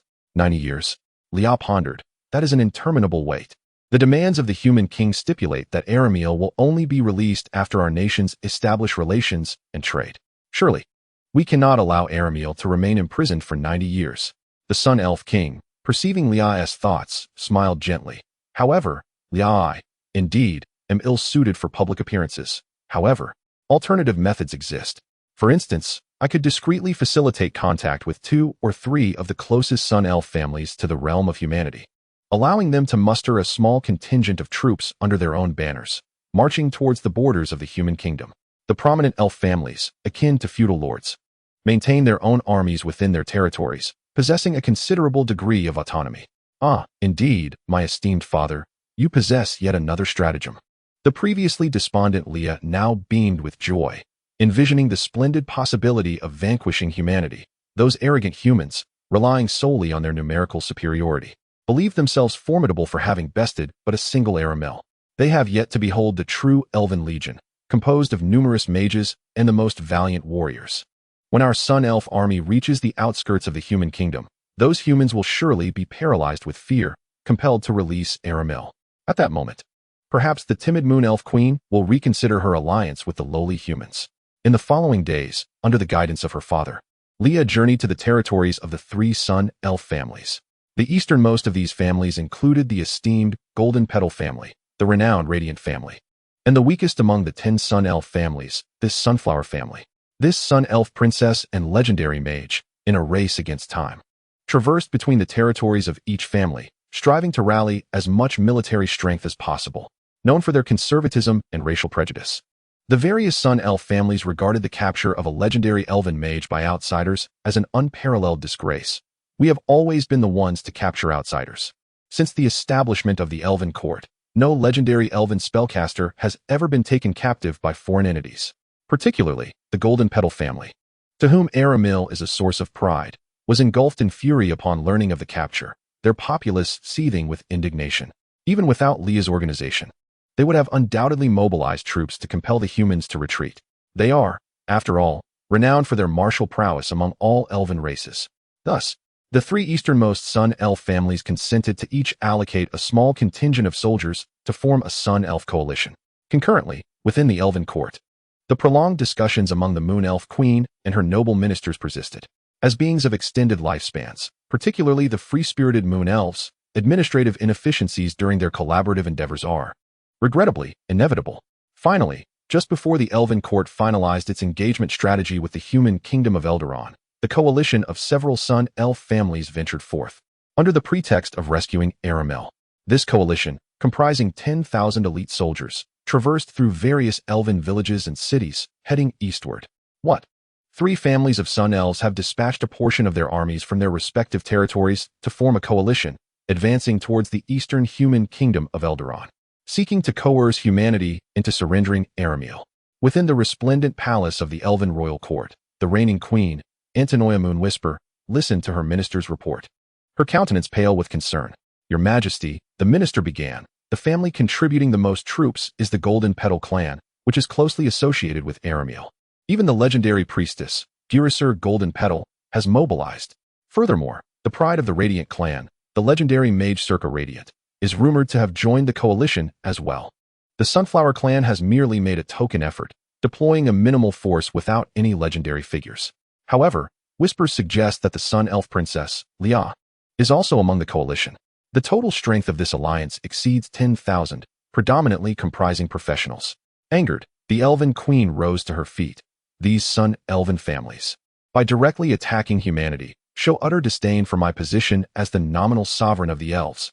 Upon witnessing the Queen's fury, the reporting Moon Elf minister quickly sought to placate her. "Your Majesty, the stance of the 3 prominent families is that they merely wish to reclaim Aramel. If humanity complies by releasing the captive and offering an apology, they do not intend to launch a full-scale assault on the kingdom of Eldaron. Perhaps an actual confrontation may yet be averted." The expression of the Elven Queen darkened, and with a hint of self-deprecation, she remarked, "Leah Daylight, the daughter of the Sun Elf King and the heir to their clan, is the epitome of a hawkish stance towards foreign entities. Having commanded numerous campaigns against the southern Dwarven kingdom, the dwarves are a civilized race. As for Circa Radiant of the Radiant clan, he is infamous for organizing the expulsion of the 8 northern orc clans and the Frost Giant tribe. With such aggressive figures in the fray, it seems rather difficult to hope for peace." Contemplating the potential for large-scale war between the Elven Court and the human kingdom of Eldaron, the Elven Queen's visage grew somber. "This cannot be allowed. A full-scale war between elves and humans is absolutely unacceptable."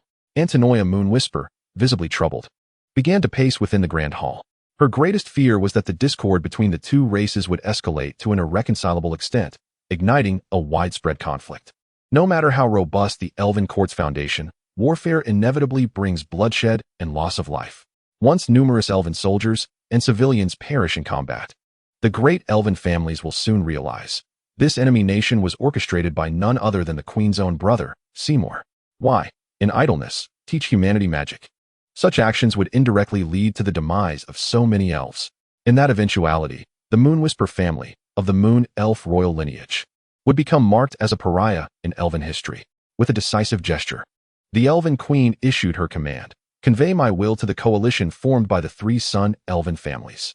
They are urged to exercise restraint for the time being, awaiting the outcome of the negotiations between the royal court and humanity." What? Her Majesty the Queen commands us to withdraw our forces at once. We are on the verge of reaching the human nation of Eldaron. Must we turn back now? The legendary priestess, Goerath Sirkin, listened to her subordinate's report, her complexion darkening. They had come to rescue Aramel. Retreating at this juncture would render them unable to justify their actions to their families. Leah furrowed her brow, disdain evident in her voice. "Disregard the commands from the royal court. Externally, we shall declare that Her Majesty the Queen has been deceived by treacherous ministers. Indeed, it is the whisperings of the Moon of Seymour, the Queen's overly amicable brother, who has influenced her decisions regarding foreign entities." She had already devised whom to implicate, although it could not truly be classified as an accusation. And one more thing. As a member of the Sun Elf royal lineage, Leah, drawing upon her insights into the Queen's disposition, anticipated another possible obstruction from the royal court. "Return and inform Her Majesty that we will retrieve Aramel from the human land and, upon receiving reparations, we shall withdraw our forces immediately. I implore her and her attendants not to intervene forcefully in our pursuit of peace." The soldiers are filled with fervor for battle. Any coercive mediation may provoke even more extreme actions. Satisfied with the message to relay to the Queen, Leah felt a surge of contentment. At that moment, a voice from the front announced, "Report, Lord Goerath, Lord Sika, and Princess Leah. In 2 days, we shall traverse the Crystal Mountains and reach the western plains of the human nation, Eldaron." "Excellent. With this news, Leah's face lit up with excitement. She turned to look behind her at the neatly arranged, splendidly equipped Sun Elf warriors, adorned in hues of gold and yellow.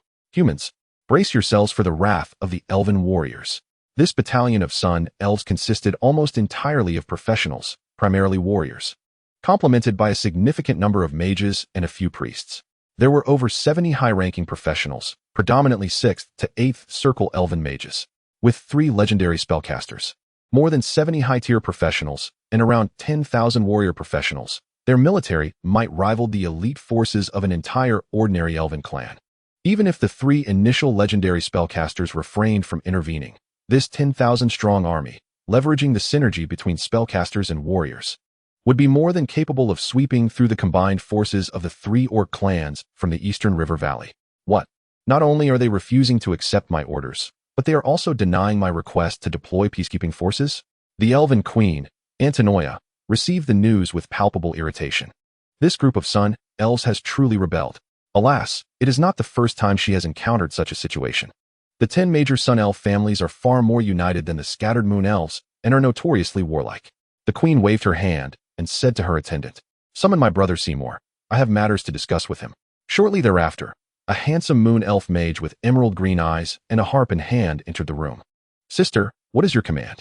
Seymour, the Whisper of the Moon, awaited the Queen's orders with sincere anticipation.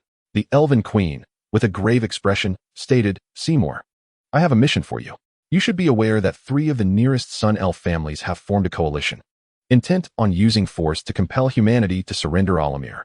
Seymour shrugged, expressing a sense of resignation. "I am aware. Those Sun Elves are exceedingly radical. Frankly, this predicament is entirely of Alamir's own making. If humanity merely refrained from tormenting him and confined him for a year or so, it would be no issue at all." He continued, "You are the one who caused this.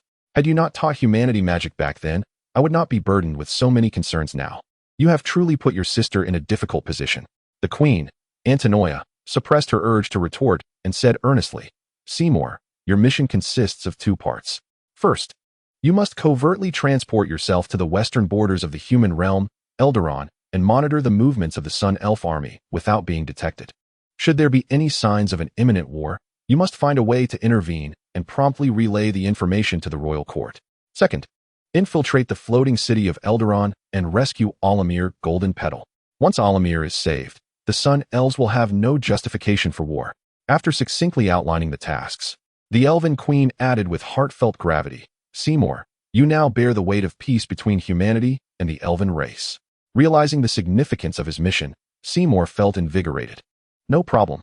Although I believe Alamir should endure some hardship, this task is nonetheless reasonable. I shall ensure its completion and rescue Alamir." While he verbally affirmed his commitment, his mind gleefully considered, "Ha ha ha, such an opportunity is rare. I shall take great pleasure in mocking him during the rescue." In the floating city of Eldaron, Alamir lamented, "Humans, your doom is imminent. I have been captured, and our Golden Petal family, along with other Sun Elf clans, will not rest until vengeance is enacted. Faced with the terrifying military might of the elves, your diminutive human kingdom is destined for annihilation." Erian yawned and gazed at the furious Elven mage within the dungeon. Already accustomed to Alamir's daily proclamations, he spoke as though, should they release him, he would not incite the various Sun Elf families to retaliate. Erian smiled and said, "By the way, Alamir, I have good news to share with you." "Good news?" Alamir raised an eyebrow warily, entirely skeptical of the cunning human king before him. Erian chuckled. "The human race is exceptionally warm and hospitable. They will not allow you, their guest, to depart so easily. We intend to arrange for you to reside in the floating city of Eldarin for at least a year and a half. After all, with your long elven lifespan, it would not be too late to experience our human customs and culture before returning. Keeping you confined in this dungeon has begun to weigh on my conscience. Therefore, I have decided to provide you with a new abode." With a wave of his hand, Elian commanded, "Come, transfer our elven guest to his new residence." The 2 mages unlocked the prison and escorted Aramil, bound in chains and adorned with an anti-magic collar, through the streets of the floating city, attracting the attention of several onlookers. "Ha! Is that not the elven mage who threatened to annihilate us all? What a dismal fate he has met." Aramil trembled with indignation. Minutes later, he was relocated to a modest cottage at the edge of the floating city. While the interior was unadorned, it contained all the essential amenities for a normal life. The cottage was encased in glass windows, allowing Aramil to gaze upon the vibrant street scene outside. This is near my palace, close to the edge of the floating city. When the city hovers at a lower altitude, you can even hear the sounds below. What do you think? A fine place to live, is it not? Elian remarked with a smile. Regardless of the circumstances, he understood the necessity of maintaining a business relationship between humans and elves, and thus, there was no need to mistreat Aramil as a hostage. Elian then snapped his fingers. With a resounding clang, all the chains binding Aramil fell away, granting him the freedom to move and partake in sustenance. After ensuring everything was in order, Elian turned to leave the room. Wait, no restraints? You are simply leaving me here? How is this any different from being set free? Aramil exclaimed in astonishment. He patiently sat down, biding his time for several minutes. Once he confirmed that Elian and his companions had departed, he rushed to the window, flung it open, and attempted to escape. In the next instant, azure runes illuminated the edges of the cottage, accompanied by the crackling sound of electricity. The blue current surged through Aramil's body, followed by an invisible force that knocked him to the ground. Oh, I almost forgot to mention. Elian's voice echoed through the empty space of the cottage. I have set up a barrier within your dwelling. Should you attempt to flee or try to remove the anti-magic collar by any means, your actions will be automatically thwarted, accompanied by a discharge of electricity. Of course, this barrier is quite simple to dismantle. Any ninth circle mage, with a bit of time to adjust the flow of magic, could easily breach its runic sequence. Although you are merely a novice in the realm of legend, this task would be child's play for you. Oh, my apologies. I forgot. You are currently wearing the anti-magic collar, rendering you devoid of magical power. Aramil stomped his feet in frustration. Cursed be this fate. Gazing distantly at the modest abode where Alamir was confined, Erian smiled with quiet delight. Great Majesty, I have heard you seek my presence. At that moment, a voice emerged from behind. Ein, the embodiment of the goddess of knowledge, approached and bowed gracefully before Erian. Erian turned to Ein and inquired, Madam, I have heard that you intend to settle in Eldolan? Ein nodded, her face illuminated by a gentle smile. Indeed, Great Majesty, your realm cherishes knowledge, and your people brim with potential, leaving me with an indelible and splendid impression. I plan to reside in your kingdom for a few years before embarking on a new journey. As a deity, Ein's lifespan was boundless. A few years were but a fleeting moment for her. She desired to take the time to closely observe this nascent realm of humanity and, before departing, to bestow a divine gift upon this land that cherished knowledge and its remarkable king. At this juncture, Erian courteously inquired, May I ask where you currently reside, madam? Ein responded candidly, I sold a spell scroll and casually rented an apartment. To think a true goddess resides in an apartment. How constraining, knowing her true identity. Erian couldn't suppress a chuckle at this revelation. Of course, he understood that the goddess of knowledge did not seek lavish indulgences, especially as she was merely an avatar, akin to a model of the true deity. Lady Ainlay, you are a guest from the human settlement beyond Eldolan. Or perhaps there are only a handful of high-level mages in all of Eldolan, a testament to humanity's boundless potential. How could you endure such confinement? Fear not, for I happen to possess a vacant estate, which I shall bestow upon you. Erian gestured towards a magnificent house ahead. Madam, that shall be your new home. Ein bowed in gratitude, her face radiating appreciation. Thank you for your generous gift, your majesty. Incidentally, this house is conveniently located right next to Alamir. After bidding farewell to Ein, Erian cast a glance at the modest dwelling where Alamir was held, a faint smile gracing his lips. In contrast to the heavily fortified dungeon, this house bore no guards, relying solely on the barrier Erian had erected to confine Alamir. This captive served multiple purposes, not only as leverage against the Elven Kingdom's diplomatic and trade relations, but also as bait. Thus, the hook was set, awaiting the fish to take the bait.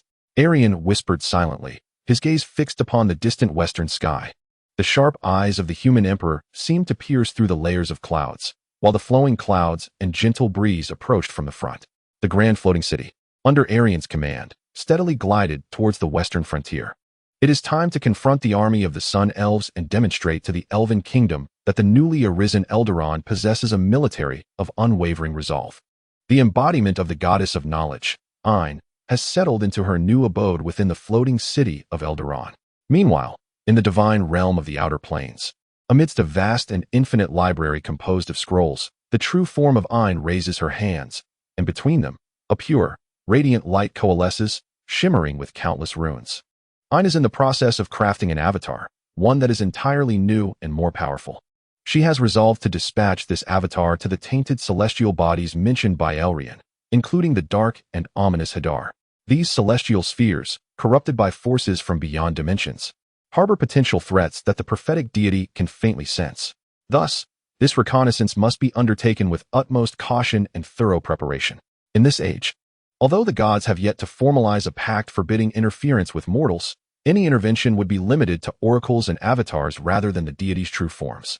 For reasons unknown, should a deity attempt to descend into the material plane in their true form, they would encounter formidable resistance from the will of that plane, facing the universe's overwhelming malevolence. As a deity who has just attained moderate divine power, Ein's typical avatars possess approximately the strength of mid-level legends and some special divine attributes, far surpassing the likes of Elrian, Alamil's Golden Petal, and Leah's Sunlight, who are merely lesser legends. However, to explore a planet potentially tainted by interdimensional corruption, an avatar of such caliber may prove insufficient. At this moment, a more formidable avatar is gradually taking shape, specifically designed for this interstellar exploration. Its capabilities are oriented towards exploration and self-preservation, with combat and annihilation of foes being secondary. The avatar embodies a fraction of Ein's original divine power, essentially a part of her divine essence, albeit separated by distance. Observing the emergence of this smaller version of herself, Ein smiles. The following morning, an elven army consisting of 10,000 soldiers has finally crossed the small hills ahead, arriving at the western frontier of the human realm, Eldoron. Is this truly the western frontier of Eldoron? Wait, what is happening here? The Elven Legion stands dumbfounded at the sight before them. At the border, atop the high slopes, extensive fortifications constructed from stone and iron walls are established, featuring numerous bunkers and shelters. Over 7,000 orc zombies and skeletons, wielding a variety of weapons, patrol tirelessly along the slopes and rivers. Hundreds of human warriors and barbarians, armed with shields and spears, stand ready in the rear, poised to reinforce the ranks of the undead at any moment. They are the warriors birthed from the blood-soaked conflicts between humans and orcs over the centuries. Hailing from various villages, in the new era of Aldoran, they have undergone unified training and can be summoned at any time during wartime. More crucially, there are the spellcasters. Wearing badges of varying ranks, the mages and warlocks are either dispersed among the undead or organized into specialized legions, ever vigilant. Above, the colossal floating city looms over the populace, casting a massive shadow upon the ground, instilling a profound sense of oppression among the elven warriors. The undead legions, the battle mages, and the floating city together safeguard the frontiers of Aldoran. In the past decade, thanks to the village teachers disseminating knowledge and fostering national cohesion, Erian has finally had the opportunity to forge a supernatural army belonging to Aldoran. A vast number of orc zombies and skeletons, along with a handful of human warriors and barbarians, form the base soldiers of this legion. The new generation of surface mages constitutes the core strength of the army. These contemporary surface spellcasters are often classmates with deep ties to one another. Moreover, they were born into poverty, emerging from Aldoran's destitution during an era where survival was uncertain, and they stand as living witnesses to the great dawn of the Empire, embodying an extraordinary spirit of unity and determination.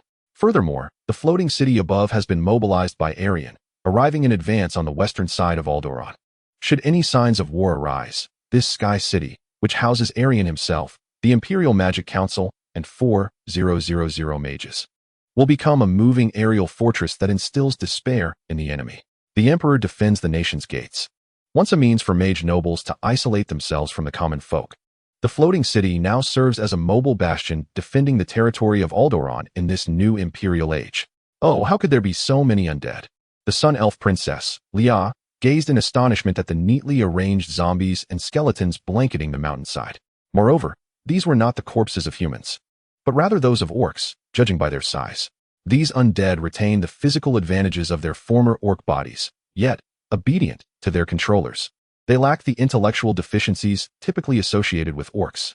As a powerful mage, Leah understands all too well how terrifying these creatures, which obey commands without fear or fatigue, can be in the context of legion warfare. In legion battles, morale reigns supreme. Even in one-on-one combat, an average elven warrior stands a good chance against a solitary orc undead. However, once engaged in large-scale legion warfare, especially in prolonged and exhausting battles that test endurance, the scales of victory will inevitably tip in favor of the tireless undead, whose morale remains unshaken. The elven priestess, Glairdhack, equally seething with anger, observes, indeed, these contemptible humans possess no sense of reverence, wielding the desecrating magic of life without a shred of shame. Is it permissible to casually wield necromancy simply because it is effective? Our noble elven race must never forge alliances with those who harbor no reverence.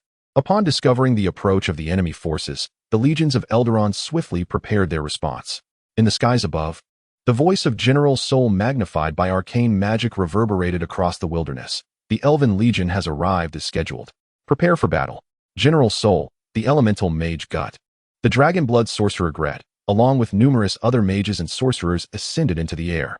Under the influence of the Elven mages' arcane sight, the airborne figures of several dozen humans were illuminated by a dazzling display of magical brilliance, all being advanced spellcasters of at least the 6th tier. Over 100 high-level spellcasters of Eldaron had gathered at this location. Upon receiving orders, the multitude of zombies lined up in formation, weapons directed towards the Elven Legion. The skeletal archers on the battlement drew their bows, projecting an imposing presence. Other mid- to low-tier combat mages collectively arrived at their designated positions, forming ranks. Whether in orderly lines or concealed behind cover, they stood ready for combat. Several squads of mages specialized in necromancy swiftly invoked spells such as Undead Warden, Negative Energy Flood, and Deathly Fog to bolster the front line of zombies, enhancing their strength and rendering them difficult to dispel by the priest's divine magic.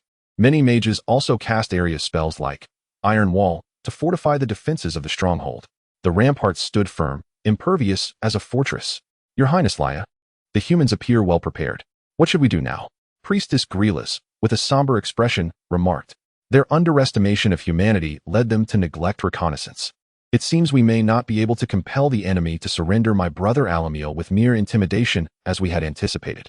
This legion of the undead, fortified by defensive structures, area magic, and the firepower of human spellcasters in the rear, presents a formidable barrier that our forces find difficult to breach.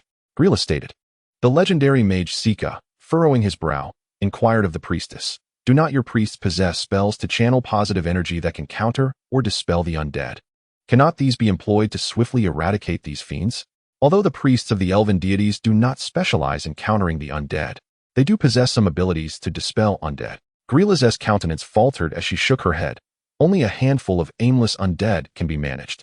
Among those human mages, there are evidently necromancers who specialize in empowering the undead, rendering the front line of zombies resistant to our priests' dispelling capabilities.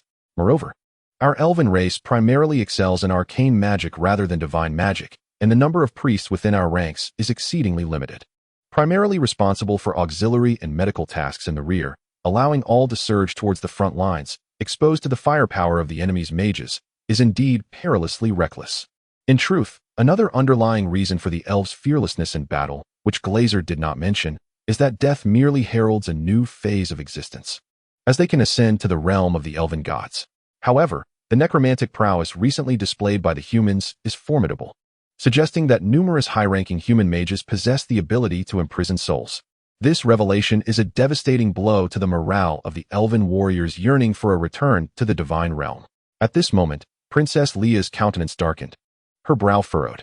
The level of preparation and the rapid mobilization of human forces evidently exceeded her expectations. According to Leia's initial strategy, the human kingdom of Eldaron was merely fortunate to wield arcane magic, possessing a handful of mages but lacking a formidable and experienced military.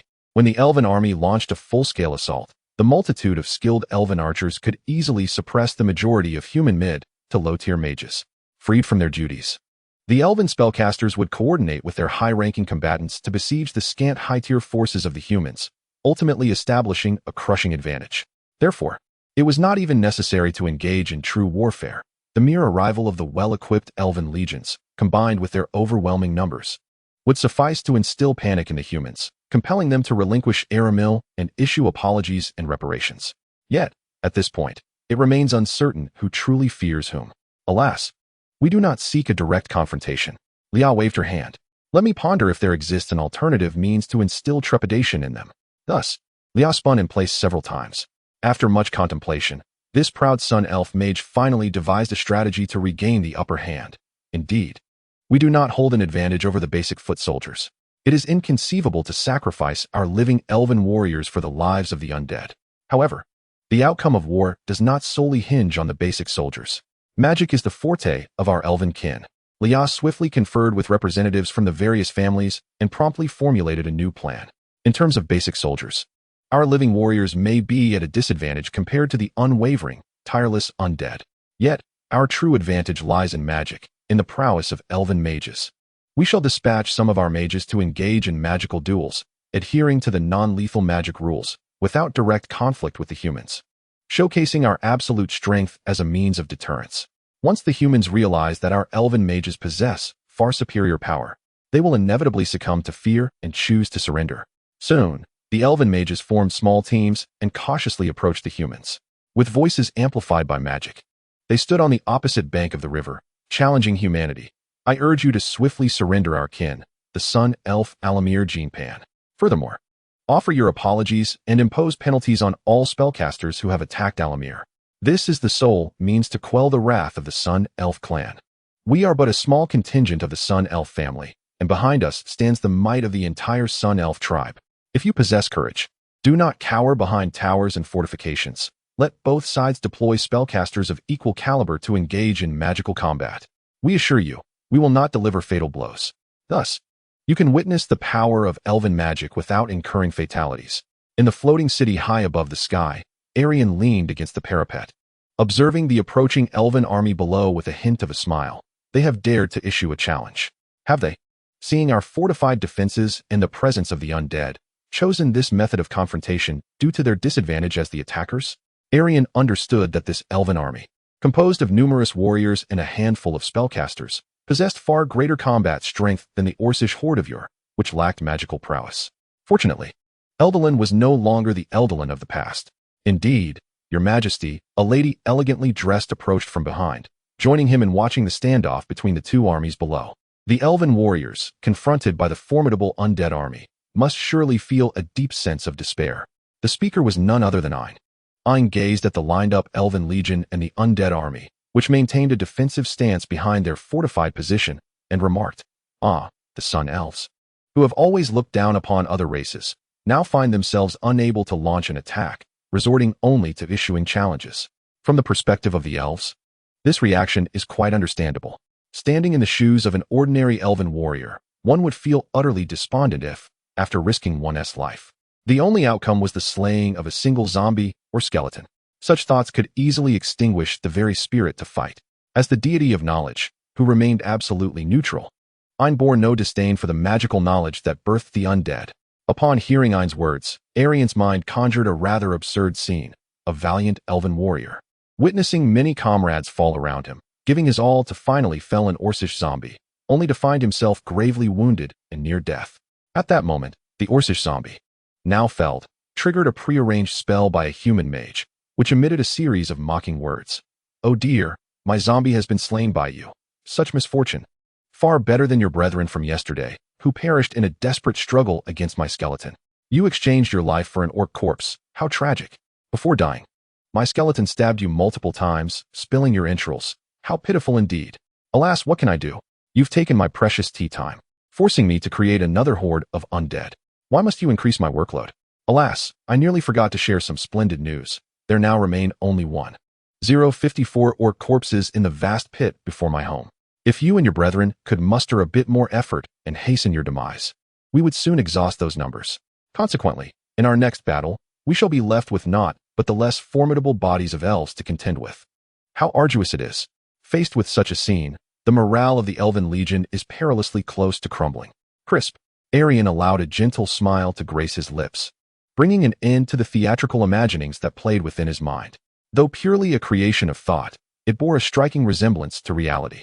Under Erian's orchestration, the battle mages had indeed cast the magic mouth spell upon certain zombies and skeletons, tasked with taunting the enemy during the true conflict, sapping their will to fight, to conquer without engaging in battle. At that moment, beneath the floating city, the elven spellcasters grew increasingly vociferous. Hiding behind your steadfast fortifications and the undead horde is quite the feat, is it not? If you possess the gall, send forth spellcasters of equal caliber for a contest of team magic. It will be abundantly clear who is superior. In the face of the elves' relentless proclamations, The human side remained unmoved, as though entirely oblivious to their cries. Absurd. With our defensive structures and fearless army of undead as cannon fodder, why would we relinquish our advantage to partake in your frivolous mock battles? What era are we in, the 10th year of the Empire, that we still engage in such childlike exchanges? To be candid, I find merit in acquiescing to the elves' demands. Listening to the escalating clamor below, Erian's lips curled into a slight smile. Let both sides dispatch an equal number and caliber of spellcasters for a non-lethal magical contest. If we do not engage the elves in a direct confrontation, they might presume we fear them. This mock contest may appear trivial. Yet, to Erian, it held profound significance. What is the essence of war? It is a matter of comparative exchange. Both sides will send forth spellcasters of corresponding levels to compete in magical prowess and team coordination, without directly slaying one another. The disparity in strength will be glaringly apparent. Thus, without the need for actual combat, both sides can return to assess their respective strengths on the battlefield board, deducing the outcome through simulation. After all, warfare incurs substantial costs. It is preferable to avoid conflict when possible. Convey my orders, Erian commanded, producing a crystal for communication, his tone grave. We may acquiesce to the elves' request for a non-lethal magical contest involving spellcasters of equal level. Erian's directive swiftly reached the human legion below. Both human and elven representatives amplified their voices through magic, engaging in a protracted exchange across the hundreds of meters that separated them. Is it true? Have the humans consented to our magical duel? Upon hearing this news, Leah's face lit up with joy. She had previously harbored concerns that the Eldorans would utterly disregard them, relying solely on their impregnable fortifications and the protection of their undead army to maintain a defensive stance. Such a scenario would be exceedingly difficult to conclude. Excellent. Let us impart a severe lesson to humanity, allowing them to witness the splendor of elven magic. In the sight of both armies, the expansive wilderness between them became the arena for this momentous duel. They aimed to employ spells of weakening and control, transforming harmful magic into non-lethal strikes, avoiding direct assaults on vital points. Should the protective enchantments be breached, or if one were to succumb to controlling magic for over 12 seconds, it would be deemed a defeat. Though these rules might appear somewhat frivolous, they were, in truth, the customary regulations for non-lethal magical duels. To draw a parallel with the ancient era of Erian, it was akin to both sides at the border exercising restraint, engaging solely in combat with cold weapons. Before long, the first wave of confrontation commenced. Each side dispatched 12 low-tier second circle mages. Why such rules? The elves have encroached upon our lands, and yet we are forbidden from delivering fatal blows, exclaimed a battle mage. What did you say? This is a genuine opportunity to strike the elves. Fortunately, it is our squad chosen for this task, while others have yet to step forward. In the vast arena, 12 elven mages faced off against 12 human mages, both sides poised with fierce determination. Let us strike hard against this band of elves.